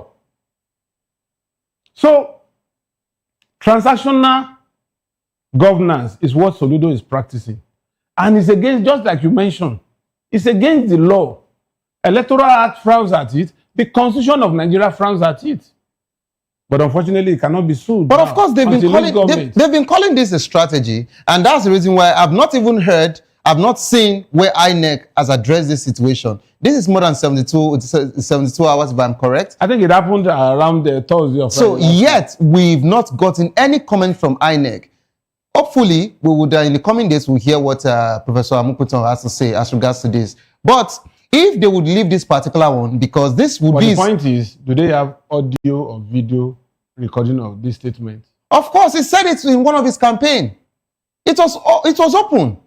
Okay. No, it was open. So this would be proof of concept for Professor Amukweton. The election first, conducting it and all of that. So let's even see what he has to do as regards to this particular election. And from there, we would actually know if we should still believe in the if we can, you know. The first thing that have been done, the opposition.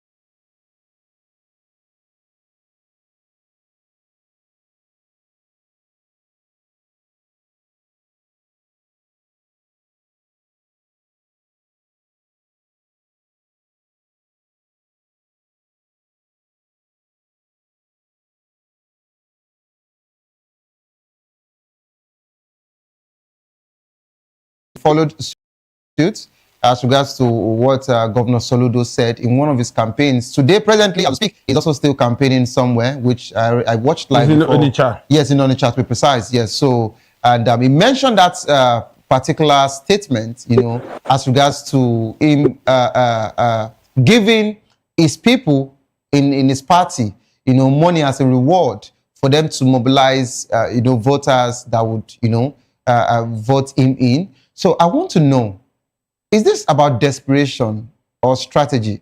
Is Soludo, you know, alleged voter inducement a sign of desperation, or it is a calculated strategy just to win the election? I'd like to get your take as regards to this. I think you should classify as strategy. Not even Abga himself can even properly defend the narrative that they are putting out that it was meant to push and reduce voter apathy. This is pure monetization of our electoral system. The electorate, the people who Soludo gathered there are electorates, and electorates should not be monetized or should be induced to cast a vote for a candidate. What Soludo has done is to show that Soludo had gotten to a point of desperation.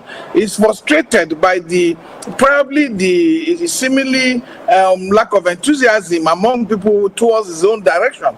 So if that is the situation, I think a lot of politicians like him should learn that the time will come where rhetorics will not be enough for you to sustain governance, for you to be able to say, oh, I'll be able to cast on to get elected on the second term, you know, that without strong challenge. What he's facing is as a result of, you know, putting more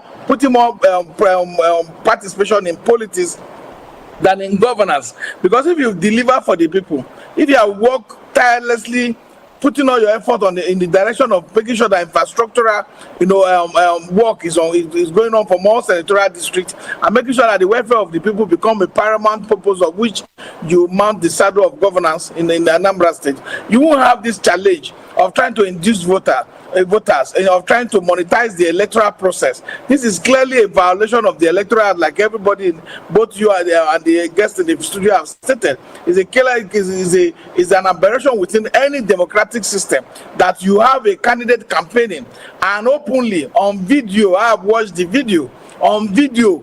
You know, try to bribe, advance bribery, you know, to electorate that this is how much you will get. This is how much you are going to get if you vote for me. It is shameful. It is embarrassing. In fact, I didn't want to speak about this because I feel it's also appalling to see him descend to such a low level in governance and such a low level in our political space when we have, you know, come a long way and we've been trying to reduce mudslinging, name calling, you know, political toggery, ballot box stuffing, money inducement from our political cycle. And as a professor that is supposed to, you know, hold himself in very high ethical standard, he has violated this ethics. And if we work in a society that things work, if the school board should have even, you know, tried to put his professorship under question, and even if it's to suspend it for a temporary period of time. And if we work in a country, we're in a country where things work.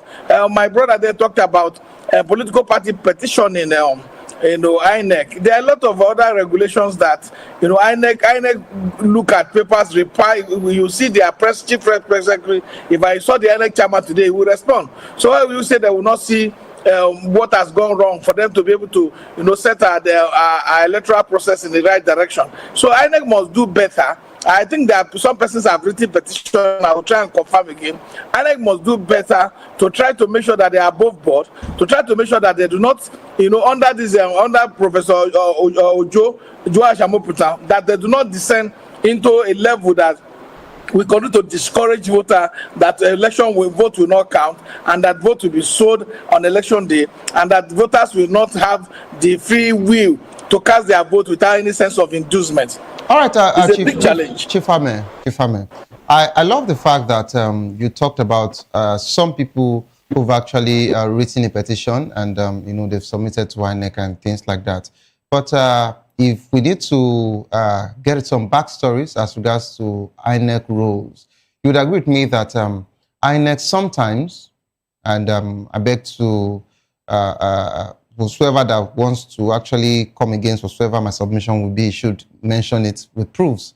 Okay, INEC gets to do what we call selective responses, and the reason why I need to mention this is because if you remember, the Labour Party, for example, they had an internal issue which Abure was asked to step off, and Senator Nadi, till now, the same INEC has taken it upon themselves not to upload Senator Nadi as the national chairperson of that party till date in their portal. And that's the reason why they can still invite Abure instead of Senator Nadi. And they've chosen not to say anything about that particular situation. That being said, we have several elections that were conducted, including the by-elections, where we expected them to say some things. This is not the first time that we get to write, people get to write petitions and all of that as regards to some malpractices, some inducement and things like that, vote buying. But what will INEC do? So on this situation, what role should INEC play in addressing allegations of vote inducement? And how effective has the Commission been in preventing such practices in the past? Can you talk about any that you can remember? The Commission has become too political. For me, I can tell you that, for what I know, there are so much principalities within the Commission, and I pity the current. All right, Chief Ame, I'd like you to hold your thoughts. We have a caller. We have a caller on the line. Hello, good afternoon.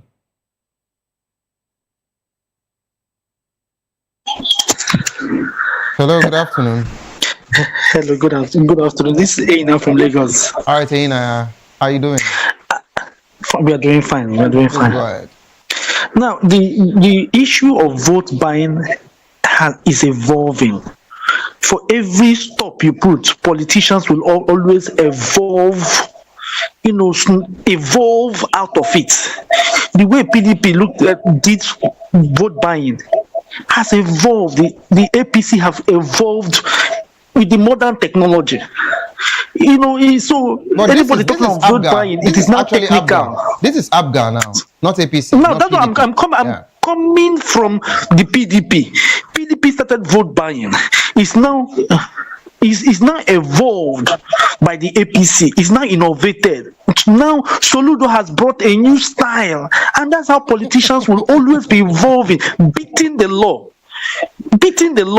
And remember, I told you earlier, some weeks back, that there was a code agreement between Tinubu and Soludo. When Tinubu came to Anambra State, when Soludo openly supported Tinubu for 2027 election. And I told you, with that code agreement, APC will soft pedal in Anambra State. And if you look at what has happened in Anambra, you see that the APC have not used the federal force on Soludo. And that's what for my calculation, I told Soludo, I've always told Soludo will win with a massive slide, because there is this code agreement between Soludo and Tinubu. So when you talk about vote buying, politicians are evolving, beating the law. So there's nothing you can do about it. We only need a leader that is fearless. But as for vote buying, is now part of the system. There's nothing we can do about it. Thank you. Okay, thank you so much, Inaya, for that contribution. But I believe that there's something we can still do when things are wrong. Okay, when things are wrong, it can still be refixed. All right, Chief Ame, if you're still there, I'd like you to take to continue your submission, please. I want to first of all look at his first narrative. He made some statement that Soludo will win landslide. You know, those are just bogus assertion without any basis in whatever public information that we have today. And two, he was talking about vote buying being under PDP. PDP was involved in massive rigging and thuggery, but there was no vote buying. There was no vote buying at the polling unit. In fact, vote buying started in Ondo governorship election after Buhari got in, where they were saying Diboko Sobe, you know, so they were giving money. So these are facts. These are Chief Ame, you're really trying with that particular Yoruba language. You know that. No, please go ahead. I grew up in the Southwest. Please go ahead. So it is wrong for him to place that narrative the way it is. The current narrative, it was when PDP came up with under Jonathan and said, "Oh, we are tired of rigging. Can we have an electoral process that will be able to curtail rigging, you know, forceful rigging of electoral, you know, result." So that was when the election became a little bit tightened with the use of card reader. And when the card reader got in, then they, you know, graduated to beavers and all these other technologies that were involved, and then you find out that it was necessary for them to be able to get their vote in at the ballot box. That's when vote by came under the APC. So, but let me state clearly that nobody should say that the INEC Commission is a handicap. INEC was, you know, put together to organize and conduct election. Specifically, these are the statements used in the Constitution to describe some of its function, apart from the other function of being a registrar of political party and a regulator of political parties, and then also delineation. But the fact remains that if INEC sincerely wants to be able to show the society, the people, to show that they have the interest of our electoral process and our democracy, this fourth republic had had, there's nothing stopping, even if he will not sue the governor to court, for writing a letter and notifying him of this statement that has been made, and that this statement is not even acceptable under a democratic system, that he should watch his tone of his kind of language, and that this also can be classified as voter inducement and monetization of the electoral process. This clear letter will also act as a base for Nigerians to start to see INEC as a functioning electoral commission that is only interested in making sure that the elections are transparent, free, and credible. For us to get our system right, if elections are not done in those processes, election is not a one-day affair. People mistake election. Oh, we are going on the social day on the 9th of November for Anambra election. Election has started. It is a pre, during, and post-electoral phases, you know, because after election there will be result announcement, there will be date to conduct election, there will be primaries, and candidates will emerge. So this is a long process for election, and INEC must show that all this process leading to up to the 9th November election, any election for that matter, must be truly transparent. People must represent the interest of the people, and the politicians that are involved in campaigning, in participating in the electoral session, people must see that INEC can rein them in, that INEC can control certain forces within the political space. If not, the level of voter apathy we have been expressing in our election, the level of the disinterest of people not wanting to participate in the system, we continue to have a high figure. So we need to have a situation that such level of recklessness, such level of impunity that has been displayed by the Anambra State governor should not be allowed in our electoral process or our electoral atmosphere at all, at any point in time, because it is not good for our development, and it's not good for the moral upbringing of the young generation that are looking at us on what to do and how to build this country. Chief Ame, you said something when you got to that of INEC responding. Okay, it just looks like you said INEC should just, you know, write to him and let him know that he has violated this, violated that. But there was no place that actually stipulated, you know, any sanction, or maybe is disqualified or something. If you just give someone a warning, or if you just tell them that you've done this, you've done that, we don't tolerate it, without any penalty, don't you think that you've just given them rights to do more next time, and they will still get your warnings again without sanctions? About, you know, system, It's about building foundation for that system. And in building that foundation, nobody wants some level of record on that stain on their reputation. People avoid it. It's also very critical. And when people say, oh, there are no specific way to look at these issues, giving a bribe and taking a bribe is a crime under our law. It's not just only on the electoral issues. This can be properly married together by legal experts and put before court of competent jurisdiction to look at it. Because if you don't even try bring this law to force or put them through the test of our.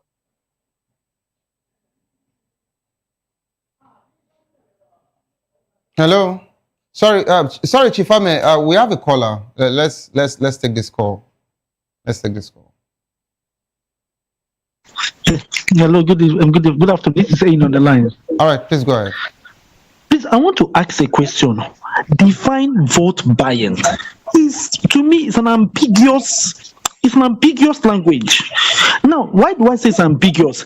Let's go back to America, the last election, during Trump election. Okay. If you remember very well, Elon Musk promised $1 million for every day for any person that will present his voters card for vote in most of the the swing state, Michigan and the rest of them for voting for Trump.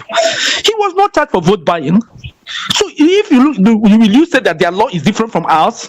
So what do you define vote buying if Elon Musk can say $1 million a day for anybody in the swing states that will indicate voting for Trump? And he was not sued. So please, can you please define vote buying? In America, nothing happened to him. So it's now becoming ambiguous to use that word vote buying. Go and check the record. Michigan, the swing states. That was what Elon Musk did. That was what brought the relationship between Elon Musk and Trump. And then Trump won massively in the swing states. So before they fell apart after Trump won, we all know the history.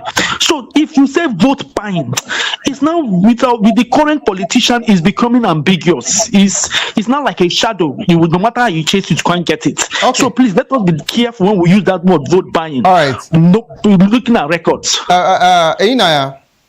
Sir? Yeah, for everyone that actually come on air to mention anything, you should know that they are professionals from whichever field of life. So when you say they should be careful of using the word vote buying, they wouldn't use it if they don't know what they are saying. So I just wanted to correct that notion. But thank you so much for your call again. All right, I'll get the response of the analyst now. So thank you so much. All right, before I come back, I want to come back to the studio, but I just want Chief Ame before I come back, sir. All right, Chief Ame.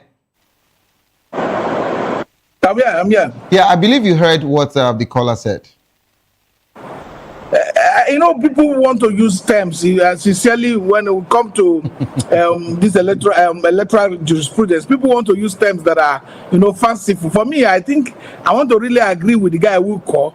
We should all use at least the bribery of electorate, bribery and corruption in the electoral process. Okay. But we need to use the name that befits it, so that people don't become ambiguous, like you have said. All right, thank you, thank you, Chief. Thank you, Chief Ame. So let's come back to the studio, Mr. Dele Fanimo. You've heard several submissions from Chief, but I wanted to talk as regards to campaign financing, so that you can talk about everything together. What are your views on, the financing of political campaigns in Nigeria, and how can the system itself, when we talk about this whole campaign system, be improved to prevent abuses of cash Let flow? me quickly respond to this vote buying language that this man is saying is ambiguous.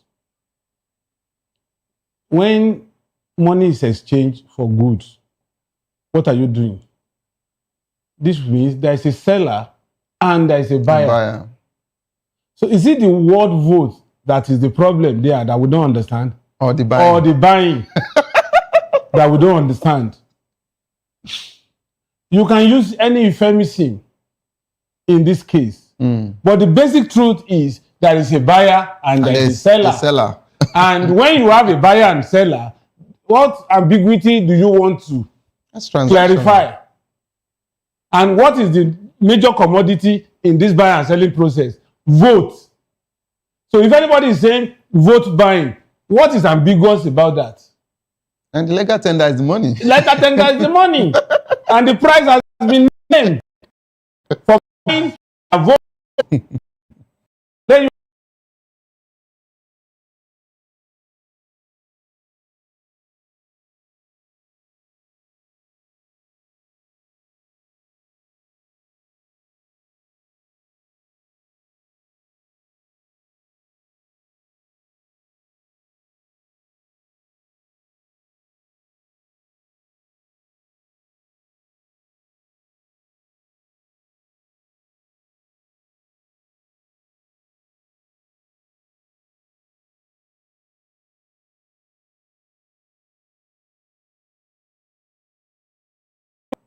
them. So there is nothing ambiguous about vote buying name, as it's called. Now, coming to your second question. Yeah. How do we regulate the electoral process? Campaign financing. Especially campaign financing. Yes. I may not be able to lay my hands exactly on the particular section of the electoral law. It stipulates the amount that can be donated to a political party in furtherance of electoral process. And there is a law limiting what can be accessed outside the country for electoral process. But in spite of these existing regulations, there are ways to circumvent it. And that is why when it is time for voting, I can bet you the amount of cash that will enter Anambra between Monday next week and Friday next week for inducement, you'll be shocked. It will be in hundreds of billions. And cash can never be traced because they know how to funnel it. And those people that are sympathetic to Soludo's cause, and even his opponents, would also have some people that are sympathetic to them that will also warehouse funds for them. That was why when Emefiele said he was going to change the Naira some few weeks to election, that the current president came out to say, even if they don't release money, go out and vote. Release even if you don't release money, we are already there. We're already there. What a very strong statement. So these things, except we want to play the ostrich, these are things that are happening. I am not just an outsider. Apart from being a reporter, and I've been covering election for over 30 years, and there is no election that I'm not an active participant. I've worked closely with politicians, either as a strategist or as a media consultant and all the rest. So I know the game. On the eve of election, there are some pickup vans that between 100 million and 150 or 200 million naira will be loaded there. For what? For vote buying. There are some states, at least 2 states that I know have covered election in one in this country that borders a particular country, that on the eve of election, tons of cash will be moved out of this country to the neighboring country to induce voters that are not Nigerian to come and vote in that particular state. Without the PVC? It is only here that we talk about doing it right. There are some places that you don't even have to. Who says they didn't register them? They will bring them, register them. How do you know a Nigerian? How do you identify a Nigerian and a Nigerian? Nothing, because I've lived in the north, and I tell you, the border in some of our talking about just Katsina, like you walk across. It is some are actually bamboo sticks, some this bench stick. That's the border we have as regards to any other state. So the moment you cross over, that's where you are. So that's it. So what are we talking about? When it comes to that, that's it. So unfortunately, when issues like this come up, some people, in a way, would want to advertise their this brings me to electoral reforms. What do you think that we can do? What are the electoral reforms that at least if we put in place, it can at least let us implement and prevent some vote inducement? And you understand, sir? Because we can't keep going like this. How can you bring in more than 100 million to 150, 200 million on eve of election, knowing fully well that you want to disburse this particular cash for vote buying, for one-on-one canvassing, as they would usually call it? Now, let me tell you, it's such a funny thing. Nigerians don't ask the right questions. Shortly after the last election, the erstwhile INEC chairman said he has come up with 144 points of amendment to the electoral law. Up till he left office 1.5 years after, did any Nigerian ask him to present that? Did the legislators invite him to come and present this 142? Never. Nobody. Now, he went away with that. The new chairman is not a wizard that will know this 142. And out of this 142, if the Senate had summoned or House of Reps, the INEC chairman, as at that time, he probably would have released some of these things. And we could be privileged to pick holes in some of these things so that we know where we are and how to go about it. But now the man left with it. So it's a process. It's not something that is static. As you strategize to catch criminal, the criminal is also perpetually working out to escape your. But can it be Can it be prevented? You can manage it. It's the diabetes. You've given it a new name. Yes. Mr. Delefanimu has just given vote buying a new name.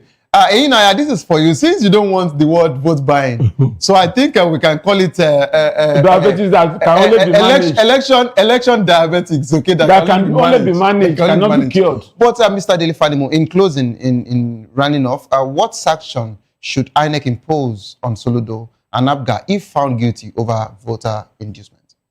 Unfortunately, Soludo will claim that he is talking in his capacity as the governor and not as standing on the pedestal as Abga, even when he's using the Abga thing. Because he knows for sure that if he wins this election, nothing can catch up with him until another 4 years. So, and by that time, you know, Nigerians, a lot of us suffer amnesia. No, selective amnesia, to be precise. Well, I don't know. We choose to remember what we want to remember. And I've always said it. If you want this call to pass over you, pray that another thing that is bigger than your problem happens in Nigeria. It is instant forget it. Okay, thank you so much, Mr. Delefanimu, for that wonderful submission. And to Chief Ame. Chief Ame, are you there, sir? I'm here. All right, in just 1 minute, I'd like to take your final submission as regards to election observers. What role can an election observer play in preventing voter inducement and ensuring a free and fair election?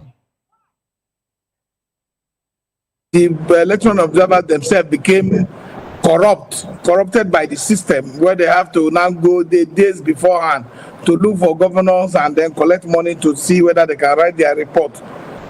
Before then, what they were doing, it was just citizens' activism, participating in the process and raising alarm whenever it's necessary. Because their report go a long way, both in the international community, and I know how much INEC gets worried about electoral observers' report in the early days of this Fourth Republic. But currently, as it is, you hardly find it's only very few electoral observers that will not be in the state before time. Already by now, they will be running around sending letters and telling the people that they are coming to their state, and they will be able to write reports for them. And they won't go to the opposition parties that will not have the resources to deploy for this process. We have a challenge. We have a lot of challenge with our elections. We got violations that are supposed to be taken care of by the commission. We want electoral observers are just there to observe the process. The people who monitor who conduct the election, who regulate the process, who have the authority to sanction and also take decision is the electoral umpire, the election management body. But we will continue to see how much the system improve with time. Okay, thank you so much, Chief Ame, for joining the program again today. Sincerely, we're grateful. All right, and thank you so much, Mr. Delefanimu, for being part of the program. This is how far we can actually go on the show this evening. Don't forget that the views and opinion expressed by our analysts are solely their own and do not reflect that of VOP Media. We're all entitled to our opinions. Don't give up because it is not over. Tough time doesn't last, but tough people do last. Whatsoever you're facing will soon be over, and you will definitely smile again. My name remains Savior Udo. Have a good evening rest.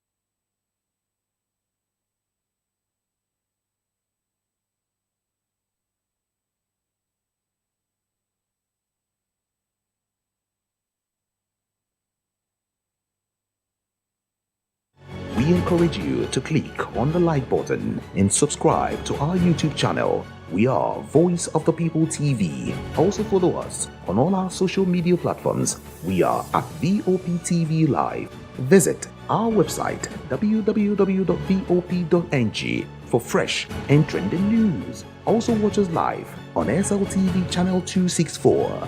VOPTV, Voice of the People Television. In a world where power shifts with every headlines, news breaks and events happens, we bring you unbiased and explicit information on politics, economy and state of the nation. We break down the chaos. Facts, not fluff. Truth, not spin. We discuss not just politics, but a glimpse into the future. Join Moses, Chukuma and Fina on Voice of the People TM. Voice of the People Television. Now you have more than a voice. Are you ready to lift him high? All around the world, it's time. Let the praise wave ride. It's Praise Wave Live. Oh yeah, the rhythm of grace we testify. Let's go. He turned our mourning into dancing, our silence into shouting. It's Praise Wave Live. Let the glory rise. We're riding the wave. Every moment, every tribe. Praise wave, lift him up. Praise wave, don't stop now. Praise wave, all day, all night. Once we're live, let the world ignite. Voice of the people, you can hear me now. My name is Patrick Doyle, and I wish that you continue to echo the voices of the people. Big up VOP TV. My name is Soibifa Dokobo. Please keep watching VOP TV. Hi, my name is Kwekumali Ikenna Onyekwena, and I am with the Voice of the People TV. Now, if you're looking for the veritable channel for information, politics, robust discussions, you don't need to go far. VOP has you. VOP will always have you. Thank you.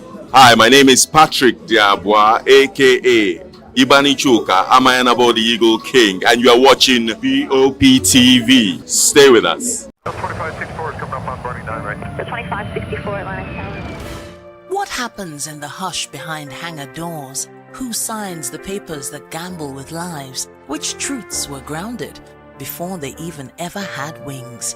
If you've ever buckled a seatbelt at 30,000 feet, if you've ever stared out of that tiny window and wondered who's really in control of the skies, it isn't just flight, it's power, it's politics, it's pressure sealed in steel.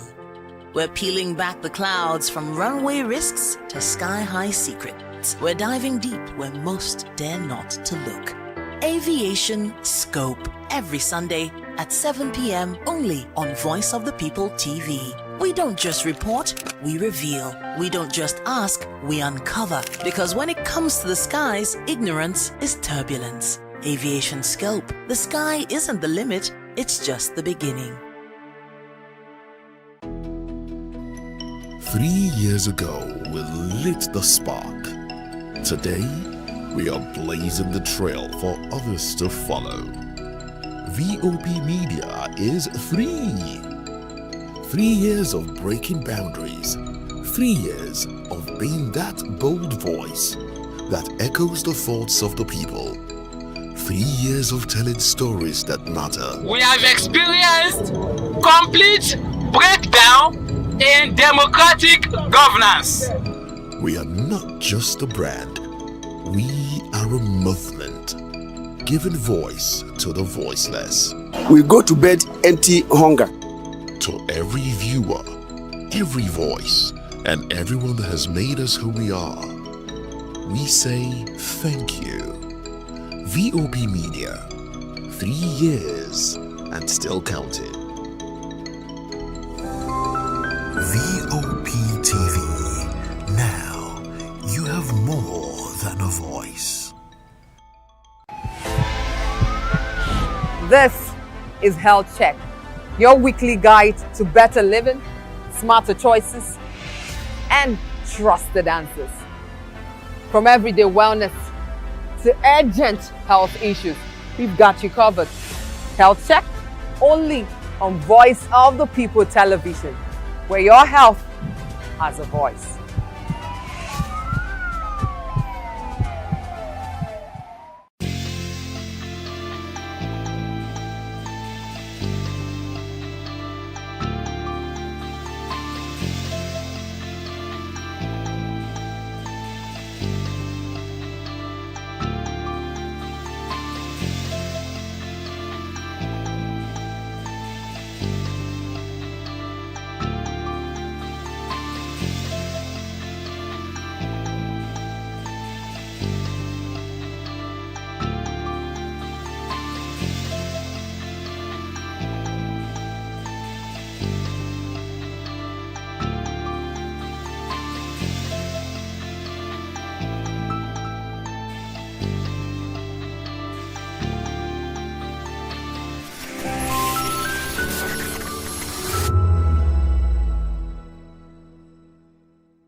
This is African News on Voice of the People television, where we don't just bring you the news, we bring you Africa's heartbeat, the policies that shapes our world, and the economy that determines our future.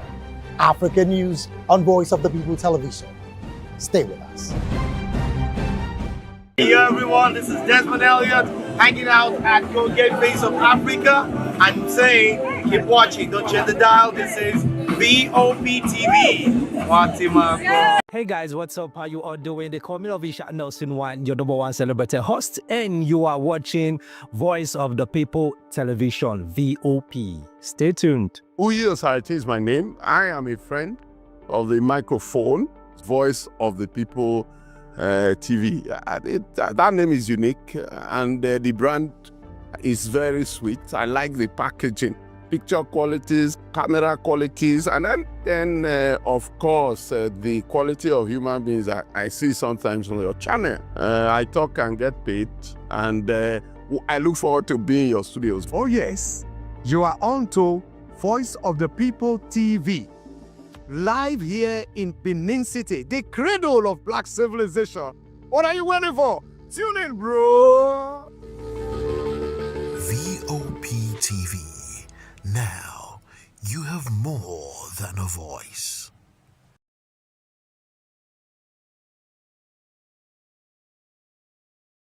We encourage you to click on the like button and subscribe to our YouTube channel. We are Voice of the People TV. Also follow us on all our social media platforms. We are at VOP TV Live. Visit our website www.vop.ng for fresh and trending news. Also watch us live on SLTV channel 264, VOP TV, Voice of the People Television.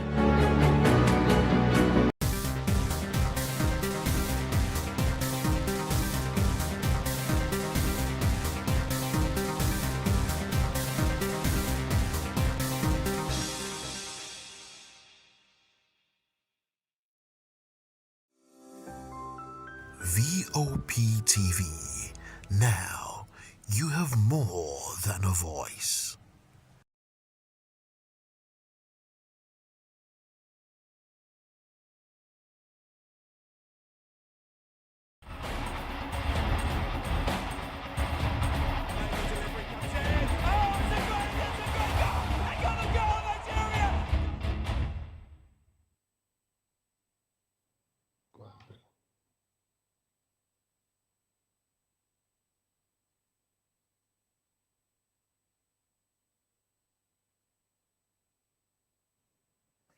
All right, another beautiful Monday edition of the Locker Room with Voice of the People Television. My name is Jerry Apelohai, and we've got a thrilling show for you today as it promises to be exciting. And joining me are the usual suspects, talking about Ikechukwu and Maiwa, ready to break down all the action and share their whole takes on what's going down in the football world. So let's get into it. And don't forget to stay tuned, subscribe, and turn on that notification bell so you don't get to miss a single episode of the Locker Room on Voice of the People TV. Also, don't forget to call us via the WhatsApp number showing on your screen to join the conversation.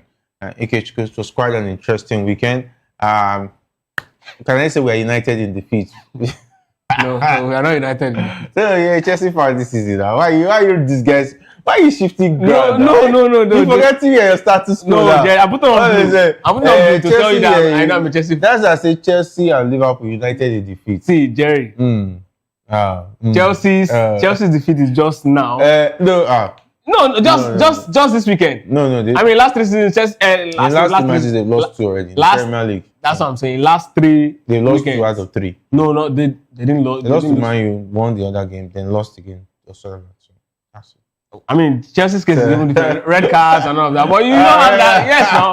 You don't even have that. So that dubious penalty. That's the worst penalty I've ever seen as far as football is concerned. And the pressure of so many people saying PGM was helping us. The referee was trying so hard to prove you guys wrong. They're blowing rubbish. It's obvious. The officiating was really it's obvious that they are seeing and they are listening to what we are saying here in local. They show you that they all lies. It's okay. And putting the referee under pressure. They were not blowing nonsense. Who's nonsense, Jerry? Did you see that penalty? Whose penalty? That's penalty against Brentford.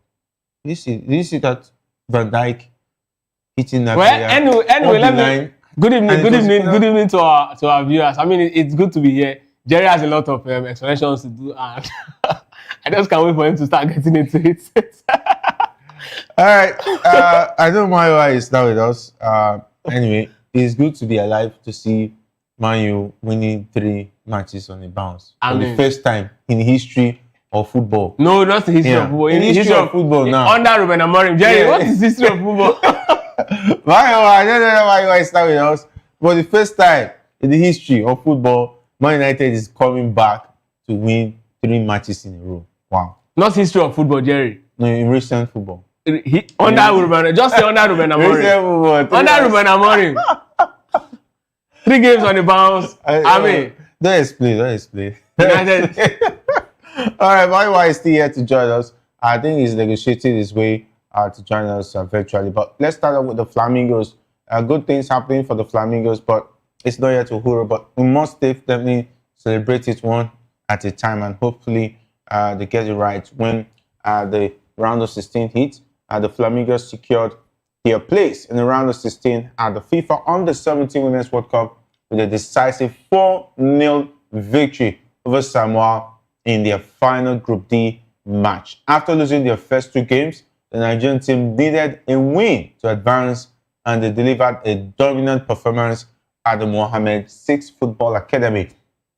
And of course, Queen Joseph starred with 2 goals, while Shakirat, Moshood, and Azizat Oduton each added to the score line. And the Flamingos' first half display was particularly impressive, with Joseph opening the scoring early on and extending the lead before halftime. And they say the rest is history for the head coach Bankole Olowokere's team, who praised the players for their resilience and determination to stay in the competition, acknowledging the need for improvement in certain areas. And of course, the next game is against Italy in a challenging round of 16 matchup.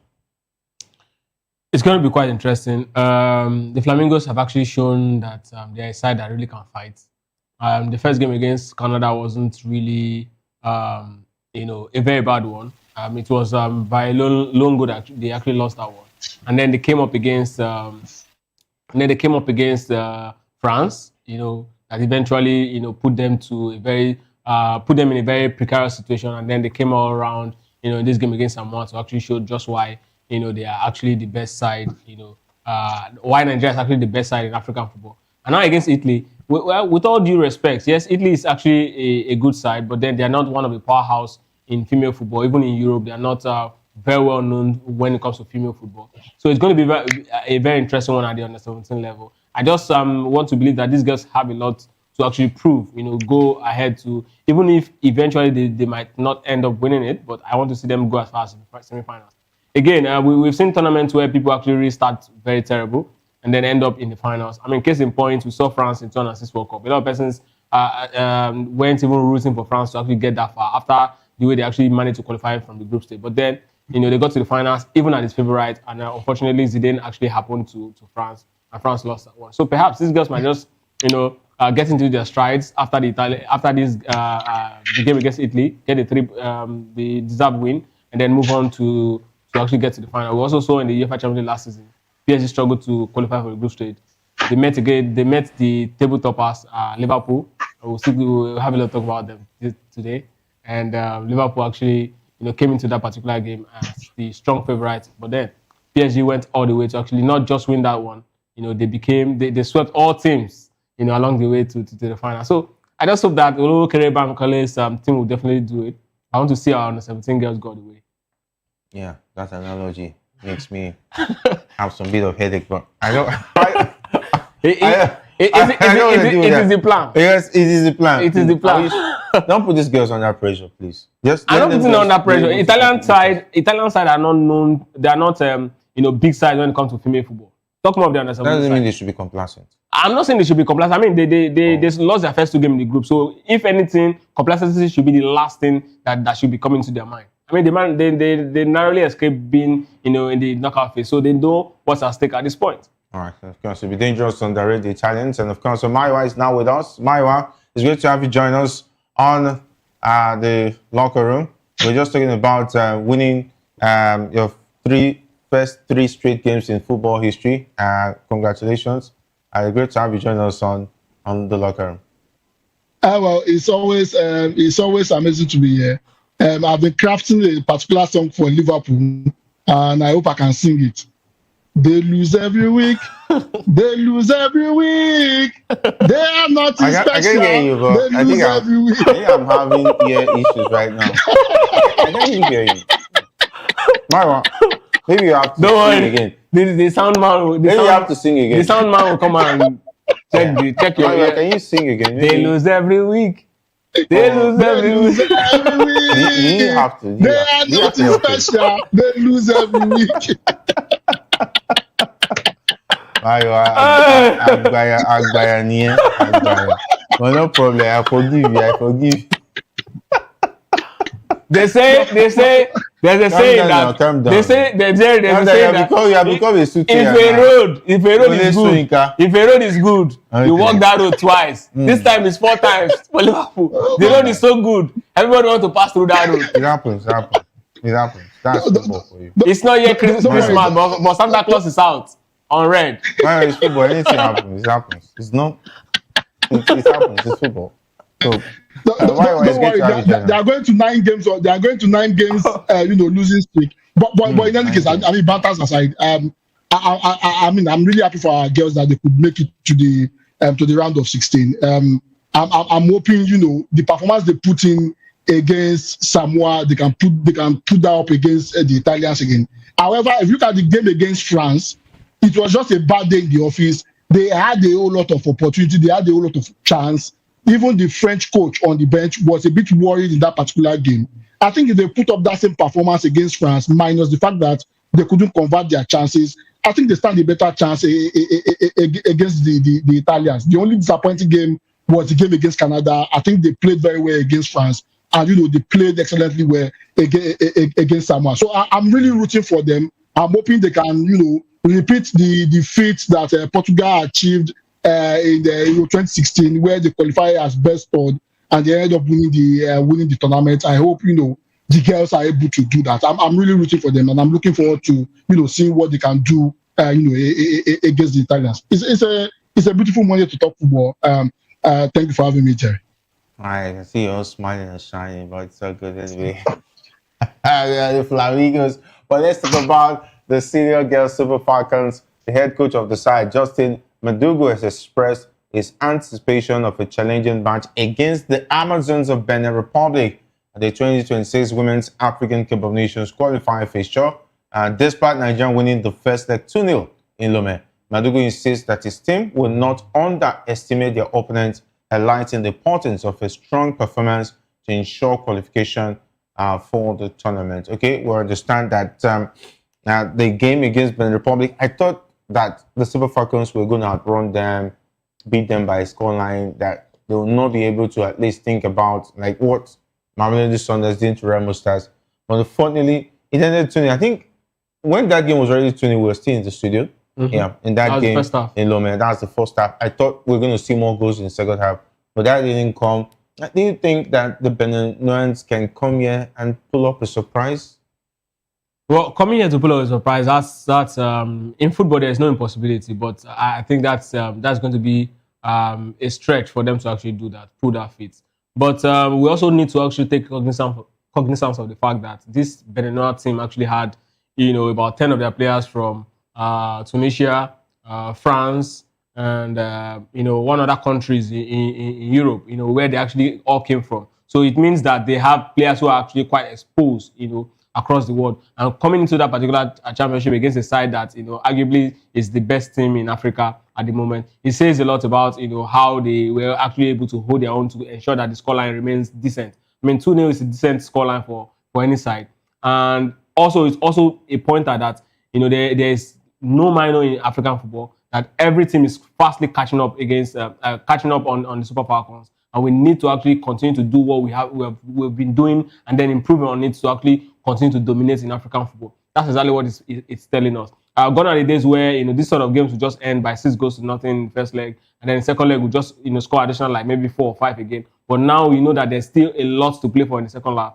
That's exactly how football has actually turned out for us now. The big question is, how much of an improvement are we going to actually improve, from our first game to ensure that, we bury this particular second leg tie in the first half, so that there will be no hope of the Beniners actually coming back. Because trust me, 2-0 is quite very open, and like you said, is there a possibility for them to come back? Yes, we know the Super Falcons are the undisputable queen of African football, but then you don't want to, take out, a side that has players that are actually quite exposed as well. I mean, many of our players also play abroad, so it's going to be a game of, how much of an influence and individual talent that they're actually bringing into the table. But then I think the Super Falcons are already through in this run as far as I'm concerned. Not because I'm a Nigerian, but because of, their wealth of exposure and, of course, experience. All right, so my one, we expect the Super Falcons to do the job in Abeokuta tomorrow. They get to take on the Benin side, but Madugu is already saying that they will not underrate the Amazons. Well, I think that's the right attitude, to be honest with you. If you watch the first game, I think the Beniners, they gave a good account of themselves. A lot of people, including myself, they expected that, the Super Falcons will probably outrun the Beniners and, beat them silly in quotes now. However, that did not happen. The girls gave a good account of themselves. And apart from the fact that, they made some few mistakes that led to Nigeria scoring those goals in the first half. If you watch that game again in the second half, the chances were far in between for Nigeria, and that left me a bit worried. And the reason for that is this: if the Beniners can get their act together, they just need to score an early goal against us in Abeokuta, and the panic button will be on. 2-0 is not too much of a margin to overturn. We have seen this happen before in football, but like Ketuku said, I think we have enough experience to probably see the game through. I think what Madugu should be looking at is score an early goal, probably disrupt their flow in the first half. If we score 1 or 2 goals in the first half, it leaves them exposed. They have no other option than to come out, and that gives us the opportunity to be able to do it. I mean, we have 10 titles to our name, and I think those experience count a lot in this kind of in this kind of tournament. So I think by and large, I think the Super Falcons should be able to see this over the line because of the wealth of experience that they have. However, as per us dominating in Africa, I think probably maybe the time is coming where we'll be struggling to dominate in Africa from what I saw the Beniners do in that particular match against the Super Falcons. All right. Definitely. One thing to look at, but they've continued to say this about the Super Falcons, but somehow I think this year they made a bit of progress, but I hope they will continue to make more progress in terms of the quality of players that come up for the Super Falcons, and of course the coach to be able to select from going into key competitions. But that being said, let's go back to the Super Eagles of Nigeria, where the Nigerians head coach Eric Chell has defended Stanley Nwabali's position as the first choice goalkeeper for the Super Eagles. Despite the return of Maduka Okoye from suspension, Chell acknowledged that Nwabali's recent performances have been inconsistent, notably an error that led to a goal during the World Cup qualifiers, raising doubt about his starting role. The man has said that he's confident in Stanley Nwabali. He remains his number one. Is it wrong for him to say that? Well, every good coach understands that there's certain part of the team that you don't just, discard. And making statements that will affect Nwabali will most likely unsettle the dressing room. Not because Okoye is not actually good, but Nwabali has made himself an integral part of the team. So he's been very careful. We saw Ruben Amorim also make this statement over and over about Anana, how he was actually protecting him, talking about how he's actually the best and all of that.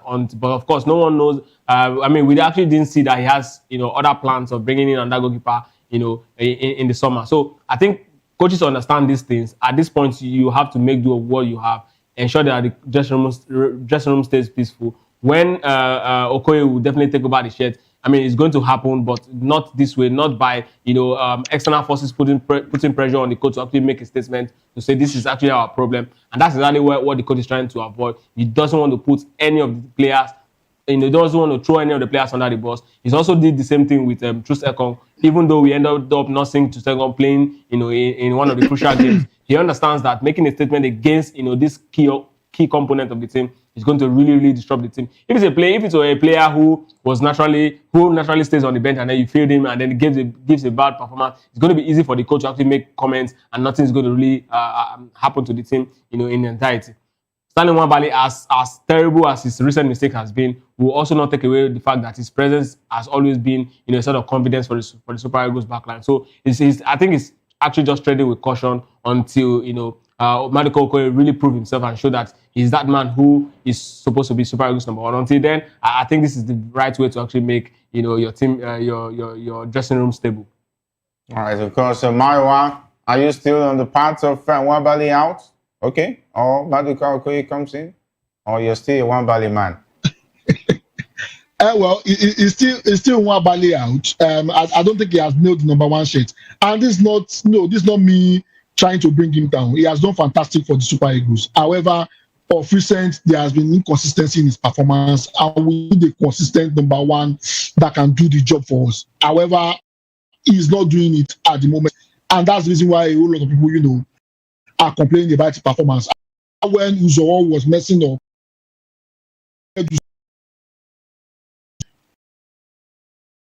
by Nwabali, and before you know it, Uzoro is that part of the team. I think we are in the part of the qualifiers. There's stuff coming up. It's wise for the coach to throw Nwabali at the moment. Definitely is treading with caution. He doesn't want to upset the dressing room. Nwabali, who is close to, and the rest of that, who are part of the team. And in coach, if you call them a cabal, sort of, these people who have been very consistent. They've been playing regularly in the qualifiers. You can't just wake up one morning and want to replace, Nwabali with an Okoye. So for now, let's stick to Nwabali. But as time goes on, definitely, I know we have to focus on. There is no competition. I don't think Nwabali has been able to nail it. So probably maybe after playoff, we get to see Okoye to the team and we'll see what he can do. Now we have to stick to one.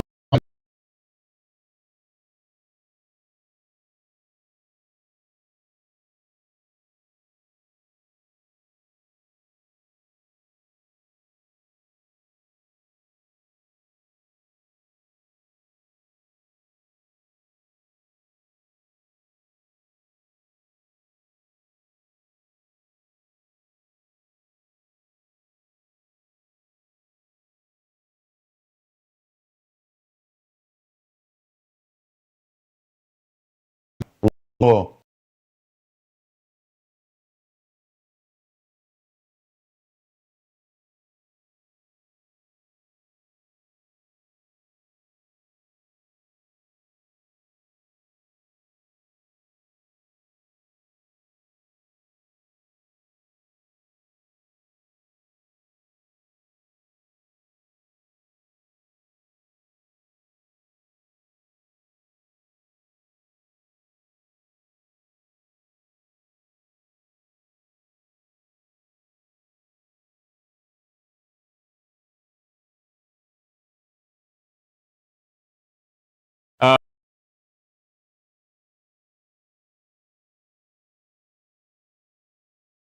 medical at 21.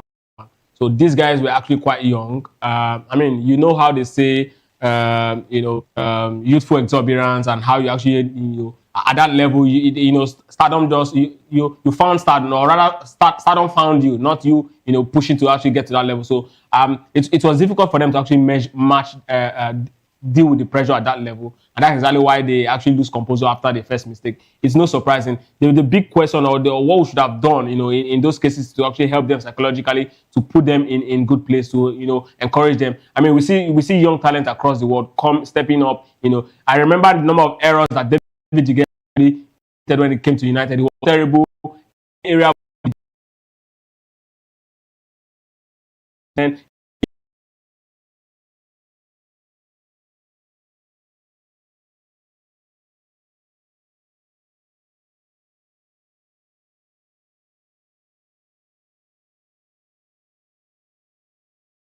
27 years, even right at the peak of his game, but still developing. So this is showing that the level with his squad. The big question is, why would he be level, and then giving us sort of performance at that level? It tells you that there's sort of pressure that he needs. He doesn't know how to actually deal with here, and that's exactly what we should really help him to overcome. If we can actually help him overcome that, then of course it's going to be good enough to help us. But I want to believe that at this point he's really developed, so he's definitely going to come back a better person. I really need someone to actually step up for Stanley Nwabali. At least, if not for anything, push him. Why we celebrate Vincent Nyama today is because we had a certain Austin Ejide, who was very, very good. I mean, if there was no Vincent Nyama at that era, and Austin Ejide happened to be our #1 goalkeeper, there wouldn't have been any problem as well, because he was that good. So we also had a certain. There was even this African League player. I'm trying to remember his name too. He was also in the running too. So I can't remember. He also played in the South African League. Another top goalkeeper as well. He didn't even get a look in because Nyama was in top form. We also have a certain Dele Ayonugba well, who also made the move to Israel at the point where Nyama was also in Israel. And then, when you see these goalkeepers, you know that, okay, there's in fact, we also have top goalkeepers in Nigeria League at some point. There's certain Chidoke Ayogu, who was at some point, I think he was the goalkeeper of Enyimba at that time. So a lot of goalkeepers were actually giving, the #1 a good fight, and they were pushing him to actually stay, on course and to become a better goalkeeper. So we really don't have that, and it's because there was no opportunity, no chance for the likes of Okoye to actually come back to redeem themselves. I think he did so well in the Unity Cup. I want to actually see him get other opportunities to actually come up. But at this point, right, like I said before, it's going to be difficult for you to actually change your team. And when you change a team, right, sometimes the team might not even be playing very well, but the presence of their goalkeeper, who they really believe in, is going to be just that difference they need to actually get the right result. And at this point, I think Stanley Nwabali is just that person, who the Super Eagles can actually make do until we actually make it through to the World Cup. All right, of course. Chel also referenced his own experience with a spirited Serbian goalkeeper during his playing days, highlighting the importance of having players with tenacity. He believes that Nwabali's determination and dedication make him an asset to the team, reinforcing his decision to retain him as the starting goalkeeper. Before we leave this conversation, Mayowa, don't you think that's a good quality to have from the coach to spot it in you, as far as this very crucial stage of the playoffs is concerned in the goalkeeping department? Well, I think yes, you can look at the quality Nwabali brings. However, what you bring in your quality has to reflect in your performance. That has been lacking. The performance really matters. You can have all the quality in the world, you can have all the leadership quality in the world, you can have all the tenacity in the world. However, if your performance is lacking, then it takes you nowhere. Remember, this is a crucial part of the qualifier. In as much as I agree with the fact that Nwabali has been the one in goal. He has been the one in goal since the qualifiers have started and the rest of that. However, in this particular one-off playoff, a mistake from the goalkeeper might cost us 2026 World Cup. So that is where his performance actually really matters. The tenacity, the team chemistry he brings, and the rest of that, how he has gelled with the defender, yes, that's important. However, the performance has not been there. That is why, in as much as the coach is backing him up and the rest of that, I think, yes, he's backing him up in front of everyone. I think there's a whole lot of work to be done in terms of his confidence. I think the issue he has is confidence issue. If you see some of the way he handled the ball, you will know he's lacking in confidence. And that has to do with probably, it might not even have to do with him, probably something that has to do with him psychologically. We've seen players go through something traumatic and it affects their performance. I think probably maybe you need to say psychologists, speak to him, get him into the mind frame of the Nwabali that kept in the Nations Cup, at least for the first 5 games in the Nations Cup. I think you need to see that Nwabali again. Apart from that, it's good that Hector is defending him. I think the confidence of Hector reposting his confidence in him, will go a long way to probably help him, with the confidence issue he has at the moment. All right, definitely it is what it is. And let's talk about Rivers United, where the technical advisor of the team, talking about the Finidi George, Maiwa's friend, Finidi Ball, has announced that the team's readiness to compete in the CAF Champions League group stage after securing the spot by defeating Mozambican club Black Bulls 3-2 on aggregate. The Port Harcourt club, which lost the first leg 1-0, rebounded with a 3-1 victory in the second leg, marking their first appearance in this prestigious competition's group stage. And Finidi expressed his happiness over the team's progress, emphasizing that qualifying for this stage is a significant achievement. Quite significant for Rivers United, if you ask me. I mean, it's been a long time we last saw a Port Harcourt-based club side, at this level. Gone are the days where we used to have the Dolphins and Sharks, before they were merged to Rivers United. But it's so good. Also, a man who is actually from that part of the world is actually the one steering the ship at this point.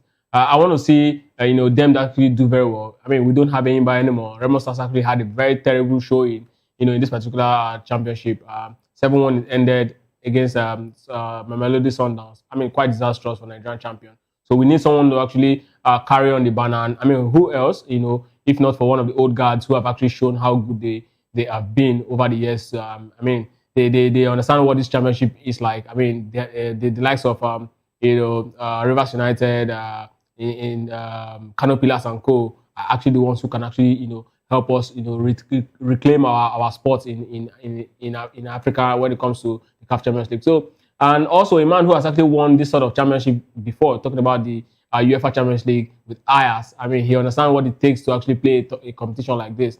I just want to see, good football. I also want to see good representation. I also hope that this is going to be the beginning of a new era for, Nigerian club side, because what I actually saw Remo Stars do against Mamelodi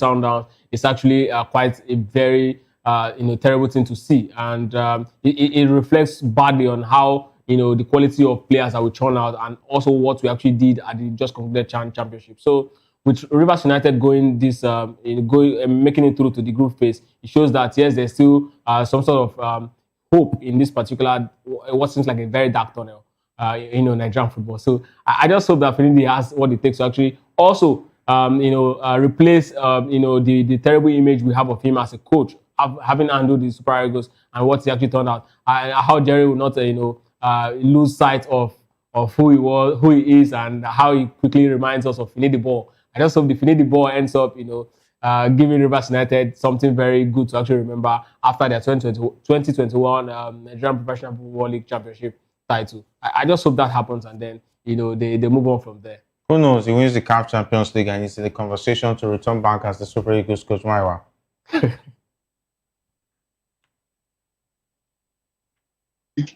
Let's be honest here. Nigerian team is not going to win anything. That's just the honest truth. Why? They are going to... No, you see, let's be honest with ourselves.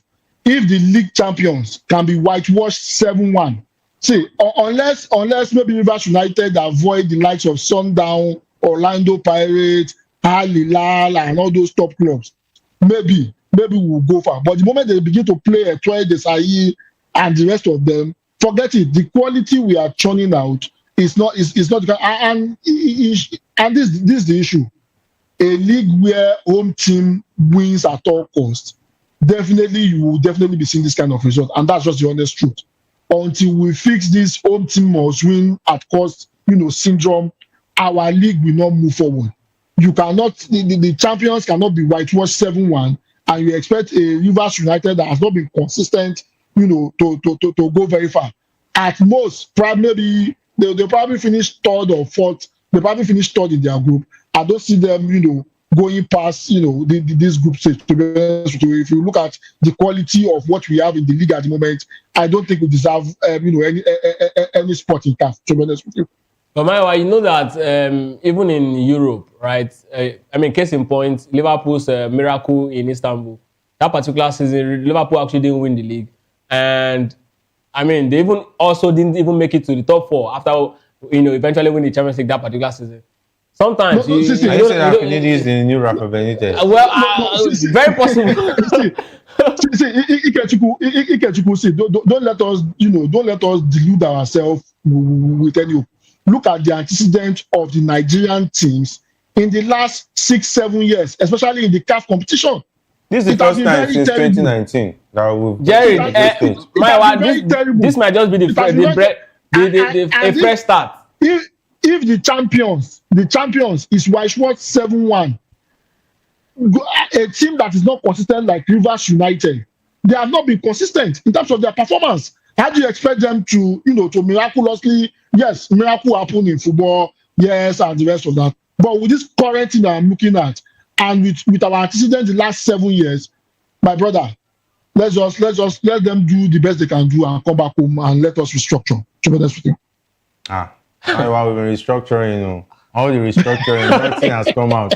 We've gone to the drawing board. The drawing board is even crying and begging for help. Let's go back to the drawing board. That has become a political statement. There's no chalk. As far as football There's no chalk again. The chalk has finished. The marker has finished. So now, we're just watching. Anything we see, vibes on vibes. That is why your Finidi says that we don't need practice. So we just vibes on vibes. Honorable off mic. I want to know the tactics they use this time to make it to the group stage. Maybe it's all vibes anyway. I think I even saw Rivers United going for this away game. That was some weeks ago. Yeah, I saw them at the airport trying to meet up with the talking about the under-17 Ghana girls. They were on their way. We could not interview them anymore, but because they left before we finished our interview with the Ghana ladies. But I think it's good that Rivers United are through to the group stage. The first time it's happening since 2019. It's a remarkable record. You must give it to them. It's more or less like when Arsene Wenger said finishing fourth is more like winning the Premier League. I think even making the group stage is more like being a part of the CAF Champions League, because when you play the playoffs, nobody remembers whether you even played that season. Mm-hmm. That has always been the case. But for the first time since 2019, that's 6 years. That's a lot of time to be out of the group stage. And at least by this round, they'll start making some money, appearance money. And I hope that the government, which supports the team, gives us the necessary support like they've been doing to at least go far in the CAF Champions League. Who says, even if the likes of Remo Stars have remoed the way out, Rivers United can swim the river and move to the other bank. Who knows? Anything can happen. That's football for you. But let's talk about where things happen, right? Talking about the English Premier League. In the latest Premier League update, Arsenal has put clear at the top of the table, capitalizing on the struggles of rivals Liverpool and Manchester City. Arsenal continues to secure narrow victories, with the Iberiches scoring a stunning goal to secure 3 points against Crystal Palace. I think it's more like a sting of the Scorpion, because Iberiches is coming back to haunt his old club in their own term. Oh, wow. I felt for Crystal Palace, but it is what it is. This is the reason why they sign players like Iberiches. Absolutely, you're feeling for them. I think they're going to play Younes in the EFL. They're going to play Liverpool in the EFL. Palace, so that feeling you can actually make it. You actually just make it right and then allow them get a 3 point as usual against Liverpool. Wow. And then I think about Arsenal, bro. Had to find a way. Scorpion kick. Whoa, wait, nice one. I can see that. Well, I mean, Iberiches is a player who needs no introduction. Arsenal getting everything right. I mean, everything they seem to touch at this point seems to be gold. And a lot of pundits have been saying this perhaps is Arsenal's season to lose, they have the richest squad in Premier League at this point. Squad depth cannot be overemphasized. I think in Europe at this point, they also have that, very strong claim to when it comes to the best squad in depth. And I mean, these guys have been, together for a while. They have at least 3 to 4 guys who are actually leaders in that team. And this is one of the things that actually give teams championship. You need 1, 2, 3. I mean, you need so many leaders in your team that can actually, swim the waters, even when the team is actually not turning up well, even when the morale of everyone is actually down. Arsenal's players actually live up to the expectation every single week. And the likes of Gabriel, Martin Odegaard, Bukayo Saka, they have players who can actually hold their own. I mean, I'm looking at Arsenal and sometimes I just say, wow, this is a team, a couple of years ago, no one actually see them as real contenders, but now they are actually the very first pick to actually go all the way to actually pick it up. Manchester City actually slumped, and, Manchester United, 3 wins in a bounce. It seemed to be that prophecy that the Octopus had actually predicted that United will win the league at the end of the season is perhaps, coming closer to be true. And if that happens, anyways, it's going to be party. I think I will have to tell the producers to cut out this area because you might not win this league. I'm not the one who's... I just said the Octopus said. Now you're emphasizing on it. No problem. I have to just bring it up so that you better win the league. Man, you better win this league. I'm a Chelsea fan. Talk to me. Yeah, I know. Because this is your Wasi lyrical. You become what they're calling it, Odumodu Black, big color, your black bones. Which one are you now? Anyway, Liverpool, in stark contrast, is experiencing a significant drop in confidence, suffering their 4th consecutive league loss against Brentford. And despite the late goal from Mo Salah, the team has struggled to find rhythm, raising concerns about their ability to compete for European qualification rather than the title.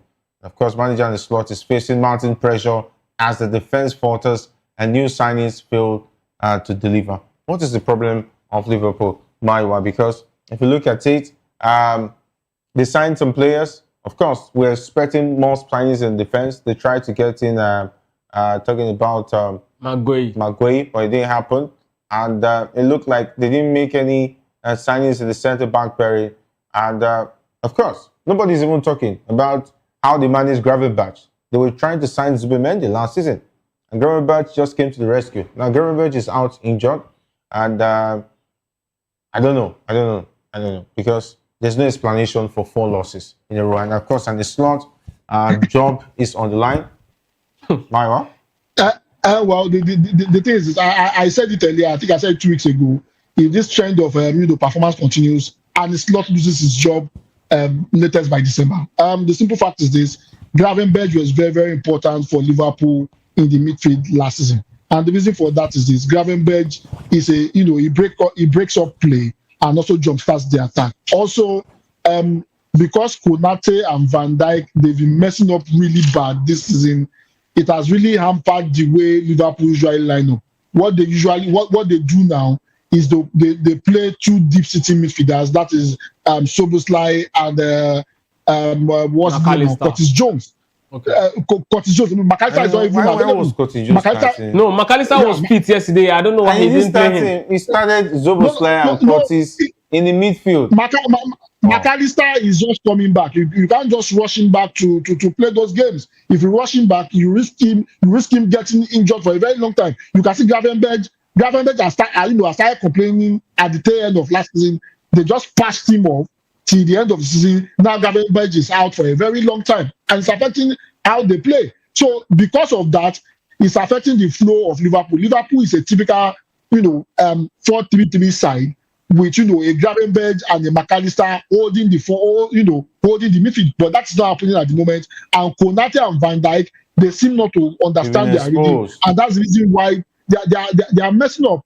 At the moment, the only way, and there's no analyst to cover them like it used to be. The only way Liverpool, the way they lined up against Eintracht Frankfurt, the way they played against Eintracht Frankfurt, that leaves out a Mo Salah, but that is the adaptable way they can play in terms of cushioning the result. However, that's the reason why an slot is being paid. You should figure out how to resolve this issue. At this rate, if an slot does not do something, Liverpool might go on a 9-game losing streak. See, I think an Slot's problem is, when an Slot came in, that was a team on, trajectory. They're actually moving up towards, becoming a very good side under Jurgen Klopp. Jurgen Klopp, that was a rebuilding process for Liverpool. A season before then, before he jumped in, Liverpool actually had a very strong run for the Premier League. It was towards the end of that season that they actually faltered to Manchester City, who eventually won the league title. So that team was already, showing promises that, yes, we have what it takes to actually go all the way. When Arne Slot just came in, so it was easy for him to actually just build on that momentum. Now it is the time for him to actually set his own thing. That's exactly the problem he's having. Again, another thing is, before the season started, I said that Liverpool is going to suffer a lot of injuries. Now, it is expected that when you win the championship, you are going to suffer this sort of problems. Because a lot of players, your players will push themselves. It means that for you to be able to do it, it means that most of your first team players actually played a lot of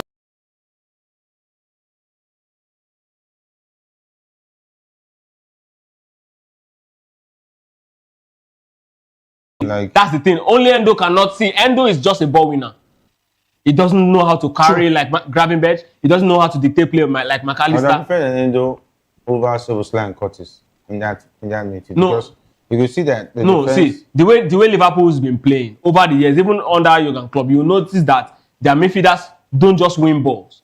They also have the ability to actually dictate play. Endo cannot dictate play, and it's a problem for a team like Liverpool. Another thing that's so annoying about Liverpool's defeat now is the comment from Slot. Slot is openly saying that Liverpool has no answer. Liverpool has no answer for long balls. I mean, that's an indictment of his quality as a coach. He's not good for the top. That's what he's saying. Because every team will always want to find a way to actually pick you out. Teams will use long balls. Every team will look at your weakness and look for a way to actually neutralize you. So for you to come up to say this, that means if every team decides to actually go this way against Liverpool, he doesn't have an answer to it. That means if Arne Slot had to be the coach of Liverpool in the eras of the Ferguson where teams naturally play long ball, he doesn't have any answer. He cannot even coach in the championship.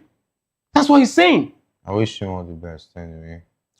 Let him just do but I'm happy that it's happening anyways. I'm happy it's happening to Liverpool. So I mean, Liverpool should keep Arne Slot for another 10 seasons. 10 seasons. Wow. I love that. I love that way they kept everything. No, just the way they kept Jurgen Klopp. Jurgen Klopp stayed 10 years now. Like Ten Hag.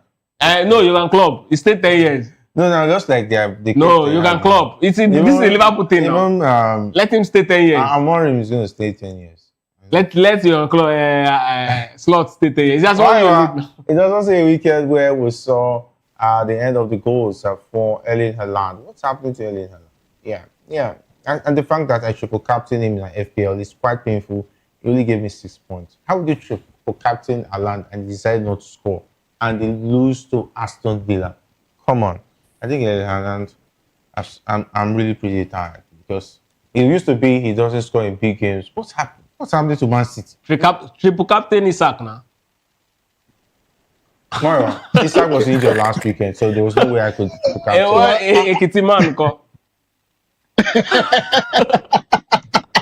Well, the thing is this, I think Haaland is beginning to build a reputation for himself. He scored 21 goals in all fixtures, and that shows how prolific he has been.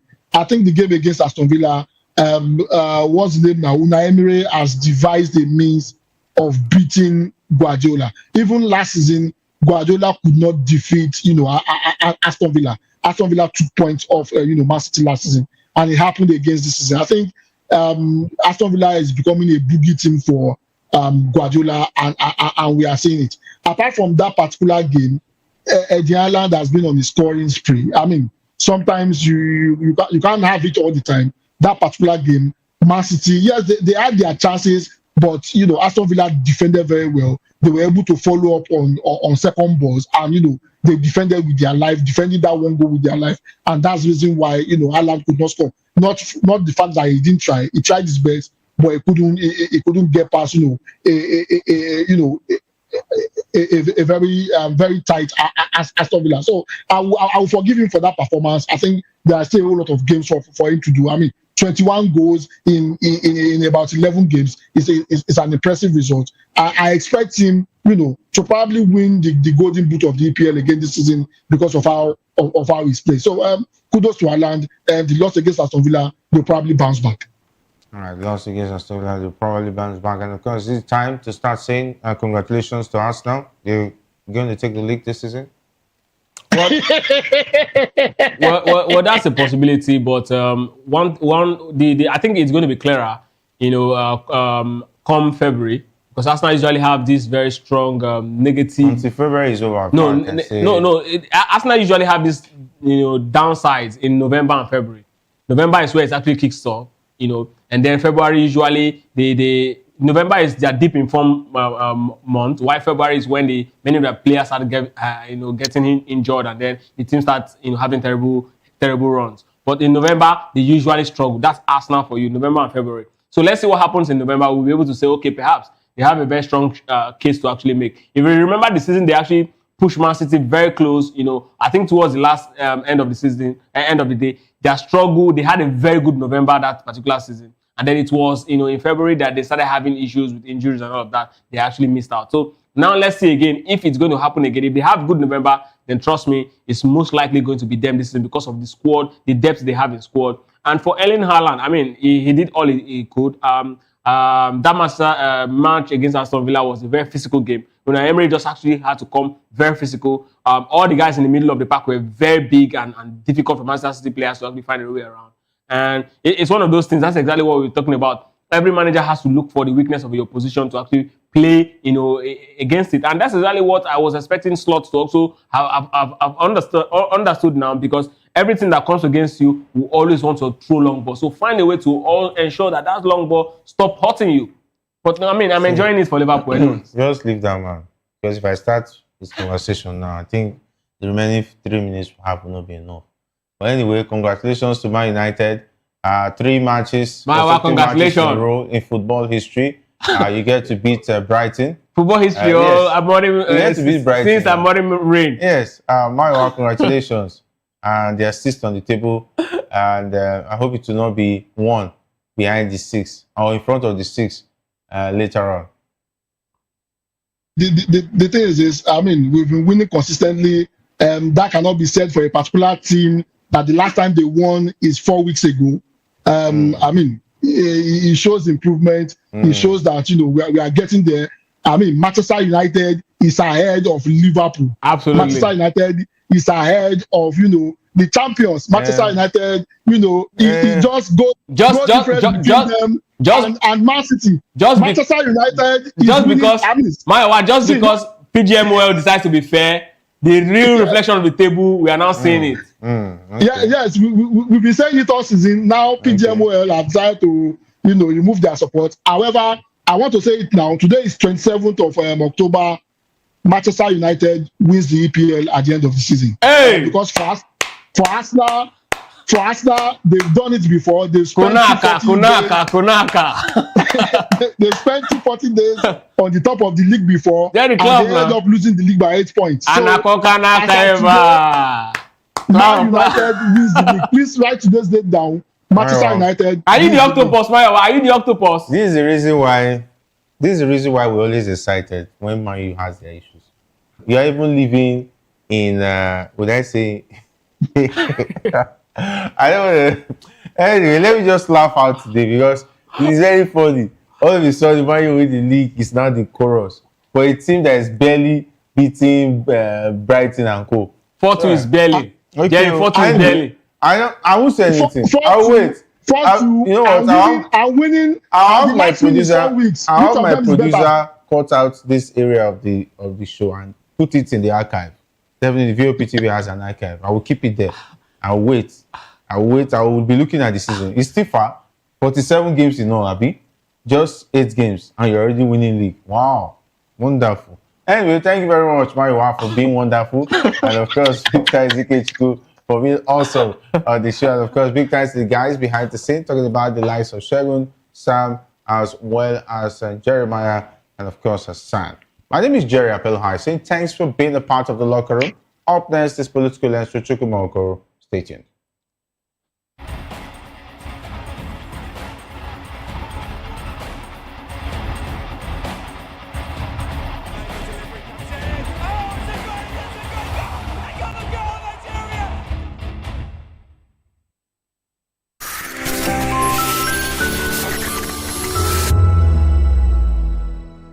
Join us on People's Voice, where we amplify the voice of those that matters the most.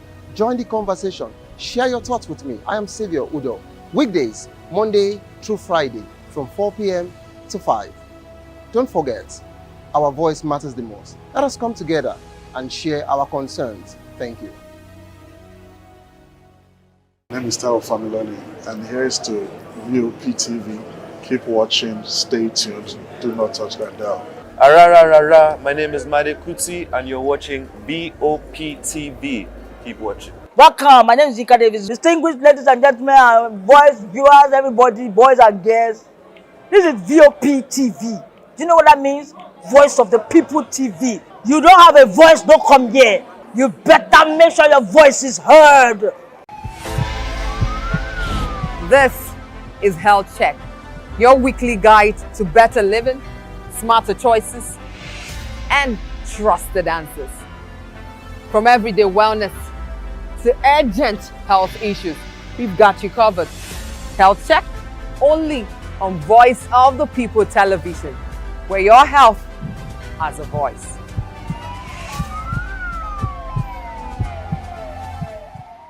Welcome to the locker room, the home of football talk that matters. I am Jerry Arpillon. Join us every weekday, Monday to Friday at 5 p.m. Nigerian time, as we share the hot takes and hot debates in the exciting world of football. And joining me are the usual suspects, Ikechukwu and Mayowa, as we break down all the hot takes and everything that's happening in the football. Don't just watch football, live it with us. Catch us on the locker room and Voice of the People Television at 5 p.m. Nigerian time. And like I always say, if not going to the talk, please discuss.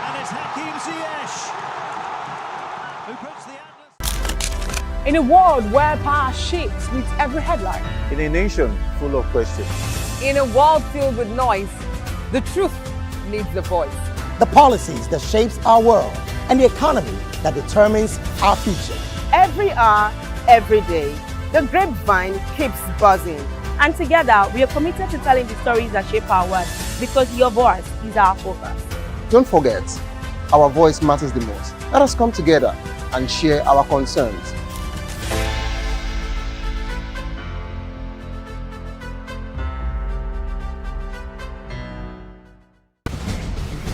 Join us as we drive into the world of politics through insightful interviews with prominent political figures, both serving and former governors, ministers, senators, legislators, party chieftains, activists, and analysts. Get first-hand information into the decision-making processes that affect our daily lives. Highly engaging one-hour program that brings political discourse into focus.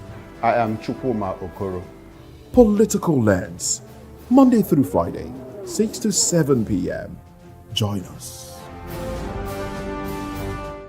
Everybody keep watching Voice of the People. All right? Love you all. Hello, sweetie. What's going on? My name is Kiki. Keep watching VOP TV. Thanks. Hey guys, what's going on? Olumide Oru, the Fresh Prince of Lagos here, and this is VOP TV, guys. Hello guys, I want you to please keep on watching VOP TV.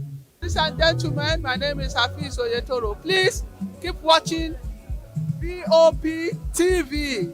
Shout out to VOP TV. Very big shout out to the fans and lovers of VOP TV. My name is Tayo Fanyuro. I'm an actor that you are going to live to love. Keep watching. Cheers. Hi everyone, so shout out to VOP TV. Behind every broken desk lies a broken promise. Education shapes the nations. But who is asking the right questions? Introducing Edu Dialogue, the show that goes beyond the surface, exposes the cracks, the corruption, and the silence in Nigeria's education system. Edu Dialogue, Saturdays, 3 p.m., only on VOP TV. We break the biggest stories, from missing funds to policy failures. We ask the tough questions and demand real answers. Edu Dialogue, this Saturday, 3 p.m. on Voice of the People Television. Are you ready for the extraordinary? Something big is happening on your screen.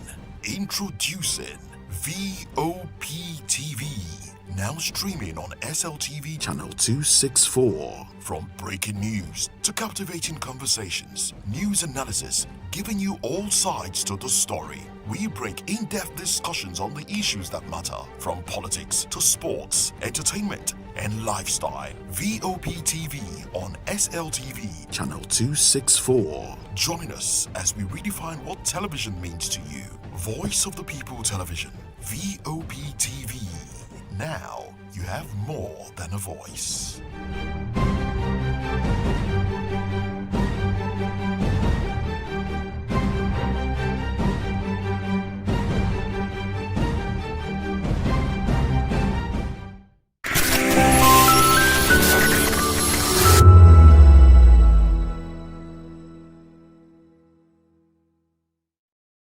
Voice of the people. You can hear me now. My name is Patrick Doyle, and I wish that you continue to echo the voices of the people. Big up VOP TV. My name is Suibifa Dokubo. Please keep watching VOP TV. Hi, my name is Kwekumali Ikenna Onyekwena, and I am with the Voice of the People TV. Now, if you're looking for the veritable channel for information, politics, robust discussions, you don't need to go far. VOP has you. VOP will always have you. Thank you. Hi, my name is Patrick Diabwa, aka Ibani Chuka, Amayanabo the Eagle King, and you are watching VOP TV. Stay with us. 2564 is coming up on Burning 9, right? 2564 Atlantic. What happens in the hush behind hangar doors? Who signs the papers that gamble with lives? Which truths were grounded before they even ever had wings? If you've ever buckled a seatbelt at 30,000 feet, if you've ever stared out of that tiny window and wondered who's really in control of the skies, it isn't just flight, it's power, it's politics, it's pressure sealed in steel. We're peeling back the clouds from runway risks to sky-high secrets. We're diving deep where most dare not to look. Aviation Scope, every Sunday at 7 p.m. only on Voice of the People TV. We don't just report, we reveal. We don't just ask, we uncover. Because when it comes to the skies, ignorance is turbulence. Aviation Scope, the sky isn't the limit, it's just the beginning. 3 years ago, we lit the spark. Today, we are blazing the trail for others to follow. VOP Media is free. 3 years of breaking boundaries. 3 years of being that bold voice that echoes the thoughts of the people. 3 years of telling stories that matter. We have experienced complete breakdown in democratic governance. We are not just a brand. We are a movement, giving voice to the voiceless. We go to bed empty hunger. To every viewer, every voice, and everyone that has made us who we are, we say thank you. VOP Media, 3 years and still counting. VOP TV, now you have more than a voice. This is Health Check, your weekly guide to better living, smarter choices, and trusted answers. From everyday wellness to urgent health issues, we've got you covered. Health Check, only on Voice of the People Television, where your health has a voice.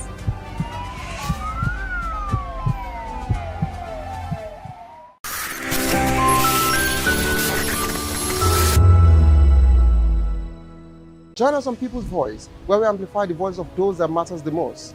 Join the conversation. Share your thoughts with me. I am Xavier Udo. Weekdays, Monday through Friday, from 4 p.m. Hello there, good evening and welcome to Political Lens on Voice of the People Television. I am Chukwuma Okoro. We are broadcasting on Metro SLTV channel 264 on YouTube and on other social media platforms. We are at VOP TV Live. You can also be a part of this conversation by calling in or sending WhatsApp messages to the number showing on your screen. We've been joined by Barrister Darlington Agomwa, a lawyer and political affairs analyst in the studio this evening. Good evening, Barrister, and thanks for coming to Political Lens. It's my pleasure. Okay, good to have you, sir.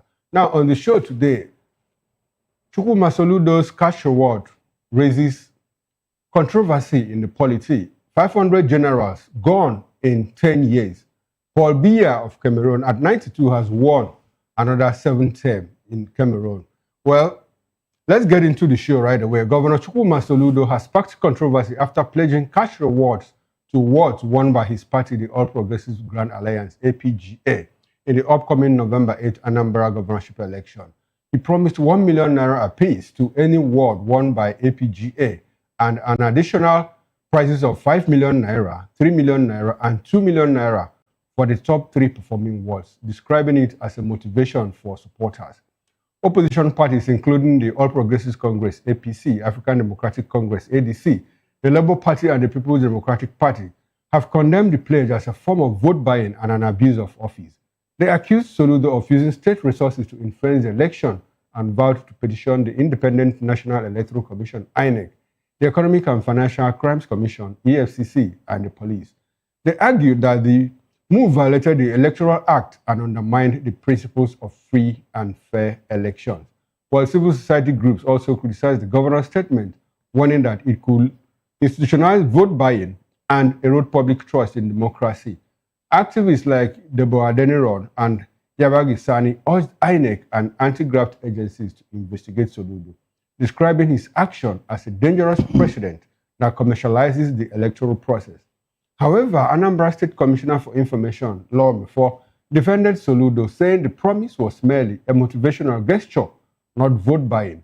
He argued that rewarding loyal supporters was a normal practice, political practice, and that the governor's comments were taken out of context by the opposition. Meanwhile, the Independent National Electoral Commission, INEC, announced plans to deploy over 22,000 ad hoc staff and about 540 journalists for the election. Well, despite adequate preparations, voter turnout for PVC collection remained low due to slow processing and limited personnel.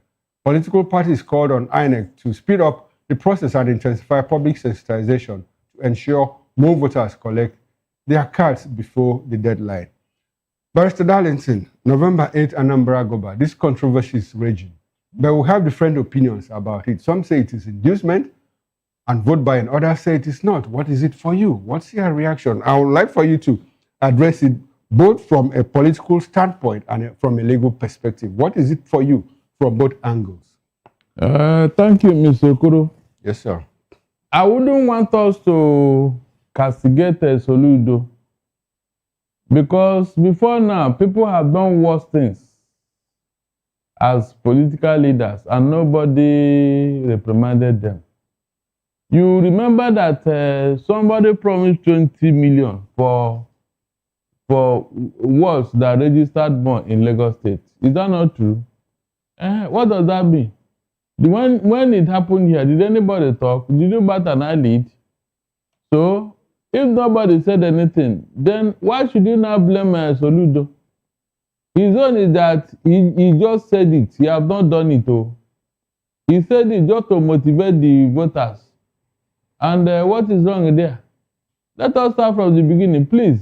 If this is the way to go and avoid political violence, I think I prefer this one than political violence. He didn't tell his supporters to go and kill anybody who didn't vote for them. He didn't say so, but we suffered it more in Lagos here, and nobody said anything. Soludo didn't say, kill the opposition. Anybody who did not vote for ABGA, make sure he does not exist. Soludo didn't say that if you are not voting for ABGA, you should leave Anambra. All these things, we suffered it in Lagos here. What did anybody say when it happened, Mr. Okoro? No, tell me now. You see, when you set a president, don't think that other people are stupid. This is just one small thing he did, and look at how you people have carried this. Barrister, you say it's one small thing, and you say, look at how you people. Who are the you people? All the people that are talking about it. When it happened in Lagos here, what did anybody say? Okay, Barrister, I'll crave your indulgence. Please, there is breaking news. We'll come back to this discussion in a moment. Well, there is breaking news that Omoyele Sowore, the human rights activist who was rearrested on Friday, has left the Kuje prison. He just sent out a tweet on his ex-handle that, look, he's a free man. Now, they've let him off the hook. But for how long, nobody knows. The thing is that now, as we speak, Omoyele Sowore is now no longer in the Kuje prison. He's been let go. He's been freed, after 4 days incarceration in the Kuje prison. He was rearrested after he was granted bail. And as he was trying to meet his bail conditions, he was rearrested by the police and now sent to Kuje prison. That is the breaking news. Now, Barrister, let's go back to it. Barrister, you said this is not, when you say that, I would like for us to take it. Now, from what Soludo said, he also did it in the senatorial elections. Is it a pattern that has been hidden, and how many more governors have used this style to win elections? You start from the beginning. Barrister, where is the beginning? When APC started it in Lagos here, nobody said anything. What did APC do? APC have done worse since here. You know it, I know it. Barrister, let's break it down. I don't know what you know. I'm an anchor here. I don't know what you know as an people who are not from Lagos and from APC, that they should not come out and vote. Did you see such a thing? Barrister, does that sound like vote buying? What else? When you tell people, if you are not voting for me, don't come out. Did you induce them? Did you give them money? No. Any rewards? Which one is worse? That's my question. Which one is worse? No, Barrister, we are looking at two separate cases here. A governor says, if you deliver my party, if you are the highest in your local government that delivers my party at the ward level, in fact, we did it at the senatorial elections, and we are going to repeat that. Barrister, does that sound like an inducement? What is the inducement there? He's just telling you he wants to motivate voters. He's campaigning. Okay. Mr. Okoro, he's campaigning. And I'm telling you that if that is the only thing they can do to win election, I am all for it. It's better than violence. Okay. Which you and I suffer there as Igbo people, Mr. Okoro. And I ask you, did Soludo say anybody who is not from Anambra, don't come out and vote? Anybody who did not vote Abga, don't come out and vote. Is it not worse than what you are claiming that Soludo said? Is it not worse? When you told people, don't come out, and those who dared to come out, they were injured in Lagos here. And recently, somebody promised 20 million. Soludo is even a peanut. The person that promised 20 million naira, what is it for? He said any local government that registered more in this voter registration, that they will collect 20 million. What does that tell you? Or did it not happen? No, Barrister, at the point of voter registration exercise and at the point of election, going to election, to cast your vote, aren't there bloodlines? Aren't there differences between them? No. This one is it not when you register that you are going to vote? The registering comes before the voting. Okay. Yes. That's what What if you register and you don't vote? No, you already have, and the election proper, you already have collected your voter card. Let us say that you registered before you can talk of voting. No, Barrister, the condition here is that you go and register. But if you don't register, you don't get a cash reward. But if you register, you now are an eligible voter. Between then and now, between that time and casting votes, isn't there a bloodline? Mr. Okoro, the fact remains that you must register before you can vote. Okay. So you think that there is no difference between those two that they'll now rush to the register. And you are registering based on the fact that you are going to get 20 million if your ward score highest in registration. But this man is saying any ward. Not local government, ward. Who said? I mean that of Anambra. No, he also said local government. That of Lagos State. Both of them said local government. Okay. Now, which one is worse, according to you? Which one is worse? No, Barrister, you answer you are my guest here. Okay, fine. What I'm saying is that if you look at the president, who fired the first shot? Who drew the first blood? Was it the president or the Lagos State governor? Is that what? Was it the president or the Lagos State governor? I said Lagos State government, yes. Okay. You said president. APC, yes. Okay. And in which way were they doing it? In which of are they doing it in Lagos? Barrister for the party. Really? Okay, and Soludo is doing it for himself, Abi. You can see now. Soludo is doing it for himself. For the party as well, for Abga to win the election. Good. To win the election, good. But is it not better than violence? Where people deliberately told you that if you don't vote for APC, don't come out. Don't just come out. And those who dare to vote according to their mind, you saw what they suffered. True or false? So which one is better? As a matter of fact, it is just a political promise. It has not been fulfilled so that you can hold him on to it. What if no ward or local government is score highest? What happened? Okay, now, Barrister, you have looked at it from the political perspective. As a lawyer, I want us to interrogate the legal implications. Is there a possibility, can someone go to court to challenge the senatorial elections, one under this circumstance? No, you can't. And what, in your opinion, will be the outcome of the suit? No. Let's say you are the judge. Yes. No. Someone says, I have evidence, and he plays the tape. Will that tape be admissible as evidence in court? No. When the governor said, look, we also did it during the senatorial elections, and anybody, we are going to repeat it this time. No. Can someone use that as evidence in court? In what, to do what? To cancel an election? Yes. Or what? To say, look, this election involved vote buying and all of that. You can't do that because Okay. What you said did not influence the election, the outcome of the election. And there's no way somebody can tell you that because of what Soludo said, that was why you voted, or that was why he won election.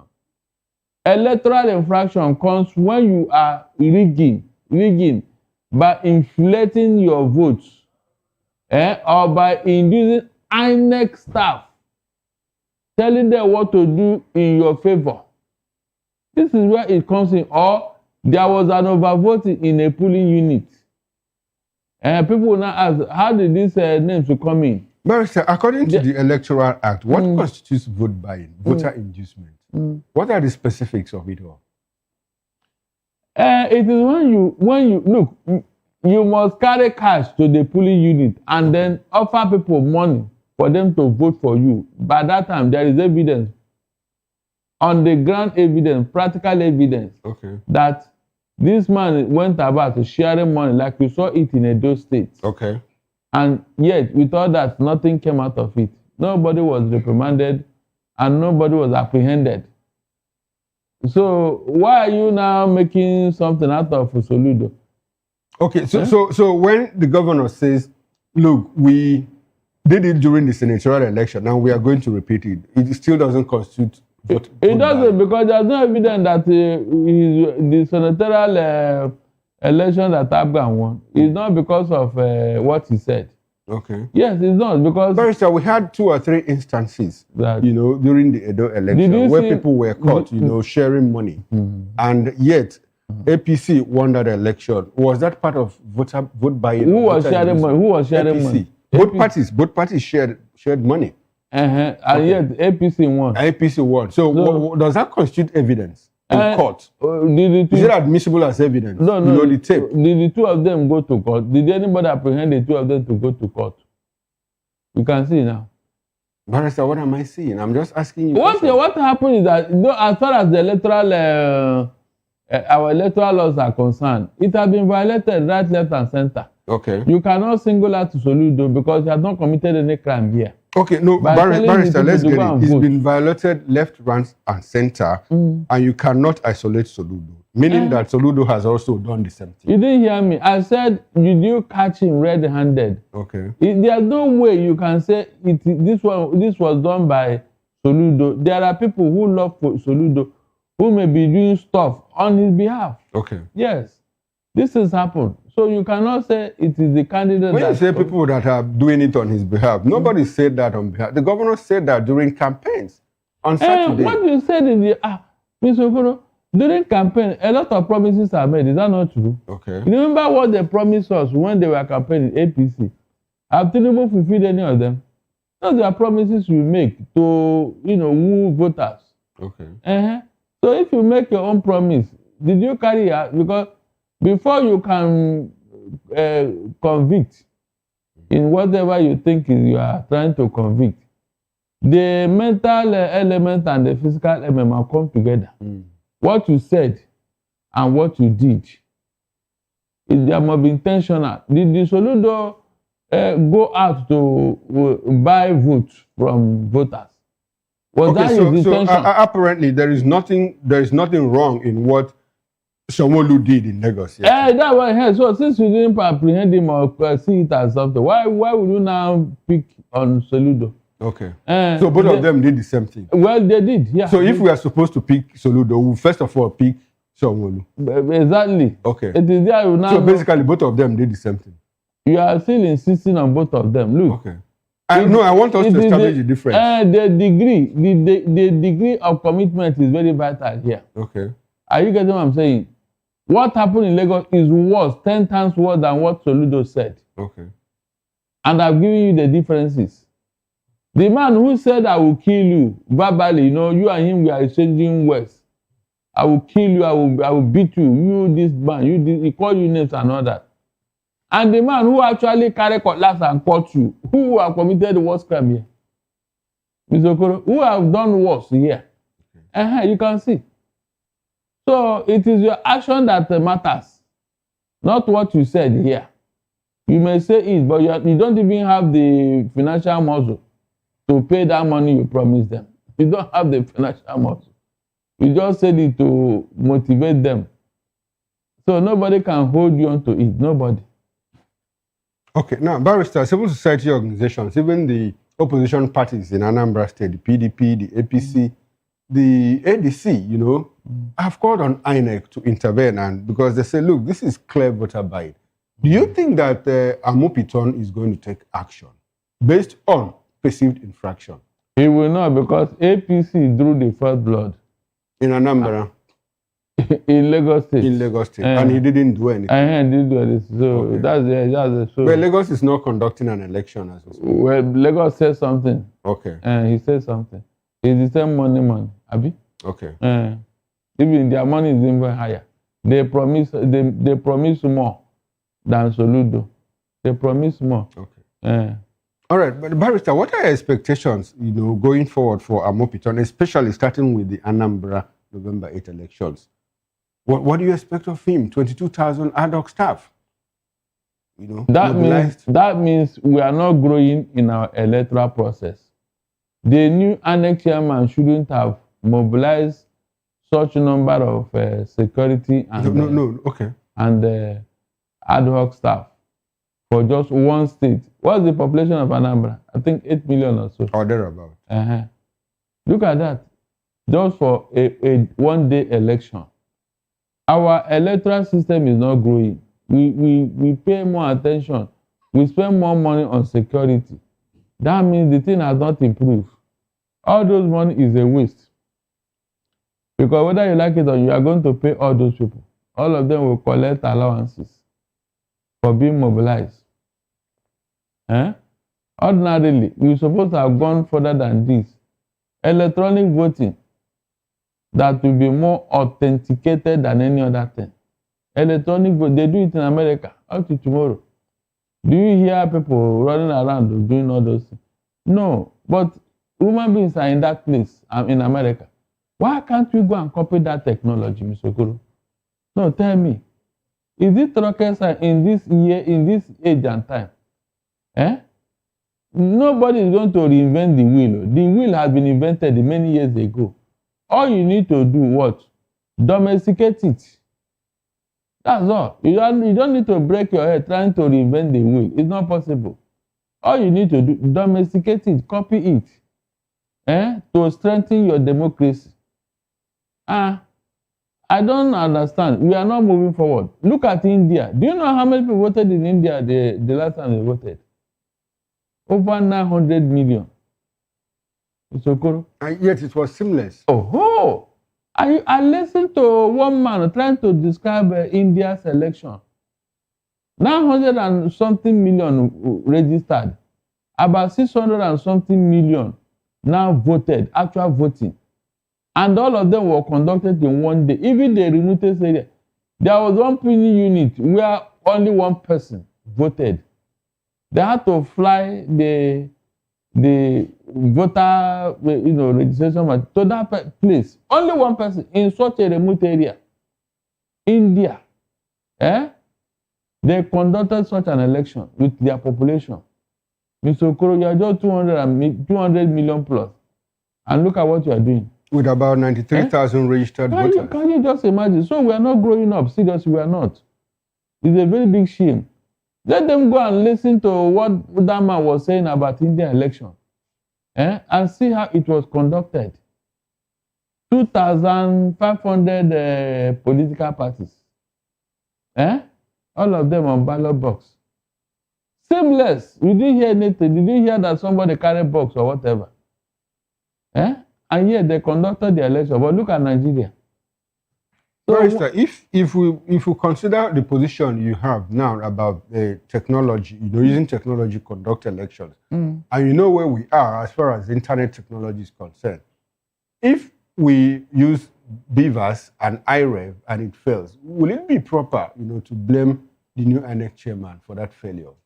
No, it cannot fail. Okay, assuming it fails, we are trying to create what-if scenarios. No. If you legalize it, if it become a legal instrument in conducting election, it cannot fail. Okay. Yeah, we can't use that as excuse. That means anywhere it did not work, that means there's no vote there. That's just the simple. So you can, at that point, you cannot say that it failed.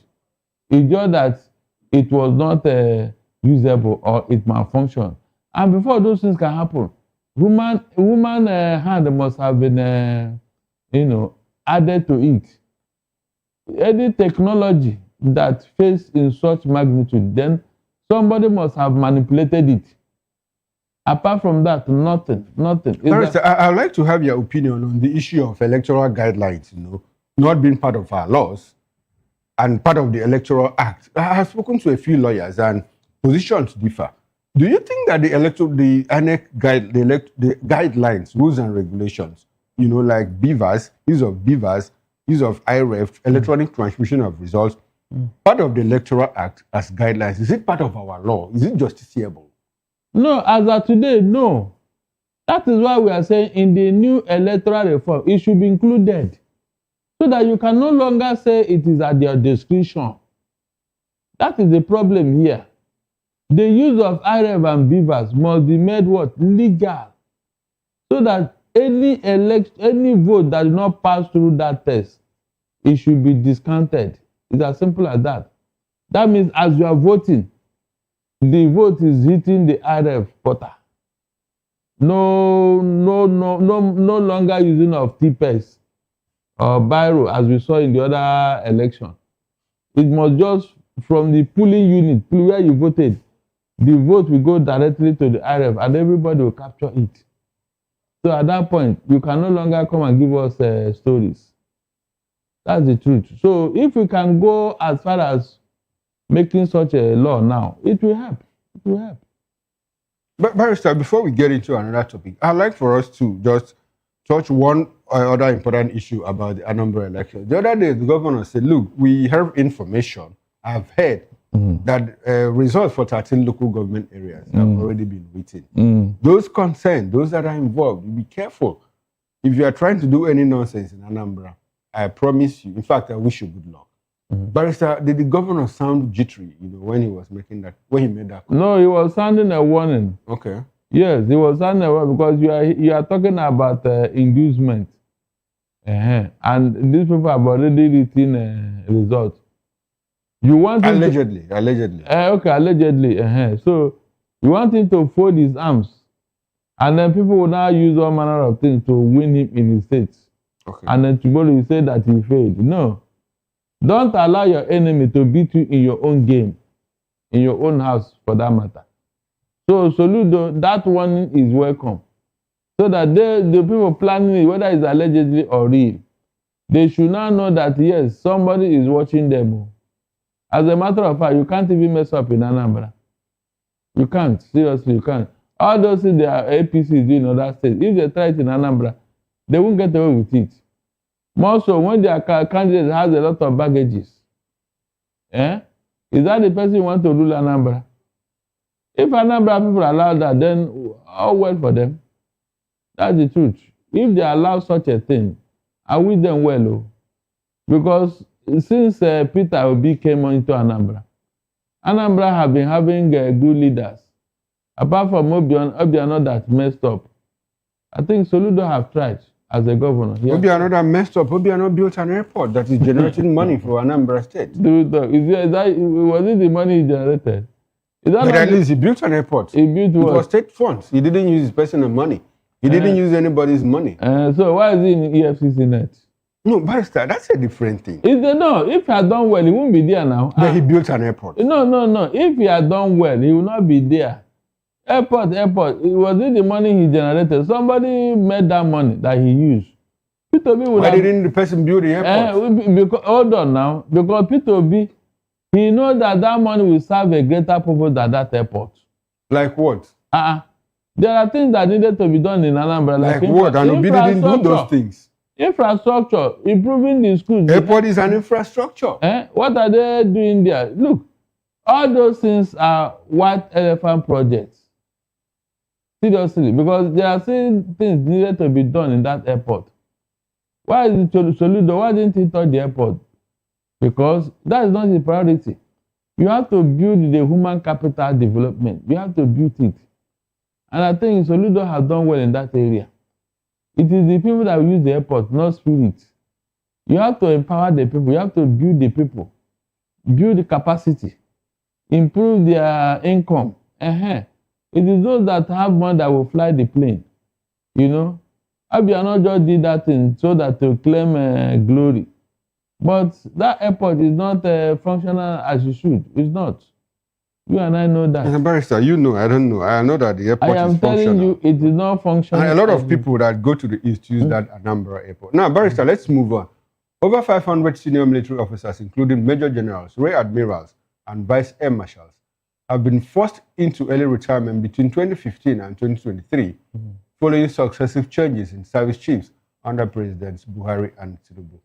The retirements, which span the Army, Navy, and Air Force, stem from a long-standing military tradition requiring officers, senior to newly appointed chiefs, to step down, a practice meant to preserve hierarchy and discipline, but now drawing growing criticism.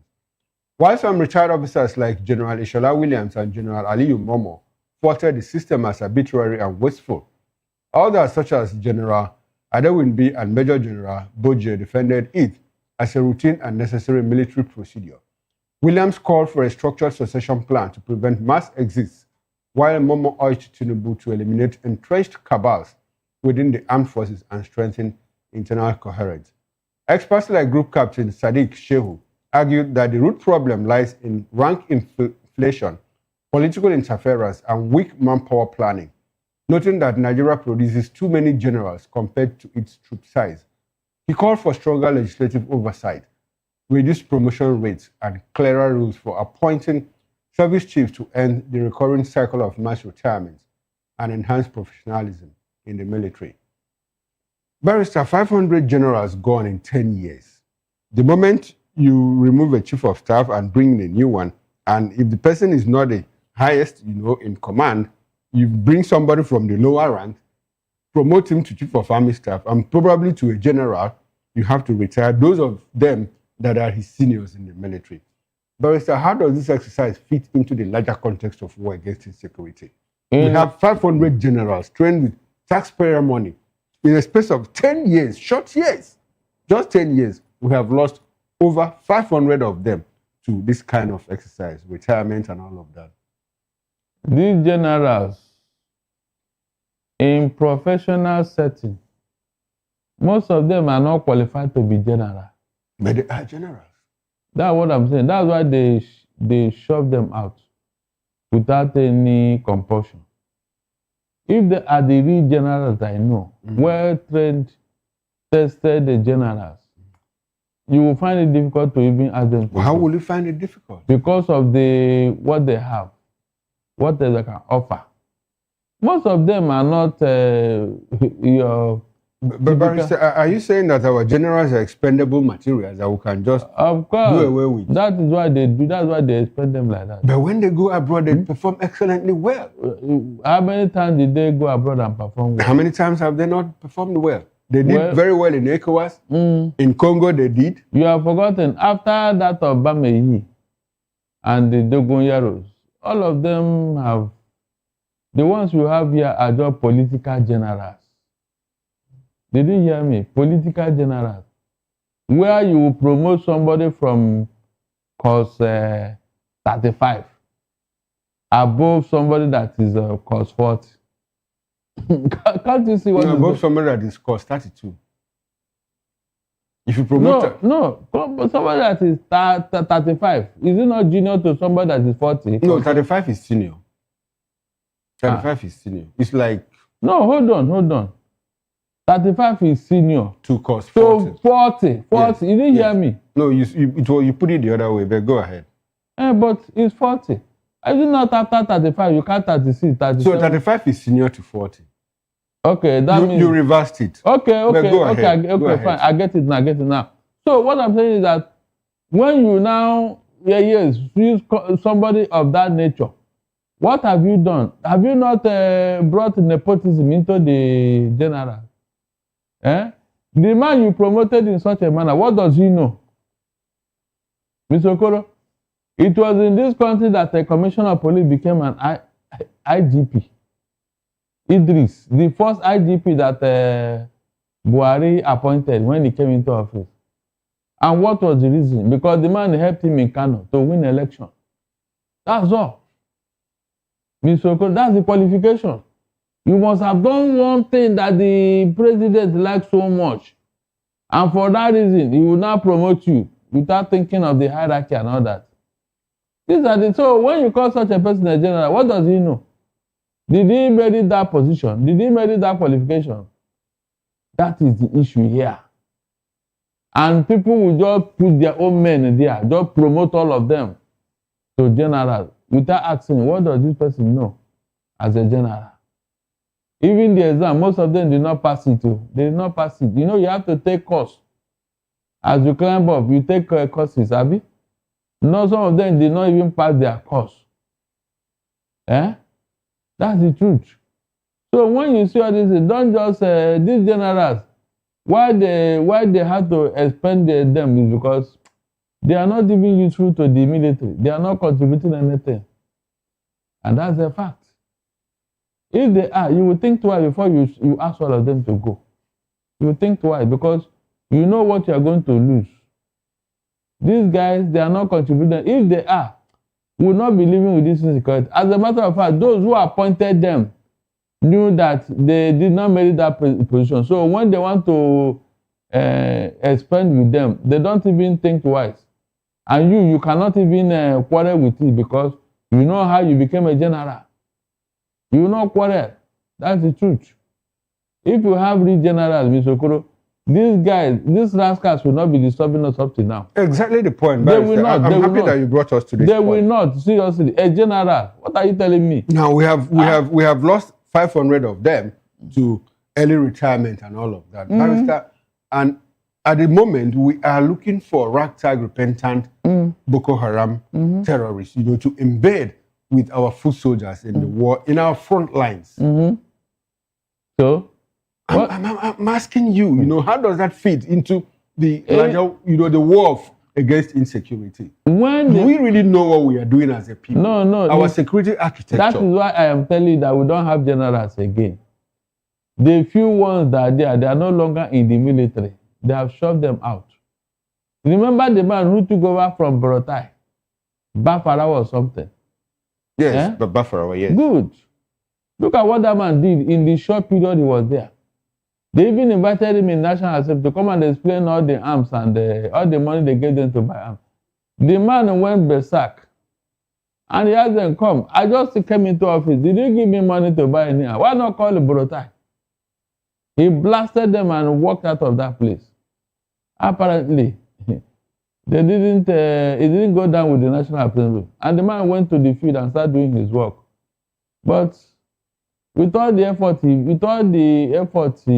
made, with all the achievements he made, he died in a mysterious plane crash near Zaria. Is that not what happened?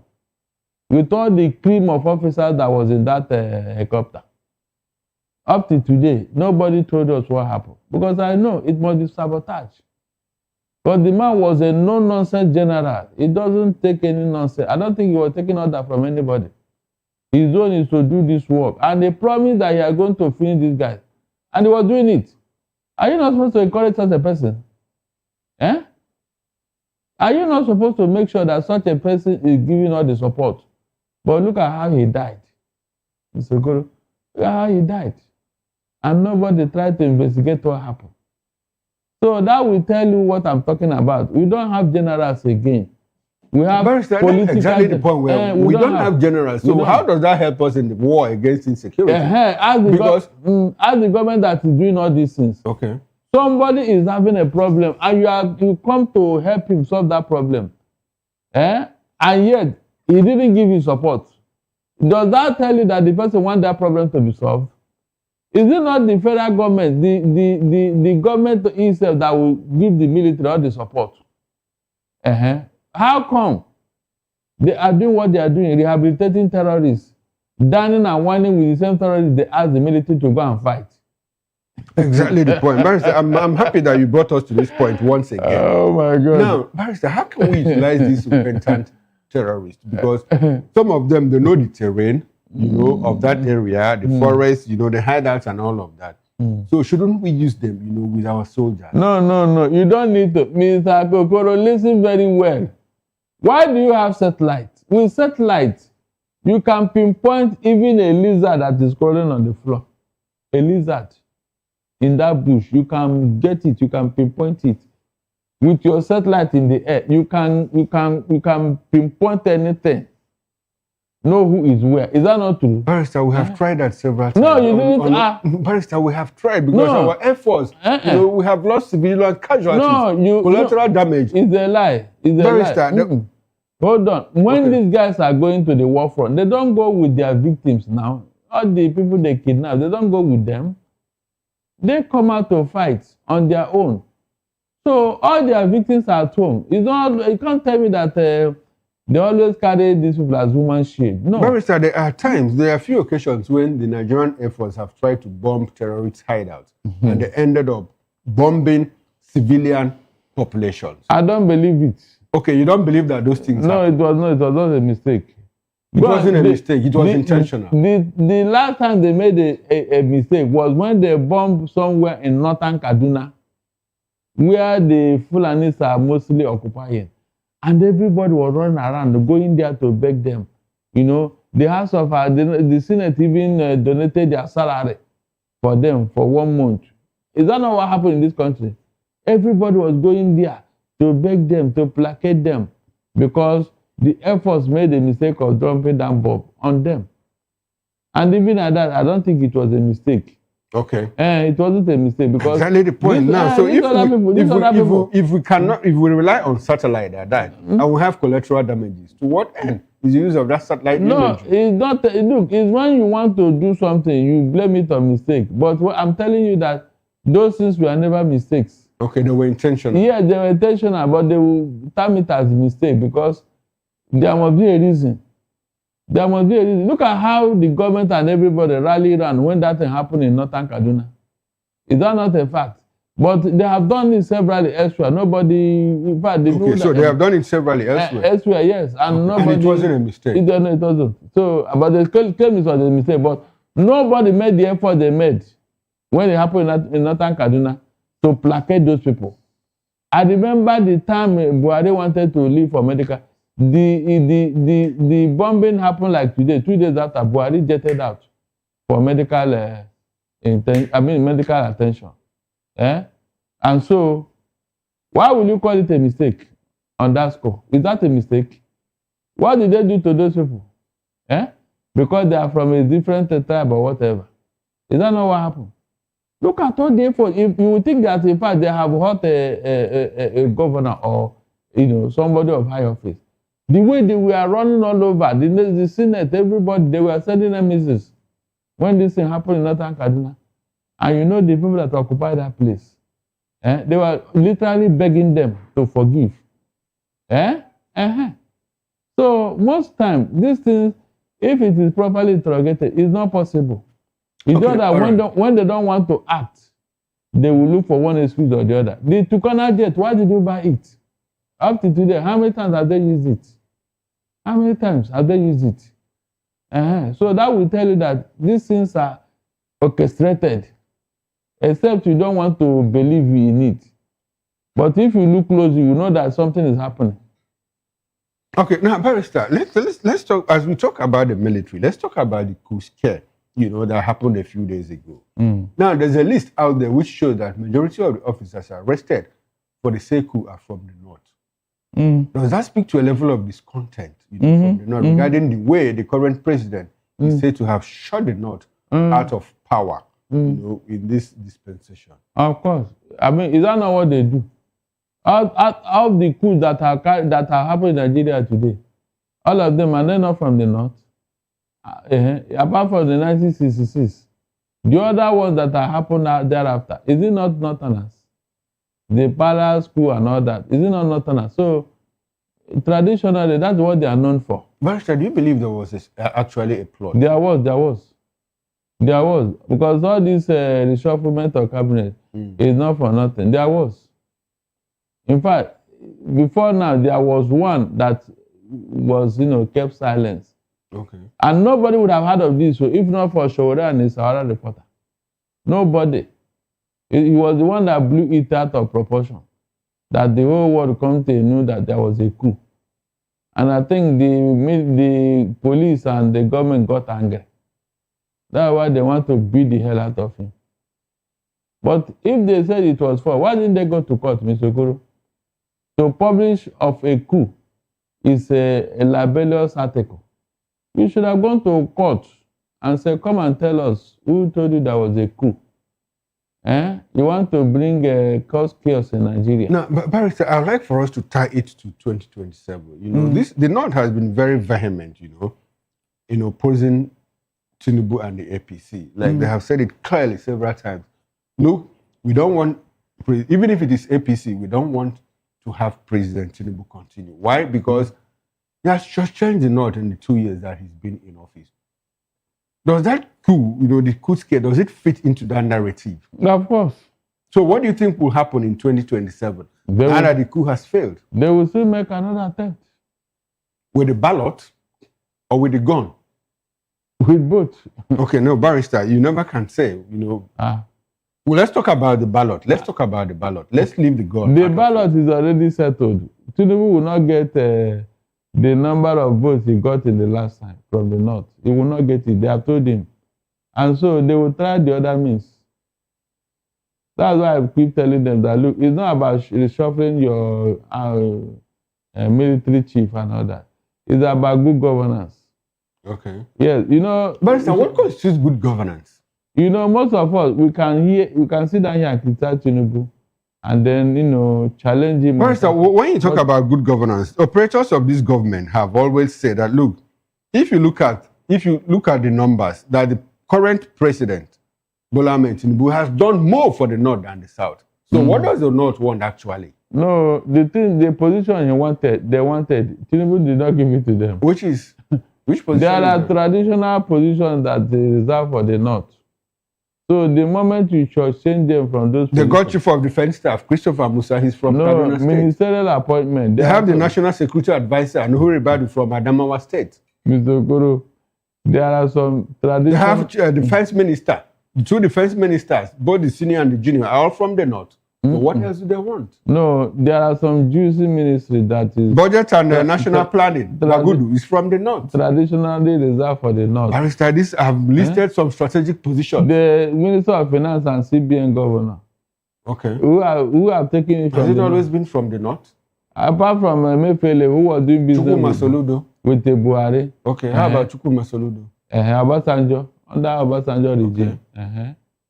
And after that, look at the other position, customs, immigration. These are places that they know to play. This is their playground.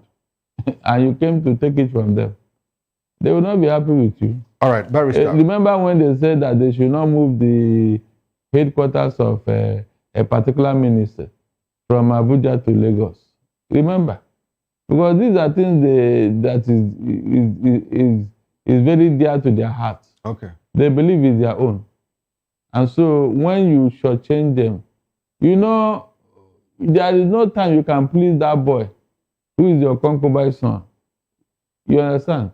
No matter what you give to that boy who is your concubine's son, he will never call you his father. Okay, all right, Barrister, we are out of time.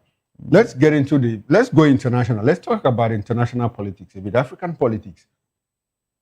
Now, Cameroon's 92-year-old president, Paul Biya, has been declared the winner of the October 12th election with 53.66% of the vote, securing an 8th term that could extend his rule until nearly 100 years.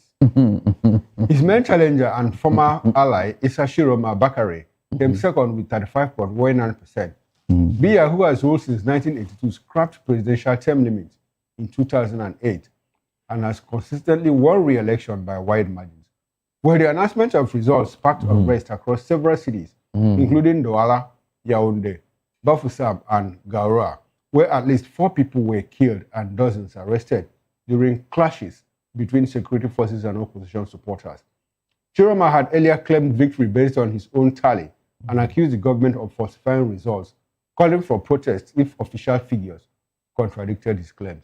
Tensions remain high, especially in Garoua, Chiroma's hometown, where supporters gathered to prevent his arrest amid reports that security personnel attempted to storm his residence. Biya, who has ruled Cameroon with an iron grip since independence, continues to face criticism for repressing dissent, widening inequality, and failing to resolve separatist conflicts in the country. Well, presently, protests have erupted in parts of Cameroon with 4 people alleged to have been killed. Barrister, is this the Africa that we wanted in 1960 when we got If you ask me, the people of Cameroon should even give Paul Biya another term of office when he finishes this one now. Why?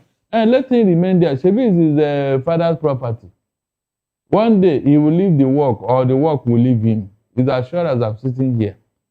You see, there's a way you allow nature to take its course. I don't think Paul Biya will last this term in office with the situation of his health. Okay. So why do you want to? The man didn't want to be probed while he's alive, and that's what he's running away from. He has committed a lot, and he's afraid that the next person will call him to come. Okay, so apparently you are saying that he wants to die in office. Of course. With all the powers, with all the powers around him. Well, a man at 92. And the term is 7 years. Yes, looking for a that means he will be there in 99. How many African leaders stay up to that years in alive? That is, you are alive at 99. What else are you looking for? What else? So the man wants to die in office so that nobody will come and call him and embarrass him. It will reduce his personality. That is just the truth. The man doesn't want to leave office. He wants to die in office. And he knows. He knows that at this age, nothing is left. He's at the departure lounge. So, Barrister, there's a report from BBC, British newspaper, that Biya's daughter, Brenda Biya, didn't even vote for her father. Yes, the lady has said it, yeah. Okay. She has been against the father. Because she knows that the father is already a nuisance in that office. It's the people around him that are using him now to make money. That's the truth. At that age, there is nothing he can do. Barrister, do you think that Africa will ever make progress? In fact, I don't know why God bless us with. Look at what happened under Mugabe, So it's God that I will blame. He gave us bad leaders. Barrister, did they give leaders? Is it God that gives bad leaders? You and I had a discussion on this the other time. Why would God choose to give Europe good leaders and Africa bad leaders? Mr. Okoro, have you asked yourself why Africa is bedeviled with people like Mobutu Sese Seko, Idi Amin of Uganda, Robert Mugabe, what's it called? The butcher of Banjul, Jim Bokassa. Then our own Abacha, Yadema. Go on. So if these leaders have performed well with their country. But when you mention Abacha, a lot of Nigerians will tell you that Abacha was one of the best presidents Nigeria ever had. Why not? Why not? A man that... Barrister, we are out of time. Can we have your concluding thoughts? A man that confiscated everything for himself. Mr. Okoro, is that a leader? Okay. No, you don't do like that. But some people believe that he did well for Nigeria. Barrister, we are out of time. Can we have your concluding thoughts? We had Mandela and in 30 minutes, but in 30 seconds, Barrister. In this Africa. Okay. Why can't they behave like these two men? Beautiful. Barrister, can we have your concluding thoughts? My concluding thought is from Soludo to what happened in Lagos. Electoral laws must be adhered to. You cannot commit infractions to win election. I will now tie my own hand and say, no, I should not do something to win election. It's not done, no. I will not listen to you. If you have allowed this person who has used all manner of things to win election, then allow me to do even small thing of what he has done. Then if you want to punish all of us at the same time. Okay. That's what I'm saying. All right then. On this other one, they are talking about African leaders. Mr. Okoro, my prayer is that the youth will get up one day and cause a revolution and change the face of Africa. In the whole of Africa. All right. Thank you very much, Barrister Darlington Agomo. Now, opinions expressed here are those of the analysts and not the official position of Voice of the People Television. Well, this would be a good place to anchor this conversation. I must say a very big thank you to you, Barrister Darlington Agomo, for coming to Political Lens. We appreciate your presence as well. It's some other time within the week. All right, thank you very much. Now, on behalf of the backroom staff, the technical director, bus manager, sound engineer, and the ingest manager, I am Chukuma Okoro. Up next is Issues with Nena and Dimduto. Stay with us and don't go away. Bye for now. I'll see you tomorrow, 8 o'clock on the morning show.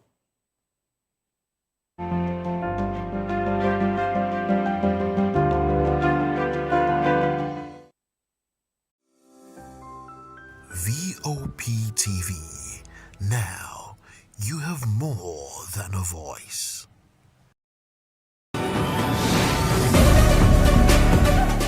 Poverty remains one of the greatest challenges facing the world today. From rural communities to urban slums, millions of people continue to live below the poverty line, often without access to clean water, education, or decent housing. This year's theme for the International Day for the Eradication of Poverty focuses on dignity for all in practice. It highlights the importance of empowering people to take control of their lives and create sustainable livelihood.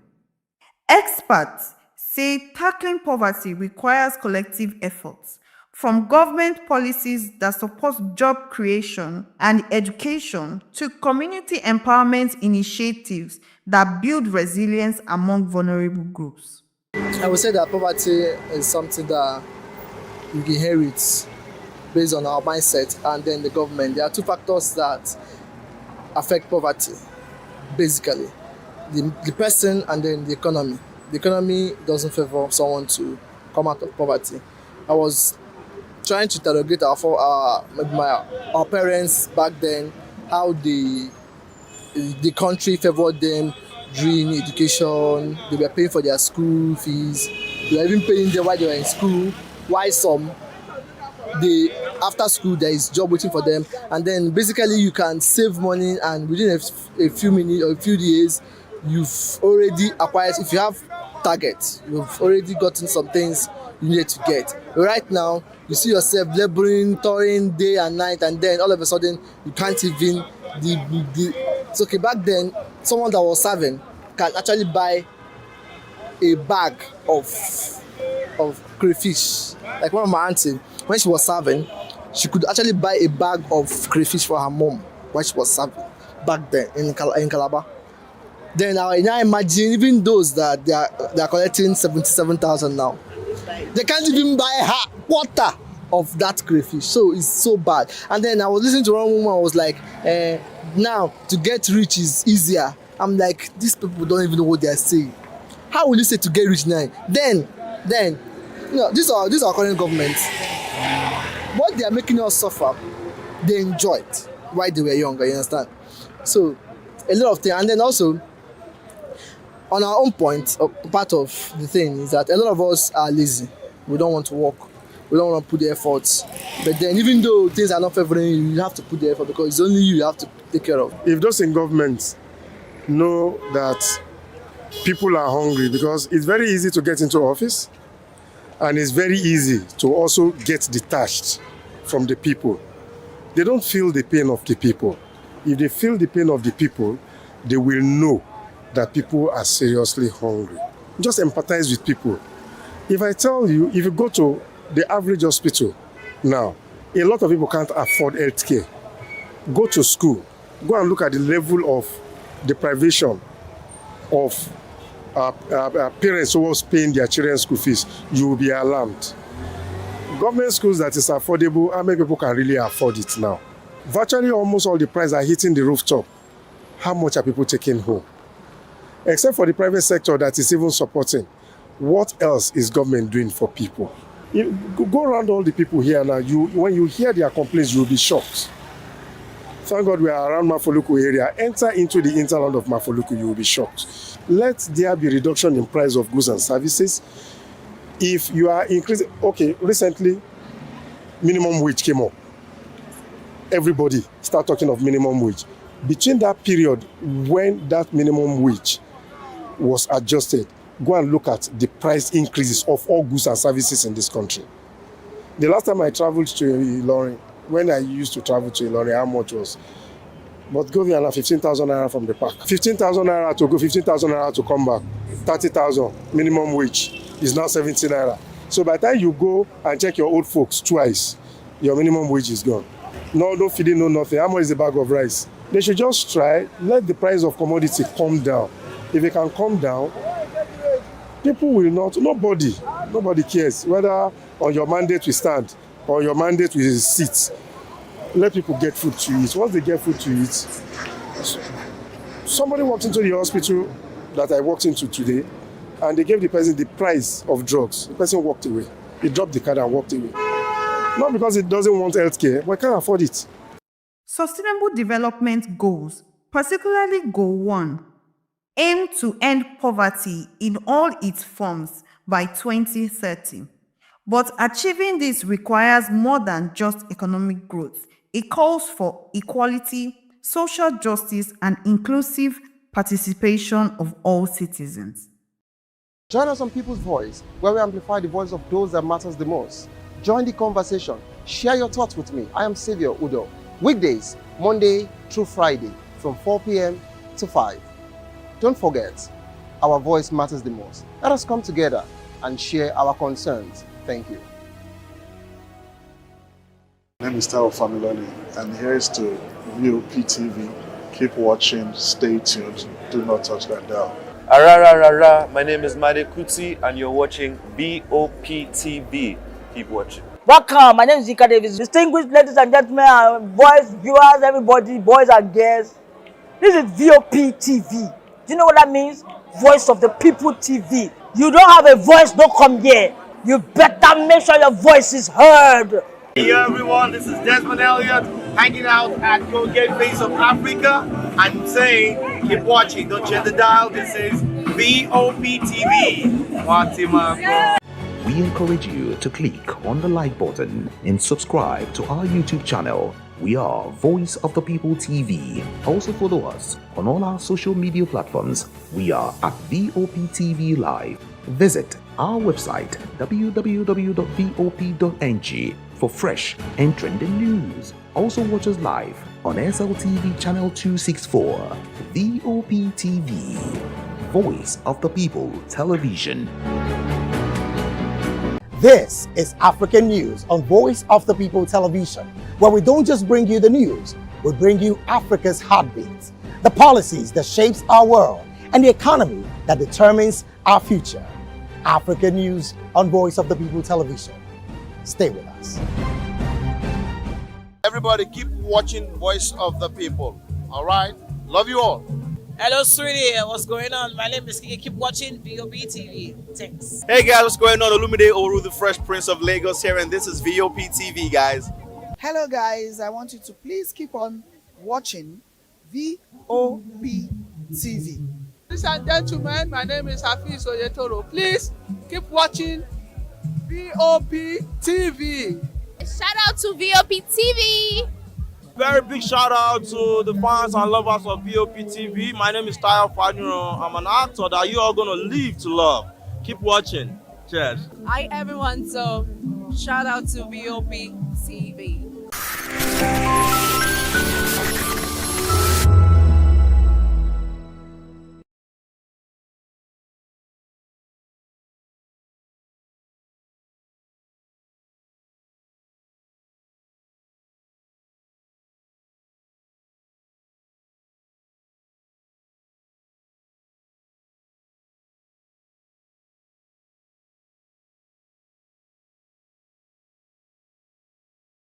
We encourage you to click on the like button and subscribe to our YouTube channel. We are Voice of the People TV. Also follow us on all our social media platforms. We are at VOP TV Live. Visit our website www.vop.ng for fresh and trending news. Also watch us live on SL.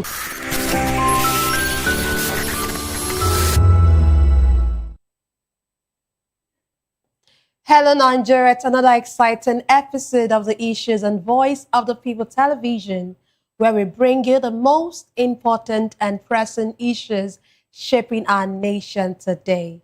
I am your host, Nenna Ndumdioto. On today's episode of the Issues, we're examining the complexities of Nigeria's politics and governance, from resident doctors threatening to begin strike on November 1, to Nnamdi Kanu declaring no terrorism charges against him. Also, Sule Lamido threatening legal action against PDP for not assessing chairmanship form. We will delve into the implications of these stories on Nigeria's political landscape and more. Join us as we break down the facts and provide context to help you stay informed. After this short break, we will dig deeper into these topics. Don't go away.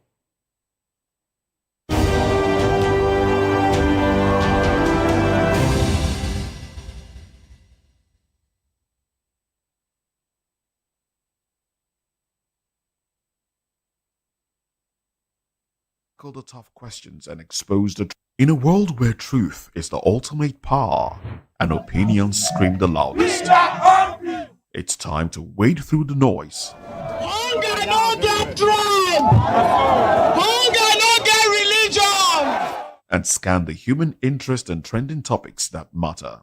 Stay tuned to The Issues, your plug to the stories making the buzz, from politics to science and technology, social justice, and more. Let's tackle the tough questions and expose the truth. The Issues on Voice of the People television. Don't just react, understand.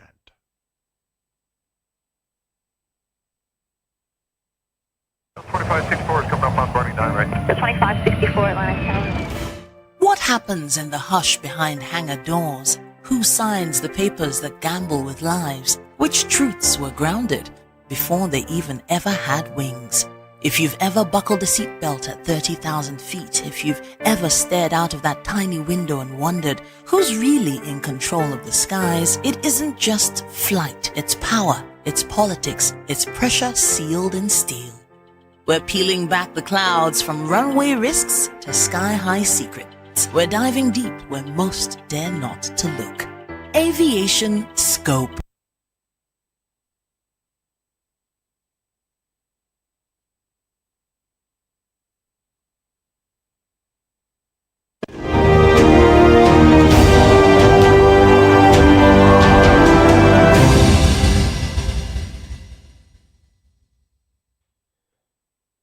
Glad to have you back. It's to the Issues on Voice of the People television. Let's dive straight into today's discussion. The National Association of Resident Doctors has announced plans to embark on an indefinite strike starting November 1st. This directive was issued after the expiration of a 30-day ultimatum earlier given to the federal government over unreserved demands. The doctors say the decision follows the federal government's failure to meet several outstanding demands, including the payment of long overdue allowances and improvement of working conditions in public hospitals. NAD says many of its members have been overworked and underpaid, describing the government's attitude as nonchalant towards the plight of health workers. The strike, if it goes ahead, could cripple services in major teaching hospitals across the country, where resident doctors handle most of the clinical workload. Today, I'm delighted to be joined by two distinguished guests. Here in the studio, we have Dr. Peter Anosike. Dr. Anosike is a philosopher, development economist, and best-selling author. He's also an erudite commentator on economy, finance, politics, and power. He's also the author of the most talked about book titled Abuse of Power: How Democracy Turned into Tyranny of the Few. Thank you very much for joining us, sir. Thank you for having me. You're welcome. Joining us virtually is Honorable Ejiofor Egwuatu, former member, Anambra State of Assembly. He's also a politician and commentator on national issues. Thank you very much for joining us tonight. Thank you very much. Good evening, viewers. Yes, so I'm sure you were on ground when I had read the first story about resident doctors threatening or saying they would go on strike by November 1st. What do you make of this? Why is it that federal government always wait for strike threats before engaging health workers? These are important people in society. What do you make of this new development? For me, the federal government has a very big responsibility to make sure that there is no hitches in our health sector. The health sector is a very delicate sector. It's an important aspect, an important part of the lives of the average Nigerians. So it should do all that is within its powers to make sure that these doctors do not go on strike. From my understanding, they had given a 2-week ultimatum and then extended it to a 30-day ultimatum, and yet they've not been able to have resolutions, which somehow sounds disgracing or embarrassing. So I want to plead with the federal government, the minister in charge of health, whoever that is responsible for anything that is being that the doctors need, should rise up to the challenge and do something about it. The ball stops on the president's table, I understand, but whoever that is in charge of that ministry should do all within his or her powers to make sure that these doctors do not go on strike at all. It's very shameful that all the time these employees use strike actions to draw the attention of the government to issues that ought not to have gotten to that stage. So the federal government should, in no distance, in fact, immediately take actions that will stop them from going on strike. These doctors, they put in their lives to save people from all manner of things, and so they deserve all that we can give them. I pray that the federal government will listen to this. This is really, really, really embarrassing. Okay, we'll come back to you. Let's come to you in the studio, Dr. Peter. One of the things that they've said is many of their members have been overworked and they are underpaid. We get to hear this repeatedly. Every time the doctors go on strike, these same issues are always recurring. Like, what do you make of this? What do you make of this entire situation? You remember when they suddenly called this strike off, I condemned it. I condemned it. Because it makes you look serious, declaring strike, then without your demands being made, you cut it off. And this is what is going to happen to ASU very soon.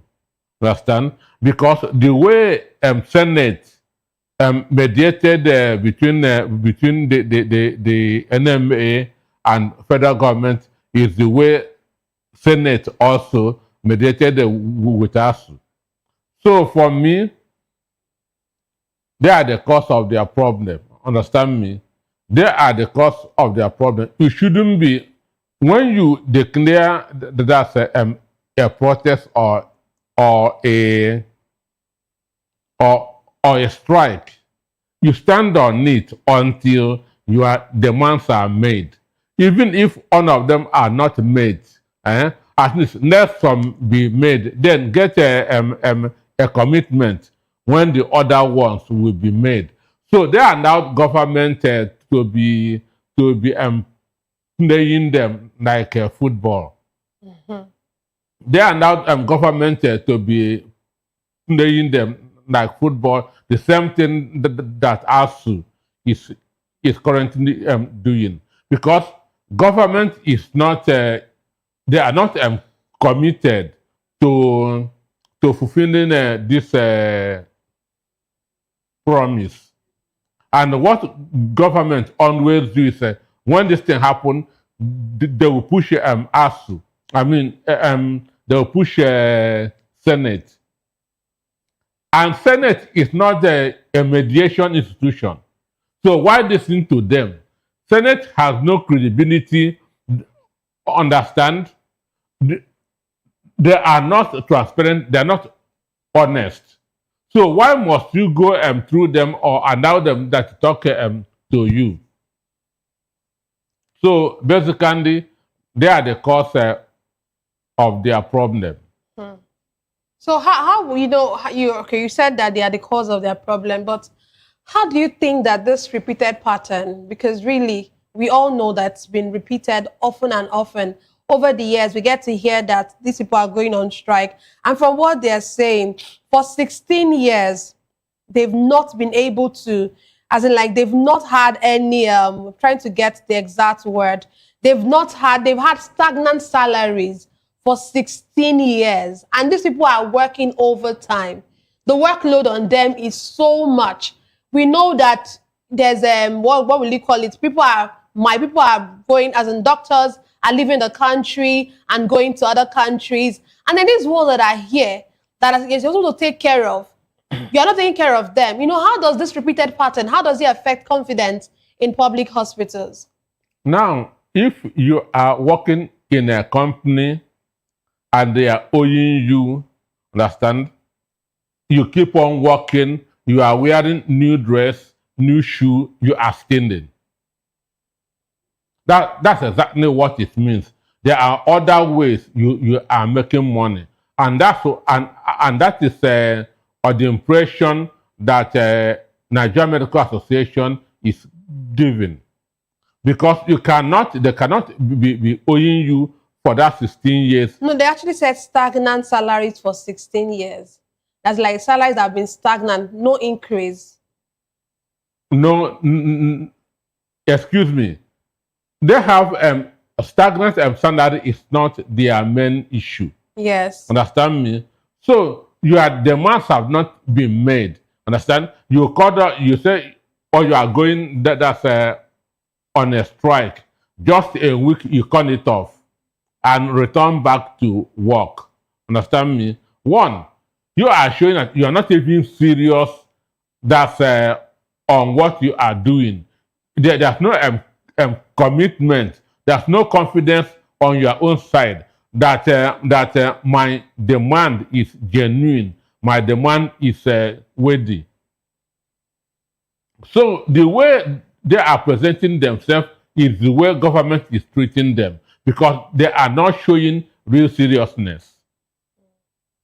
Okay, let's come to you. Let's come to you for our guests, for our virtual guest. You know, what would you say would be the ripple effect that this strike can have on our public health care and, of course, our economy? Hello, let me get the question clearly. I said, what would you say are the ripple effect that this strike can have on our public health care and, of course, our economy? Of course, one of the greatest effects is this syndrome, this JAPA syndrome, where all the doctors, all the qualified doctors are making efforts to leave the country to find greener pastures outside the country because of the way and manner they think the government is treating them. So it affects the human, the skilled labor that we have here. Even though we are lacking doctors, the field we have are all rushing out of the country because of how they are being treated. Imagine for 16 years you've had a salary that has not been moved, that has not shaken, that has not been changed. It sounds frustrating. So aside this Jackpot syndrome, what it means is that so many doctors who remain here who always want to go for private sector jobs and leave government-owned health institutions. And you know, because government-owned public health institutions are for the people, the less privileged, the poorer residents and citizens, it borders on their health care too. It becomes impossible for them to have access to good health care. Then if the federal government cannot pay the doctors, is it the equipment in the hospitals that are now being maintained and sustained? So one of the greatest requirements for a just and fair society is proper health care, adequate access to health care. So I think that this thing is causing a lot of inconsistency in the health sector. It's causing damages aside the challenges that people get with their health. You know, when these doctors go on strike, it becomes impossible for nurses to attend to critical conditions, and people might lose their lives or even get deeper into their sicknesses if consultants and well-learned doctors are not on ground to handle their situations. So it's a very big negative impact on the economy of the country, and it behoves on how serious we are managing our health sector. The health sector is critical at all times. I think the health sector should be pampered. They should be given every incentive that will make them to be consistent in their duties. You can imagine if you go to rural areas, it's only resident doctors, it's only public health institutions that function effectively in most rural areas. And imagine how it will be if they go on strike. It's going to be disastrous. It's going to be disastrous. So the effect cannot be imagined. The effect is overwhelming. It's too big for Nigeria to bear. I wish that the government will do all that it can, all that is within its power to make sure this strike doesn't hold. I want to agree too that with my colleague on the studio there, that before you declare a strike, it means that all other necessary engagement patterns and plans have all been exhausted. And therefore, when you declare a strike, it would be very important if necessary commitments, very concrete arrangements are made to actualize the needs of these people before you call off the strike. Now, if they go on this strike now and call it off after 2 days, just on flimsy excuses, you can imagine how bad it will be for the doctors. In the next couple of months now, we'll still have the same issues. So I think it's better they give it time, give it all the necessary things that it needs to make sure that it works well. Okay. Thank you for your submission there. We'll still come back to you during the show. The trial of the indigenous people of Biafra leader Nnamdi Kanu took a dramatic turn today at the Federal High Court in Abuja. The embattled IPOB leader refused to enter his defense in the terrorism charges filed against him by the federal government. The court had on October 24 adjourned till October 27 for Kanu to open his defense. Kanu had written the court indicating his intention to call witnesses and applied for witness summons. Kanu told the court that there is no case for him to answer, arguing that the prosecution has failed to produce any credible evidence linking him to terrorism. Justice James Omotosho reminded him that he had earlier ruled on Kanu's no-case submission and had held that he has a case to answer. The judge said that ruling still subsists. Kanu then applied to the court for a week adjournment to enable him file a written address to support why he insisted that no valid charge was pending against him arguing that he was subjective to needless trial and determination. Meanwhile, the indigenous people of Biafra, IPOB, has accused a Department of State Services agent of physically assaulting Nnamdi Kanu. Let's come to you. I know you're very passionate, Dr. Peter. I know you're very passionate about Nnamdi Kanu's... I'm very passionate about justice. Okay, you're very passionate about justice, not necessarily Nnamdi Kanu. I'm passionate about justice. About justice. Okay, well, you're passionate about justice. Okay, so this new development, what do you make of this new development? Kanu saying that there's no case against him. Well, for me, I don't know who is advising Nnamdi Kanu. Both his legal team and the government legal team are behaving like children. This like a drama. Today you hear a different thing. Tomorrow that you hear that's a different thing. So now, or the other time, we heard that Nnamdi Kanu took that the case file from his lawyers and said that he's going to defend himself. Today again, he said that he doesn't want to defend himself again, that there's no case against him. So the issue, so I don't know who has been from day one.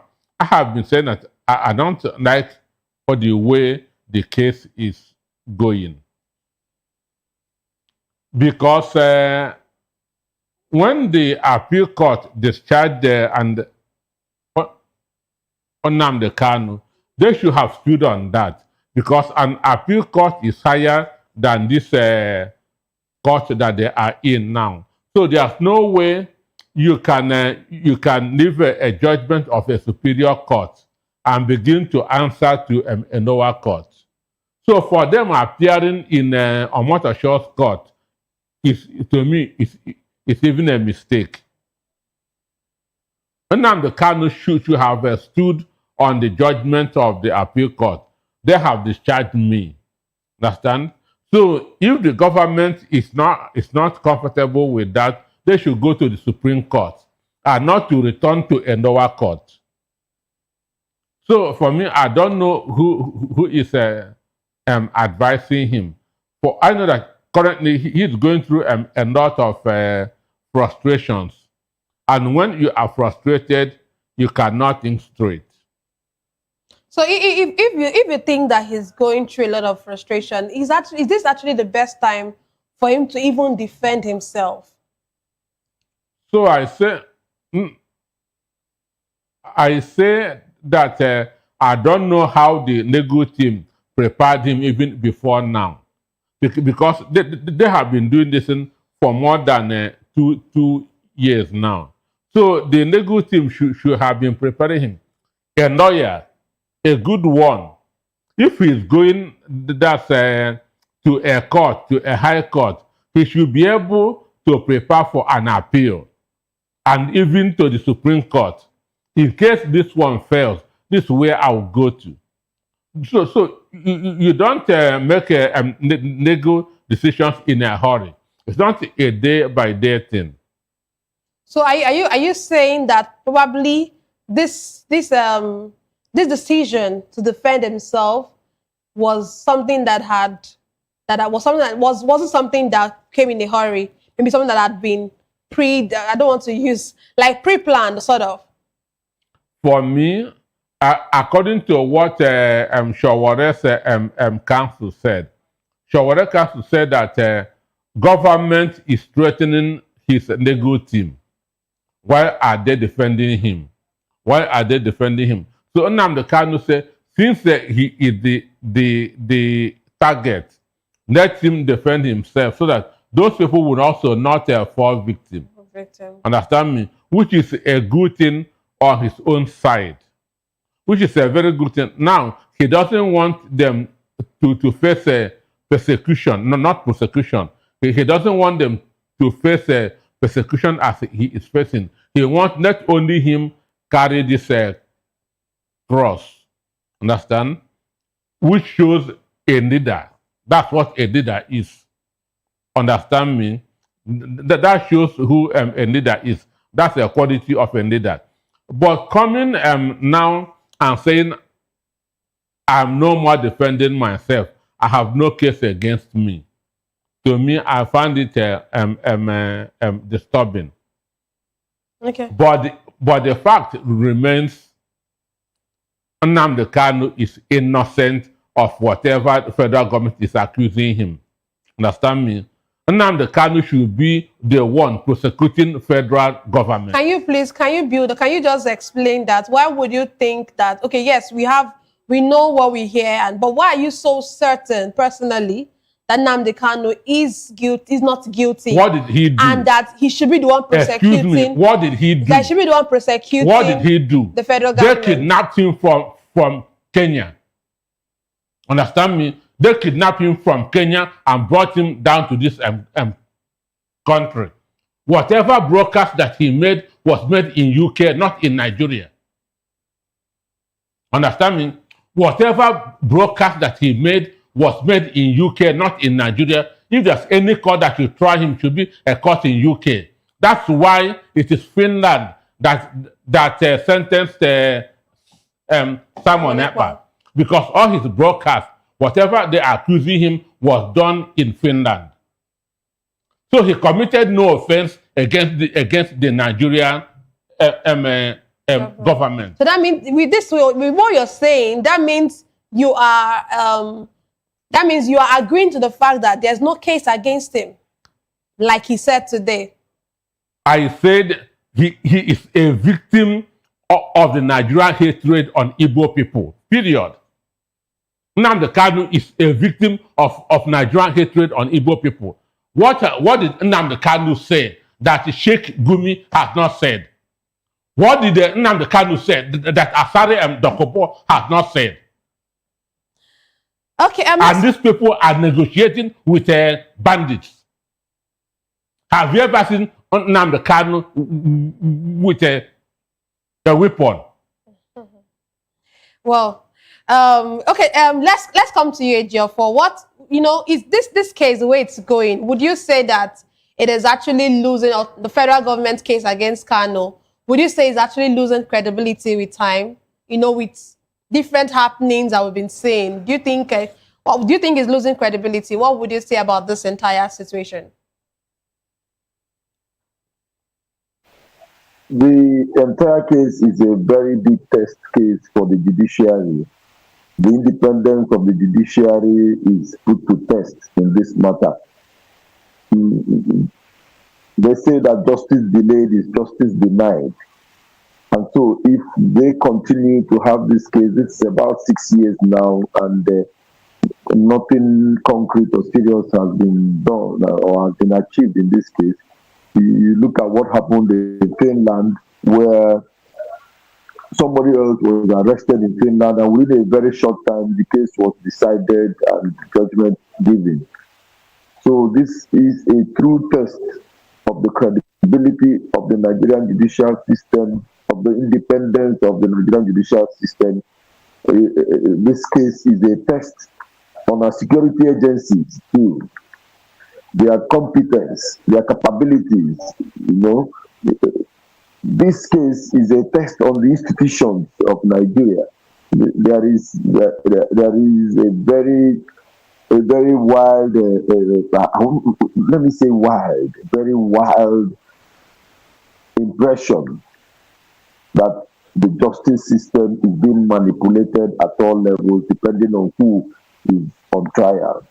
So the judiciary is on test to prove to Nigerians, to prove to the world that it is really independent, and it is handling issues about justice freely, fairly, and as it should be. So what is happening in this case is embarrassing to the Nigerian people. It's embarrassing to every lover of justice, equity, and fair play. Now, I understand that the judge is giving the accused, Nnamdi Kanu, some other time, 1 week more, to think about putting up a defense and all the rest of them. I don't know why there are issues with his lawyers, but I think as a defendant in this kind of a criminal matter, he needs a legal advice, he needs legal support, because the court has procedures. It's a court of record. It has procedures, it has standards, it has rules, it has so many things that you need to do. And you take an experienced lawyer, not just a lawyer, an experienced lawyer to know how to maneuver those areas. And then Nnamdi Kanu really needs a lawyer. Whether, I'm not sure, I don't know whether his lawyers are being intimidated or harassed by anyone, but it is important that he gets legal advice so that he can get out of this case as quickly as possible. So now, are you okay? There is an Igbo proverb that says that whoever that is holding someone on ground is also holding himself. As long as the federal government continues to hold Nnamdi Kanu, the federal government is also holding itself. Nigeria is also holding itself. Because to keep me on the ground, you have to be on the ground with me to keep me there. So to keep him there, a lot of things are happening around the southeast that suggest that there is need for him to get the justice. There is need for him, for the judiciary to take decisions, and then we'll know what the next move is. It's really troubling. So thank you there. But I want to ask this: in your submission, in your own opinion, rather, would you say that this Nnamdi Kanu's case is more of a political case than legal? As in, do you think is more politically inclined? Everything political has legal consequences. It has legal connotations because the politics is governed by law. So you cannot really separate political issues with legal issues. They are intertwined. So the most important thing is whether we see it from the political angle or from the legal angle, there is need for this matter to be closed. There is need for this matter to be done with. There is need for this matter to be discharged, to be handled, judgment given, actions taken, so that there will be peace in Nigeria, peace in the Southeast. Okay, thank you. Let's come back to you, Dr. Peter. If you were to be the president of Nigeria in this case, what would you do about this Nnamdi Kanu situation? One, it is wrong to inherit anybody's enemy. Understand? Even it is wrong for you to inherit your parents' enemies, because as a human being, you are bound to make your own enemies. So Tinubu made that mistake of inheriting Buhari's enemy. And that's where it all started. He made that mistake of inheriting Buhari's enemy. Understand? Because Buhari has a very big hatred on the Igbos. Buhari has a very big hatred on Igbos. And that's why I say, and I keep on saying it, that Nnamdi Kanu will survive those who are persecuting him. And he has already started surviving them. And he will continue to survive them.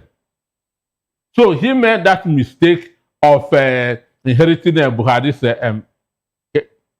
enemy. So, and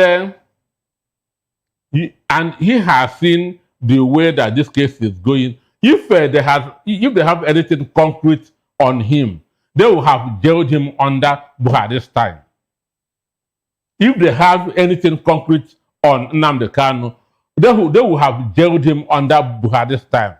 But it's because they don't have anything on him. That's why they keep on perambulating until now. They feel that okay, that this is getting too much. Let us do something about it. So the truth is that the person that is holding Nnamdi Kanu is not the judiciary. It is Tinubu that is holding him. And if Tinubu says, release this man today, they will release him. Understand? But on what basis would he be able to say that now, since the matter is in court? He has the constitutional power to do it. During the end bad governance, some people were arrested and charged for what? Terrorism, isn't it? The same thing that they are being accused of, they're accusing Anambra Kanu. But Buhari called Fabuemi to Tinubu called Fabuemi to discontinue with that case, and those people were set free. So I don't want pardon, because you pardon somebody who has committed an offense. Anambra Kanu did not commit any offense. I don't want amnesty. Amnesty is pardoning somebody who committed a political offense. Anambra Kanu did not do any of it. What we want Tinubu to do is to call his attorney general, discontinue with this case, let this man go. Understand me? But whoever think that maybe 2026, you say, I have released Anambra Kanu, therefore vote for me, and it's not going to work. You cannot use him as a political gambit. It will not work. It will not work. So Tinubu is the one that is holding him, and he should release him by simply calling his attorney general to discontinue with this case, and it will stop. Okay, thank you. Let's move on away from Nnamdi Kanu, former Jigawa State Governor and chieftain of the People's Democratic Party, Sule Lamido, has threatened legal action if he is denied access to the party's chairmanship nomination form. Lamido accuses some top figures within the PDP of attempting to block him from contesting for the position of national chairman. Speaking with a journalist at the PDP headquarters, Lamido claimed party officials Umar Baturi, National Organizing Secretary, and Samuel Anyanwu said they did not know about the sale of the form. He criticized the growing disregard for internal party procedures, warning that the PDP risks weakening its internal democracy ahead of the 2027 general election. Lamido further maintained that every qualified member has the right to participate in the party's internal democratic process. Let's come to you, Major, for, what do you think about this Lamido's threat about, this is threat of, he's saying he would threatening legal action against PDP. What do you think about, what would you say about this particular, PDP already has so many issues on ground, and this is another issue coming on board. So what do you have to say about this? Are you still with us? I wouldn't expect. Yes, I'm with you. Political party leadership, it's all about struggle. I'm not expecting a very smooth national convention for PDP because of the series of crises that the party has gone through in recent times. So I wouldn't expect such to be very smooth. And then you don't really force the people to lead them. The nature of democracy we practice, you don't force the people to lead them. You have to be appealing to the people. I don't think this threat of legal action will make him the leader of PDP or any other political party anywhere in the world. So I wonder what is leading him to that. Sule Lamido, as I know, was once the governor. He went through elections. He has come to understand democratic ideals, and he should know that political party leadership is where you exercise the same democratic practices too. And then I do not think PDP is resurrecting from its very bad situation. PDP seems to be in a coma. It's supposed to be a credible opposition, one of the parties that have structures across the state in Nigeria.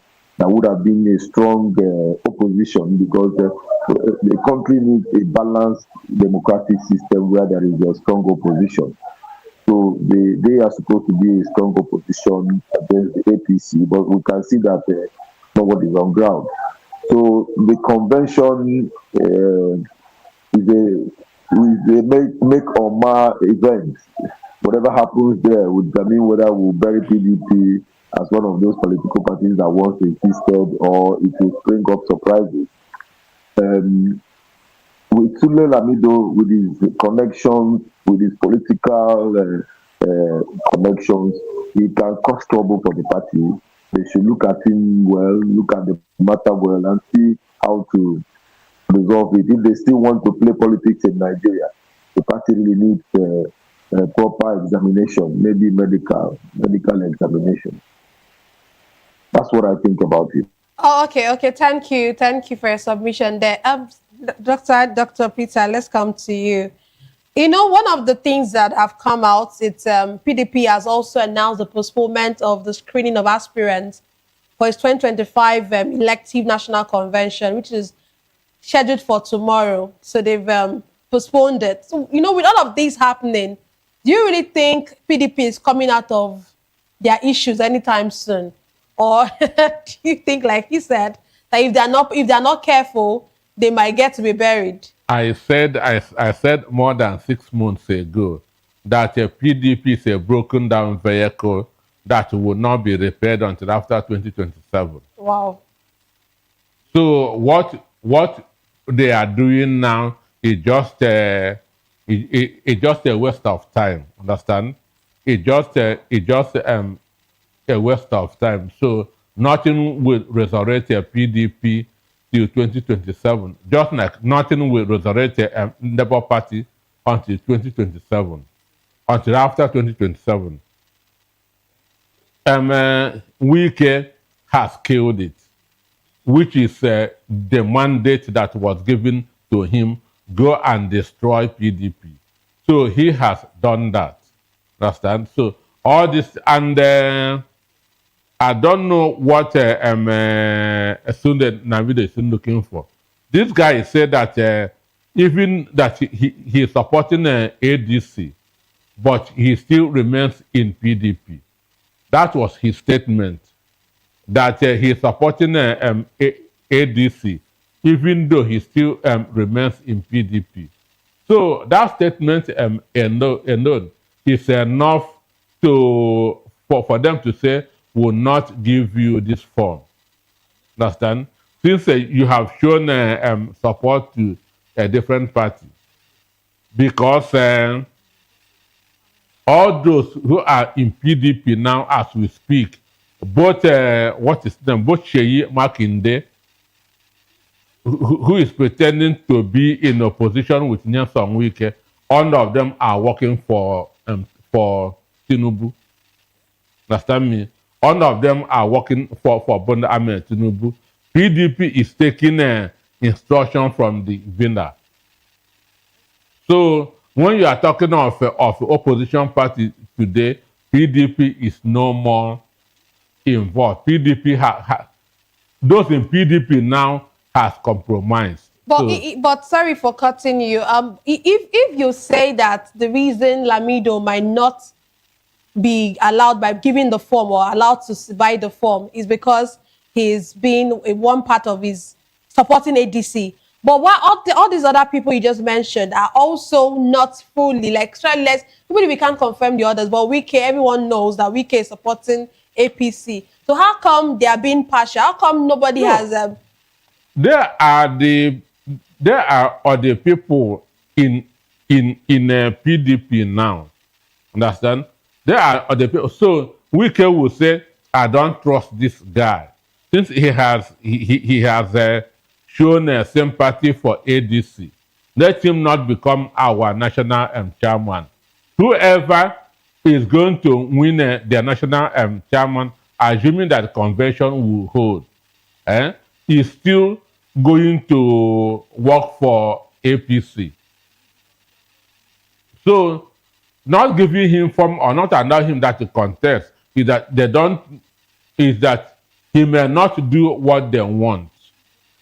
He may not do what they want because he has said that his heart is with ADC. Understand?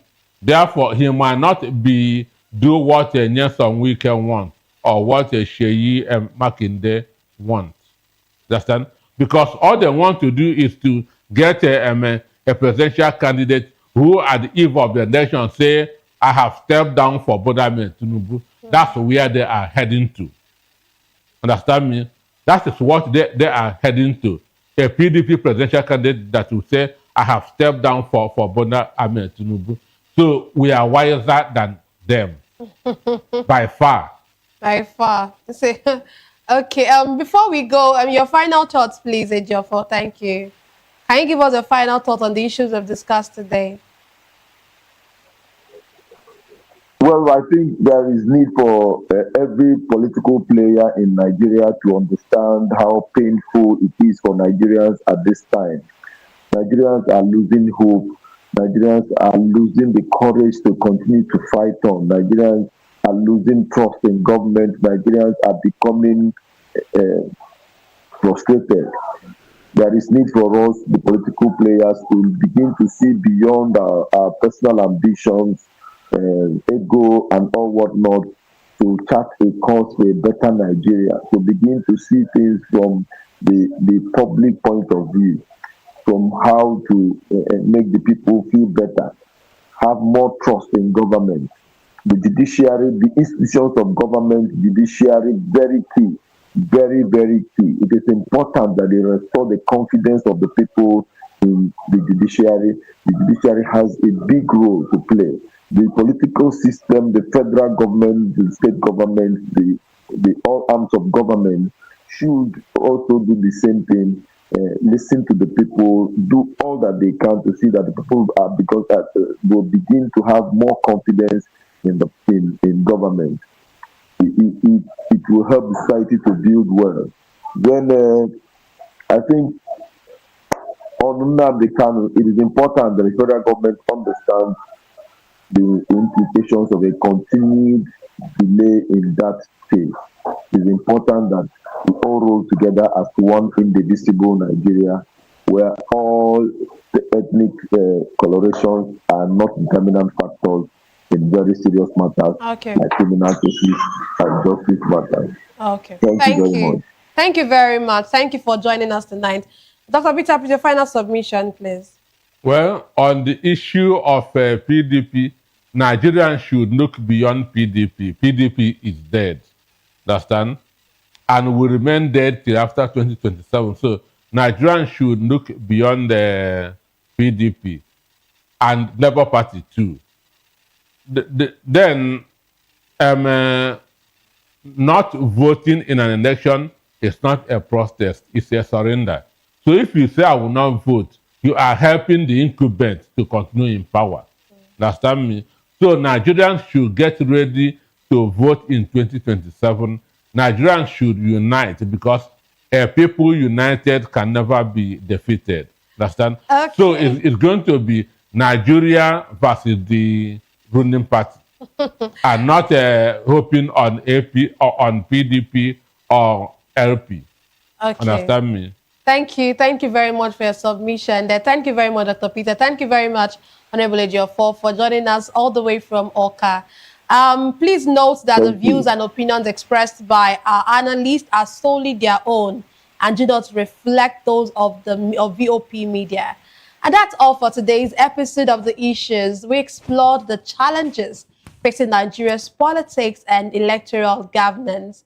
Thank you very much for joining us. Don't forget to tune in next time for more in-depth analysis and discussion. Follow us on social media to stay up to date on the latest news and insights. Until next time, stay informed. I am Nnenna Ndomdioto. This has been The Issues on Voice of the People Television, where the future faces forward.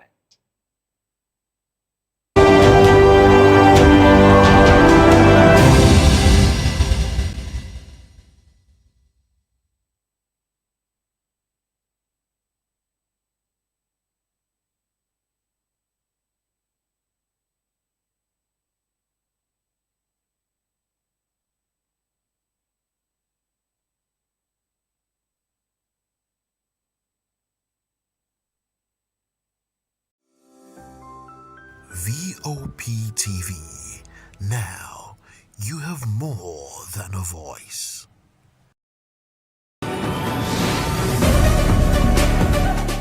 Poverty remains one of the greatest challenges facing the world today. From rural communities to urban slums, millions of people continue to live below the poverty line, often without access to clean water, education, or decent housing. This year's theme for the International Day for the Eradication of Poverty focuses on dignity for all in practice. It highlights the importance of empowering people to take control of their lives and create sustainable livelihood. Experts say tackling poverty requires collective efforts, from government policies that support job creation and education to community empowerment initiatives that build resilience among vulnerable groups. I would say that poverty is something that you inherit based on our mindset and then the government. There are two factors that affect poverty, basically. The person and then the economy. The economy doesn't favor someone to come out of poverty. I was trying to interrogate our parents back then, how the country favored them during education. They were paying for their school fees. They were even paying them while they were in school. Why some? After school there is job waiting for them, and then basically you can save money, and within a few minutes or a few days you've already acquired. If you have targets, you've already gotten some things you need to get. Right now you see yourself laboring, touring day and night, and then all of a sudden you can't even so okay, back then someone that was serving can actually buy a bag of crayfish. Like one of my auntie, when she was serving, she could actually buy a bag of crayfish for her mom when she was serving back then in Calabar. Then now imagine even those that they are collecting 77,000 now. They can't even buy a quarter of that crayfish. So it's so bad. And then I was listening to one woman who was like, now to get rich is easier. I'm like, these people don't even know what they are saying. How will you say to get rich now? Then you know, these are our current governments. What they are making us suffer, they enjoyed while they were younger, you understand? So a lot of things. And then also on our own point, part of the thing is that a lot of us are lazy. We don't want to work. We don't want to put the efforts. But then even though things are not favoring you, you have to put the effort because it's only you have to take care of. If those in government know that people are hungry, because it's very easy to get into office and it's very easy to also get detached from the people. They don't feel the pain of the people.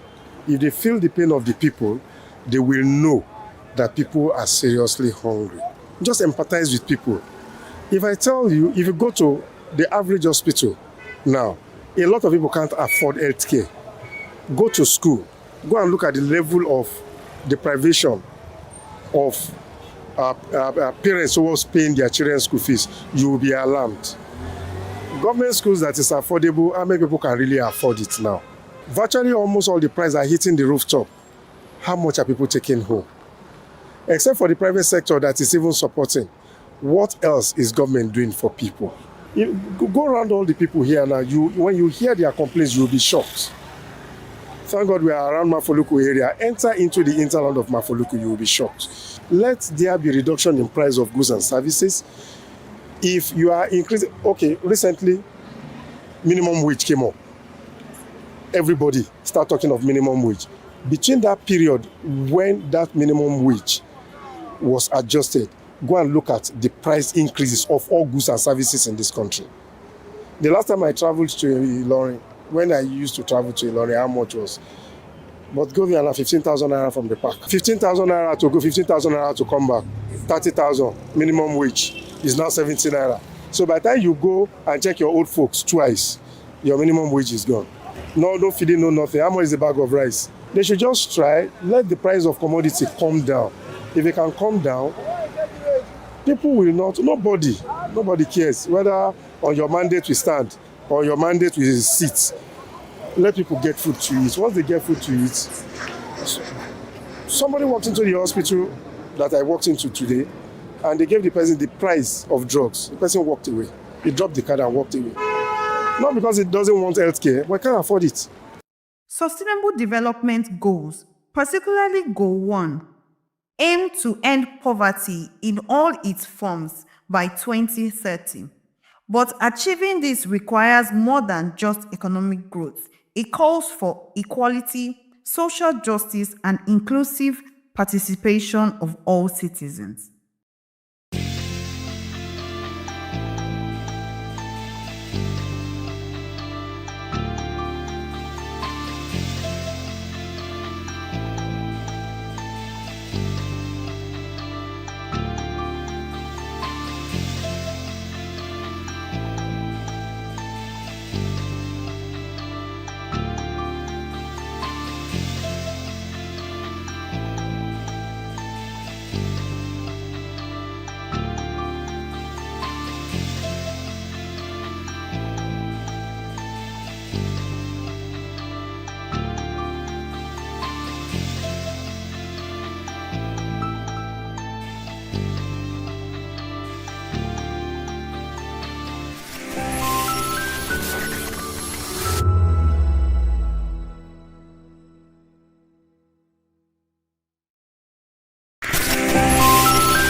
This is Health Check, your weekly guide to better living, smarter choices, and trusted answers. From everyday wellness to urgent health issues, we've got you covered. Health Check, only on Voice of the People television, where your health has a voice.